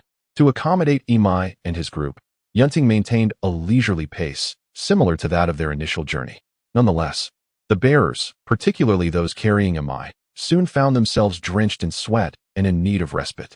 Suddenly, as one of the bearers stumbled over loose stones and fell, the entire palanquin tipped over. Imai's anguished cries echoed, resembling the wails of a slaughtered pig, followed by a torrent of curses directed at the bearers. The 2 bearers, trembling with fear, begged for forgiveness while attempting to right the fallen palanquin. Yet, in their panic, they struggled to lift it, only inciting more wrath from Imai. Observing this scene, Yunting furrowed his brow and, without waiting for others to act, rushed forward to assist, eager to bring an end to the farce. Yamashiro Ritsuko followed closely behind. However, just as Yunting reached the overturned palanquin and prepared to lift it, an unexpected turn of events unfolded. The previously timid bearers, their faces now devoid of fear, gazed at Yunting with a chilling resolve. Without uttering a word, they unleashed a powerful technique, their bodies erupting with blood, a bizarre, dark crimson. Damn it! Yunting's pupils constricted as he recognized the imminent danger, experiencing a profound sense of mortality for the first time. Without a moment to spare, he yanked Imai from the palanquin, and amidst Imai's renewed screams, he grasped Yamashiro Ritsuko's hand, retreating with utmost urgency. Simultaneously, two more servants surged from the rear, echoing the bearer's silent assault, their bodies also spewing forth the ominous black blood. This was a meticulously orchestrated death trap. In an instant, Yunting found himself engulfed, with no escape as the black blood surged towards him from all directions. The inner four symbols sealing technique, an S-rank sealing ninjutsu. The practitioner inscribes the four symbols within their body, sealing all surrounding matter into the underworld at the cost of their own life, a devastating technique of mutual destruction. Few in the ninja world could withstand this art. This was the ultimate assassination tactic prepared by Danzo specifically for Yunting. The four symbols team comprised four individuals marked with the inner four symbol seal, absolute soldiers of the root. After years of controlling the root, Danzo had only these four capable of inscribing the seal, which necessitated exceptional talent and substantial resources. To expend such a decisive trump card on Yunting demonstrated an unwavering resolve. Thus, for Konoha, for Lord Danzo, the fourth Hokage must perish. In their final moments, the four members of the Four Symbols team looked toward Yunting with hopeful anticipation, eagerly awaiting the moment of his demise. The magnitude of the inner four symbols sealing technique was staggering, as Yunting beheld the ominous black blood surging toward him and surveyed the previously undetected assassins. A steely resolve took hold of his expression. The cunning of the shadowy ninjas was indeed formidable, far surpassing other factions in terms of strategy and lethal intent. In an unexpected turn, he found himself ensnared in an unprecedented life and death predicament. Even with his would-release abilities, should he fall victim to the inner four symbol seal, escape would be impossible, leading to eternal entrapment in the underworld. This was a meticulously crafted assassination plan, designed with full knowledge of his abilities. Had this occurred some time ago, when he wielded would-release and stood among the elite of the ninja world, he might have faced a humiliating end. However, in the present moment, a brilliant light flickered in Yunting's eyes. Help! No! Just then, a chorus of anguished cries erupted from behind, the nearest samurai and servants succumbing to the encroaching black blood. Witnessing his subordinates vanish without a trace, Imai's face drained of color. Overwhelmed by terror, he stammered, "Hokage-sama, what? What should we do?" He had once believed that with one of the five Kage, the strongest ninjas, by his side, he was utterly safe. Now, reality shattered that naive conviction. Even the Hokage had limits. The thought sent shudders through Imai's frame. Conversely, Yamashiro Ritsuko, standing beside Yunting, remained remarkably composed, though she could not comprehend the nature of the ominous black blood or the technique behind it. Knowing she served a man of Konoha instilled a sense of calm within her. No one understood the significance of the Hokage's name better than a Konoha citizen, and Yunting had not disappointed her. Noticing Ritsuko's effort to maintain her composure, Yunting nodded in appreciation. "Hold my hand." Without hesitation, Yamashiro Ritsuko grasped Yunting's hand, her slender, pale fingers slick with a hint of sweat, tightly intertwining with his. On the other side, facing the trembling Daisuke Imai, Yunting was far less courteous, directly lifting him up. In the next moment, as the ominous black blood surged towards their position from all directions, he finally made his move. Whoosh! The three of them vanished without a trace. The four waves of sinister black blood collided, eerily producing not a single sound. What is happening? As they watched the plan nearing completion, the target had suddenly disappeared, leaving the four root shinobi drenched in black blood and disbelief. Just a fraction more, and they would have succeeded. With the last drop of blood spilled, the four had no choice but to close their eyes, filled with deep regret and confusion. Outside the reach of the four symbols sealing technique, the special kunai that had just been thrust into the ground moments before was now surrounded by the three who had vanished in an instant. The trembling Daisuke Imai remained with his eyes tightly shut, desperately awaiting death. However, after a long wait, he found he could still breathe. At last, unable to resist, He opened his eyes, and upon seeing the vibrant green brimming with life in his surroundings, so different from the eerie black, he instantly realized he had escaped calamity. He let out a long sigh of relief and gratefully exclaimed to his savior, "Lord Hokage, thank you so very much." Yunting nodded calmly. It was worth noting that this unfortunate incident had arisen because of him, resulting in the deaths of all his subordinates and nearly costing him his life. In terms of misfortune, no one could surpass him. On the other hand, compared to Daisuke Imai, who was not a ninja and thus oblivious to how they had just escaped, Ritsuko Yamanaka was undeniably shocked. The ability to instantaneously relocate them was undoubtedly a space-time ninjutsu. Having participated in the Third Great Ninja War, the one she recalled most vividly regarding space-time ninjutsu was the Flying Thunder God technique, famously wielded by the renowned Golden Flash in the ninja world. Therefore, when Ritsuko noticed Yunting stowing away the special kunai marked with the technique, her expression shifted to one of realization. Even so, her astonishment did not wane. When had their Hokage learned the Flying Thunder God technique? It was known that only the second Hokage and Minato Namikaze had mastered it throughout the years, and even the third Hokage, revered as the doctor of the ninja world, had not managed to grasp it. Now, the fourth Hokage before her had mastered this technique, and combined with his formidable would release. Ritsuko could hardly fathom the extent of his power. Yunting also noticed the gaze of his secretary, but he did not pay it much mind, simply instructing, "Do not leak this information." He had already experienced the advantages of keeping his strength a secret. It was precisely because Danzo was unaware that he had mastered the Flying Thunder God technique that he had easily escaped the meticulously laid trap. When Yunting witnessed the two bearers erupting with black blood, he swiftly saved Daisuke Imai while simultaneously casting a kunai inscribed with the Flying Thunder God seals. This cautious maneuver proved to be wise. Later, when two more root shinobi emerged to encircle him, it was that distant kunai, marked with the Flying Thunder God seals, that provided him with an escape route. This was something his adversaries had never anticipated. Had Danzo known Yunting could use the Flying Thunder God, such a significant oversight in their deadly ambush would never have occurred, thus wasting their greatest trump card. This illustrates the importance of intelligence. Yunting resolved to keep the Flying Thunder God a secret for future strategic advantages. After all, among the two who were aware of the recent events, Daisuke Imai was an ordinary person who had kept his eyes shut in fear and was entirely unaware of what had transpired.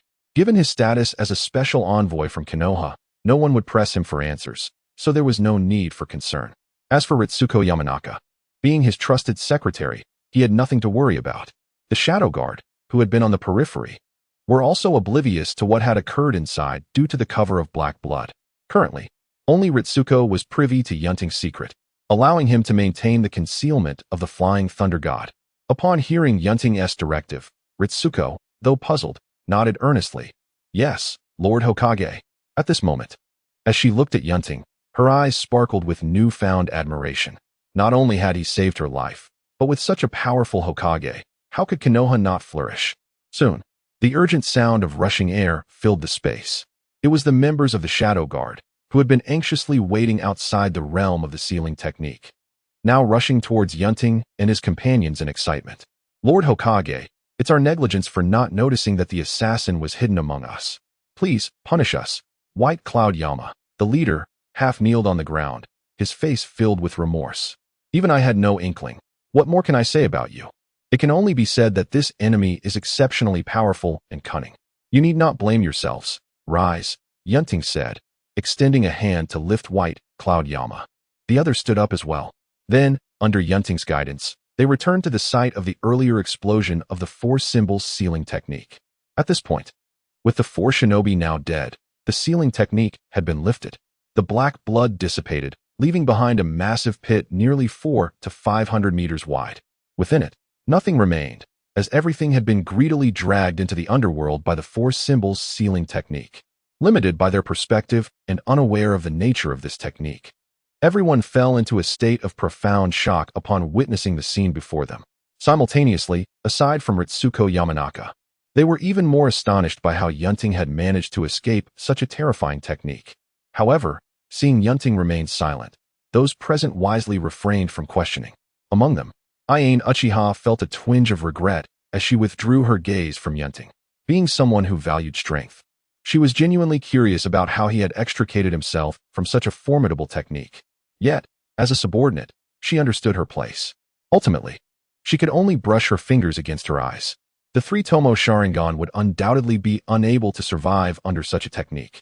She recalled the clan elder mentioning that the Sharingan had higher levels, wondering if they could withstand such damage.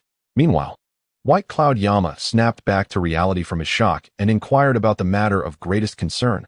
Lord Hokage, do we have any leads on the identity of the assailants? The intruders were all root shinobi. They would not divulge any information. However, here, Yunting's lips curled into a smirk, a glint of cold light flashing in his eyes. With such a powerful sealing technique and a conflict with me, who else could it be? The mention of a sealing technique caused White Cloud Yama and the others to exchange glances, clearly picking up on the implications in Yunting's words. Yet, knowing this matter pertained to Konoha's higher-ups, they felt they had no right to pry further. Their role was merely to be a sharp blade when Yunting needed it most. At the same time, Daisuke Imai, who had been eavesdropping on the conversation, suddenly realized something and hastily explained to Yunting, Lord Hokage, those two bearers, and the other two, while they were part of my no, they were certainly not my people. They must have been swapped out. Lord Hokage, please investigate thoroughly. I had nothing to do with this. Daisuke Imai was evidently worried about being implicated in the incident, as the assassin was hidden within his ranks. According to the political style of the Land of Fire, should Yunting decide to escalate this matter, even if he is in the right, the repercussions could jeopardize the hard-earned status of Leaf Village's envoy. Undoubtedly, Mr. Daifu is also a victim, having no connection to this affair, Yunting reassured. With the capabilities of the root, it is indeed feasible to discreetly replace an official's attendant without raising any suspicions. Furthermore, Yunting bears no animosity towards Mr. Imai, and given today's experience, future interactions can foster a closer rapport. Thus, he would refrain from actions detrimental to the other party. However, to prevent any unforeseen occurrences, Mr. Daifu, it would be prudent for one of my subordinates to carry you. We must hasten our return to the Leaf Village. Yunting added. Naturally, Imai Daifu, relieved, offered no objections. Consequently, the group began to quicken their pace. Destination, Leaf Village, let us set forth. Yunting took the lead, his eyes, concealed beneath the Hokage's hat, glinting with a cold intensity. It was time for retribution. At the entrance of Konohagakure, within less than a day, Yunting and his companions returned in a flurry. As ninjas, they were relatively unscathed. Despite some fatigue, a brief respite would suffice for their recovery. However, Imai Daisuke, who had been precariously perched on the back of the largest member of their party, Taiju, had expended no energy, yet the bumpy journey had drained him, leaving his complexion pallid. The moment he dismounted, he could not suppress a bout of retching. The stark contrast between the physical constitution of an ordinary person and that of a ninja was evident at this moment. Ritsuko, please take Mr. Daisuke to the Konoha hospital and ensure he receives proper care, Yunting instructed. Ritsuko nodded, then assisted the barely coherent Imai Daisuke toward the hospital. Yunting turned to the members of his shadow guard, a steely glint in his eyes as he continued. Next, our target is the home of Shimura Danzo. Let us proceed. There were no dissenting voices, even though they were acutely aware that their destination was the residence of one of Konoha's elders. Unlike the other elders whose homes were situated in the bustling heart of the village, Danzo's abode was located at the outskirts of Konoha. This remote and desolate area, rarely traversed by passers-by, resonated with the clandestine nature befitting a figure entrenched in the shadows of the ninja world. Although it was a home, Danzo seldom returned there, spending most of his time at the root base. Yet, due to Yunting's house arrest directive, this typically deserted residence had recently gained an unusual liveliness. Apart from Danzo himself, the household was managed solely by a humble old servant, a simplicity that starkly contrasted with his status. Additionally, to monitor his every action, Yunting had discreetly stationed a team of Umbu ninjas outside. However, it appeared their efforts were in vain. Inside Danzo's home, although the sun shone brightly outside, he habitually kept the windows and doors shut, choosing instead to sit in the dimness of his abode. Years ago, he had missed the opportunity to ascend to the position of Hokage and was thus compelled to retreat into darkness. Despite his persistent longing for that forsaken title, he perhaps failed to realize, or was unwilling to accept, that he had long since become accustomed to the shadows. And even a brief return to the light would only serve to expose the darkness that had permeated his very being. out of place, yet resolutely clinging to his position. He could only meet a fate of annihilation. Nevertheless, he remained steadfast, as was evident from his current actions. In the dimly lit room, the sound of his fingers striking the cane had grown noticeably more urgent. Danzo did not appear as composed as his exterior suggested. If all went according to plan, the Shikigami squad would have already engaged. Calculating the time, it was now due for a report. What, then, would be the outcome? Had the Fourth Hokage perished? If so, that would be a most fortuitous result. Although the death of the Fourth Hokage would jeopardize Konoha's already precarious situation amidst ongoing conflict, it would ultimately be a mere growing pain. With the likes of Hizashi and his own presence, Konoha would soon recover its former vitality. Far preferable to the village's demise at the hands of the recklessly ambitious young man who claimed the title of Fourth Hokage. His relentless pursuit of power and suppression of the elders was one thing, but the most grievous error was his intent to ease the restraints on the Uchiha clan. One must remember that even the illustrious Second Hokage maintained a vigilant wariness towards the malevolent Uchiha. What qualifications did the younger Senju Yunting possess to overturn the strategies of his esteemed predecessor? Arrogance, bellicosity, and unprecedented extremism, coupled with formidable strength, rendered the Uchiha a veritable powder keg within Konoha, ready to erupt at the slightest provocation, endangering all. Danzo, having borne witness to Uchiha Madara's hubris and self-importance, harbored deep-seated fears of a similar emergence from within the Uchiha clan. Thus, for the future of Konoha, the Fourth Hokage must perish. As for the possibility of failure, Danzo shook his head. No one understood the formidable nature of the Shikigami sealing technique better than he. From its inception, the Shikigami squad was designed to perish alongside powerful adversaries. Therefore, their training did not conform to conventional ninja methodologies, but rather emphasized speed, stealth, concealment, and disguise. To avoid detection by enemies, they possessed minimal chakra, allowing them to lower their guard until the critical moment to strike. The moment their foes discerned their true nature, it would be too late for the latter. To counter the Fourth Hokage, Root had meticulously crafted a strategy. With the combined efforts of the entire Shikigami squad, Danzo believed that even with the Fourth's would-release techniques, he could not evade this lethal trap. If blame were to be assigned, it could only fall upon the one who obstructed Konoha's path. Danzo's fingers stilled momentarily, his eyes gleaming with a fierce intensity. Time continued to pass, with the sunlight outside growing dimmer by the minute. The rhythmic tapping within the room quickened, reflecting the increasing anxiety of its occupant. According to the timeline, the messenger should have arrived by now. Why had they not? Had some unforeseen mishap occurred? As the hours dragged on without any sign of movement, Danzo's brow furrowed, and he instinctively began to contemplate an alternative scenario he had been reluctant to entertain. What if the plan had failed, and the Fourth Hokage still lived? If that were the case, what then? The future would no longer be a matter for consideration. The true concern lay with him. The Shikigami sealing technique was an esoteric art that only Konoha could currently access and master. This S-rank sealing technique was privy only to a select few high-ranking officials within Konoha. Senju Yunting was no fool. He could easily deduce that he was likely the target.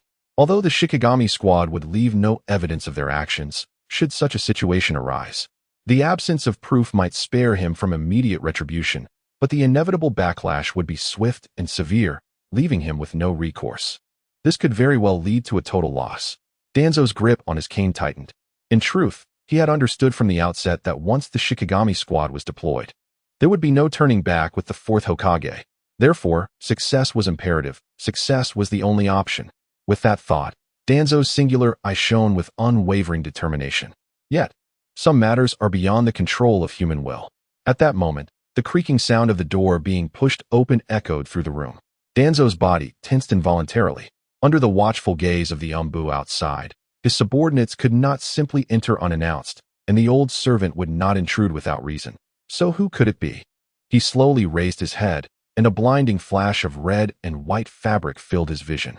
That glaringly bright red and white garment was the Hokage's ceremonial vestment, a sight Danzo knew all too well and had long desired to wear. So, the plan has failed?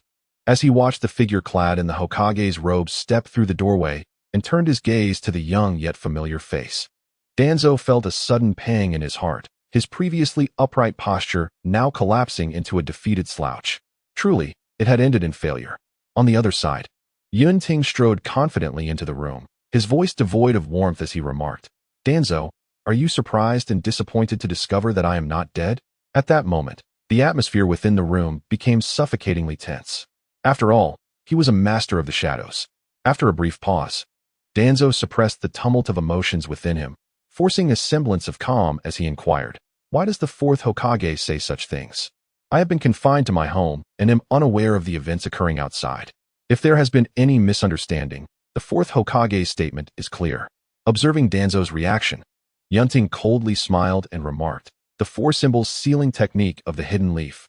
Elder Danzo truly possesses remarkable skills. I wonder when the roots managed to cultivate such formidable four death warriors." The four symbols sealing technique. I fail to comprehend why the Fourth Hokage would say such a thing. The roster of the root is well known to the Fourth. No such individuals exist. At this juncture, Danzo could only deny it, for even though everyone could speculate the outcome, without concrete evidence, his life as a senior advisor of Konoha was not in jeopardy. As long as he remained alive, there was still a possibility for everything. Realizing this, Yunting understood Danzo's thoughts. He mocked with a smirk. How disappointing it is to see someone who claims to contribute to Konoha from the shadows suddenly shrink into a turtle for personal gain. If Danzo were to tear off his clothing and declare he would use the four symbols sealing technique to perish with his enemies, I might have regarded him with a modicum of respect. Yet now, it seems this old man has adopted a stance of watching his allies remain unmoved when pain arrives. Danzo wished to argue further, but Yunting had grown weary of his empty rhetoric and declared, "The four symbols sealing technique, as a high-level sealing technique of Konoha, poses a grave threat when wielded by enemies against the Hokage. Only a select few high-ranking officials of Konoha are qualified to master it, and only the root possesses the capability to cultivate death warriors and has a powerful intelligence network to assassinate the Hokage. The Umbu are all my people. There cannot be any death warriors among them. Thus the greatest suspicion falls upon the root. Although there is no direct evidence, substantial suspicion is still substantial suspicion. Until sufficient evidence is gathered to resolve this case, the root will cease operations, and its personnel will be temporarily transferred to the Umbu. As for you, Elder Danzo, who is equally suspect, your house arrest will continue indefinitely until your innocence is proven, and no visitors will be allowed." With that, Yunting waved his sleeve and, losing interest in Danzo's defenses, turned to leave. However, just as he was about to exit, he suddenly recalled something and turned back. His gaze filled with murderous intent as he spoke to Danzo. "Danzo, I would take great pleasure in seeing the infamous dark claw of the shinobi rendered powerless and forever confined within this small room, living the rest of your life as a clawless tiger for the world to observe. I believe this would serve as a fitting punishment for you.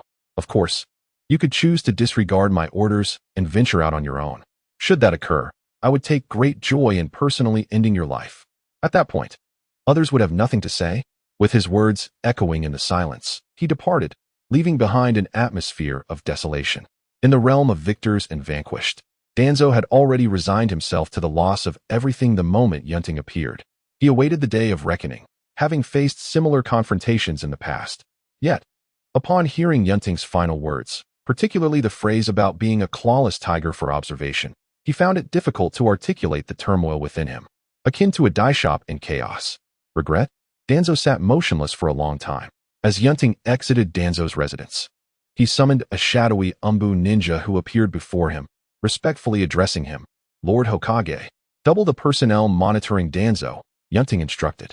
Additionally, include the Byakugan users in the ranks. I need to know every action Danzo takes each day. Previously, due to Danzo's mere year-long house arrest as a minor punishment, and given his esteemed position, Yunting had not treated the situation with the severity warranted, allowing Danzo's subordinates to exploit the leniency. However, he would no longer be so indulgent. Moving forward, he would impose strict surveillance on Danzo's every move, and he had further plans for Danzo's loyal root subordinates.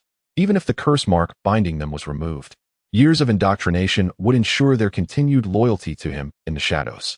Thus, pausing the root's operations and merging them into the Umbu was merely a temporary measure. Yunting had more arrangements in store.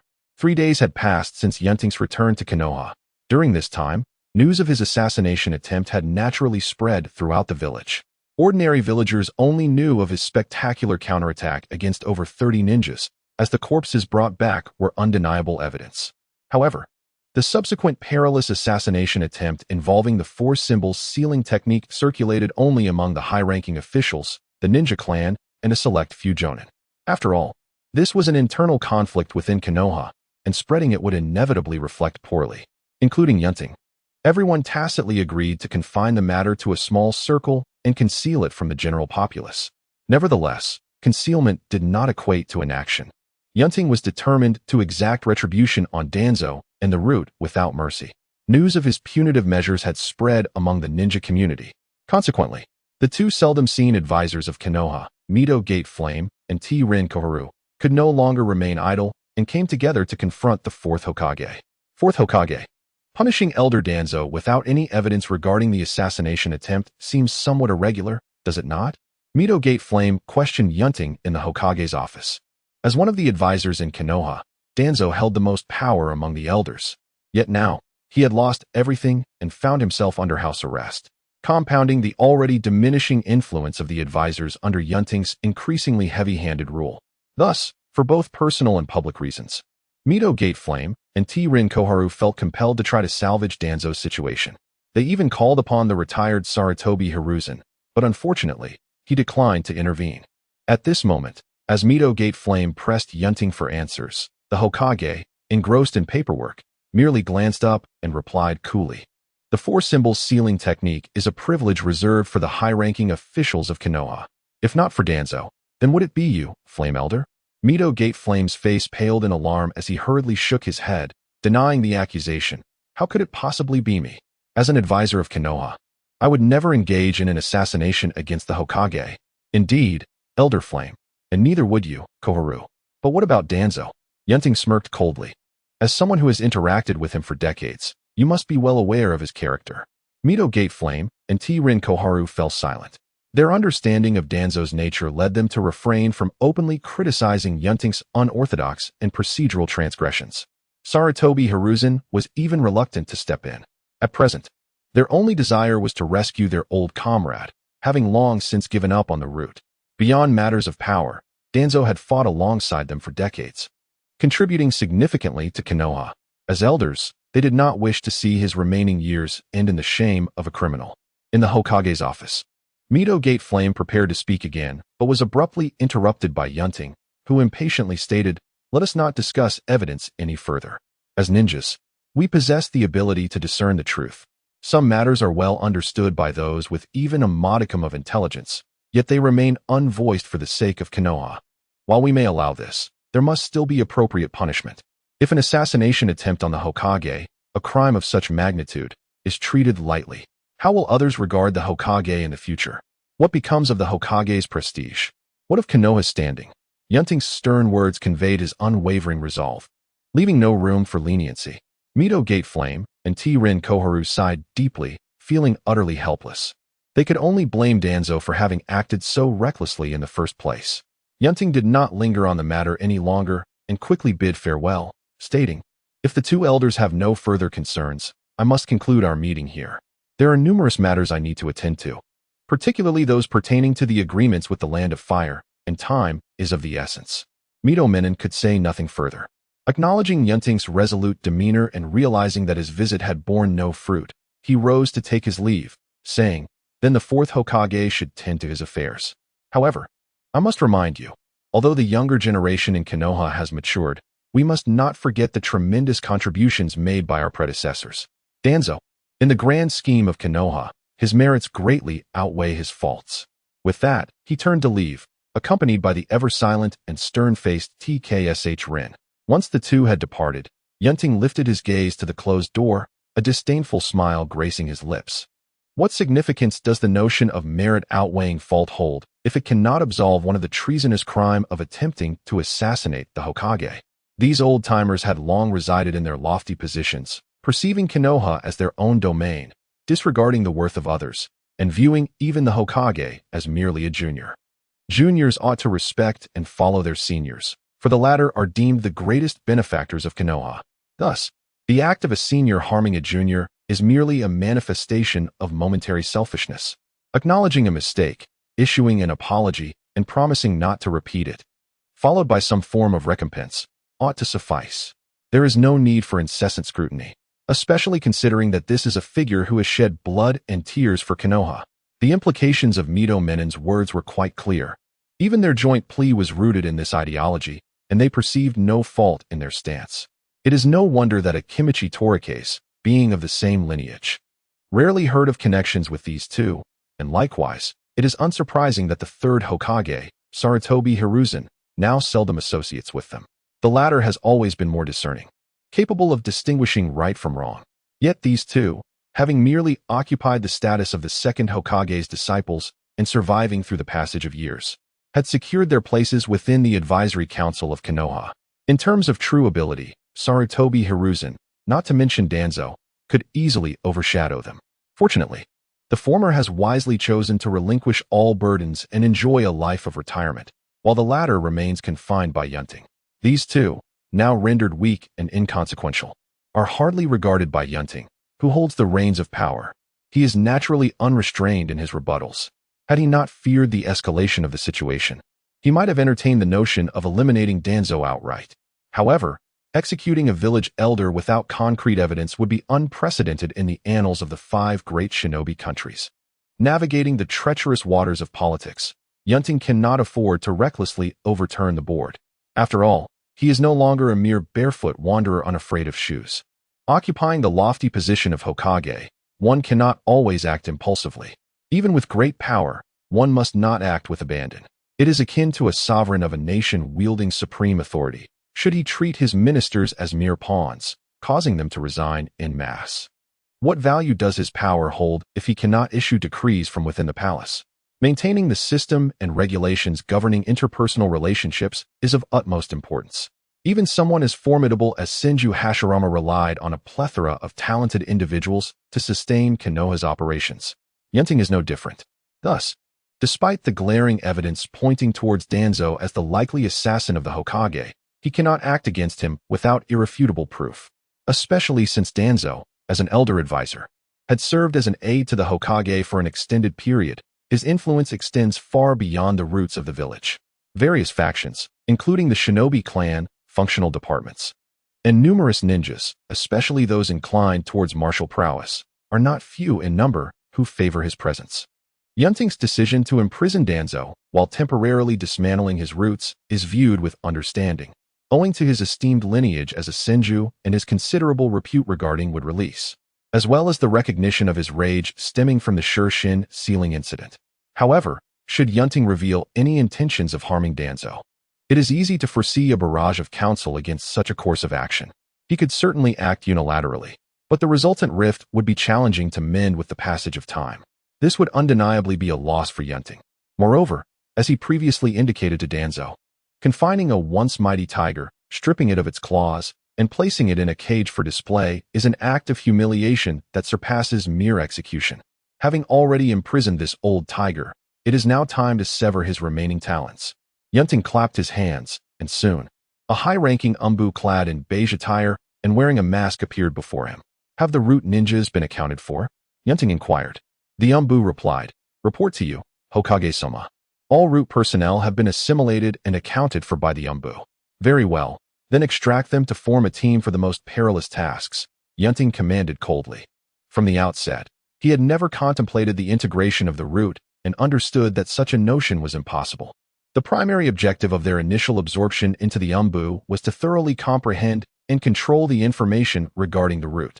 Subsequently, it would be time for these individuals to sacrifice everything for Konoha. Given that the root serves as a clandestine sort of Konoha, these individuals, having forsaken all emotions upon joining the root, prioritize their missions above all else. Thus, it would be a tragedy to wield such a sharp blade against one's own or to extinguish it entirely. As conflict rages on along the borders of the land of fire and the land of lightning, numerous missions abound. It is only fitting to dispatch these individuals for support. Even should they perish in battle, it would be a cause for no regret on their part. In summary, Yunting regards the root as a ticking time bomb, to be wielded as a one-way blade. This approach serves to benefit Konoha while simultaneously undermining and ultimately obliterating Danzo's influence. The struggle for power is indeed a brutal affair. For those deeply marked by Danzo's imprint, Yunting does not treat them as traitors, but rather enlightens them with tales of Konoha's heroes, demonstrating a commendable level of benevolence. Of course, the route may still harbor hidden individuals akin to the Shirshin team, who have evaded documentation. Nonetheless, under the current circumstances, where funding, logistics, and intelligence have all but vanished, such elusive individuals would hardly make a significant impact. Even if they sought to re-establish contact with Danzo, they would ultimately fall into the trap laid by their own imprisonment. When it comes to severing Danzo's influence, Yunting's resolve and decisiveness are unwavering. As time flies, we find ourselves in June of the 48th year of Konoha. Aside from the incident involving Shimura Danzo over 2 months ago, nothing of great significance has transpired. Oh, but if one were to mention recent notable events, it would undoubtedly pertain to Akimichi Dingzu, the head of the Akimichi clan, who welcomed a robust baby boy in early May. To celebrate the birth of this newborn, named Akimichi Dingji, the head of the clan generously reserved an entire barbecue restaurant to host a feast for guests to commemorate the child's first month. Yunting, among those invited, contributed a monetary gift. However, that is not the crux of the matter. What truly captured everyone's attention was the rumor that Akimichi Dingzu was carried back home, pale-faced, following the festivities. It is said that the total monetary contributions he received fell woefully short of covering the expenses incurred that day, leaving him nearly destitute after barely managing to settle the bill. This unfortunate situation arose from the uninvited Akimichi relatives who joined the gathering. This serves as a reminder to others. When hosting a gathering in the future, it is wise to limit the attendance of the Akimichi clan's voracious eaters. Otherwise, a joyous celebration may swiftly devolve into a lamentation. Even for the affluent Yunting, when he first beheld the portly members of the Akimichi clan swiftly consuming skewers of grilled meat in large quantities, he fell into a profound silence. Ultimately, with a gaze imbued with pity, he glanced at Akimichi Dingji, who was joyfully grinning and glowing with delight among the crowd, then shook his head and departed. This man was known for his soft heart, unable to bear witnessing the sorrows and joys of life. Indeed, shortly thereafter, Akimichi Dingji submitted a request for a week's leave under the pretext of a training mishap, which Yunting readily approved, even extending it to a fortnight with a sweeping gesture. He had once deeply understood the struggles of poverty. Thus, he felt it best to allow his friend some time to recuperate.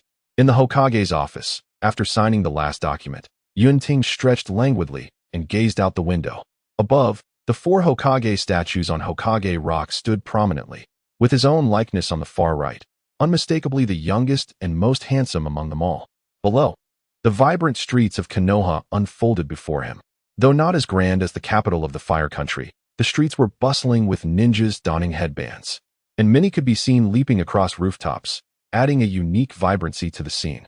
Suddenly, Yunting's attention sharpened as he noticed 2 pregnant women chatting merrily on a distant street.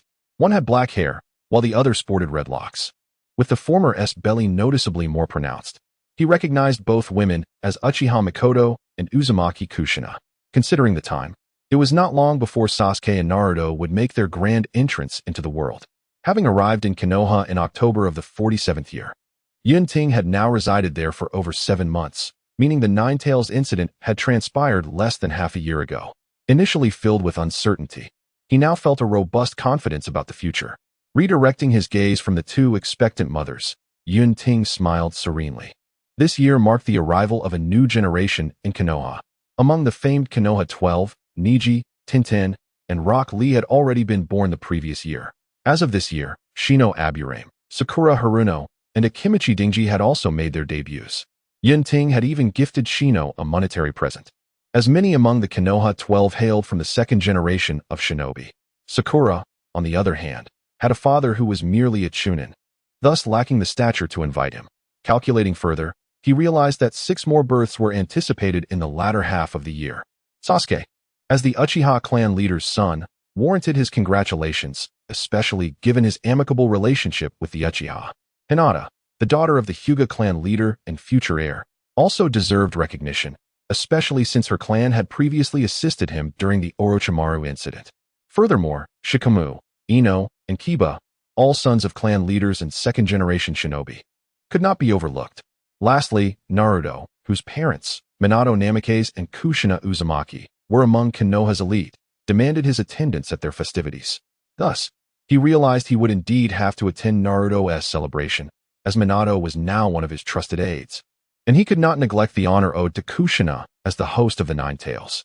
All in all, he anticipated a significant financial outlay in the latter half of the year. Despite his wealth, the one-sided nature of these social obligations left him feeling somewhat discontented. This was merely the beginning. Who could foresee future events such as various celebrations and commemorations? As Hokage, he was bound to contribute, even if he could not attend in person. Yunting pondered, sorrowfully shaking his head. The only occasion when he might invite guests and receive gifts would be his own wedding, but that remained an elusive prospect. Tsunade was notoriously stubborn, leaving him with a long and arduous road ahead. Perhaps, should he consider a different partner? After a moment of contemplation, he resolutely shook his head.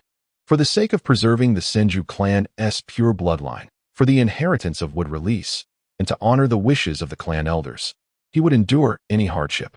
Alas, how noble he was! In the wet-bone forest, Yunting had become well acquainted with the terrain.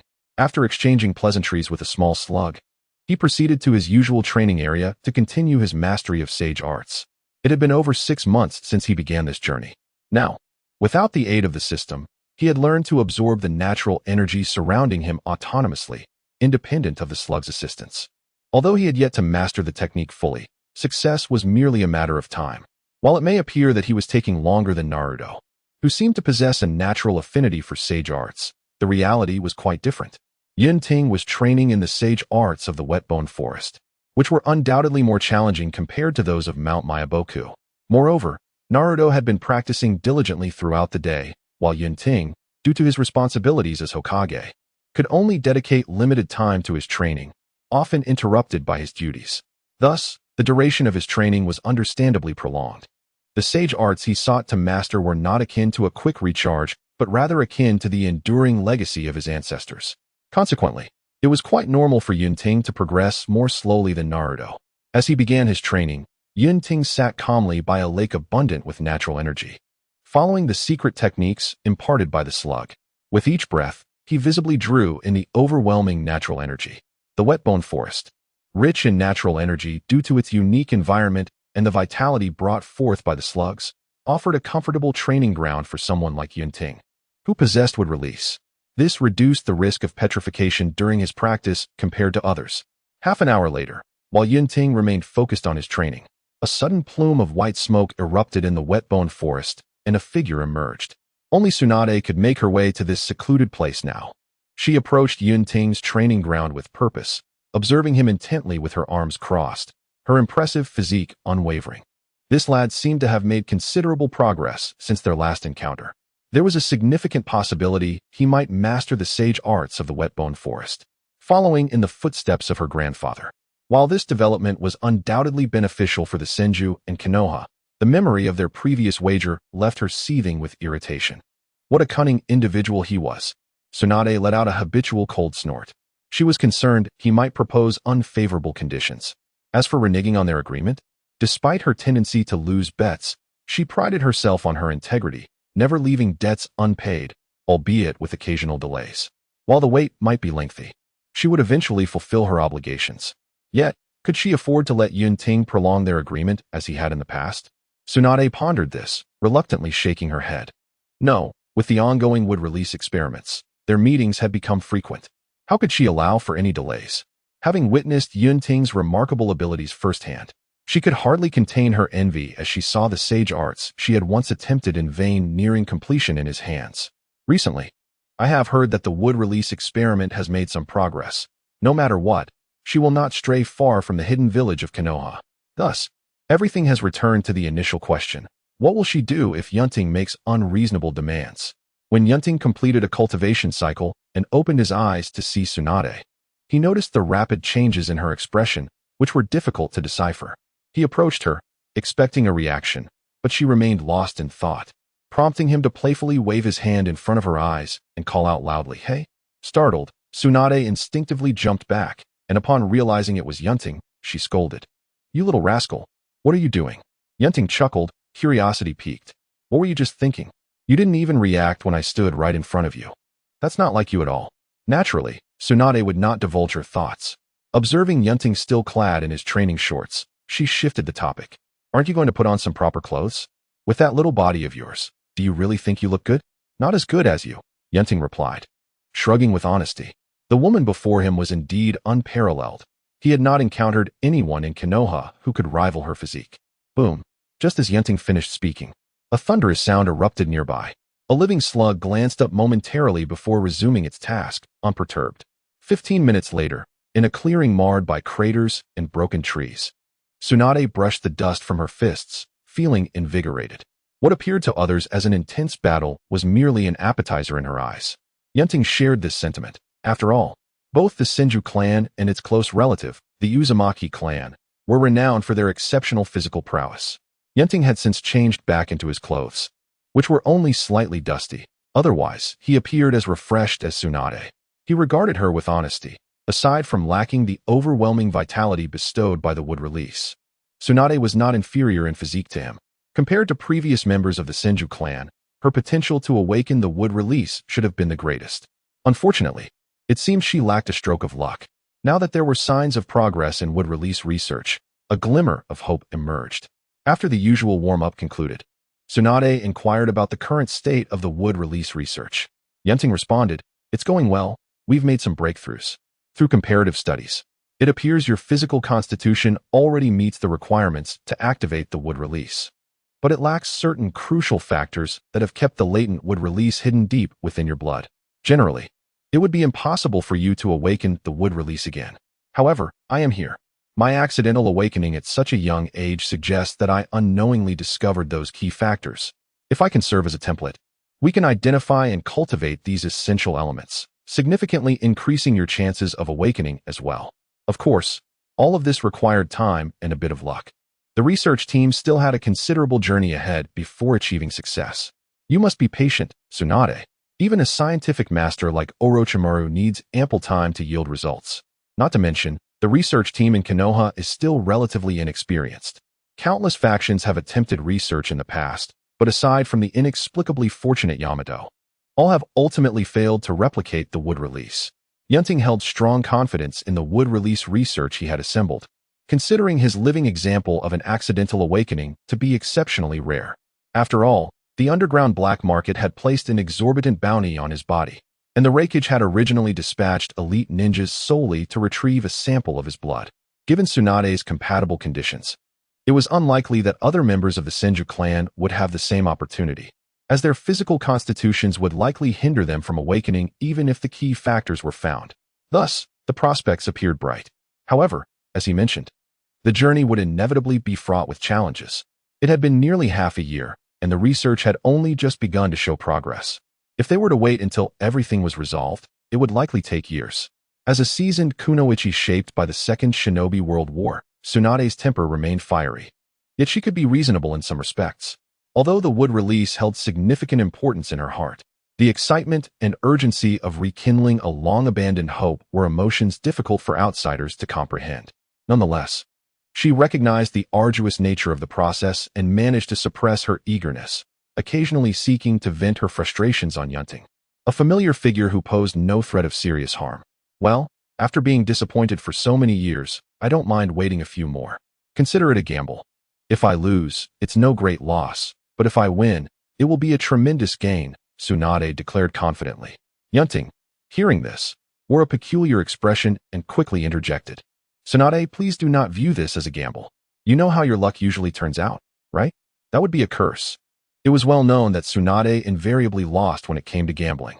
He feared her notorious bad luck would jeopardize the wood release research he had painstakingly established. Even should success be achieved, the consequences could be dire, as she had a habit of bringing calamity to those close to her after a win. Given their close ties, he was the most likely target. Therefore, this gamble could not possibly take place. Nonsense. I am a renowned gambling god, Tsunade began, her brows furrowing as she prepared to retaliate. However, recalling the significance of this endeavor concerning her awakening of the wood release and reflecting on her past gambling outcomes, she finally ceased the self-deception. With a hint of resignation, she stated, "All right, no more gambling." Yunting sighed in relief. A wise decision. Then, recalling something, he added, "While this gamble cannot proceed, do not forget about the bet we made previously. Tsunade, by the way, if the wood release research succeeds, you will owe me a monumental favor. Have you thought about how you will repay that?" Tsunade, after a spirited exchange, Yunting had barely caught his breath when Ritsuko Yamashiro entered, reporting that Minato Namikaze had completed his mission. Previously, upon learning of the exorbitant bounty on his head in the underground black market, Yunting had furiously ordered Minato to lead a team to eradicate all underground markets in the Land of Fire. It had been 2 months since then. The lengthy duration was not due to the underground market strength, but rather because the rats had hidden themselves too well. While the trading locations could be dealt with, the true challenge lay in dismantling the massive network of intelligence they had built over the years. Even with Konoha's capabilities, it took considerable time to root them out one by one. As the leader of this operation, Minato was not constantly on the move. He would only set out to clear areas once the intelligence department had discovered clues. During the rest of the time, he continued to assist Yunting with his tasks. Yunting had always treated capable subordinates as workhorses. Minato's arrival to report the completion of the mission clearly indicated that the underground markets within the Land of Fire had been thoroughly cleaned out. Indeed, upon skillfully pushing the door open, Minato Namikaze reported to Yunting, Lord Hokage, all 32 underground black market trading points and 106 intelligence points within the Land of Fire have been thoroughly cleared. Additionally, during the process, we acquired numerous spoils that you may wish to examine. Yunting took the meticulously compiled list from Minato, and his eyes widened with astonishment. The cash alone seized from the underground black markets of the Land of Fire amounted to 600 million, not accounting for the funds stored on cards. Once they interrogated the captives for account passwords, the sum would only increase. Furthermore, they had recovered 113 highly valuable ninja corpses preserved in the black market. This was complemented by over 200 C, B, and a few A-ranked ninjutsu scrolls, 6 precious ninja blades capable of channeling chakra, and an innumerable array of shuriken, kunai, explosive tags, and other ninja tools. It could be said that this operation had yielded a significant profit for Konoha, serving as a crucial financial boost for a village beleaguered by perpetual warfare and declining revenues. Truly, it was a case of killing and pillaging for gold. Yunting lamented, especially considering that the targeted underground black markets consistently maintained ample resources. Having long entrenched themselves in the ninja world, these markets had lost their vigilance. Under the sudden onslaught from Konoha, they were utterly unable to relocate their operations, ultimately leading to their downfall. Holding the list in his hands, Yunting entertained the notion of expanding their reach and striking beyond the borders of the Land of Fire. However, he quickly shook his head. Not only had the underground black markets become alert, but given the current state of affairs in the ninja world, mobilizing forces to other nations could also lead to misunderstandings and unnecessary incidents. Thus, he dismissed this impractical thought, resolving to ensure that the remnants of the underground black markets did not resurface. Within the borders of the Land of Fire, no entity aside from Konoha would be allowed to exist unchecked. Yunting instructed, Minato, this matter shall continue to fall under your purview. Remember, we must not permit the underground black markets to reopen in the Land of Fire. Minato replied earnestly, rest assured, Lord Hokage, I will exert every effort. Most of those who traversed the underground black markets were ruthless bounty hunters and rogue ninjas. Their presence, bolstered by the information and protection offered by the black markets, posed a potential security threat to both Konoha and the Land of Fire. Moreover, the bounty boards of the black markets featured several well-known figures from both Konoha and the Land of Fire. Eliminating them was undoubtedly the correct course of action. As for the pressure from certain influential figures within the Land of Fire who maintained intricate ties with the underground black markets and willingly acted as their protectors, Yunting had already received numerous overt and covert entreaties and threats since issuing the directive. He scoffed at these threats. If they were merely attempts at intimidation, he could afford to overlook them. However, if they were serious, as some suggested, such as cutting funding for Konoha's war efforts or deliberately failing to cooperate with Konoha, he would not hesitate to take decisive action. Yunting was not a native of the ninja world. He possessed power but was unwilling to wield it solely as a weapon against the nobility who looked down upon him. Should he be provoked, he would eliminate those obstructing his path without a second thought, ensuring no traces were left behind. It is worth noting that in the realm of assassination, he was a master with an abundance of talent at his disposal. Once the official matters were concluded, Yunting smiled and inquired of Minato, it seems that many of our peers are becoming parents. You must be next, right? Given the timeline, Kushina's time is drawing near. Upon mentioning Kushina and the prospect of impending fatherhood, a radiant smile broke across Minato's face. Indeed, if we calculate the time, Kushina should be due in a little over 3 months. Yunting remarked, I truly envy you. When the child is born, do remember to invite me to celebrate. Certainly, it would be our honor to have you, Lord Hokage. Encouraged by Yunting's words, Minato found himself envisioning the joyous moment when he and Kushina would cradle their child, receiving blessings from friends and family. In the future, Kushina would be a wonderful mother, and he would strive to be a good father, nurturing their child, Naruto, to become a great ninja akin to the protagonists found in storybooks. Observing the blissful expression on Minato's face, Yunting secretly resolved that he would prevent any tragedies from befalling Minato's family in this lifetime. Since he had taken on the mantle of the Fourth Hokage, the responsibilities of the Nine-Tails Knight would rightfully fall upon him. The fate of Minato and Kushina would thus be altered. One could imagine that if Minato were aware of all this, he would undoubtedly relinquish his obsession with the Hokage title, choosing instead to prioritize his family's survival, granting Naruto a perfect childhood. Just as he was about to leave, Minato, ever eager to assist, remarked, Lord Hokage, it seems among our acquaintances, you're the only one yet to settle down. Do you have someone in mind? Would you like me to introduce you? Yunting's expression darkened. Why bring that up? Was he the only single one among their circle? He declined curtly. As the Fourth Hokage of Konoha, I cannot allow personal matters to impede the village's affairs. We are in a precarious situation, and I must devote more energy to it. Matters of romance can wait until Konoha is stable and prosperous. Indeed, as expected of you. Lord Hokage, Minato responded, his face filled with admiration. Yet, he also felt a twinge of guilt. Had he been too focused on his wife lately? That simply wouldn't he do. With the trust Yunting placed in him and Konoha's current tumultuous state, he needed to pull himself together and make greater contributions to the village. With this thought, Minato's gaze sharpened, and he devoted himself wholeheartedly to his work. Yunting was taken aback by Minato's earnestness. His offhand comment had been taken to heart. Truly, such sincerity was commendable. To honor this, Yunting decided to delegate a significant portion of his own responsibilities to Minato. Subsequently, he happily left with Ritsuko Yamashiro to finish work early.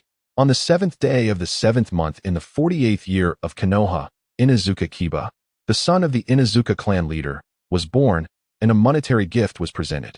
On the 23rd of the same month, Uchiha Sasuke, the illustrious son of the Uchiha clan leader, entered the world, instantly transforming Uchiha Itachi into a devoted older brother.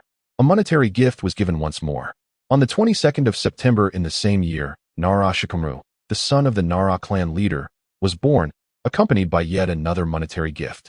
Merely a day later, on the 23rd of September, Yamanaka Ino, the daughter of the Yamanaka clan leader, was born. To express the importance of Yamanaka Ritsu, a doubled monetary gift was provided. Among the remaining members of the Konoha 12, only Naruto and the youngest, Hinata, had yet to receive gifts. However, as time continued its steady march, that moment was fast approaching. October 10th of the 48th year of Konoha marked a particularly significant day. The Konoha hospital had designated this day for the delivery of Uzumaki Kushina. Unlike previous occasions, preparations for Naruto's birth were thoroughly arranged ahead of time. Not only was Yunting involved, but the retired Third Hokage, Sarutobi Hiruzen, also came to lend his assistance. The birth of the Nine-Tails Jinchuriki, Uzumaki Kushina, was not merely a personal affair, but a matter of great importance for Konoha. On this day, Kushina faced considerable risks due to her impending childbirth, which could potentially destabilize the Nine-Tails seal. As residents of Konoha, everyone understood the catastrophic consequences should the Nine-Tails run amok. Furthermore, there was concern about whether external forces might seize the opportunity to incite chaos. Thus, not only did the Third Hokage personally oversee the situation, but under Yunting's orders, the entire village adopted a state of readiness, with all ninjas on high alert. Kushina was then taken to a hidden location prepared by the Umbu for her delivery, surrounded by Umbu guards and protective barriers. However, knowing the severity of the situation, Yunting did not place much faith in these measures. He summoned Namikaze Minato to remain by his wife's side throughout the day. Yunting himself planned to arrange everything and then stay close outside the delivery room. Though he could not enter, he believed it would be prudent for Kushina to have a familiar and experienced person with her, suggesting that Tsunade could assist. Seeing Yunting momentarily free, Hiruzen proposed the idea. Yunting glanced at him, and, wishing to prevent the elderly from feeling lonely, kindly declined, stating, While Tsunade is indeed an excellent choice, I have already arranged for a better candidate to ensure Kushina's safety. Hiruzen, undeterred by the rejection, inquired further about this choice. Yunting responded confidently, Tsunade. Is that so? Hiruzen exclaimed, disbelief etched on his face. As a medical master, she is indeed the best choice. But will she be willing to return to Konoha? Hiruzen understood Tsunade's character well. He had previously encouraged her to return, only to be met with refusals time and again. I merely require her to return temporarily, Yunting assured him. Rest easy, for I will ensure it. After briefly excusing himself with the promise of a swift return, Yunting transformed into a puff of white smoke and vanished from the office. The reverse summoning technique, Hiruzen used, quickly surmising how Yunting would call Tsunade from miles away. However, he pondered the nature of their relationship that allowed for such confidence in her return. If this were the case, the long-desired hope of the Senju clan's legacy could indeed be realized. In the Whetbone Forest, upon Yunting's arrival, he found Tsunade absent, seemingly lost in gambling, having likely forgotten the time. Frustrated, he instructed the living slug, go summon Tsunade back here. We had a meeting scheduled for now. The slug, bound by principles, typically would not undertake a reverse summoning without permission. However, this situation was different, as they had a prior agreement, and the slug was not so obstinate as to refuse. Moreover, Tsunade had assured it she would arrive on time before her departure. Thus, to uphold Tsunade's honor, the slug complied. Understood, Lord Yunting. Meanwhile, in a gambling den in the land of rivers, Tsunade, draped in a green gambling robe, was exuberantly shaking dice, calling out for a big win. At that moment, she was wholly absorbed in her game, oblivious to her appointment with Yunting. Nearby, Shizun, holding a small pink pig named Taunton, could only watch in despair as their money dwindled. If this continued, they would be sleeping on the streets again. Someone stop Lady Tsunade, Shizun silently pleaded. In the next instant, as if responding to her thoughts, a puff of white smoke erupted around Tsunade. When the smoke cleared, both Tsunade and her dice cup had vanished. Having witnessed this numerous times before, Shizun was unfazed, well aware that Tsunade had been summoned to the Whetbone Forest. Although she didn't understand the timing, it was a welcome relief. She wouldn't have to sleep on the streets tonight. Filled with excitement, Shizun reached for the remaining money on the table. Just then, a large, hairy hand slammed down on the cash. Startled, she looked up to see a burly man with a brutish grin, who said, "Little girl, remember, when your lady departs, children shouldn't wander off. It's easy to get lost. Stay here until your lady returns, and you can continue her unfinished game." "And no, that's not right," Shizun stammered. "Nothing wrong at all. We're here to take care of you." With that, Shizun found herself surrounded by muscular, tattooed men. Taunton, frightened, buried his head into Shizun's chest, leaving only his little pink rear visible. Nervously swallowing, Shizun could only nod stiffly. Alright then." Thus, Shizun took Tsunade's place at the gambling table. Meanwhile, Tsunade, bewildered, arrived at the Whetbone Forest with her dice cup in hand, exclaiming, "Slug, why did you summon me at this time? I had a feeling I was about to win big." "Win big? More like everyone else wins at your expense," a familiar voice chimed in. Tsunade turned, finally noticing Yunting's presence. Observing her exasperation, Yunting raised his hands in a gesture of surrender, saying, "I must remind you, Tsunade, that this was our agreed meeting time." Memories suddenly surfaced in her mind. Upon hearing this, Tsunade recalled that it was indeed true. She chuckled nervously. Haha, how could I forget? I had already planned to come over after finishing my last game. Time was of the essence. Yunting, unwilling to dismantle Tsunade's pretense, promptly addressed the matter at hand. "Konoha is facing a critical situation that requires your assistance, Tsunade. Please return to Konoha with me." "Return to Konoha?" Tsunade gasped, instinctively shaking her head. No. I am enjoying my freedom out here and have no desire to return to the constraints of Konoha. Furthermore, there remains an emotional barrier that prevents me from going back." Yunting was not surprised by Tsunade's reaction. It was precisely why he had delayed conveying this information.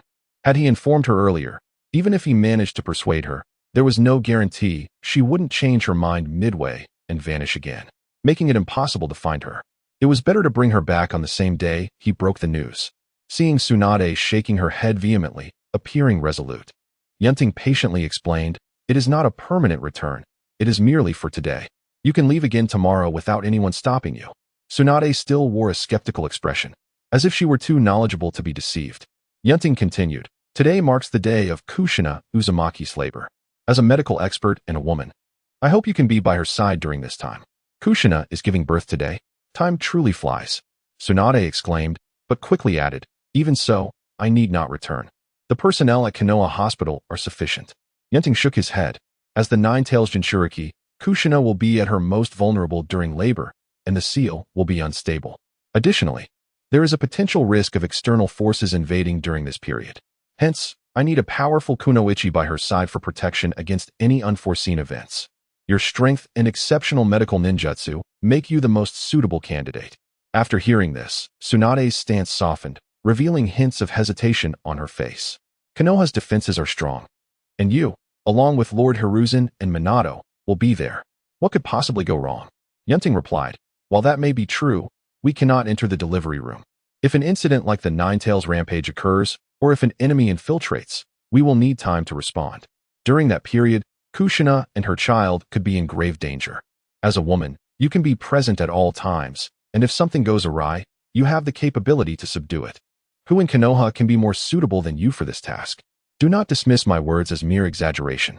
The matter of the Nine-Tails Jinchuriki is of utmost importance and cannot tolerate any carelessness. You surely understand the catastrophic consequences of a Nine-Tails outbreak for Konoha. Moreover, I have received intelligence that a formidable enemy will target Kushina today. Therefore, Konoha needs you, Tsunade. Tsunade fell silent. Although she was reluctant to return to Konoha for personal reasons, she could still distinguish between personal feelings and larger consequences. Thus, faced with the sincere request of Yunting, the fourth Hokage, she finally nodded slowly, emphasizing, just for today? Of course, just for today, Yunting assured with a smile. At last, he had succeeded in persuading her. With Tsunade's protection, alongside Minato and himself, they could minimize the risk of a Nine-Tails disturbance. He had already made all necessary preparations. Next, he would thoroughly rectify the tragic events in the Hokage's history.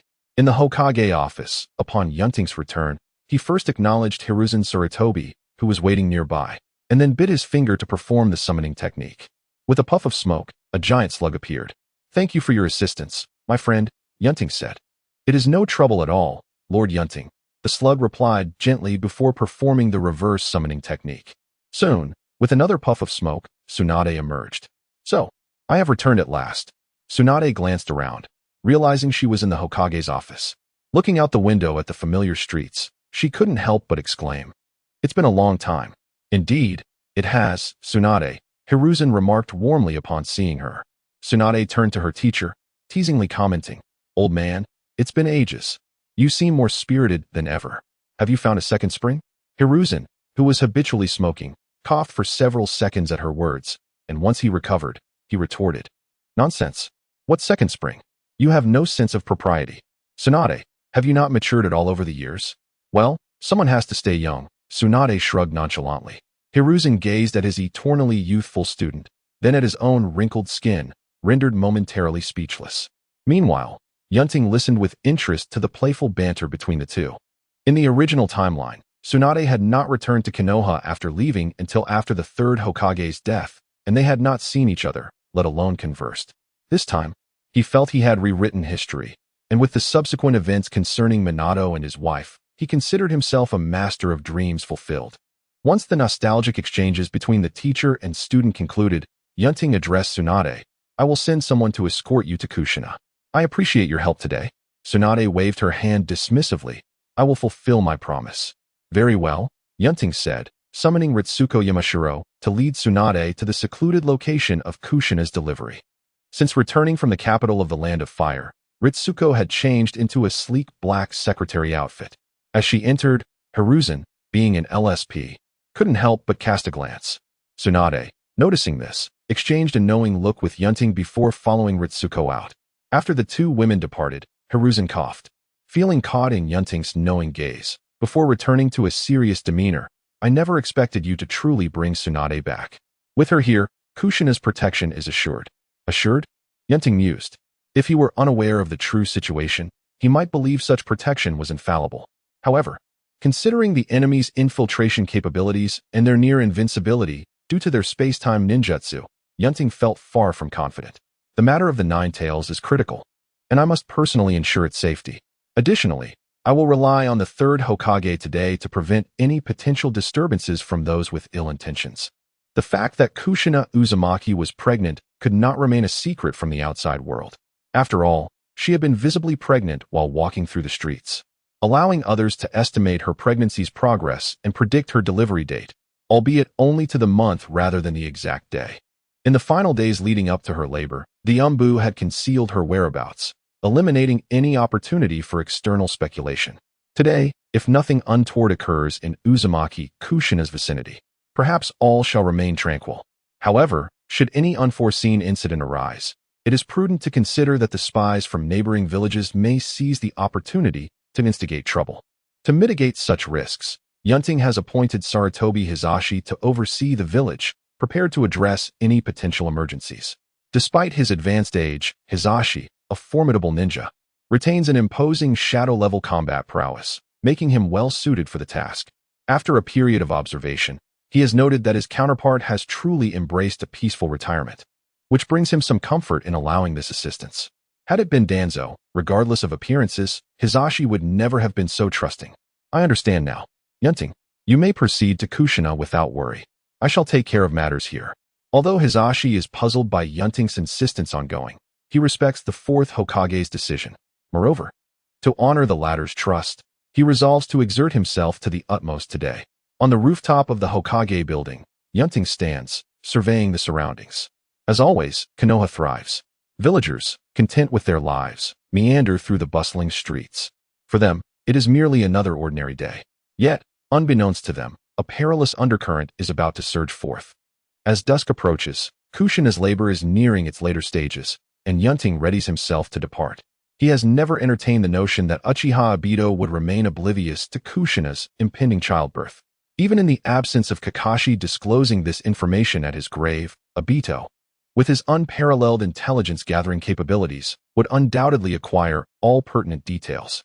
In fact, compared to other factions, he could ascertain the precise time and location of Uzumaki Kushina's labor. Thus, one must not harbor any false hopes. Casting a final glance at the vibrant scene below, filled with laughter and joy, Yunting vanishes from the rooftop. No matter how resplendent the exterior may appear, it can never conceal the underlying deception and filth. Concurrently, in a secluded corner of Konoha, cloaked in black robes and adorned with an orange whirlpool mask, Uchiha Obito returns to the homeland he spent much of his life in. His gaze indifferent as he observes the lively streets illuminated by flickering lights, yet he articulates a perspective entirely different from before. This shinobi world has embarked upon a misguided path from the outset. War, bloodshed, slaughter. Even if one momentarily attains beauty, it is inevitably lost, ultimately leading to greater despair. Therefore, this hypocritical and despairing world must be transformed. I shall take action to create a world of genuine love and peace, where innocent souls need not suffer, heroes do not repent before gravestones, and lovers can remain together for eternity. Firm in his resolve, Obito contemplates his next steps. At that moment, a peculiar figure, shrouded in a pitcher plant, silently rises from the ground beside him. Obito.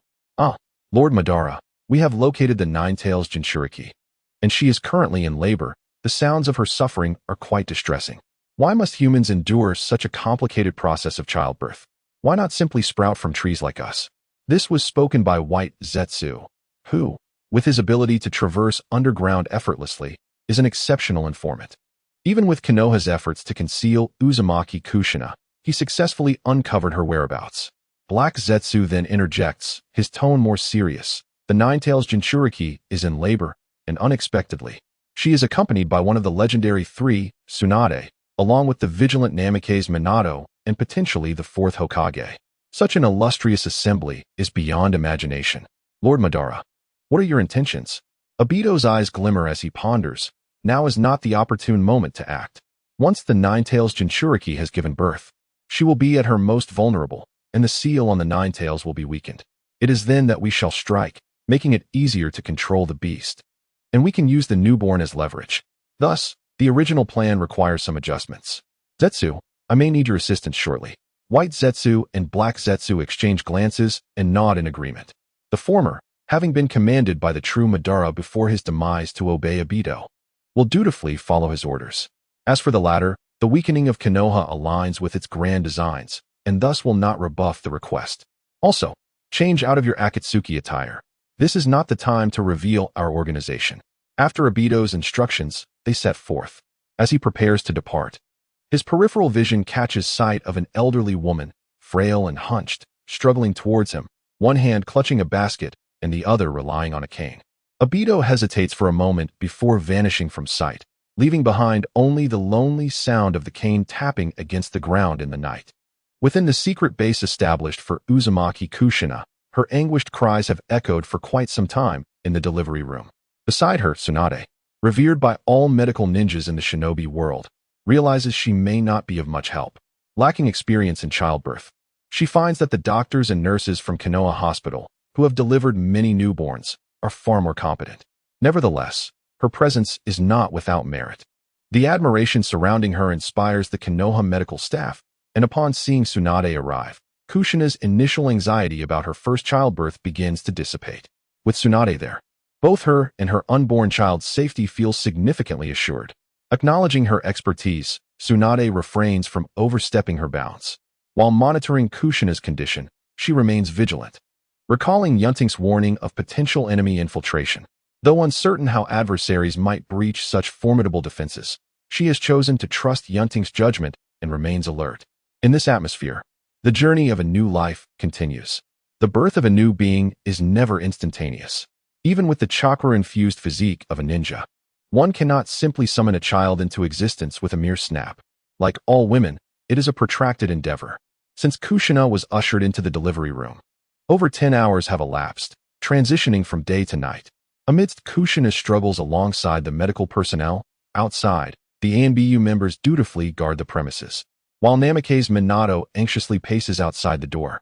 Despite facing numerous foes, including the current Fourth Hokage and the Eight Tails Jinchuriki, he finds himself grappling with a whirlwind of emotions, anxiety, excitement, joy, and trepidation as he approaches fatherhood. Nearby, Kakashi, still on duty and specifically stationed here, glances at his mentor before turning his attention to the delivery room just a wall away, where his mentor and her soon-to-be-born child reside. The passage of October, witnessing the gradual emergence of new life, begins to thaw Kakashi's previously frozen heart, which now feels warmth for the first time. At this moment, he appears calm on the surface, yet within, he is as anxious as his teacher. "Senpai, are you well?" Beside him, Yamato, who had been accompanying Kakashi for some time, noticed that the usually composed captain seemed to be in an unusual state. With concern, he inquired, "Are you all right?" "It's nothing," Kakashi replied softly, quickly regaining his composure thanks to Yamato's reminder. At present, he was in the identity of an umbu, making it inconvenient for him to remain by his teacher's side. He could only do his utmost to protect from the outside. In the outside world, Yunting had also been present for quite a while, concealed within the canopy of a tree. His gaze was not fixed on the base enveloped by a barrier, but rather focused on the surroundings, hoping to catch a glimpse of Uchiha Obito. Regrettably, after waiting for a considerable time, no one appeared. It seemed that the other party had chosen not to intrude arrogantly this time. After all, this was not a scenario where Kushina was merely surrounded by umbu protection as in the original narrative. The number of umbu guarding here was not only greater, but within, there were also Minato and Tsunade. Would Obito choose to abandon his plans upon seeing these formidable figures? With such thoughts in mind, Yunting decided against waiting idly and made his way towards the base. "Who goes there?" The vigilant umbu outside asked seriously. Even upon seeing Yunting, they maintained their guard. After a thorough inspection confirmed he bore no signs of transformation techniques, they respectfully addressed him, "Lord Hokage, carry on. I'm going in to take a look." Yunting had no complaints about his responsible subordinates. Upon passing through the barrier and arriving at the delivery room, he noticed Minato anxiously pacing at the entrance. Surprised, he exclaimed, "Lord Hokage, you two have come?" Yunting patted Minato's shoulder and said, "This matter is of utmost importance. I had to come and see." Minato understood it was related to the Nine Tails incident. Nevertheless, even so, knowing that Tsunade had been specially invited by Yunting and with such tight security, he felt immense gratitude that the latter had come to provide additional assurance. "How does it feel to be a father for the first time?" Yunting teased with a smile. Minato scratched his head. "It's complicated. I'm quite worried about whether I can be a competent father in the future." "Don't worry, you'll be just fine." Even Naruto, raised without strict supervision, turned out to be a bright and righteous young man. How much more so with the guidance of you and your wife? Yunting expressed his confidence more strongly than Minato's own. Then, he turned his gaze back to the delivery room door. Unfortunately, this world did not permit husbands to accompany their wives during childbirth as his previous world did. The tradition of barring men from the delivery room remained deeply rooted here. Without clear evidence of a threat, Yunting could not suggest breaking this tradition to allow Minato inside. After all, if the husband himself did not harbor such thoughts, how would others perceive his interference? Fortunately, Tsunade was inside, substituting for the midwife. With Minato positioned right outside, should anything happen, he could swiftly enter. Overall, it was not too bad. Retrieving his gaze, Yunting noticed Minato becoming increasingly anxious, fidgeting before him. He shrugged his shoulders. Whether in his past life or this one, having never been a father, he could not empathize with the emotional journey Minato was about to embark on. At this moment, Minato truly embodied the title of the fastest man in the ninja world. To prevent his head from spinning due to Minato's restless pacing, Yunting glanced around and spotted a notable figure with white hair. He beckoned, Kakashi. Without hesitation, Kakashi approached. Lord Hokage. Yunting continued, today marks the day your sensei gives birth. Set aside your duties for now. I'm granting you a leave. Remove your mask and come here to accompany your teacher. Though the concealed their identities from the outside world, their internal coordination had made them familiar with one another over time. Additionally, Kakashi's distinctive white hair made him recognizable to those who knew him well. Thus, there was no concern regarding identity exposure here. Upon hearing this, Kakashi obediently removed his mask and stepped beside Minato. The latter had indeed recognized Kakashi upon arrival. However, constrained by regulations, he had refrained from interaction. Now that the Hokage had spoken, he felt free to pat Kakashi's shoulder with enthusiasm. At this moment, Minato truly needed someone close to him by his side. As his only disciple, Kakashi naturally qualified for this role. As the concerned individuals waited, the sounds from within the delivery room gradually reached a climax. Half an hour later, with Kushina's final exertion, the resounding cry of a newborn filled the air. In that instant, all medical staff, including Tsunade, breathed a sigh of relief. It's a boy, exclaimed a nurse as she wrapped the newborn Naruto and handed him to Tsunade. Just as Tsunade carefully received Naruto, Kushina, pale and weak, urgently smiled and said, Tsunade, let me hold my child. She yearned to see her baby's face at the first opportunity. Tsunade nodded, ready to comply. However, at that very moment, an unexpected figure in a black cloak suddenly emerged from the ground beside the hospital bed, swiftly reaching for Kushina without uttering a word. The Nine-Tails Jinchuriki had just given birth, and with the only threat in the room being Tsunade, Uchiha Obito, who had stealthily infiltrated using his unique techniques, recognized this as the perfect opportunity. Yet, he had underestimated the capabilities of one of the legendary Sannin. Bold move. With Yunting's prior reminder, Tsunade reacted with astonishing speed. Upon seeing the cloaked figure emerge, she instinctively stomped the ground with one foot while cradling Naruto with the other. Crack! Crack! A deep fissure erupted from beneath Tsunade's foot, swiftly spreading towards Kushina's bedside, causing the ground to tremble violently. Obito, who was about to grasp Kushina, suddenly found himself further away from her, his pupils contracting in surprise. What immense power! Without hesitation, he propelled himself again, attempting to seize Kushina once more. However, at that moment, a sharp sound pierced the air as Tsunade positioned herself in front of him. Though she held Naruto in one arm, her other arm was raised, ready to strike with fierce determination. Die! She shouted, her delicate yet fierce demeanor emanating a powerful aura. Obito had no doubt that if struck by this punch, the consequences would be fatal. Yet, as long as he could evade it, he would be fine. Thus, he seemingly ignored the impending fist and continued his trajectory towards Kushina. A flicker of surprise crossed Tsunade and Appo's eyes, yet she showed no hesitation in delivering her blow. However, what came next was entirely unexpected. Despite her punch seemingly connecting, she felt nothing but emptiness in response. What is happening? As her fist passed through the cloaked figure's abdomen without resistance, and he continued forward unaffected, Tsunade felt a deep shock. She initially believed she had fallen victim to an illusion. However, her seasoned experience quickly dispelled that notion. At that moment, as Tsunade's fist completely traversed Obito's form, the final segment of his body was about to slip past her as well. Uchiha Obito's gaze flickered as he deliberately focused on a hand behind him, instantly producing several explosive tags, which he swiftly affixed to Naruto's bandages. Witnessing this scene, Tsunade furiously lunged at his arm, but once again, his form became intangible, causing her attack to miss its mark. With this, it seemed the woman could no longer impede his progress. Uchiha Obito continued his charge towards Kushina without a backward glance. Indeed, the situation unfolded as anticipated. The explosive tags on Naruto's bandages began to hiss ominously, on the verge of detonation. Tsunade, with no time to contemplate further, hastily tore the bandages away and flung them aside, then crouched down to shield Naruto with her body, bracing for the impending explosion. Fortunately, at that critical moment, a uniquely shaped kunai suddenly appeared beside the bandages, and just as the explosive tags were about to ignite, both the tags and the bandages vanished from the delivery room. Simultaneously, Kushina, who had been on the hospital bed, also disappeared without a trace. When Uchiha Obito halted and turned to his left, he was met with the sight of a familiar, radiant figure clad in gold, holding Kushina and coldly regarding him. It was none other than Minato Namikaze. Previously inscribed within his wife's body was the Flying Thunder God technique for protection. Upon hearing the commotion from the delivery room, he had swiftly activated the technique. Although Tsunade's confrontation with Uchiha Obito appeared to take some time, for such a formidable opponent, the pace of battle was exceedingly rapid, and the transmission of sound to the outside world required time. Thus, when Minato arrived, he found the situation had already progressed to its latter stages. Fortunately, he was still in time. Minato first used the Flying Thunder God to transport the explosive tags away, ensuring Tsunade and his child's safety, then quickly distanced himself from the enemy while holding Kushina.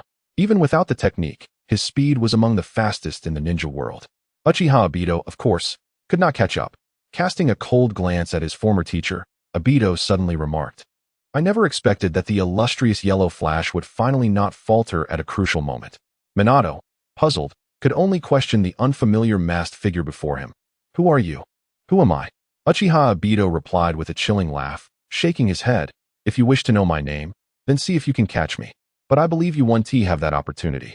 Minato, now wary, understood that this cloaked figure possessed the ability to allow attacks to pass through him without inflicting harm.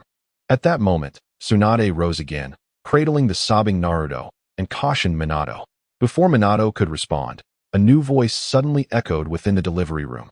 The truth was better seen than spoken. As the words fell, sharp wooden spikes erupted from the ground around Uchiha Obito like venomous serpents, swiftly piercing towards his unguarded body with the sound of fierce air friction. Yet, in the next moment, the anticipated scene of carnage did not materialize. Uchiha Obito stood there, and the surrounding wooden spikes seemed to strike the air, passing right through him without leaving a trace of injury. Minato's expression hardened as he comprehended Tsunade's implication. Uchiha Obito, expressionless, fixed his gaze towards the entrance, would release the Fourth Hokage. There, stepping into the room clad in the Hokage's ceremonial robes, was the imposing figure of Yunting. Inside the delivery room, Yunting, Minato, Tsunade, and Uchiha Obito faced off against one another. Given their lineup, it could be said that few in the current ninja world could survive such an encounter. Yet, Uchiha Obito was an exception. One must admit that Kamui was an exceedingly overpowered ability, especially since he had transplanted Hashirama's cells, rendering him impervious to the consumption of the Mangekyou Sharingan's power. As long as he did not recklessly overreach, it was nearly impossible for outsiders to kill him. In this moment, Uchiha Obito remained firmly in place, neither dodging nor retreating, exuding an air of invulnerability, which Yunting fully recognized. Even with Wood release at his disposal, he knew that if Obito was intent on escaping, there was little he could do to stop him. After all, the combination of Kamui and Izanagi's high margin for error was formidable. However, Yunting was aware of a method to counter him: Kakashi's left eye, which also possessed the power of Kamui. Although Obito's Sharingan had activated the Mangekyou once at Rin's death, it was ultimately a fleeting moment. The true mastery of it, as depicted in the original story, only began after the start of the Shippuden arc. At present, Kakashi was far from achieving such power. Thus, Yunting could only hope for Obito to make a mistake. Seeing that his opponent had no immediate intention to flee, it seemed a possibility. Was this space-time ninjutsu? The ability to transfer one's true body to another location upon being attacked? To think that aside from the Flying Thunder God technique, There existed such space-time ninjutsu in the ninja world. To avoid alarming the enemy, Yunting would not foolishly utter the name Kamui. However, by utilizing the previous probe, he could articulate its abilities, allowing Tsunade and Minato to prepare accordingly. Indeed, Tsunade and Minato's expressions shifted to understanding. Meanwhile, Uchiha Obito was taken aback, not expecting the Fourth Hokage to deduce his ability with just a single maneuver. Not wishing to linger in a situation fraught with uncertainty, he swiftly maneuvered through the wooden spikes, resolutely continuing his advance toward Kushina. Bam! Bam! Bam! Rows of wooden stakes emerged before Uchiha Obito. Yunting, while engaging, commanded, Minato, you should first use the Flying Thunder God to relocate Kushina to a safe location. Tsunade, you do the same, take Naruto and leave. I will handle things here. With a weakened wife and a newborn child present, they could not fully exert their strength. It was better to secure them first before returning to confront the threat. Trusting in Yunting's abilities, both Tsunade and Minato nodded without hesitation. Uchiha Obito's expression suddenly changed. If Minato were to use the Flying Thunder God to take Kushina away, then his long-planned revenge scheme would be rendered impossible. This was something he would never allow. Absolutely not. Uchiha Obito shouted vehemently. Here I come. A cheerful voice resonated throughout the delivery room. Now witness my power. Spore technique. In an instant, among those present, excluding Uchiha Obito and the chakra-deprived Naruto, Yunting, Tsunade, Minato, Kushina, and even the medical staff who had yet to evacuate were suddenly covered in white robes that absorbed their chakra, expanding relentlessly. This disruption forced Minato, who had been preparing to use the Flying Thunder God, to halt, redirecting his focus to the ever-growing, eerily pale figures on his body. Seizing this opportunity, Uchiha Obito dashed forward, finally making contact with Kushina. Just as he felt a surge of triumph and prepared to employ his ocular technique to transfer her into the Kamui dimension, a sudden, excruciating pain shot through his waist. Almost instantaneously, he was sent hurtling backward like a cannonball. As the rightful wielder of wood release, the robes produced by the spore technique could indeed disturb others. But for Yunting, these robes were merely a supplement. The moment he appeared, he quickly absorbed them, his chakra not only remaining unaffected but actually increasing. Thus, he delivered that rapid kick without hindrance. Uchiha Obito, propelled into the air, coughed up blood before swiftly regaining his footing. Upon witnessing Yunting's current state, a glimmer of coldness flashed in his eyes. With a swift motion, he drew forth an iron chain and charged at him. Yunting, undaunted, surged forward as well, extending a hand with remarkable speed. In the next moment, just as he anticipated, his palm effortlessly pierced through the visage of his opponent. The iron chain sliced through the air with a sharp whistle.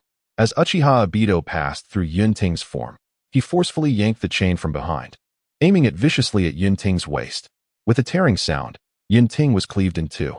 At that moment, Uchiha Obito had no opportunity to declare his victory, for just as he engaged, another Yunting materialized before him, while behind him lay merely a wooden clone. When had this occurred, Uchiha Obito's expression changed drastically, but there was no time for contemplation. A blinding sword light surged toward him in an instant.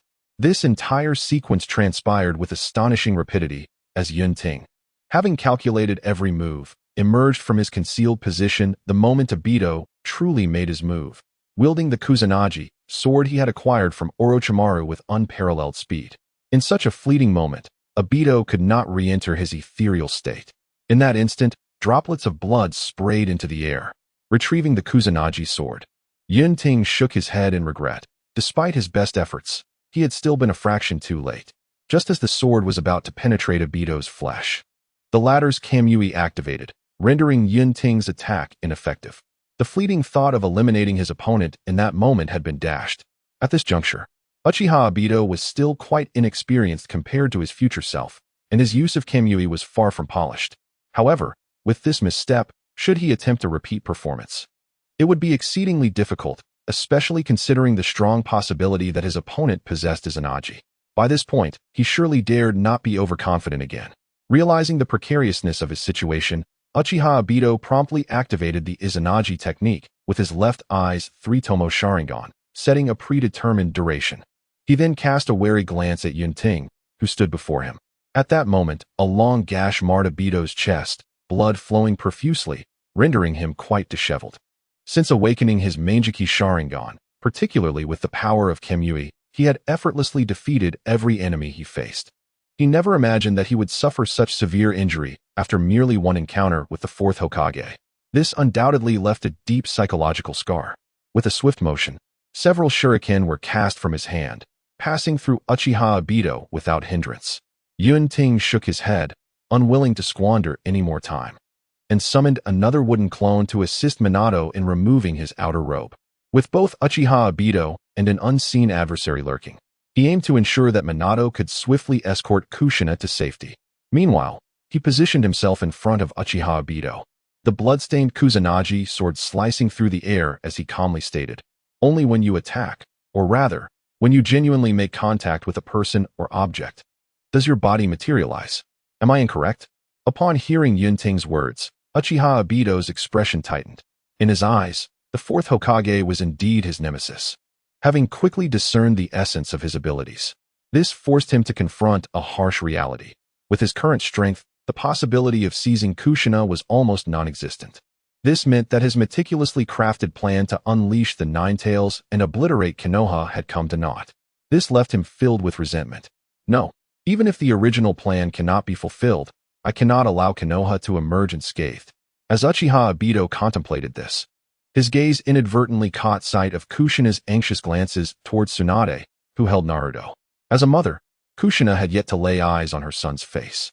Even though she knew Tsunade was protecting Naruto, the ongoing crisis compelled her to keep a watchful eye. Observing this, Uchiha Obito's eyes gleamed with malice, and he coldly declared, "Since I cannot capture the Nine-Tails Jinchuriki, I shall take her child as compensation." With that, a spiraling, distorting power emanated from his eye, and he vanished in an instant. The next moment, a hand emerged from a warped space before Tsunade, reaching toward Naruto in her arms.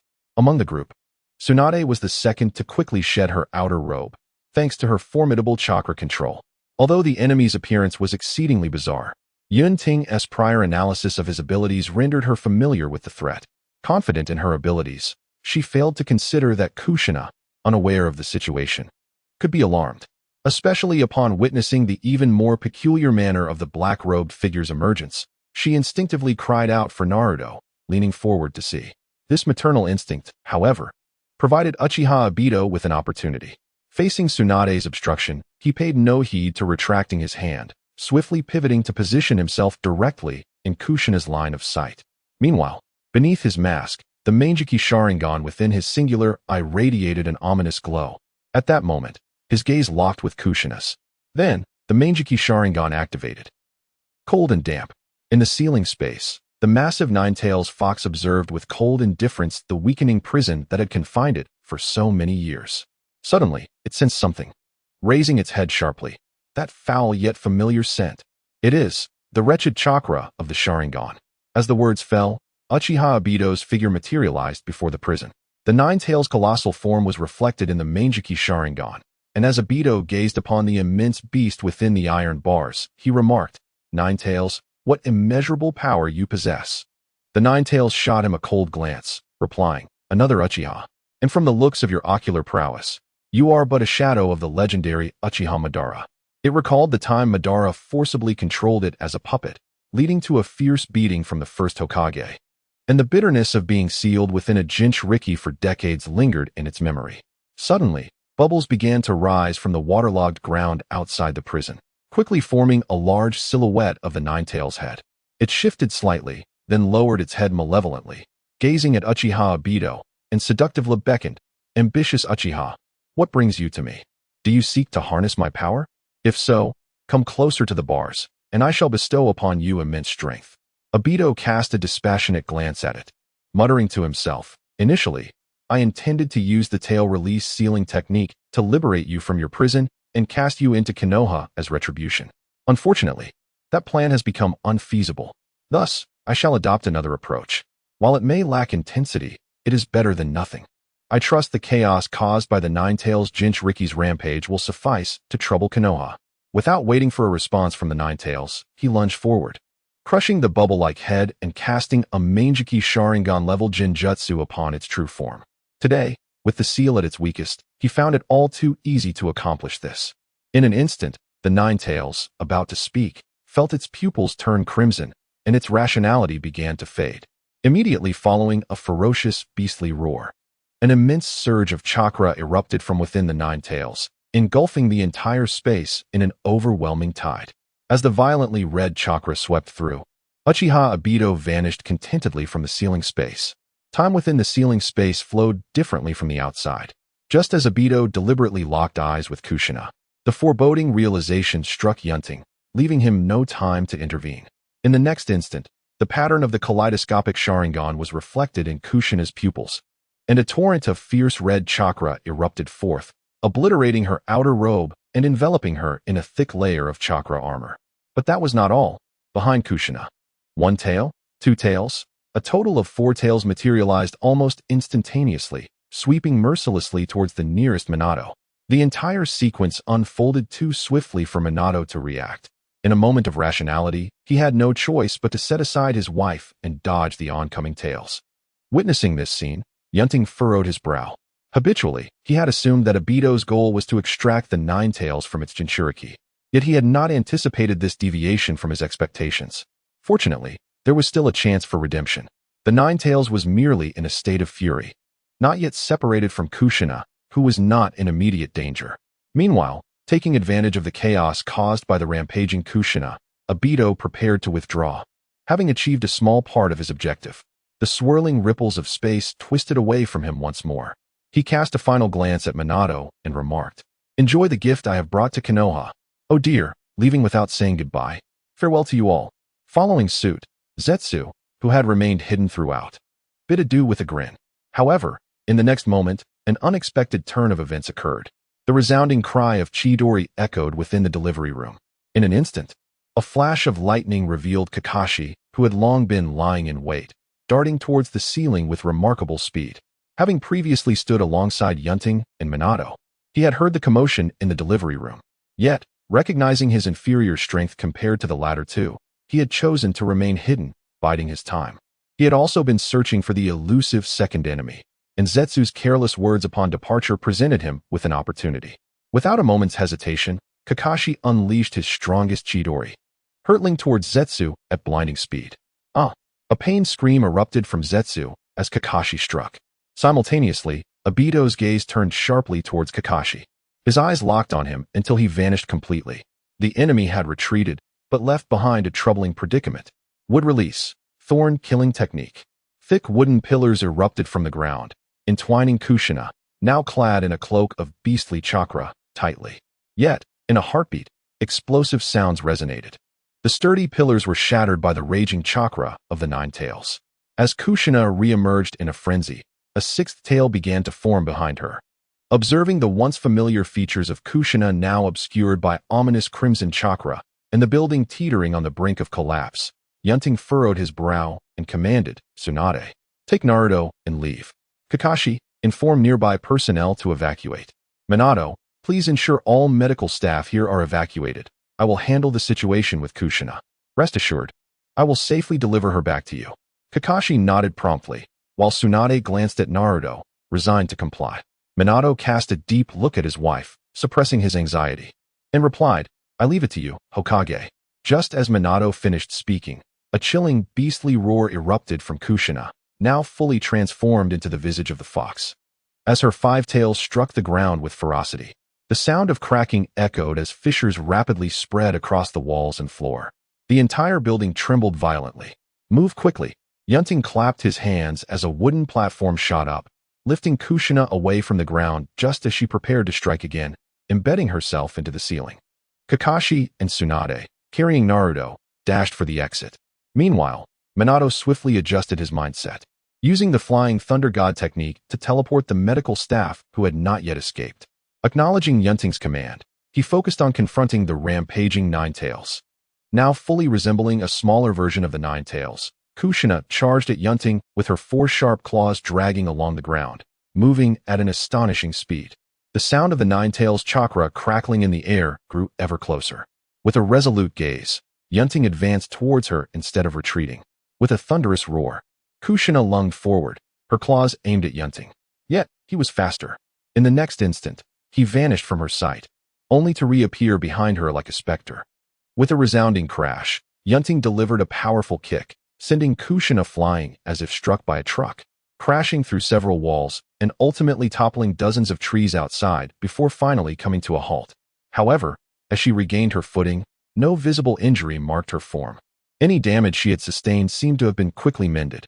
Infuriated by the forceful impact, Kushina's rage only intensified the ferocity of the Nine-Tails chakra within her. Soon, a sixth tail coalesced behind her, and even a seventh began to take shape. Yunting could no longer remain passive. A piercing sound of an explosion rang out as he rapidly flashed to Kushina's front, delivering another punch that sent her hurtling backward, interrupting her transformation. The sound of trees crashing echoed as Kushina, now wielding six tails, engaged Yunting in combat. In truth, even in this six-tailed state, she was significantly more formidable than Naruto would later become. For at this moment, she was the vessel of the complete nine tails. While Naruto possessed only the yang half of its chakra, nonetheless, even with this advantage, Kushina found herself outmatched by Yunting, who had reached the pinnacle of power within the shinobi world. Another punch connected with her face, sending her flying and dragging her along the ground. Yunting, relentless in his assault, struck again as she attempted to rise, landing a blow to her abdomen. Dust and debris erupted as Kushina was driven into the earth, her form nearly contorted by the force. Yunting did not relent. Tendrils of wood bound Kushina's neck, limbs, and tails tightly. Then, he extended his right hand, a symbol manifesting in his palm. "It is time to end this," Yunting stated calmly. He prepared to suppress the nine tails, but in the next moment, Kushina inexplicably vanished before him. His pupils constricted. Just as he intended to retreat, it was already too late. Yunting had underestimated the rapidity with which the nine tails could manifest during the weakest moment of its seal. With a deafening roar, Kushina erupted from the ground, catching him entirely off guard. As if their identities had been abruptly swapped, under her forceful strike, Yunting was propelled backward like a cannonball. The fierce winds whipped around him, and in his peripheral vision, he caught sight of Kushina's seventh tail taking form. Not only that, but her eighth tail also defied logic, visibly growing at an alarming rate. Bang, bang, bang, bang. He collided with countless large trees, and by the time Yunting managed to rise again, his divine robes were in tatters, and his chest bore 5 deep, bloody claw marks inflicted by Kushina. This was the first time in a year that he found himself in such a disheveled state. Fortunately, his Senju lineage endowed him with formidable healing abilities through wood release. By the time he stood up, his wounds had begun to scab, and it was evident that he would soon recover. Yet, Yunting could hardly afford to dwell on this, for not far away, Kushina's eighth tail was already thrashing behind her. Moreover, her entire form was rapidly expanding. Ultimately, in Yunting's eyes, Kushina had nearly assumed the true form of the nine tails. Or rather, she could now be directly referred to as the nine tails. The monstrous chakra of the nine tails surged wildly above the forest, filling the air with an ominous and forbidden aura, while immense pressure emanated from the nine tails, radiating in all directions. In that moment, aside from Yunting, those in close proximity, Kakashi, still holding Naruto, Tsunade, who had just returned with Minato from the Flying Thunder God technique, and numerous Umbu ninjas, could not help but look up in sheer trepidation, staring at the far-off sight of the colossal red figure, its tails thrashing with an eerie and terrifying chakra. Even though they had never witnessed it before, they instantly recognized it at first glance. It was the Nine Tails. Meanwhile, deep within the Hidden Leaf Village, many felt an indescribable sense of oppression wash over them. When the third Hokage, Sarutobi Hiruzen, stationed in the Hokage building, sensed this, he abruptly raised his head, gazing toward the secret base with suspicion. That aura, is it the Nine Tails? Having previously encountered the power of the Nine Tails, he would not mistake it. Could something have gone awry with Kushina? Sarutobi furrowed his brows deeply. Given the gravity of the situation, and with the Hidden Leaf Village currently at peace, he could no longer remain idle and dashed toward the direction of the Nine Tails. At this moment, the one facing the greatest pressure from the Nine Tails was undoubtedly Yunting, especially since the latter was rapidly condensing a massive deep purple-tailed beast bomb in his mouth, aimed directly at him. Thunderous roars echoed. The Nine Tails moved swiftly. Like the heavens collapsing, the enormous tailed beast bomb formed at lightning speed, charging forward with an overwhelming brilliance, hurtling toward Yunting in a flash, summoning the 5 great Rashomon. Just then, Yunting, not one to yield easily, slammed his hands down onto the ground. Instantly, 5 colossal iron gates adorned with ghastly faces rose one by one from in front of Yunting, blocking the path of the tailed beast bomb. Compared to the triple Rashomon previously utilized by Orochimaru, this 5 great Rashomon, originating from his ancestor, Senju Hashirama, boasted unmatched defensive strength. In the next moment, the tailed beast bomb collided with the 5 great Rashomon, producing an ear-splitting sound, while blinding explosive light erupted from the point of impact, illuminating much of the night sky. Once everything settled, gazing at the last remaining gate that still stood firm, Yunting let out a sigh of relief. Fortunately, the tailed beast bomb in its 8-tail state was not overwhelmingly powerful. However, as the smoke cleared and he glimpsed the faint formation of a 9th tail behind the colossal 9 tails, Yunting fell silent for a moment before his eyes filled with a sharp intensity. He could not allow the 9th tail to manifest.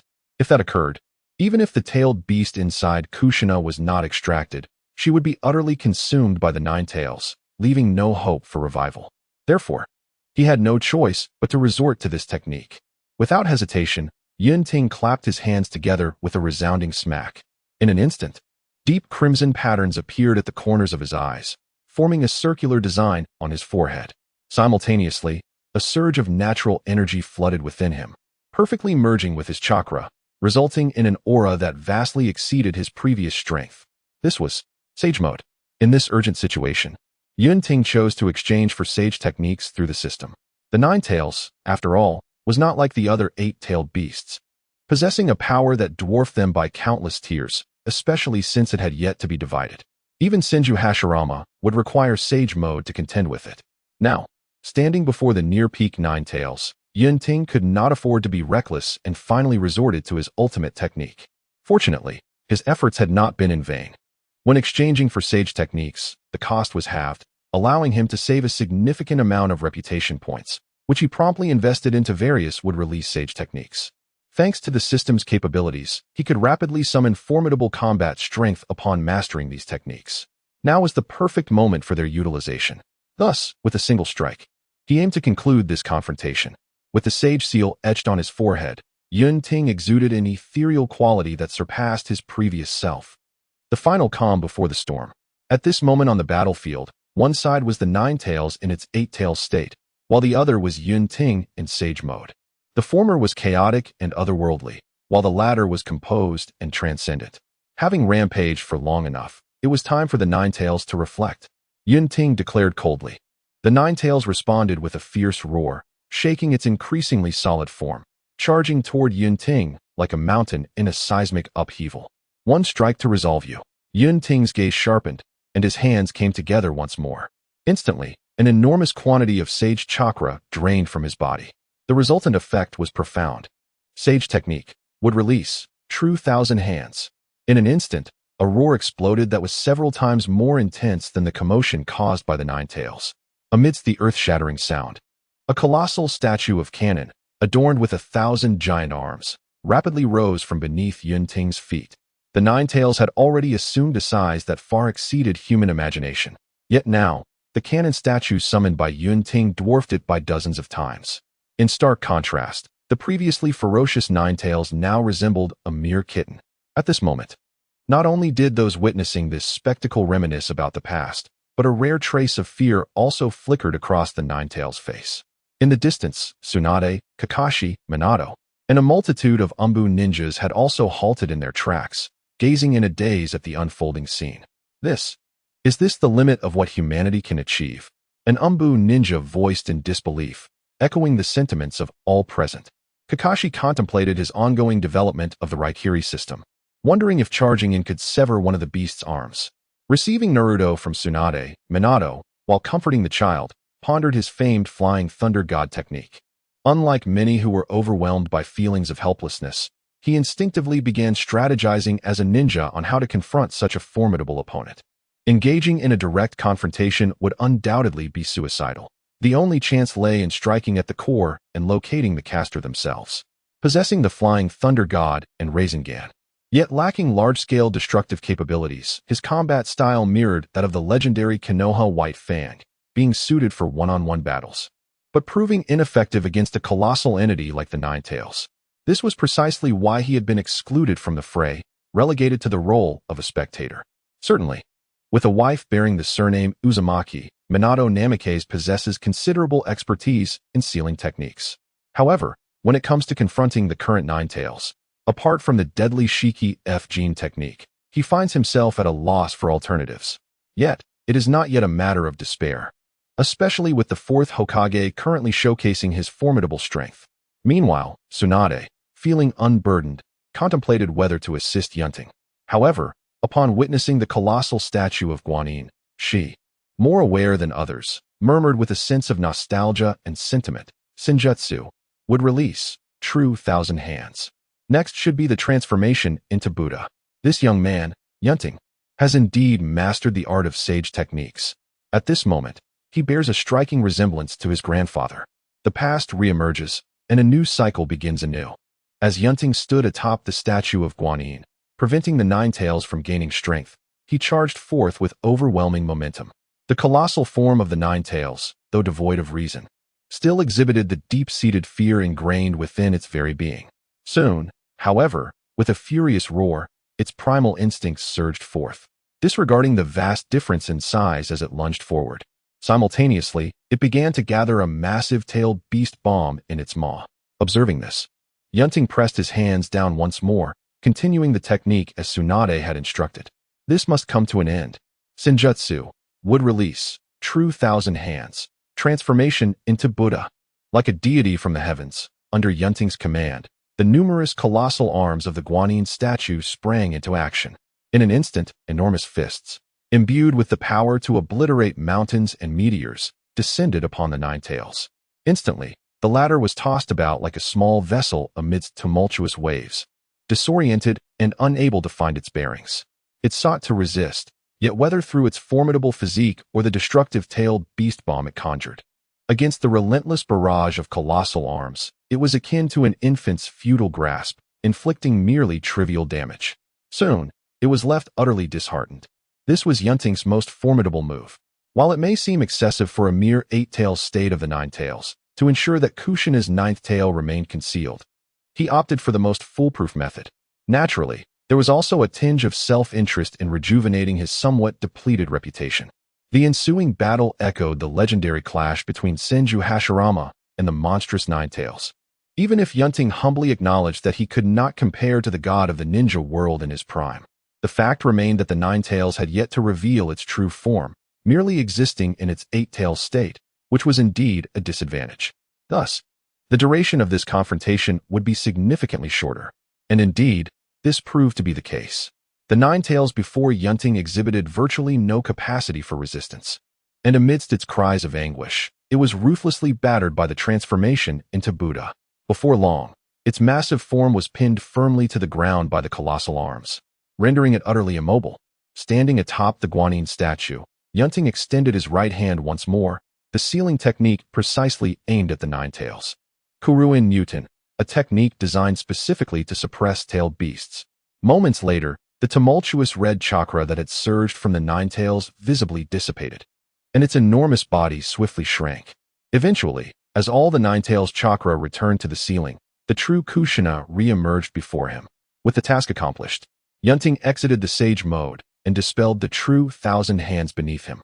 As he approached Kushina, the onlookers in the distance rushed over. Having witnessed the conclusion of the battle, the first to arrive was Minato Namikaze, renowned as the fastest in the ninja world, who, upon seeing the fight conclude and Kushina's true form restored, instantly teleported to their side. "Thank you, Hokage-sama," he expressed, cradling Naruto in one arm and the unconscious Kushina in the other, not forgetting to extend his gratitude to Yunting. Yunting nodded in acknowledgement. Although some complications had arisen, the family of three remained intact, their future irrevocably altered. Naruto was no longer an orphan, and the Uchiha clan would likely escape the fate of extermination. Everything was progressing in a positive direction. To Yunting, this was proof that he had surpassed the Third Hokage in his role. After a brief interval, the main contingent arrived. At that moment, they gazed at Yunting with awe, evidently overwhelmed and deeply impressed by the earlier spectacle. Amidst the notifications of rising prestige from the system, Yunting maintained a facade of calm, while internally, he reveled in joy. His prestige points visibly replenished, and with resources in hand, he found immense satisfaction. At that juncture, Tsunade approached. Having also contributed a substantial amount of prestige points, she had many words she wished to share with Yunting, but given Kushina's condition, she first offered a brief congratulation before hastening to her side to attend to her injuries. Having just given birth, Kushina was already severely weakened, and the subsequent tailed beast rampage would have surely claimed her life were it not for her Uzumaki lineage. Nonetheless, the injuries inflicted during the tailed beast transformation remained, necessitating Tsunade's skilled intervention. In this domain, she undoubtedly stood as the pinnacle among medical ninjas. It was precisely due to her renowned medical ninjutsu that Yunting harbored no concerns, and Minato shared the same sentiment. Indeed, before long, amidst the astonished gazes of the Konoha hospital staff, under Tsunade's care, the pallor of Kushina's face noticeably improved, regaining color, and her breathing normalized. After a week's rest at the hospital, given her constitution, she would swiftly recover. Tsunade concluded her work and turned to Minato, who exhaled in relief, his face brimming with gratitude. "Thank you, Tsunade-sama," he expressed. Tsunade waved dismissively, rising to make way. Observing this, Yunting directed the sealing team, reinforce Kushina's seal. "With my crew and Newton in place, the Ninetales cannot awaken for the time being." This was precisely why he had instructed Tsunade to treat her first before permitting the sealing team to proceed. "Understood, Hokage-sama." The members of the sealing team, the most skilled in sealing techniques within Konoha, nodded and set to work. Yunting had previously arranged for the sealing team to be on standby nearby, anticipating potential emergencies that might require reinforcements from the village. Now, their preparations proved timely. Specializing in their craft, the sealing team may not have been exceptionally powerful, but each member possessed impressive expertise in sealing techniques. They were the same individuals who had facilitated the transfer of the Nine Tails from Uzumaki Mido to Kushina, thereby fortifying the seal. Now, as they repeated the process, it was second nature to them. Soon, scrolls inscribed with intricate sealing techniques were unfurled around Kushina. As they formed hand seals, the techniques within the scrolls swiftly materialized, arranging themselves into a complex sealing array in the air, ultimately condensing into a smaller form that integrated into Kushina's abdomen. Reinforcing the seal was not an instantaneous task. Seizing the moment, Kakashi approached Yunting, extending a severed white arm. "Hokage-sama, after I engaged the elusive second enemy, although I landed a hit, it managed to escape, leaving behind only this arm." The arm was undeniably peculiar, appearing to be composed of something other than flesh and blood. Yunting took the white severed limb, feeling a familiar essence emanating from it. He was well aware of its nature. It was a white zetsu, a biological weapon birthed from the divine tree, subsequently mass-produced by Uchiha Madara using Hashirama's cells and the Outer Path's golem.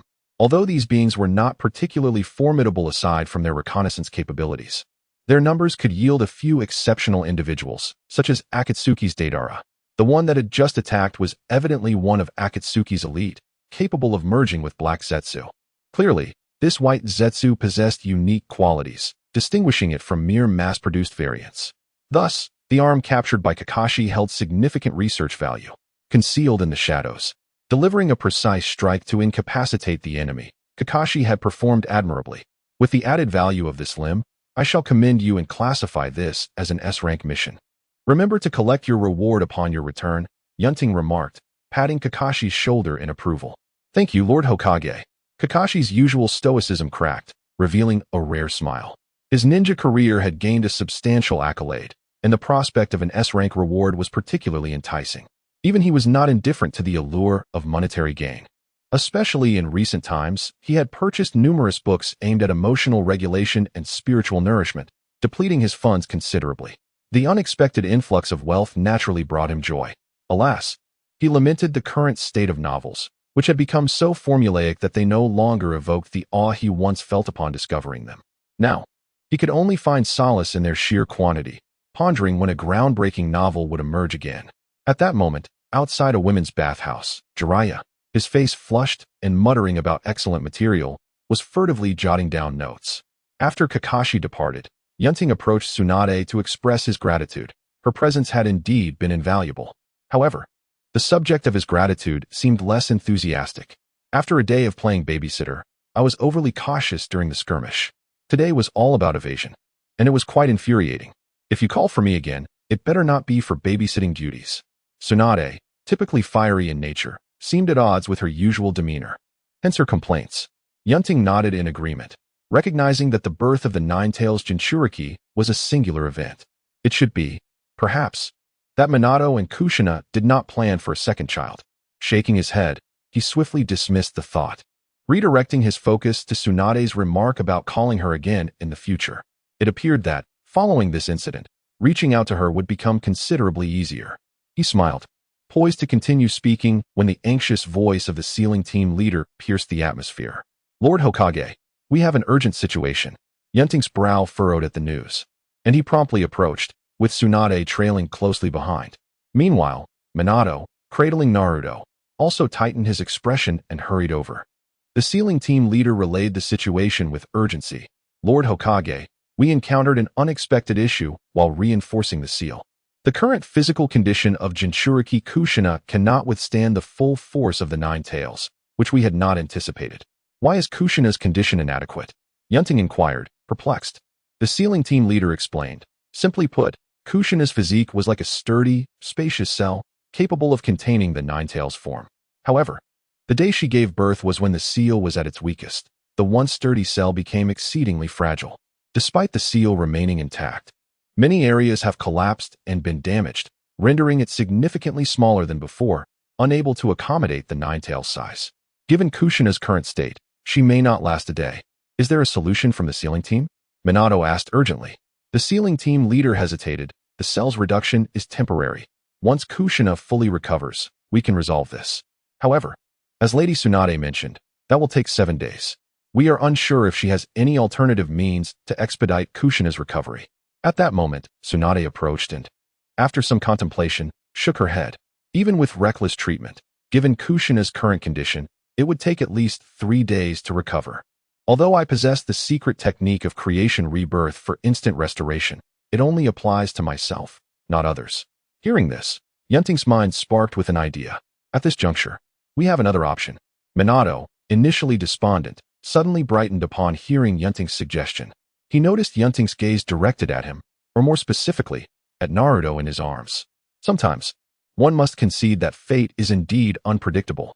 Despite having strayed far off course, it seemed to have led them back to the start, evoking a sense of wonder at the capriciousness of life. Yunting regarded Naruto with a sense of awe. His solution was straightforward. If the cell was insufficient in size, then they could excise the excess portion of the prisoner and transfer it to a new cell. Just as Minato had done in the original story, they could divide the Nine Tails. However, this time, they would retain the Yin portion within Kushina, allowing her current state to endure it, while the Yang portion would be sealed within Naruto, aligning with its original fate.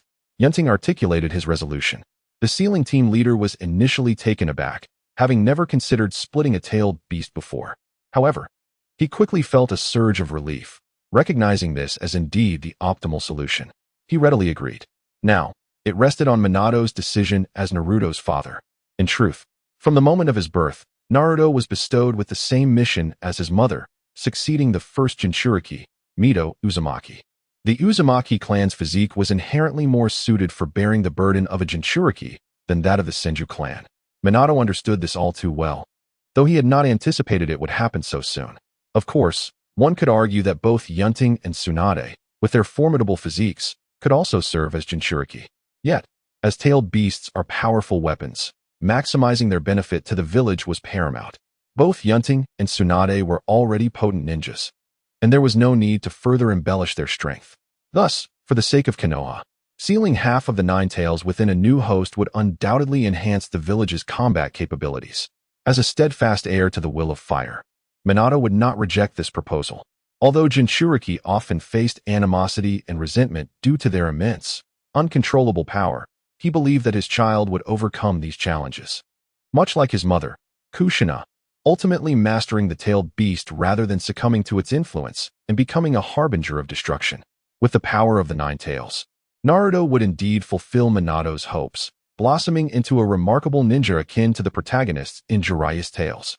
Hence, under the watchful eyes of those present, Minato tenderly gazed at the now quiet Naruto before raising his head, nodding firmly. Lord Hokage, I have no objections.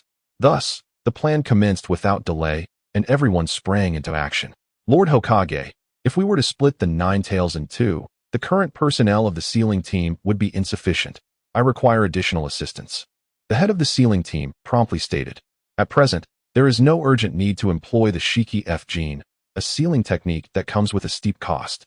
However, as a substitute sealing technique, it necessitates substantial manpower and resources to be effective. In the entire shinobi world, only Konoha is capable of achieving this. Yunting nodded in agreement and instructed, Minato, you and the head of the sealing team should return to Konoha. Fill in any gaps and ensure that the preparations are flawless. Understood. Minato and the head of the sealing team replied in unison. At this moment, Minato could no longer hold Naruto, while Tsunade was occupied with the medical support task. So he entrusted the child to his disciple, Kakashi. Thus began the reluctant childcare journey of 14-year-old Kakashi. With a swish, Minato utilized the Flying Thunder God technique to return to Konoha with the head of the sealing team. The other sealing ninjas began preparing for the subsequent separation work. Medical personnel, under Tsunade's guidance, continued to care for Kushina. The remaining Umbu swiftly dispersed around, vigilant against any further enemy incursions. Everything was proceeding in an orderly fashion. Yunting, stationed centrally, whispered a few words to the captain of the Shadow Guard, Yama Bayun, who nodded and swiftly vanished from sight. Previously, during the battle with the Nine Tails, he had sustained some injuries and could not allow outsiders to discover his blood. Now, it was the perfect opportunity for his trusted subordinate to recover it. 5 minutes later, Minato had utilized the Flying Thunder God technique numerous times and finally gathered all the necessary personnel and materials for the sealing. They were now ready to commence the formal separation of the Nine Tails. The sealing team had inscribed a colossal sealing array on the ground, with Kushina peacefully lying at one of its focal points, while Naruto was placed at the parallel focal point after being handed over by Minato. Stepping away from the sealing array, Minato took a deep breath as he gazed at his wife and son, then nodded solemnly to Yunting. Yunting understood and proclaimed, "Let us begin." As his words fell, the sealing ninjas encircling the sealing array, now multiplied in number, began to weave their hand seals in unison. Instantly, the massive sealing array illuminated with a dazzling brilliance, and a series of tadpole-like symbols ascended, ultimately coalescing into an even larger and more complex peculiar sigil. Following this, the spirit of the Nine Tails, fierce and clawing, was drawn forth from Kushina's abdomen. Amidst a relentless struggle against the sealing ninjas, it let out a final, defiant roar before being ensnared within the sigil suspended in the air. At that moment, the head of the sealing team, drenched in sweat yet disregarding his fatigue, shouted, "Separate." In the next instant, the hand seals of all the sealing ninjas transformed. Suddenly, the peculiar sigil blazed with light, accompanied by the Nine Tails' heartbreaking wail as it visibly split into two. At this juncture, Minato, who had been tense, finally exhaled in relief. The most challenging phase had been successfully navigated. Now, it was merely a matter of placing the divided yin and yang attributes of the two Nine Tails into Kushina and Naruto's bodies, followed by reinforcing the seals. In this regard, Konoha's sealing ninjas were well versed, though the time required would vary. Indeed, as the two Nine Tails were smoothly sealed within Kushina and Naruto's abdomens amidst their reluctant struggles, everyone present felt a wave of relief and laughter. Yunting surveyed the surroundings and noted that Uchiha Obito had not reappeared to disrupt the proceedings, confirming that the individual had genuinely fled. This rendered Yunting's earlier preparations for a trap in vain. It is worth noting that, after inciting the Nine Tails rampage, Obito had claimed to leave, but as Yunting suspected, he had not truly departed. Instead, he watched from a distance, searching for an opportunity.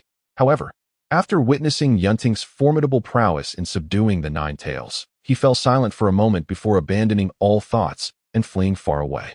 Unless absolutely necessary, he had no desire to return to Konoha in the future. The Fourth Hokage of Konoha was simply too formidable. Unbeknownst to Yunting, who had inadvertently intimidated the future instigator of the Fourth Great Ninja War, he was soon approached by Sarutobi Hiruzen in a hurry. Upon seeing the enormous sealing array and the figures of Kushina and a baby within, Hiruzen was momentarily taken aback. Fortunately, Yunting elucidated the circumstances, allowing him to comprehend the situation, and he concurred, "Yunting, what you have done is absolutely correct. How could it not be? With Minato and his wife alive, and the Nine Tails chaos averted, Konoha had suffered no damage at all. Compared to the original timeline, This was an unprecedented improvement. Ah, and I almost forgot, there's also Lake Biwa, which need not suffer any losses this time. Speaking of which, the third Hokage should be grateful to me. After all, losing a longtime partner would be a significant blow to him. Alas, such matters that did not transpire are not worth mentioning. It seems I shall have to be a nameless benefactor. Observing the third Hokage beside him, Yunting nodded inwardly, feeling quite noble. Sarutobi Hiruzen was unaware of Yunting's thoughts. At this moment, as he observed the sealing of the Nine Tails nearing completion and the situation approaching a favorable resolution, he relaxed and, while puffing on his pipe, felt at ease enough to advise his disciple, Tsunade. Much like many elders, Tsunade, you are not getting any younger. For your own sake and the continuation of the Senju clan, it is time to consider marriage. As Sarutobi spoke this, he deliberately cast a glance at Yunting. The implication unmistakable. It was no wonder he felt compelled to voice this at such a moment. Tsunade was simply too elusive. If they missed this opportunity today, who knows when another might arise? Especially after learning that Yunting had easily crushed the Nine Tails with his wood release.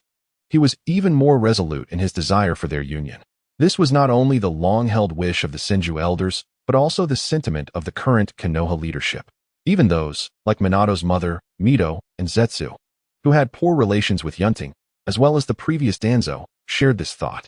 Regardless of ambition, no one wished to witness the disappearance of wood release from Konoha, not only because of its immense power, but also due to its significant symbolic value to Konoha. After all, following the news of Yunting awakening wood release, he had seamlessly assumed substantial authority within the village. This was not merely due to the elimination of Orochimaru or the Third's voluntary withdrawal. The influence of wood release played a crucial role. Prior to Yunting's awakening of wood release, the people of Konoha had already been eager for the two to unite. Despite their age difference, it was simply because both bore the Senju surname, theoretically increasing the likelihood of producing descendants with wood release bloodline limits. After all, none of Hashirama Senju's direct descendants had managed to awaken this powerful ability, presenting a glaring example. Naturally, they were unwilling to see Tsunade marry someone from outside their clan. Even the Uzumaki clan. Comparatively, Yunting, who also possessed the Senju bloodline and had awakened wood release, was undoubtedly the best choice. Unfortunately, the party in question, Tsunade, did not share this sentiment. Just like now, she shot her teacher a fierce glare and then turned her ire towards Yunting, who appeared indifferent, delivering several sharper jabs. She had grown weary of hearing such remarks. Now, as she reflected on the past, she could effortlessly let them flow in one ear and out the other. Simultaneously, she muttered impatiently, "This is one of the major reasons I am reluctant to return to Konoha. Just wait, once I awaken my wood release. Oh, if that truly happens, these people will likely become even more fervent in their desire to see me united with Yunting. After all, the offspring of two wood release users are almost guaranteed to inherit the ability, as long as fate is not too cruel." The very thought of being coerced into marriage frustrates Tsunade immensely. Being forced into marriage is unbearable for someone like her, who has never truly experienced love and has enjoyed a carefree life until now. Thus, faced with Sarutobi's relentless persuasion, she finally declared impatiently, "Since there are no issues here, my mission is complete. I shall take my leave." Upon seeing this, Yunting immediately halted Sarutobi's attempts to continue speaking and gently suggested, "You've come back after such a long time. Let us have a drink in the village before you leave. I'll cover all expenses. Don't worry, I won't bring up anything that might annoy you." Tsunade hesitated for a moment. Honestly, after guarding Kushina for an entire day and witnessing so many events, she indeed felt inclined to have a drink. "Only drinks, and no other discussions?" She confirmed. "Of course, I have shared drinks with you before. Did we ever discuss anything else?" Yunting affirmed. "Then it's settled." Tsunade replied with an excited nod. She realized that if she returned now, she would likely not only miss out on the drinks, but also lack the funds for accommodation. It would be better to indulge in a hearty drink here before heading back. However, she couldn't shake the feeling that she had forgotten something. Just as she began to ponder, her attention was drawn to the recently concluded sealing ritual, causing her to dismiss her earlier thoughts. Meanwhile, Sarutobi observed the interaction between the two with a smile, recognizing that with the elders continuously reinforcing Tsunade's impression of Yunting, he did not need to remind him to employ subtle strategies to win her over, which would only yield greater results. Truly an adept individual. Sarutobi gazed at Yunting with a sense of mutual admiration. At this moment, The sealing work for the Nine Tails had reached its conclusion. As the final hand signs were completed by the sealing ninjas, the vast sealing array vanished, replaced by the Nine Tails seal imprinted within Kushina and Naruto. Wow, wow, wow. As if celebrating his rebirth, Naruto let out a resounding wail, his voice echoing through the air. Truly, he was of the Uzumaki clan. Had any other infant faced such tribulations upon birth, they would scarcely have the energy to cry. Just as Minato prepared to pick up Naruto to comfort him, it seemed that the sound of crying stirred Kushina, who had been unconscious until now. Slowly, she opened her eyes and instinctively murmured, "Child? Where's my child?" Minato hurriedly lifted Naruto and brought him before Kushina, speaking softly, "Kushina, this is our child, Naruto. Naruto. Naruto." For the first time after giving birth to her own flesh and blood, Kushina finally beheld her son's visage. Ignoring her frail condition, she embraced Naruto tightly, tears gathering in her eyes and ultimately spilling over. Once a fierce red pepper, she now stood as a mother. Time, ever fleeting, passes by unnoticed. Only in a moment of realization, when one looks up and suddenly comprehends the passage of time, do they exclaim from the depths of their heart, "Oh, has it really been so long?" Watching Kushina cradle Naruto, with Minato holding Kushina, the warm scene of their family of three, Yunting suddenly realized that he had been in this world for a year now.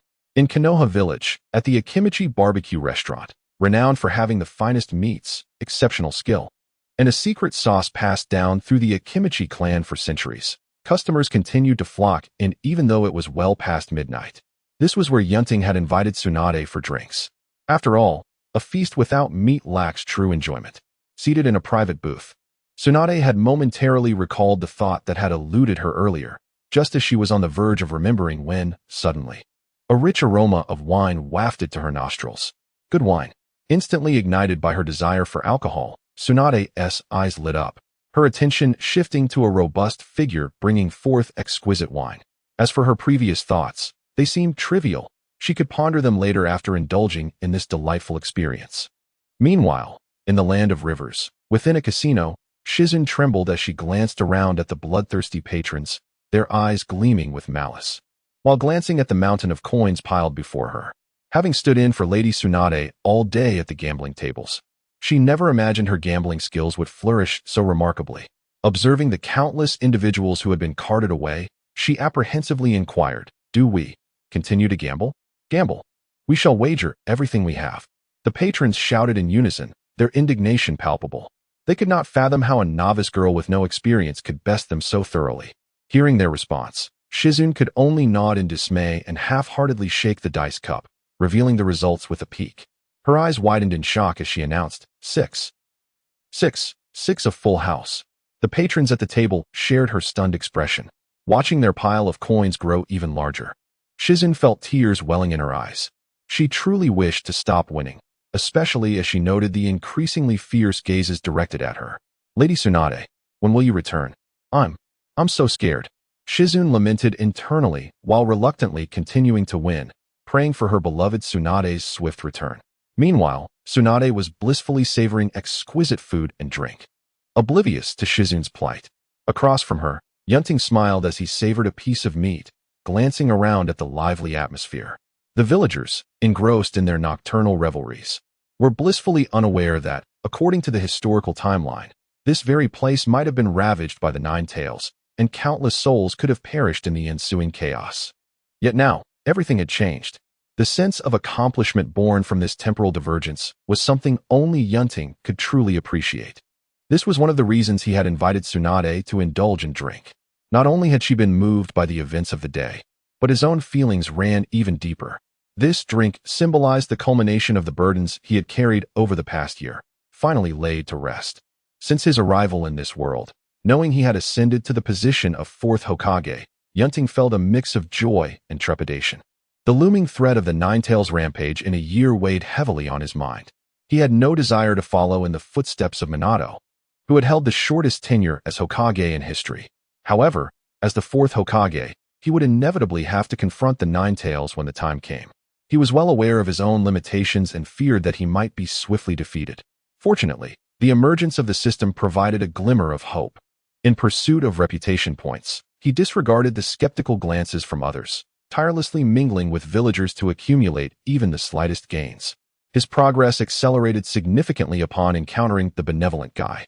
At last, following the awakening of his wood release, his previously restless heart began to settle, and he gained newfound confidence regarding the turmoil caused by the Nine Tails. He could finally calm his mind and strategize earnestly. The defection of Orochimaru was, in fact, a meticulously crafted scheme on his part. It not only allowed him to seize true power, but also significantly enhanced his reputation, propelling his strength further.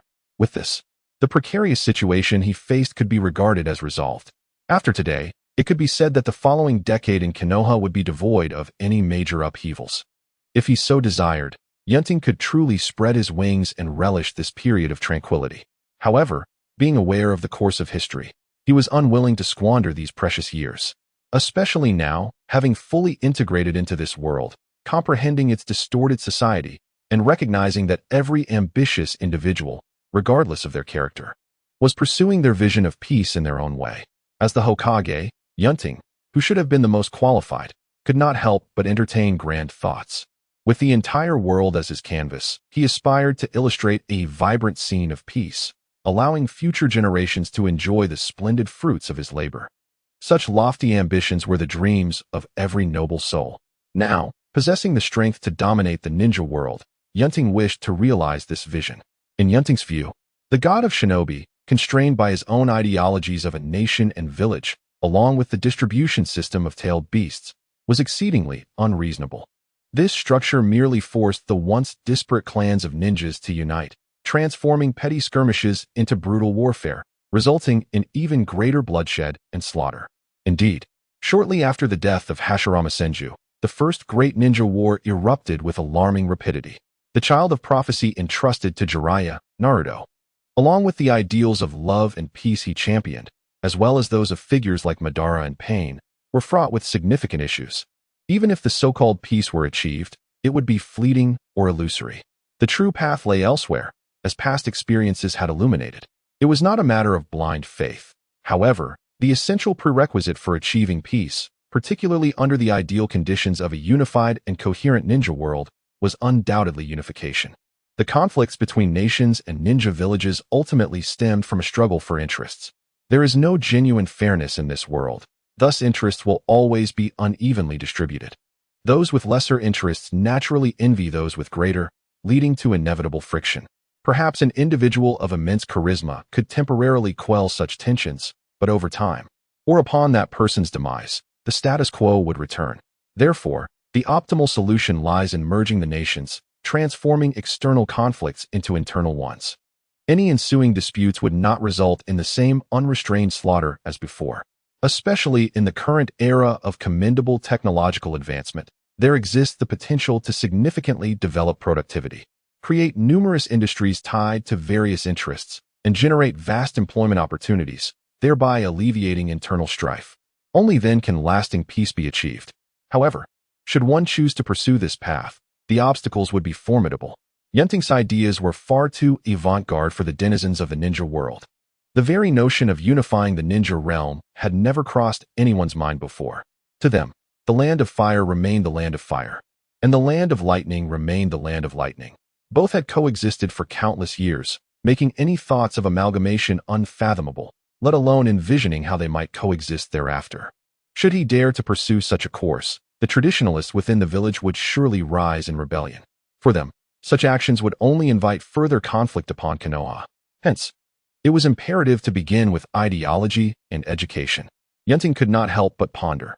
Yet, was it truly necessary to invite such monumental trouble upon himself? He found himself momentarily lost in thought. At that moment, a delicate hand waved vigorously before him, accompanied by a voice exclaiming, "Hey, Yunting, wake up.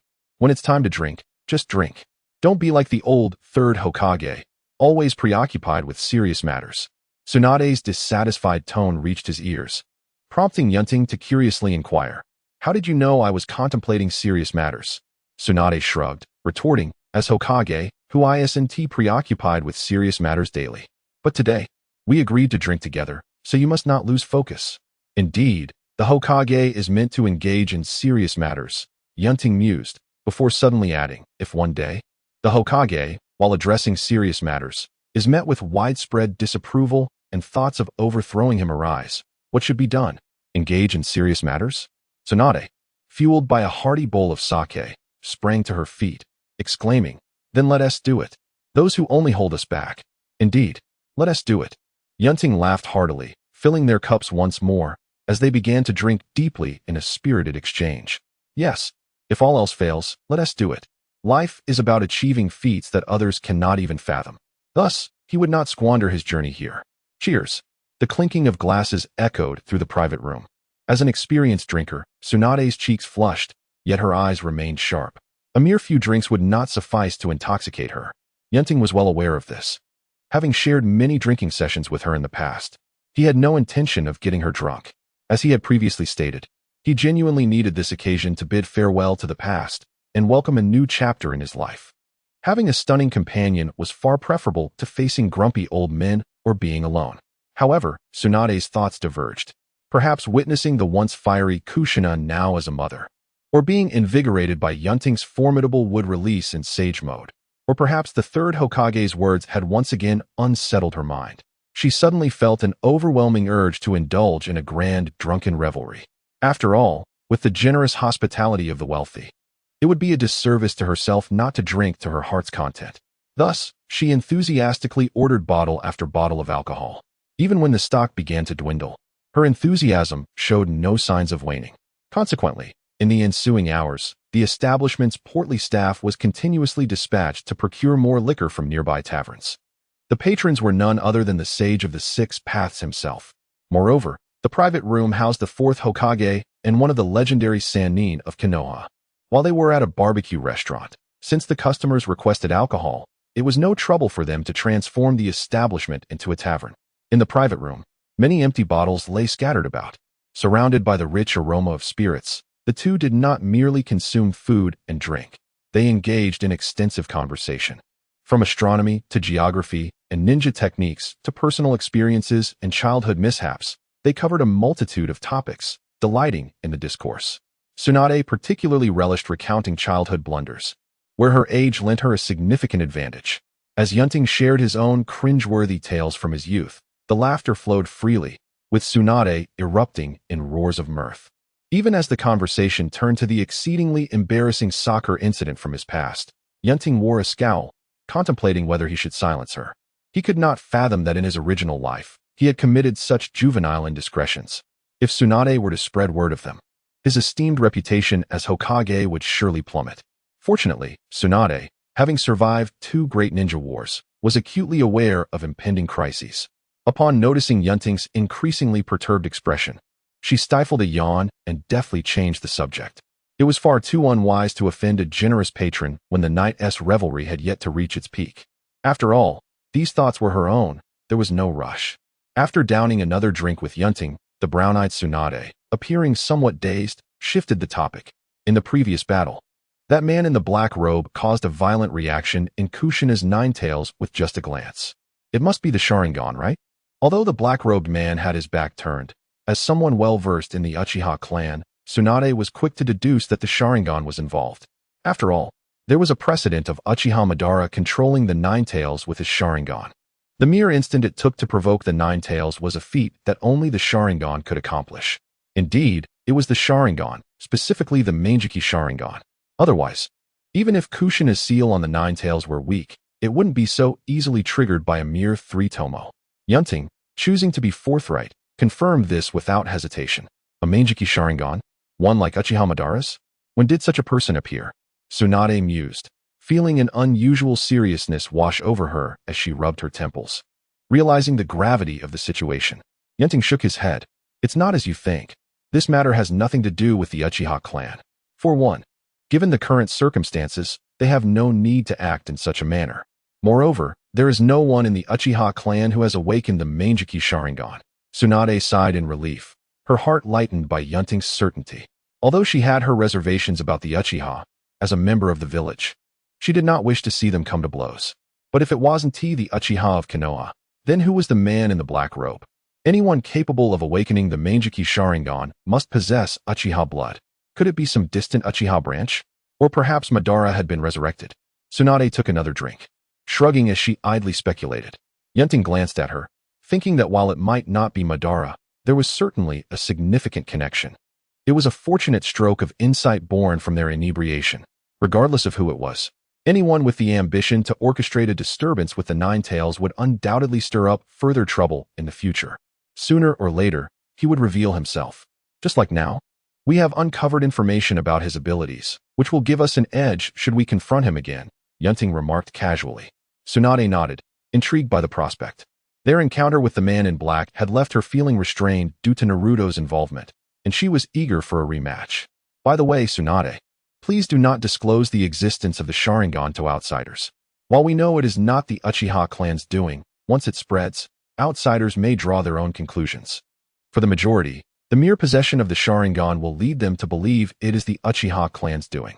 In such a case, even falsehoods can morph into accepted truths. The Uchiha clan has only recently mended ties with Konoha under my leadership. We cannot afford to create unnecessary rifts now, Yunting advised. Tsunade nodded, assuring him that she would not be careless regarding such matters. In truth, not only Tsunade but also Kakashi, who had been present and was familiar with the Sharingan, as well as Minato, who witnessed the events unfold beside Kushina, were aware of the black-robed man's Sharingan.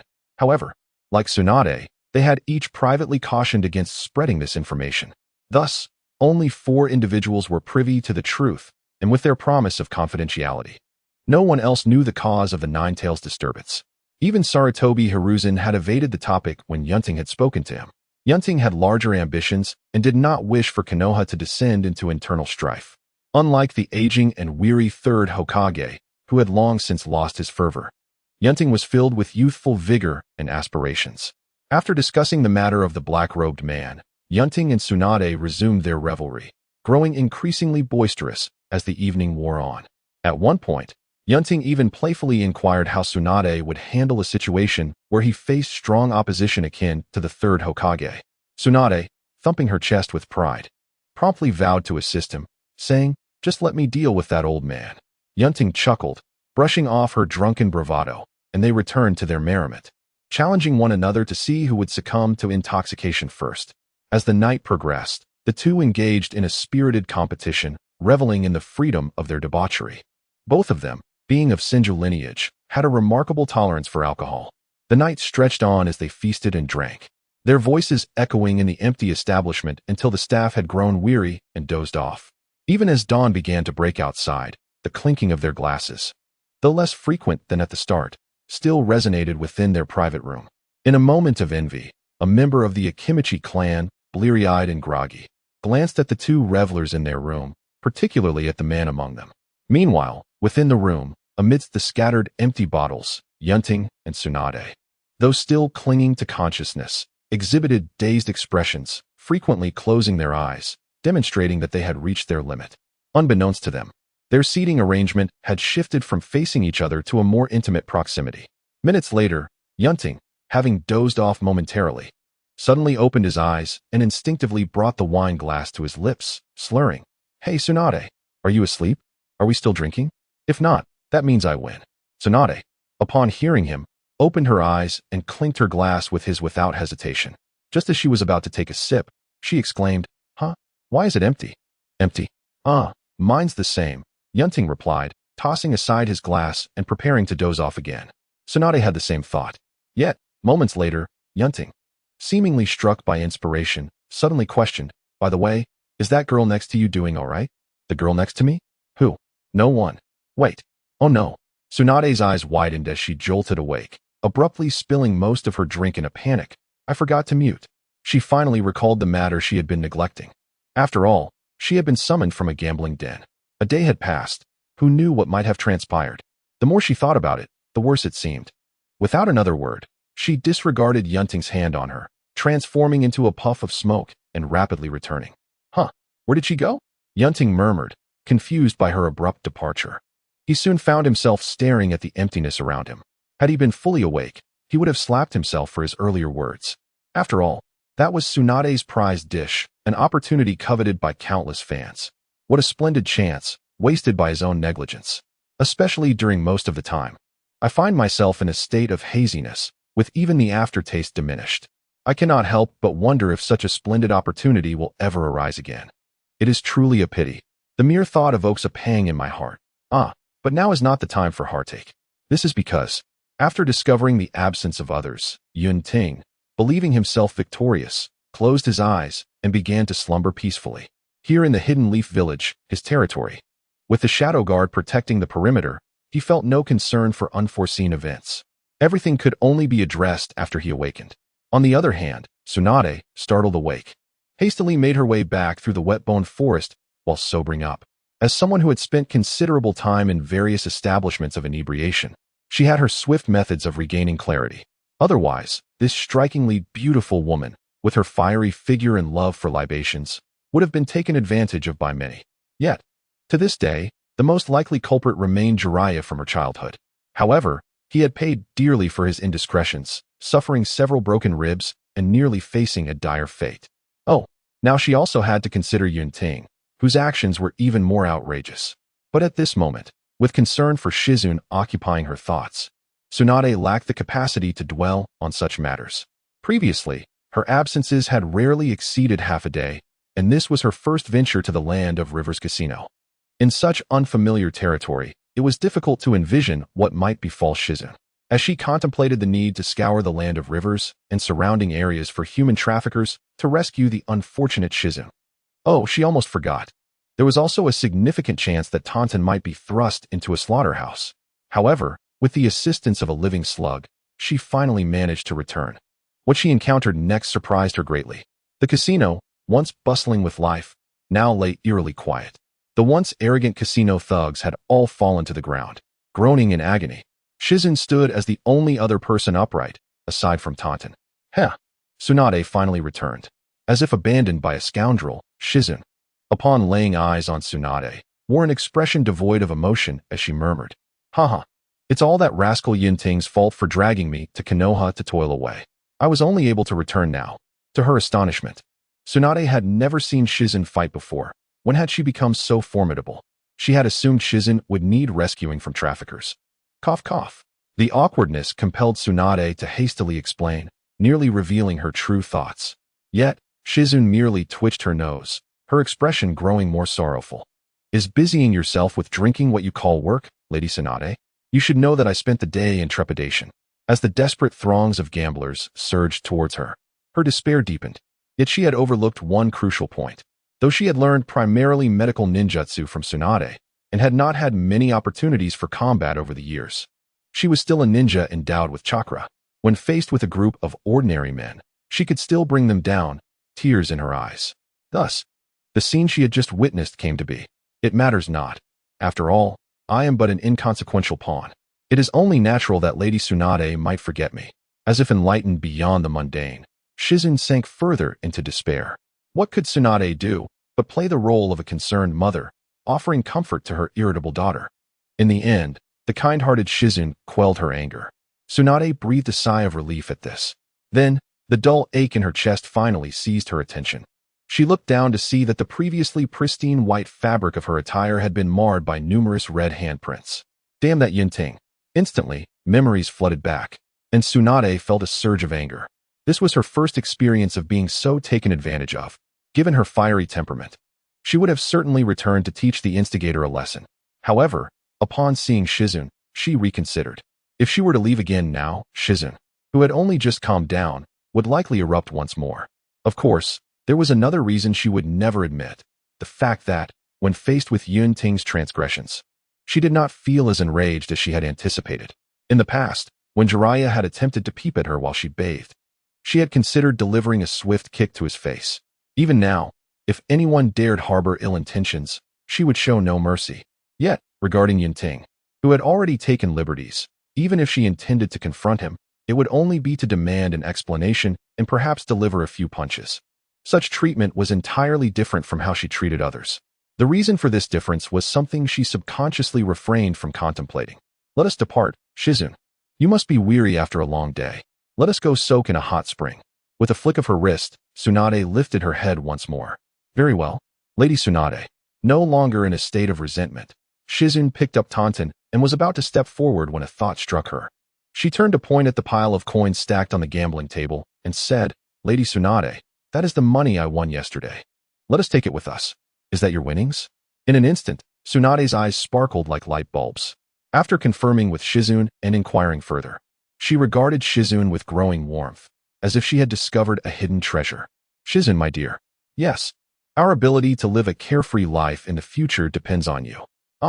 In the Hidden Leaf Village, when Yunting awoke, the first thing that caught his eye was a pair of black stockings. Instinctively, he compared the beauty of the stockings to that of a fierce woman. Why am I even comparing these two? Yunting pondered. Soon, a flood of memories surged into his mind. Damn. In an instant, he regretted it deeply.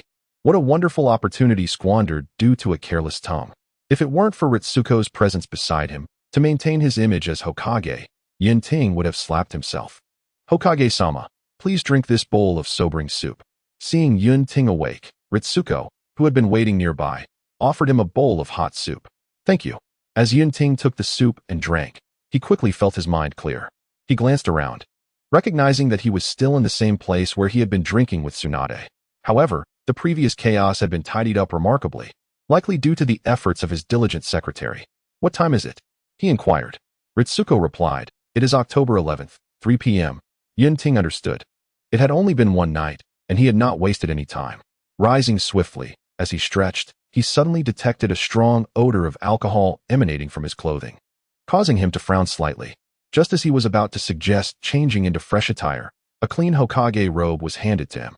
Having served him for over half a year, Ritsuko, with her meticulous nature, had already prepared many things for Yunting without needing a reminder. Observing the new clothes Ritsuko had laid out and her adept assistance in dressing him, Yunting couldn't help but exclaim, It seems I truly cannot do without you, Ritsuko. He had to admit, his choice of secretary had been quite astute. Ritsuko not only possessed stunning golden hair and long legs, but she also managed her duties impeccably.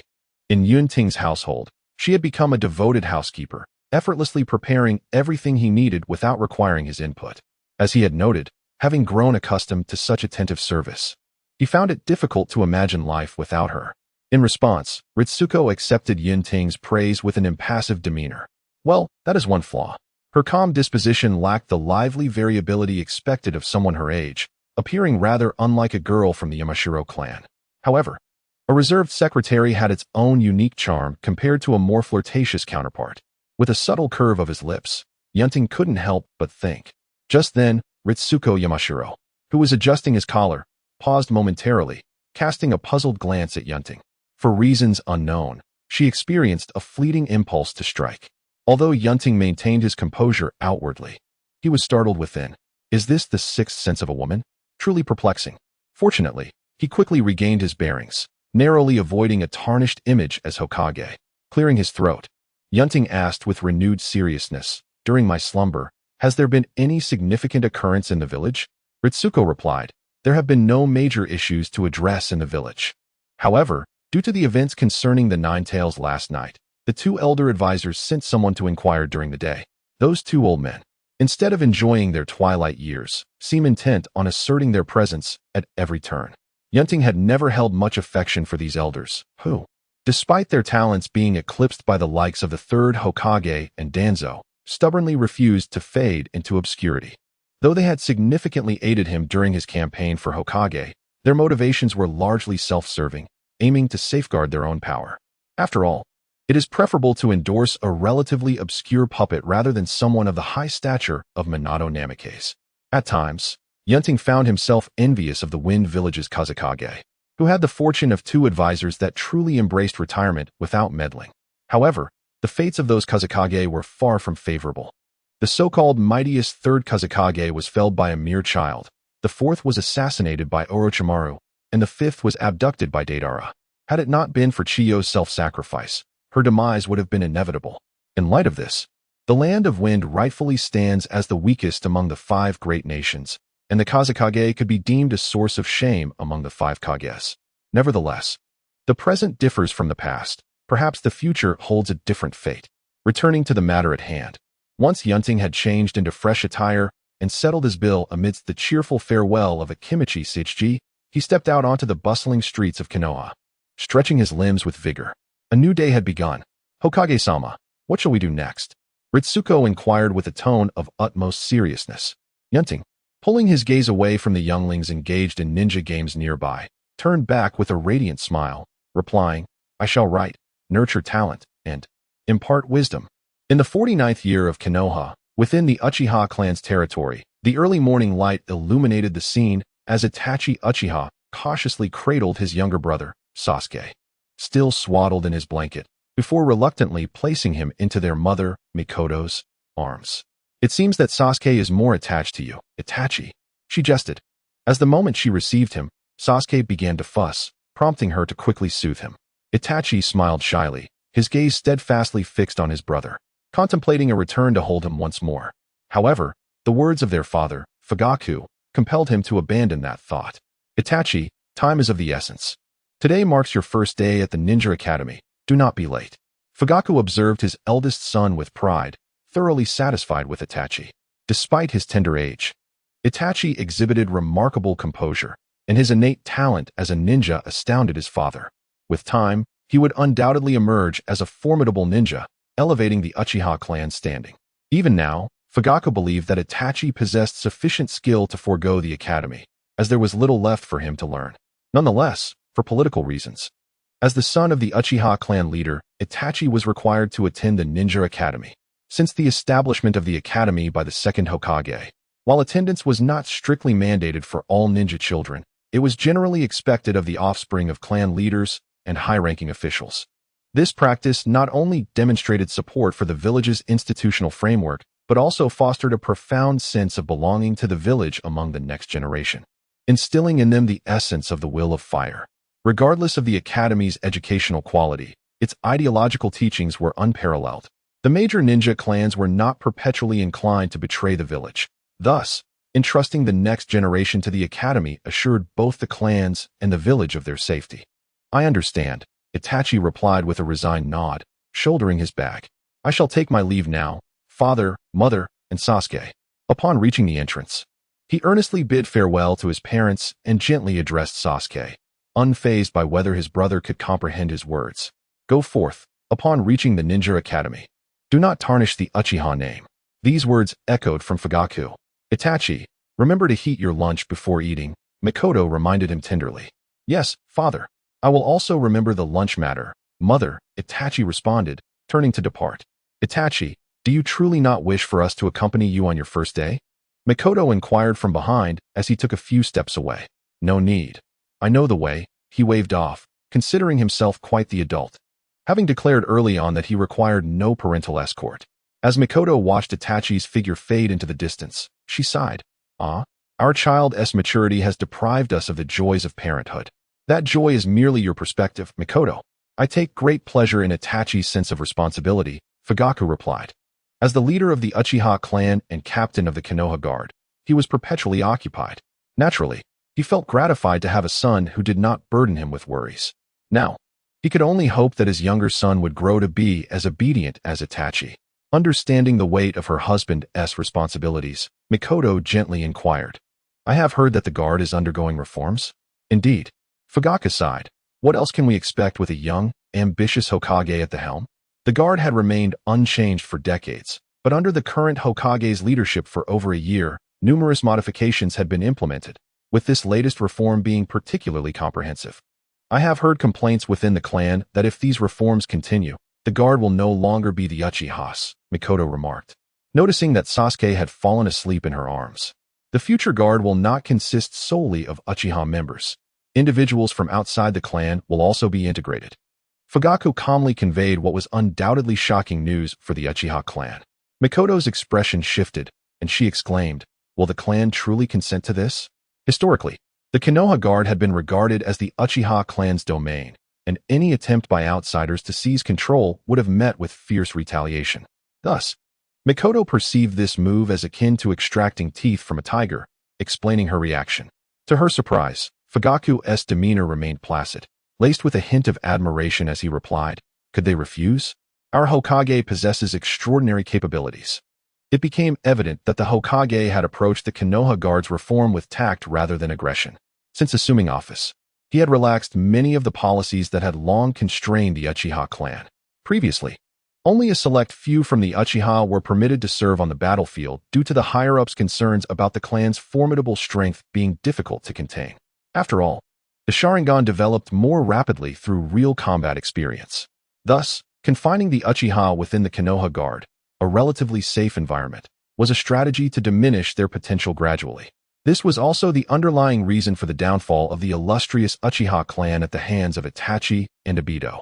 Had it been the Uchiha of the Warring States period, even with their Mangekyou Sharingan, they would have found it challenging to completely obliterate their clan. Under the governance of the current Hokage, whose vision was broader, ambition greater, and strength more formidable, the Uchiha clan's restrictions were considerably relaxed. Now, any Uchiha wishing to hone their skills in battle could do so by simply submitting a report. This announcement caused quite a stir among the Uchiha, who had long felt stifled in the village. Upon their newfound freedom, countless individuals eagerly enlisted for the front lines, including a significant number from the Konoha Guard. Subsequently, the Hokage also opened up higher-level jonin positions for guidance. The Uchiha, understanding the importance of mentor-student relationships, were drawn to these opportunities. Finally, the Hokage justified the necessity of the Konoha Guard, emphasizing its critical role in safeguarding the village, and consequently, additional positions were created within the Guard. Was this a positive development? Certainly. An increase in the number of ninjas signified a bolstered capacity within the Guard. However, the challenge lay in the fact that the Uchiha clan's ninjas were in short supply. Under the Hokage's multifaceted strategy, the Uchiha clan found themselves both excited and alarmed by the realization that their available ninjas could not sufficiently fill the vacancies within the Guard. Furthermore, the Hokage had indicated that the Umbu would soon recruit Uchiha ninjas, promising to entice many clan members into competition. Thus, the pressing question arose: what would become of the Konoha Guard's vacancies? With the funding in place and the structure established, it would be imprudent to let resources go to waste. Consequently, the Hokage proposed the inclusion of ninjas from outside the Uchiha clan. Although the Uchiha wished to object, they found themselves at a loss for words when the Hokage asserted that as long as they could provide personnel, everything would be acceptable. For the first time, the Uchiha felt acutely aware of their dwindling numbers, especially in comparison to the vastness of Konoha. They recognized that the Hokage had already shown considerable leniency towards the Uchiha, and they understood that provoking him would jeopardize the favorable political climate they had only recently begun to enjoy after more than 40 years. Thus, in the end, the Uchiha clan reluctantly acquiesced to the integration of outsiders into the Konoha Guard. Ultimately, the captain of the security forces remains a member of the Uchiha clan. However, this is undoubtedly a significant achievement for Yunting. The security forces have transcended the confines of a single clan, greatly enhancing his control over Konoha. Furthermore, while many perceive only the surface, they fail to recognize the deeper implications. Yunting's elevation within the security forces accompanies comprehensive reforms across its various departments. Notably, he has fortified the positions related to regulations and institutional frameworks. This indicates that the Konoha security forces will continually refine their functions and standards moving forward. The previously unchecked authority allowing for arbitrary detentions will be abolished in legal terms. In essence, while the Konoha security forces may appear to have increased in number, their power is no longer as formidable as it once was. This transformation will likely elude the understanding of the majority of Uchiha members, yet Fugaku, as the captain of the security forces, will undoubtedly perceive its significance. Consequently, Yunting engaged in extensive discussions with him behind closed doors for much of the day. Upon exiting the Hokage's office, Fugaku ultimately acquiesced to this notion. As for the reason, it is simply because he understands that all of Yunting's actions aim to ensure the Uchiha truly integrates into Konoha, enjoying the same rights and responsibilities as other clans. Therefore, what is a mere security force in this context? It was merely a remnant of the Uchiha solace during their past exclusion from the village. Now, Konoha has gradually opened its doors to the Uchiha, eliminating any barriers. Thus, the significance of the security forces diminishes. Moreover, since the Hokage has extended such sincere overtures, it is only fitting that the Uchiha reciprocate with sincerity. The Konoha security forces serve as a gesture of goodwill. The moment when many non-Uchiha ninjas join the ranks will signify the genuine merging of the Uchiha with Konoha. At home, Fugaku briefly shared this development with his wife. Upon hearing this, Mikoto exhaled in relief and remarked, "This is quite good." Previously, There were numerous dissenting voices within the clan against Konoha, which left me anxious and bewildered. After all, we are all members of Konoha. Why must there be such discord? Now, everything is resolved. The Uchiha and Konoha have truly become one family. Indeed, we are one family now. Fugaku embraced his wife's shoulders, gazing at the Uchiha territory they had inhabited for decades, filled with profound emotion. Meanwhile, as Fugaku and Mikoto discussed clan matters at home, Itachi, with his backpack slung over his shoulder, was nearing the exit of the Uchiha compound. Due to the lack of the Nine-Tails incident, the Uchiha compound remained situated in the heart of Konoha, sparing them the trouble of relocating to the outskirts. Although the once picturesque lake was no longer there, Itachi found he had ample time, no longer needing to rise at the crack of dawn each day. As he walked, he surveyed his surroundings. Compared to before, the Uchiha compound felt noticeably quieter. Many clansmen had joyfully ventured out on missions, no longer mired in the oppressive anger that once filled the compound. The catalyst for this change was none other than the Fourth Hokage, whom he had once encountered. How wonderful! Reflecting on this, a knowing smile spread across Itachi's face. Despite his youth, he had overheard the clan's discontent with Konoha's higher-ups and the village itself. With his mature mindset, he recognized that if this atmosphere persisted, it would inevitably lead to dire consequences. Thus, even at a young age, he pondered how to alleviate the tensions between the two sides. Little did he expect the Fourth Hokage to take the initiative and achieve results first. Previously, the Uchihas had harbored grievances against him, yet now, even with the Senju surname, the majority of the Uchiha had changed their stance, praising him profusely. Among them, a faction that revered power began to idolize the Fourth Hokage, particularly as Uchiha Ayame occasionally recounted tales of the Fourth's formidable prowess. This admiration only grew. The Uchiha are undeniably proud and arrogant. However, adhering to the principle of power supremacy, they willingly submit upon witnessing truly unparalleled strength. Just as no Uchiha followed Madara when he defected, not merely due to the latter's desire for stability, but also because of Hashirama's superiority in strength. The pursuit of power and reverence for the strong are ingrained in the Uchiha's very essence. Itachi is a unique case.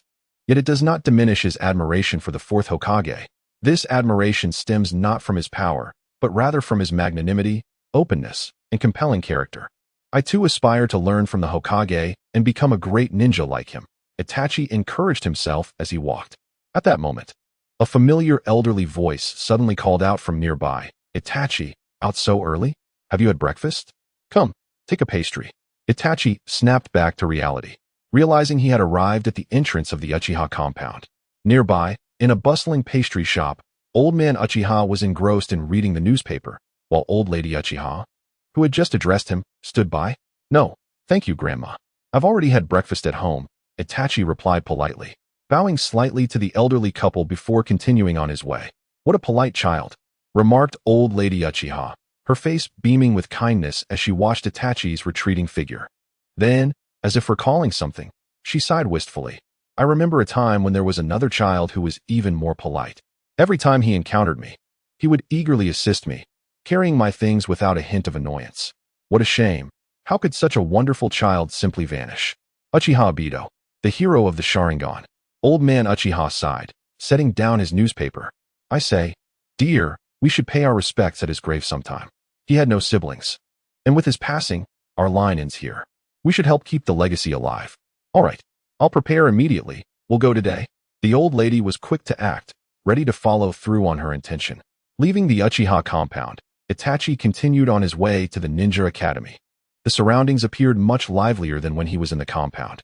He noticed several children of similar age, accompanied by adults, heading in the same direction. They were likely his future classmates. However, Itachi shook his head in distress. If given a choice, he would be reluctant to attend the Ninja Academy.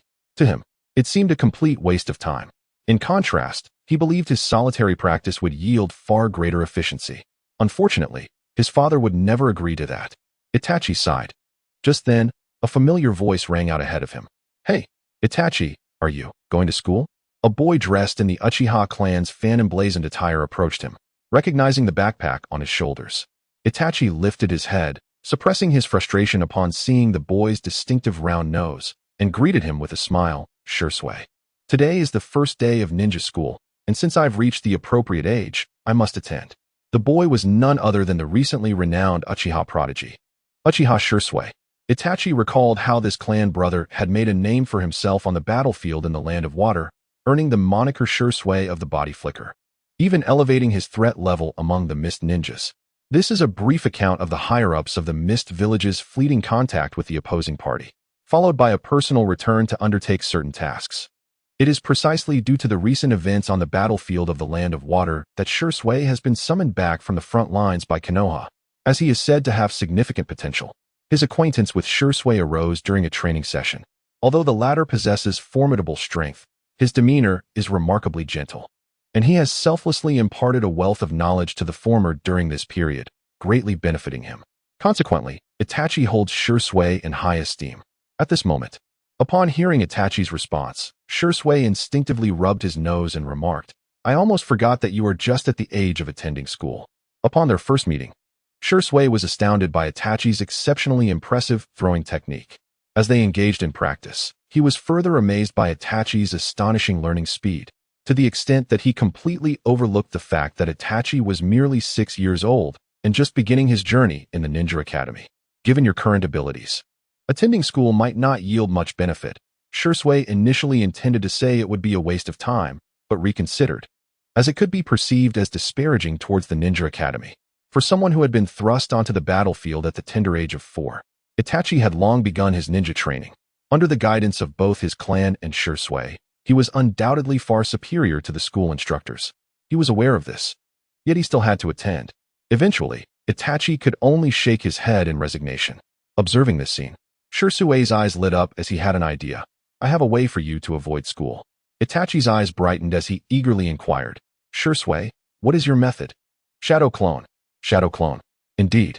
You can leave a shadow clone at school while you train outside on your own. You should know that I often use this tactic to escape. Ahem, to practice." As Shisui spoke, he patted Itachi's shoulder and added, "It's getting late. And since today is your first day of school, you should head there now. After class, we shall meet at our usual spot. I will teach you the shadow clone technique, allowing you to balance school and your training effortlessly." "Thank you so much, Shisui," Itachi exclaimed, nodding excitedly. With his dilemma resolved, he departed from Shisui in high spirits and made his way to the Ninja Academy. Today marks the inaugural day for new students at the academy. Upholding tradition, the revered Fourth Hokage, adored by countless individuals, would take time from his busy schedule to address the new cohort of young ninjas. Upon Itachi's arrival, his peers had already gathered in the playground, eagerly awaiting the proceedings. His appearance caused quite a stir, not due to the Uchiha clan emblem on his attire. Most children at this age lacked such awareness.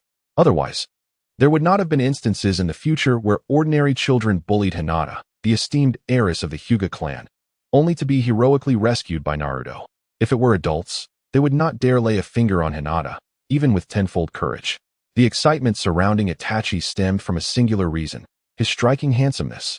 Inheriting the Uchiha clan's lineage of beauty, young Itachi was not only adorable, but also remarkably attractive, naturally drawing the attention of many young girls on the playground. It is well known that children in the Naruto world mature quickly. Presently, a little girl sporting a golden ponytail, adorned with purple wisteria flowers, evidently from the Yamanaka clan, exuberantly declared, "I saw him first. He is mine." However, the other girls, who had previously displayed sisterly bonds, abruptly revealed the fragility of their friendships, expressing their discontent. "Just because you saw him first doesn't mean he's yours. I claim him first." "Exactly. Why should this handsome boy belong to you? I am the oldest. You should all yield to me. I am the tallest. He should belong to me." Before Itachi could utter a word, these precocious girls, unable to tear their gazes away from the handsome boy, began to engage in a playful scuffle, each vying for his attention. Itachi stood there, dumbfounded, witnessing this chaotic spectacle for the first time, realizing the undeniable truth that women can indeed be quite troublesome. In the Hokage office, the same crystal ball and the same voyeuristic tendencies were present. However, a younger figure, Yunting, happened to observe this scene through the crystal ball and chuckled, pointing it out to Ritsuko. "Do you recognize that little girl with the golden ponytail, Ritsuko? She is truly a Yamanaka clan girl. Compared to her, you seem somewhat out of place." The Yamanaka clan's emblem is the wisteria flower, which symbolizes positive love. Influenced by this, the girls of the clan tend to be bold and direct in matters of the heart, much like this current Yamanaka girl, who bears resemblance to Ino in the future. Ritsuko remained silent, her gaze fixed intently on the instigator of the chaos within the crystal ball. Given their familial ties, she was the girl's aunt. She resolved to report this incident to the girl's parents upon her return, ensuring they instill proper manners in her. To declare ownership over someone upon first meeting, without even understanding their character, is an astonishing display of infatuation. Children's playful antics should not be taken too seriously, Yunting chuckled, offering reassurance before closing the crystal ball. Adjusting his attire and preparing to depart, it is time to meet the future blossoms of Konoha. In the playground of the Hidden Leaf Ninja School, the Chunin instructor responsible for the new students stood in utter astonishment at the chaotic scene before him, where a group of girls were engaged in a fierce brawl. He had merely lost focus for a moment, and yet, the situation had escalated to such an alarming degree. It was imperative to note that the Hokage was soon to arrive. If he were to witness this pandemonium, it would reflect poorly on his competence as a teacher.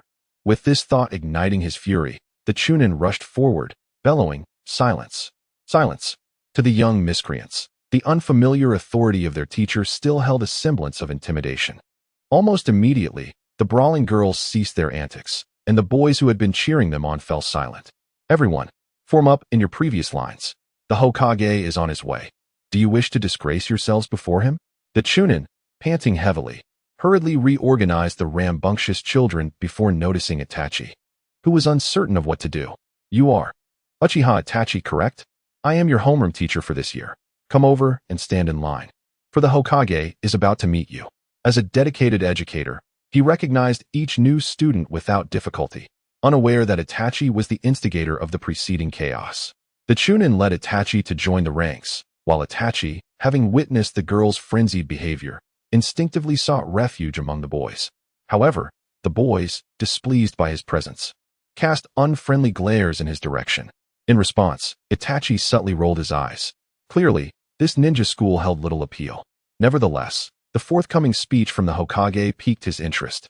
As he contemplated this, Itachi's eyes sparkled with anticipation. As a devoted admirer, he was among those most eager to hear from Yunting. Soon, order was restored in the playground of the ninja school, and at that moment, the prepared Yunting made his grand entrance. A sudden whirlwind swept through the stands where the children gathered, and amidst the swirling leaves, Yunting, clad in the Hokage's ceremonial robe, appeared gracefully before the crowd, flashing a dazzling smile as he greeted the next generation of Konoha. "Hello everyone. Before he could finish his sentence, a chorus of delighted shrieks erupted from the children. For those who had grown up under the influence of Konoha, the Hokage represented their highest admiration. Especially now, the Hokage was not some old man, but a young and handsome figure, which only intensified their enthusiasm. Indeed, the loudest cheers came from the very girls who had just been fighting over Itachi. For them, at this age, the more handsome boys, the better. Itachi, momentarily forgotten, felt no pangs of jealousy. Instead, like everyone else, his face flushed with excitement as Yunting took the stage. After considerable effort, the teachers managed to restore silence. Gazing at the expectant and adoring faces of the children, Yunting offered a warm smile and continued with his speech. It was a tradition at the ninja school that every new cohort would have the opportunity to meet the Hokage, regardless of how busy he might be, as he would take the time to encourage the next generation of Konoha. The podium where Yunting stood had previously been graced by the second and third Hokages, with the latter being the most frequent visitor due to his penchant for speeches. During the welcoming of new students, and throughout their studies, he would often return to deliver numerous addresses, instilling in students the essence of the will of fire. Yunting's speech, while encouraging the new students to study diligently and strive for improvement, also conveyed the significance of the will of fire. Yet, he infused it with his own perspectives. The third Hokage's teachings, though commendable in promoting self-sacrifice for future generations, primarily emphasized continuity and legacy, lacking a comprehensive philosophical framework. Worldview, outlook on life, and values are essential in shaping an individual. For the greater good of the future, Yunting aimed to instigate change. Naturally, the new students, still in a state of innocence, would first encounter this new ideology. However, at their current stage, such concepts were perhaps too profound for them to grasp. During this speech, Yunting merely skimmed the surface. A more in-depth exploration would follow in the 6 years to come, as his personally authored educational texts would guide the students throughout their tenure. Soon, Yunting concluded his address. Thus, dear students, the ninjutsu knowledge you acquire over the next 6 years is not intended to serve as a cold weapon. A ninja is also a human. The power you possess should not exacerbate violence, but rather protect your friends, safeguard your village, and defend those who suffer unjustly from fate. Strive to eliminate bloodshed and madness, and forge a truly harmonious, peaceful, and equitable new world. I believe that if you can achieve this, true peace in the ninja world may be within reach. As he spoke, he felt he had perhaps ventured a bit beyond the intended scope. Upon finishing his speech, the surrounding teachers appeared somewhat perplexed, sensing that today's address from the Hokage differed from the usual, yet they could not pinpoint how. If the adults were bewildered, one could only imagine how the children felt. Thus, amidst the deliberate applause, Yunting offered a wry smile. However, he soon realized that his speech was not in vain. He noticed Itachi, who had attentively listened, his eyes growing increasingly bright. Just as Yunting prepared to depart, Itachi approached him, his small face earnest as he inquired, "Hokage-sama, if we truly strive to achieve what you have said, will peace genuinely come?" For those aspiring to change the ninja world, the quest for peace had been a long-standing concern. Dating back 1,000 years, the debate between Indra, who sought peace through power, and Ashura, who advocated for peace through love, persisted.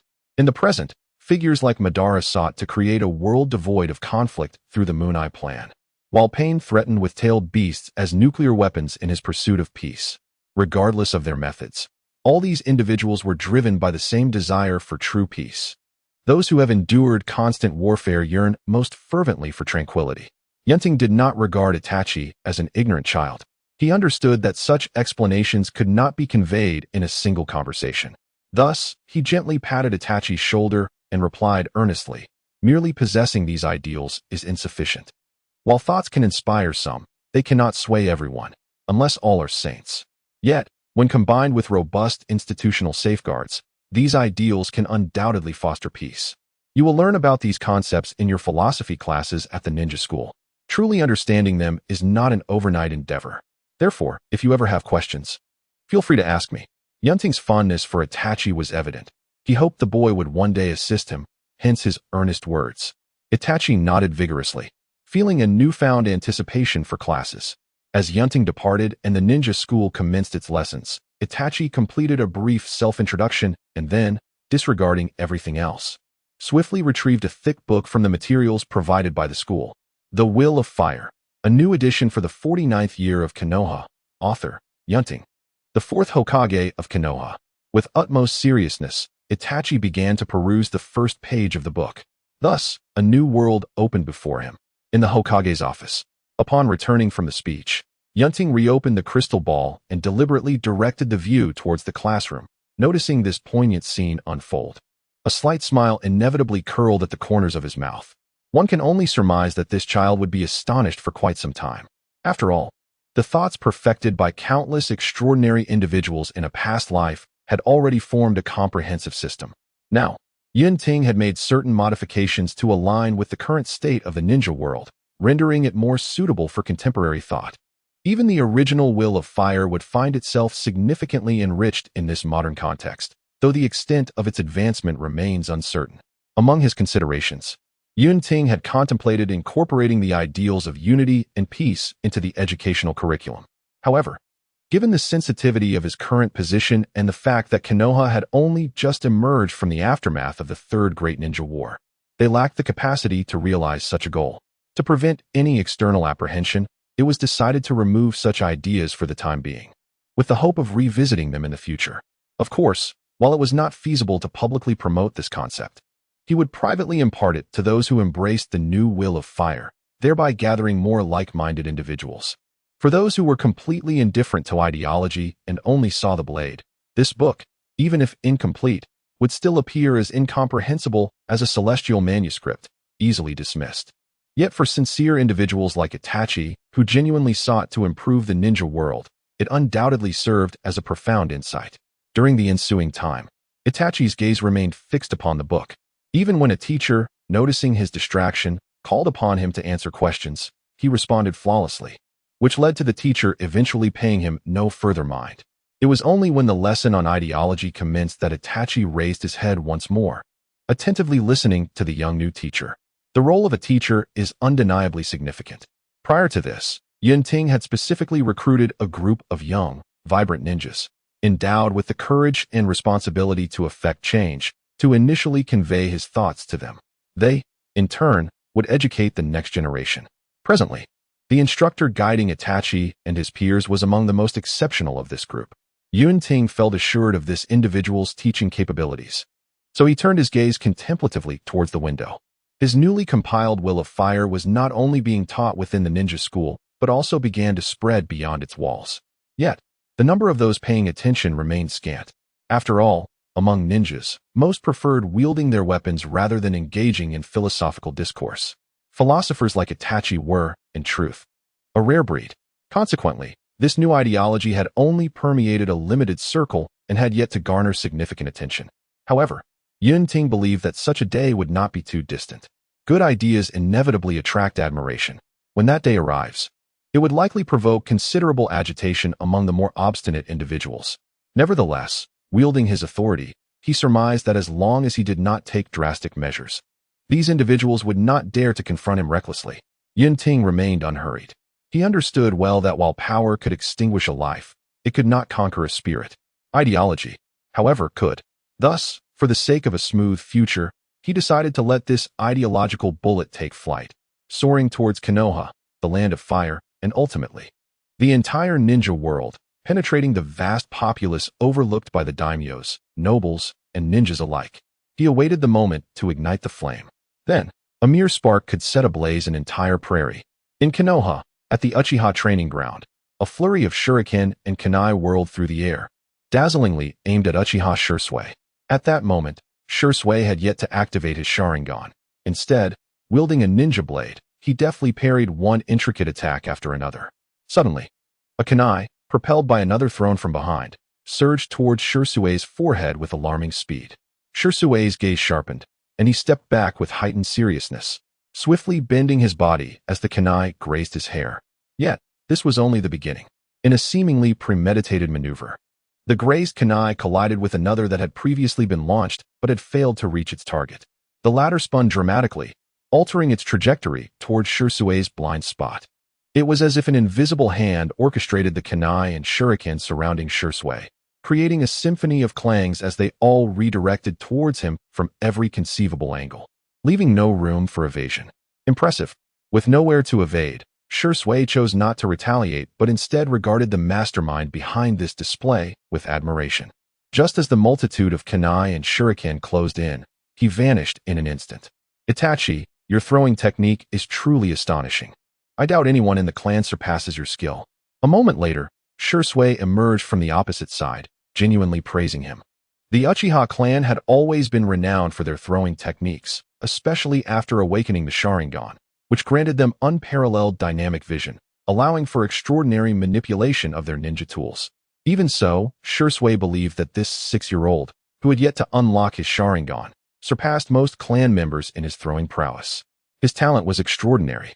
This gift was not confined to throwing techniques alone. Itachi exhibited remarkable progress in chakra cultivation, ninjutsu, taijutsu, and even jinjutsu. At present, Shursui was hailed as the Uchiha clan's greatest prodigy. Yet, he understood all too well that it would not be long before this title would shift to Itachi. Rather than harboring any jealousy, he felt nothing but joy. For Itachi's talent would not only empower the Uchiha clan, but also strengthen Konoha. In his eyes, this was an exceedingly favorable outcome. Likewise, Itachi held profound respect for the gentle and selfless Shursui, especially as the latter shared a vision that transcended their clan, harboring an immense love for the village. Thus, it was only natural that two such exceptional individuals from the Uchiha clan's history would forge a close bond. Let us take a break. Shursui sheathed his ninja blade and observed the panting Itachi. Despite his formidable talent, the latter was still merely a 6-year-old child, and after an intense bout of combat, his stamina had inevitably waned. All right, brother Shursui, Itachi replied without a hint of bravado. He then sat down by his discarded backpack and retrieved the book he had been perusing for quite some time, The New Will of Fire. Diving back into its pages with utmost seriousness, this had become his routine. Aside from practicing as a ninja and caring for his younger brother Sasuke, most of his remaining time was devoted to this book. Even though the majority of his time spent at the ninja school had transformed him into a mere shadow clone, he always made it a point to attend ideology lessons in person, earnestly posing questions to the teacher regarding concepts he found difficult to grasp. Shisui had long since grown accustomed to this scene. Itachi's behavior had become second nature to him. In fact, inspired by Itachi, he too had procured the book for his own study. However, due to the absence of a teacher's guidance, Shisui's comprehension progressed at a sluggish pace. At that moment, Itachi had stepped in to enlighten him. After a period of study, Shisui had developed numerous thoughts regarding the book authored by the current Hokage. He wholeheartedly agreed with the notion that ninjas are not mere tools, but rather human beings, that their existence should be for protection rather than slaughter, and that everyone should cultivate virtue and establish a correct worldview and values. Nevertheless, when it came to the theory of innate talent and rights, he could not help but furrow his brow. It was not that he rejected this theory. Rather, having experienced more than Itachi, he perceived a deeper truth. While it was true that ninjas commanded absolute attention, the true rulers of the various nations were those daimyos and nobles. For the latter, who considered themselves born of noble lineage, their bloodlines set them apart from the vast majority of commoners. They naturally enjoy all privileges, which are passed down through generations. In their view, the truth is that the commoners will never rise again. The concept of inherent human rights undoubtedly poses a significant challenge to their rule. Itachi, born in the Hidden Leaf Village, recognizes that, to some extent, Konoha is indeed a harmonious and egalitarian place, thus deeming the notion of inherent human rights as justified. However, beyond the borders of Konoha, even in the most affluent land of fire, the nobility reigns supreme, with a rigid, insurmountable hierarchy being the norm. Hence, Shisui harbors some concern regarding the Fourth Hokage's views on inherent human rights. From the latter's perspective, it is impossible not to be aware that such a stance could create a rift with the powerful elite of the Land of Fire. Yet, since the Hokage has chosen to proceed in this manner, it is evident that there must be reasons unknown to him.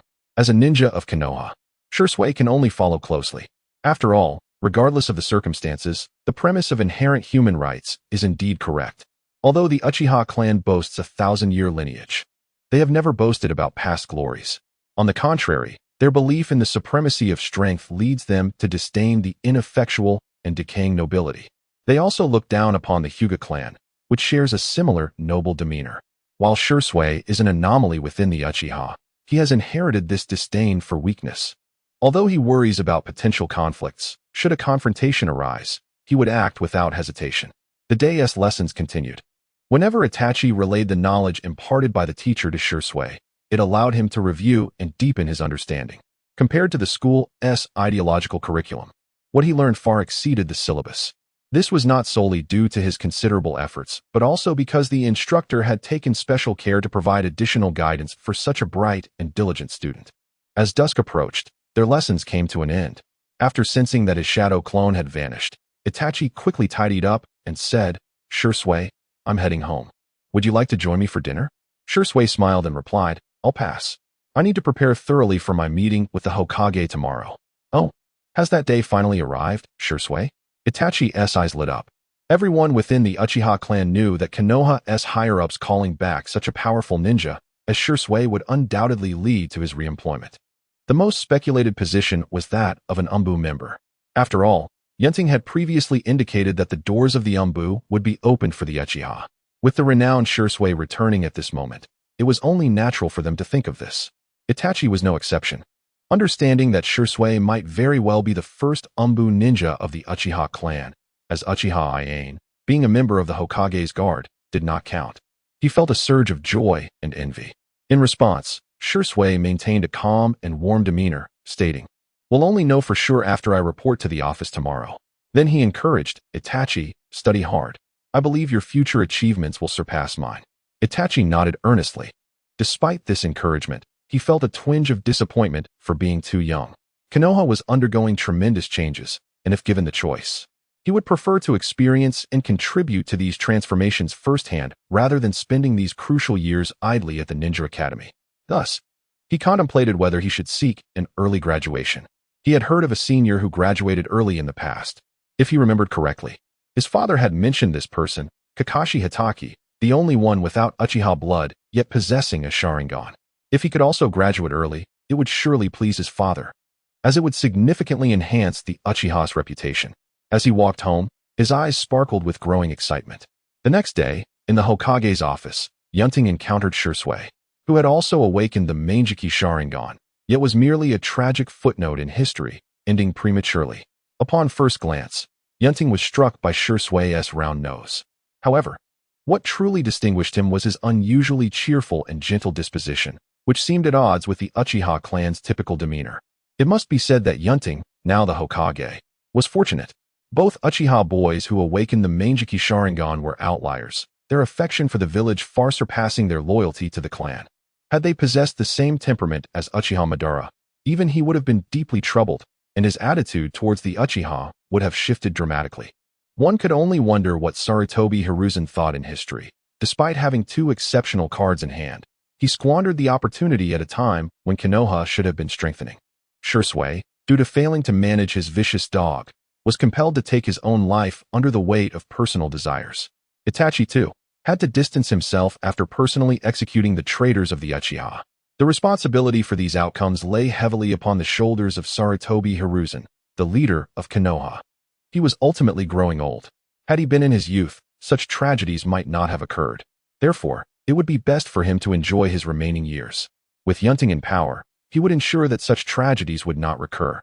As it stood, with Danzo permanently confined to his home and all root ninjas dispatched to the battlefield against the Cloud and Mist, they suffered considerable losses. Although Konoha also endured significant setbacks, it aligned with the desires of those who joined Root, allowing them to truly shine for Konoha. Consequently, Shisui no longer had to fear anyone plotting against his eyes. At this moment, unaware that the person before him was his savior, Shisui was meeting the Fourth Hokage for the first time.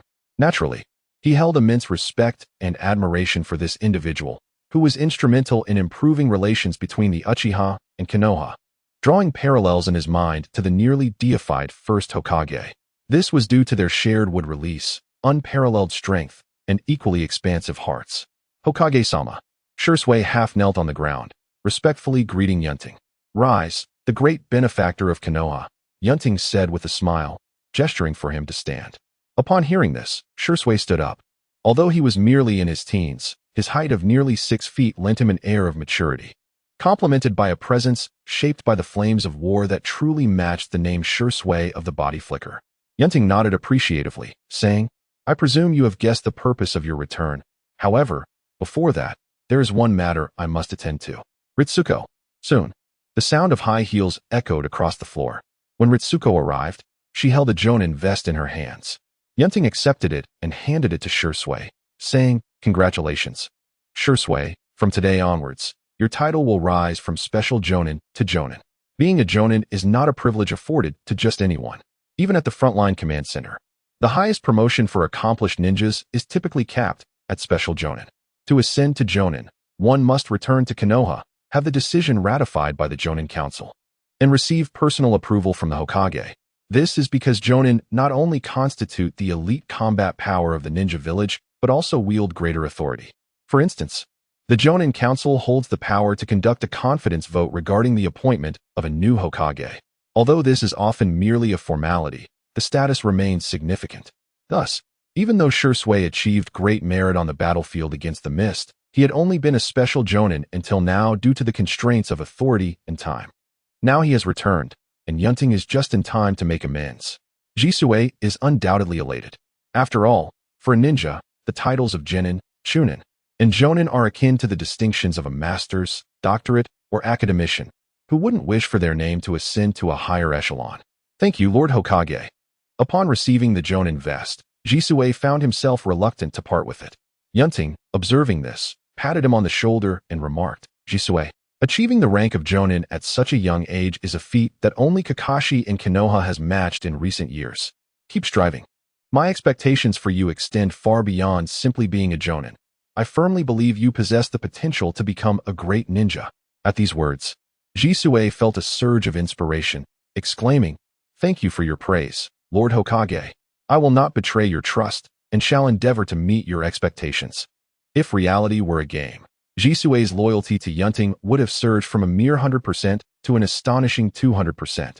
Initially, when Yunting traversed to this time, he felt a tinge of regret for having ascended to the role of Hokage so swiftly, thereby bypassing the arduous journey that most Hokage fanfics long for, and consequently found it challenging to form genuine connections with familiar faces. However, upon reflection, he found it quite gratifying to have the numerous heroes of Konoha pledge their undying loyalty to him. Ahem. It seems I digress. Returning to the matter at hand, Yunting continued, while you have been promoted to Jonin, opportunities for you to don this vest in the future may not be plentiful. You should be able to guess the reasons behind this. Indeed, Jisui thought to himself, nodding earnestly. Yunting, recognizing his understanding, did not prolong the suspense. Jisui, effective immediately, I appoint you as the captain of the 3rd Squad of the 1st Division of the Yumbu. As the first Uchiha to join the Yumbu, you undoubtedly make history, yet you also bear a significant responsibility. As a bridge between the Uchiha and Konoha, I expect you to demonstrate Uchiha's loyalty to Konoha through your actions. Jisui solemnly replied, Rest assured, Lord Hokage. I will dedicate my life to exemplifying the Uchiha's loyalty to Konoha. I look forward to your performance. Soon, I will send someone to lead you to the Yumbu. Adapt swiftly, for many missions await Shunshin Jisui. Yunting concluded, As you command, Lord Hokage. Jisui respectfully bid farewell and departed. At this juncture, history underwent a slight alteration. Under Yunting's deliberate arrangement, Jisui supplanted Itachi, becoming the first Uchiha to join the Yumbu several years ahead of time. Placing him in such a pivotal role served not only to reassure the Uchiha in light of the Konoha security team's affairs, but also reflected Yunting's desire to fully integrate Jisui into his inner circle. If memory served him correctly, Jisui had already awakened the Manjiki Sharingan, possessing the renowned and formidable Kodoame Tsukumi. Although he had not explicitly stated it, Yunting was well aware of its implications. After all, a ninja's abilities are the most closely guarded secrets. Konoha has never mandated that every ninja disclose their capabilities. It is akin to requiring every ninja clan to surrender their secret techniques, a rather impractical notion. In the original narrative, Jisui's decision to divulge the secret of Kodoame Tsukumi to the higher-ups of Konoha arose from a desire to alter the irreconcilable conflict between the Uchiha and Konoha. However, he had been overly naive, placing too much faith in the integrity of figures like the Third Hokage. A normal ruler's instinct upon encountering such a reality-bending ability, which could manipulate thoughts without detection, would likely be to eliminate it or wholly monopolize it. After all, who can truly know if one day such a power might unwittingly alter their own thoughts? Manipulating thoughts is far more insidious than taking a life. While Yunting held certain reservations regarding Kodoame Tsukumi, they were not so substantial. His strength far exceeded that of the Third Hokage and Danzo. Setting aside the fact that Jisui's power was insufficient to land a Kodoame Tsukumi on him in a true battle, Yunting, when in Sage mode and utilizing would release, combined with the extensive research conducted over millennia against the Uchiha clan, had developed an extraordinary resilience to Genjutsu. Should he ever be targeted, the true effectiveness of Kodoame Tsukumi would remain uncertain. Moreover, Jisui's character rendered it impossible for him to act against Yunting, the Hokage of Konoha. He had previously been ambushed by Danzo, losing an eye, yet did not seek revenge. Instead, he sacrificed himself for the continued peace between the Uchiha and Konoha. Thus, Yunting held a profound trust in Jisui, both in terms of strength and character, particularly as he would need to harness the power of Kodoame Tsukumi in the future. It was imperative to transform him into an ally. At that moment, Yunting gazed out the window with a contemplative expression. The transformation of the ninja world cannot be achieved overnight. It requires time and like-minded companions. Yunting harbored grand ambitions. He did not aspire to establish a dynasty akin to Qin, one that thrives solely during his reign and crumbles upon his absence. A legacy lasting through the ages, forever cherishing the beauty of the land, is the true great enterprise. Yunting, still youthful, had the luxury of patience. Nevertheless, necessary preparations must be undertaken. And now is the time to commence. In the early morning, at the home of the Namikaze, accompanied by the simultaneous sound of 2 doors opening, a large and small figure clad in matching pajamas emerged from their respective rooms. "Good morning, Mom," Naruto greeted, rubbing his sleepy eyes. "Good morning, little Naruto," Kushina replied, scratching her tousled red hair while stifling a yawn. Together, They made their way to the bathroom, brushing teeth, rinsing mouths, washing faces. Their actions synchronized perfectly, even down to the final slap of their cheeks to signify the completion of their morning grooming, a rhythm that echoed their shared lineage. Upon arriving at the dining table, Naruto's appetite surged upon seeing the breakfast of milk and bread that his caring father, Minato, had prepared. "Mom, I'm starting," he exclaimed. "So am I," Kushina declared, already reaching for the food. Observing this, Naruto felt a surge of competitive spirit and quickly followed suit. In an instant, the breakfast on the table visibly diminished. The mother and son duo, as if in a contest, devoured their meal with fervor, fearful of falling behind. Indeed, since giving birth to Naruto, after a period of being the ideal wife and mother, Kushina could no longer suppress her true nature and had reverted to her fiery, spirited self. This was not only directed toward outsiders, but also toward her own son. Thus, facing the voracious eating habits of his older child mother, Naruto, who had suffered many painful lessons in the past, dared not let his guard down.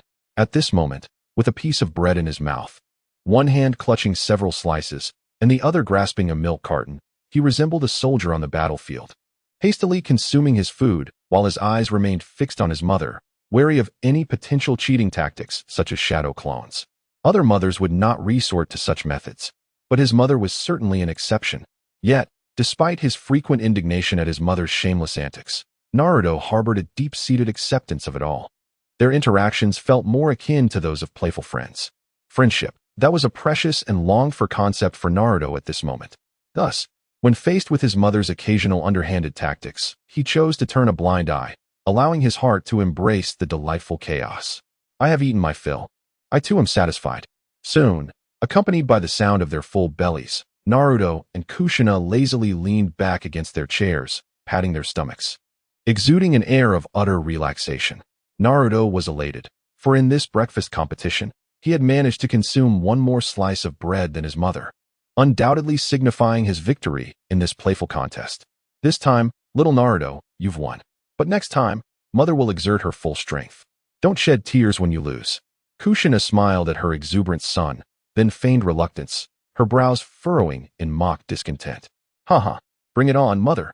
When it comes to food, I shall never concede defeat," Naruto declared, raising his fist high, brimming with determination. Thus commenced a new day, filled with the joyous banter of mother and son. However, adults inevitably have their own affairs.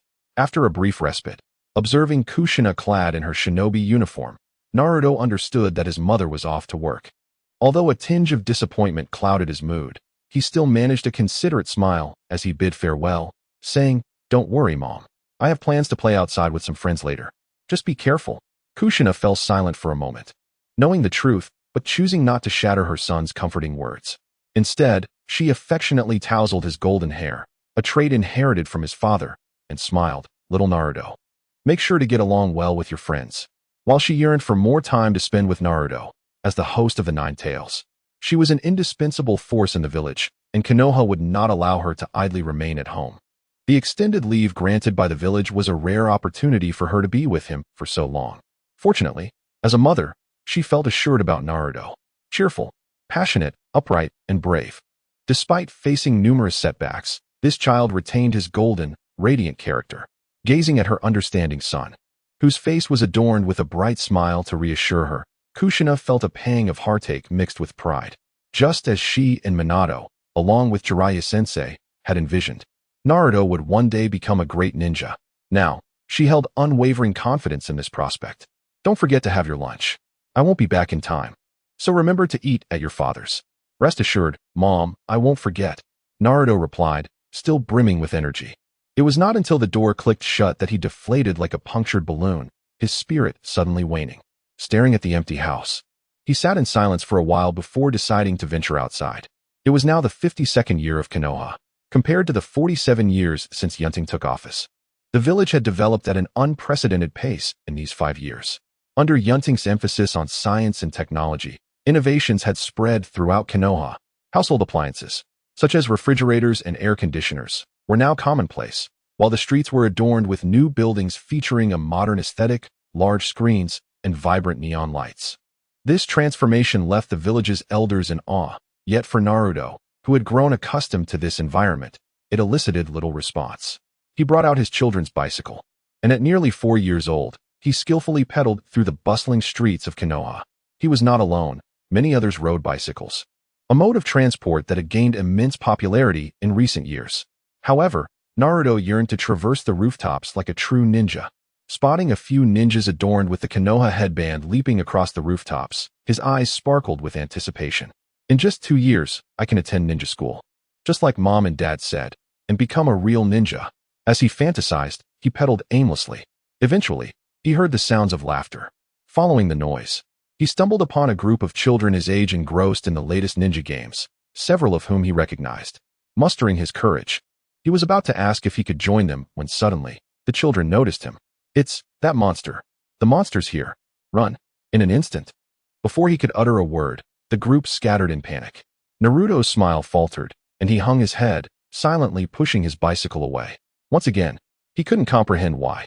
After playing happily with them before, they now regarded him with terror, calling him a monster and fleeing in fear. He was bewildered about what he had done wrong to incur their disdain. Consequently, he found himself utterly friendless. This realization weighed heavily on Naruto's heart. Every Jinchuriki experiences a melancholic childhood. This is not due to secrecy, but rather because the fragile bodies of children struggle to contain the occasional outburst of tailed beast chakra. This inevitably leads to loss among those around the Jinchuriki, even if unintentional. When faced with the terrifying threat of overwhelming power, it is difficult for most to remain entirely rational, especially for those who suffer during a Jinchuriki's loss of control. Their resentment is often directed at the Jinchuriki themselves. Thus, a Jinchuriki's childhood is often spent amidst the fearful, hostile gazes of outsiders. Currently, Naruto is labeled a monster by former friends due to an incident when the Nine-Tails chakra inadvertently leaked during play. Fortunately, the accompanying Umbu acted swiftly, preventing any harm. However, the incident fostered genuine fear among his peers, and the moniker of monster spread throughout their small circle, leaving Naruto without companionship. During the chakra leak, Naruto had already fallen unconscious, completely unaware of the events that transpired, and afterward, he could not grasp the shift in his friends' attitudes. Thankfully, possessing an inherently optimistic disposition, he buried all harsh words deep within his heart, continuing to face the world with a cheerful spirit. After all, this was a boy who grew up amidst the village's disdain, yet remained a beacon of sunshine. His current environment was even better. Under Yunting's explicit instructions, news of Naruto being a Jinchuriki had not spread beyond a select few in Konoha. At present, Naruto simply struggled to make friends. The term monster, in the eyes of villagers who had not witnessed the Nine-Tails rampage, was merely child's play and not taken seriously, allowing them to treat Naruto as they always had. Moreover, with Minato and Kushina still present in his life, Naruto was far from lacking. Rather, under their guidance, he faced the world with even greater positivity. Of course, even the most optimistic individuals experience moments of disappointment. Just like now, feeling deeply wronged, Naruto glared at the bicycle pedals, unconsciously riding to the edge of a small river. He stopped, sat by the riverbank, and began to toss stones into the water in frustration. At that moment, a similarly discontented boy approached from afar. Upon noticing one another, their eyes met, and almost in unison, they let out a disdainful huff. As if destined rivals, both turned their heads away dismissively.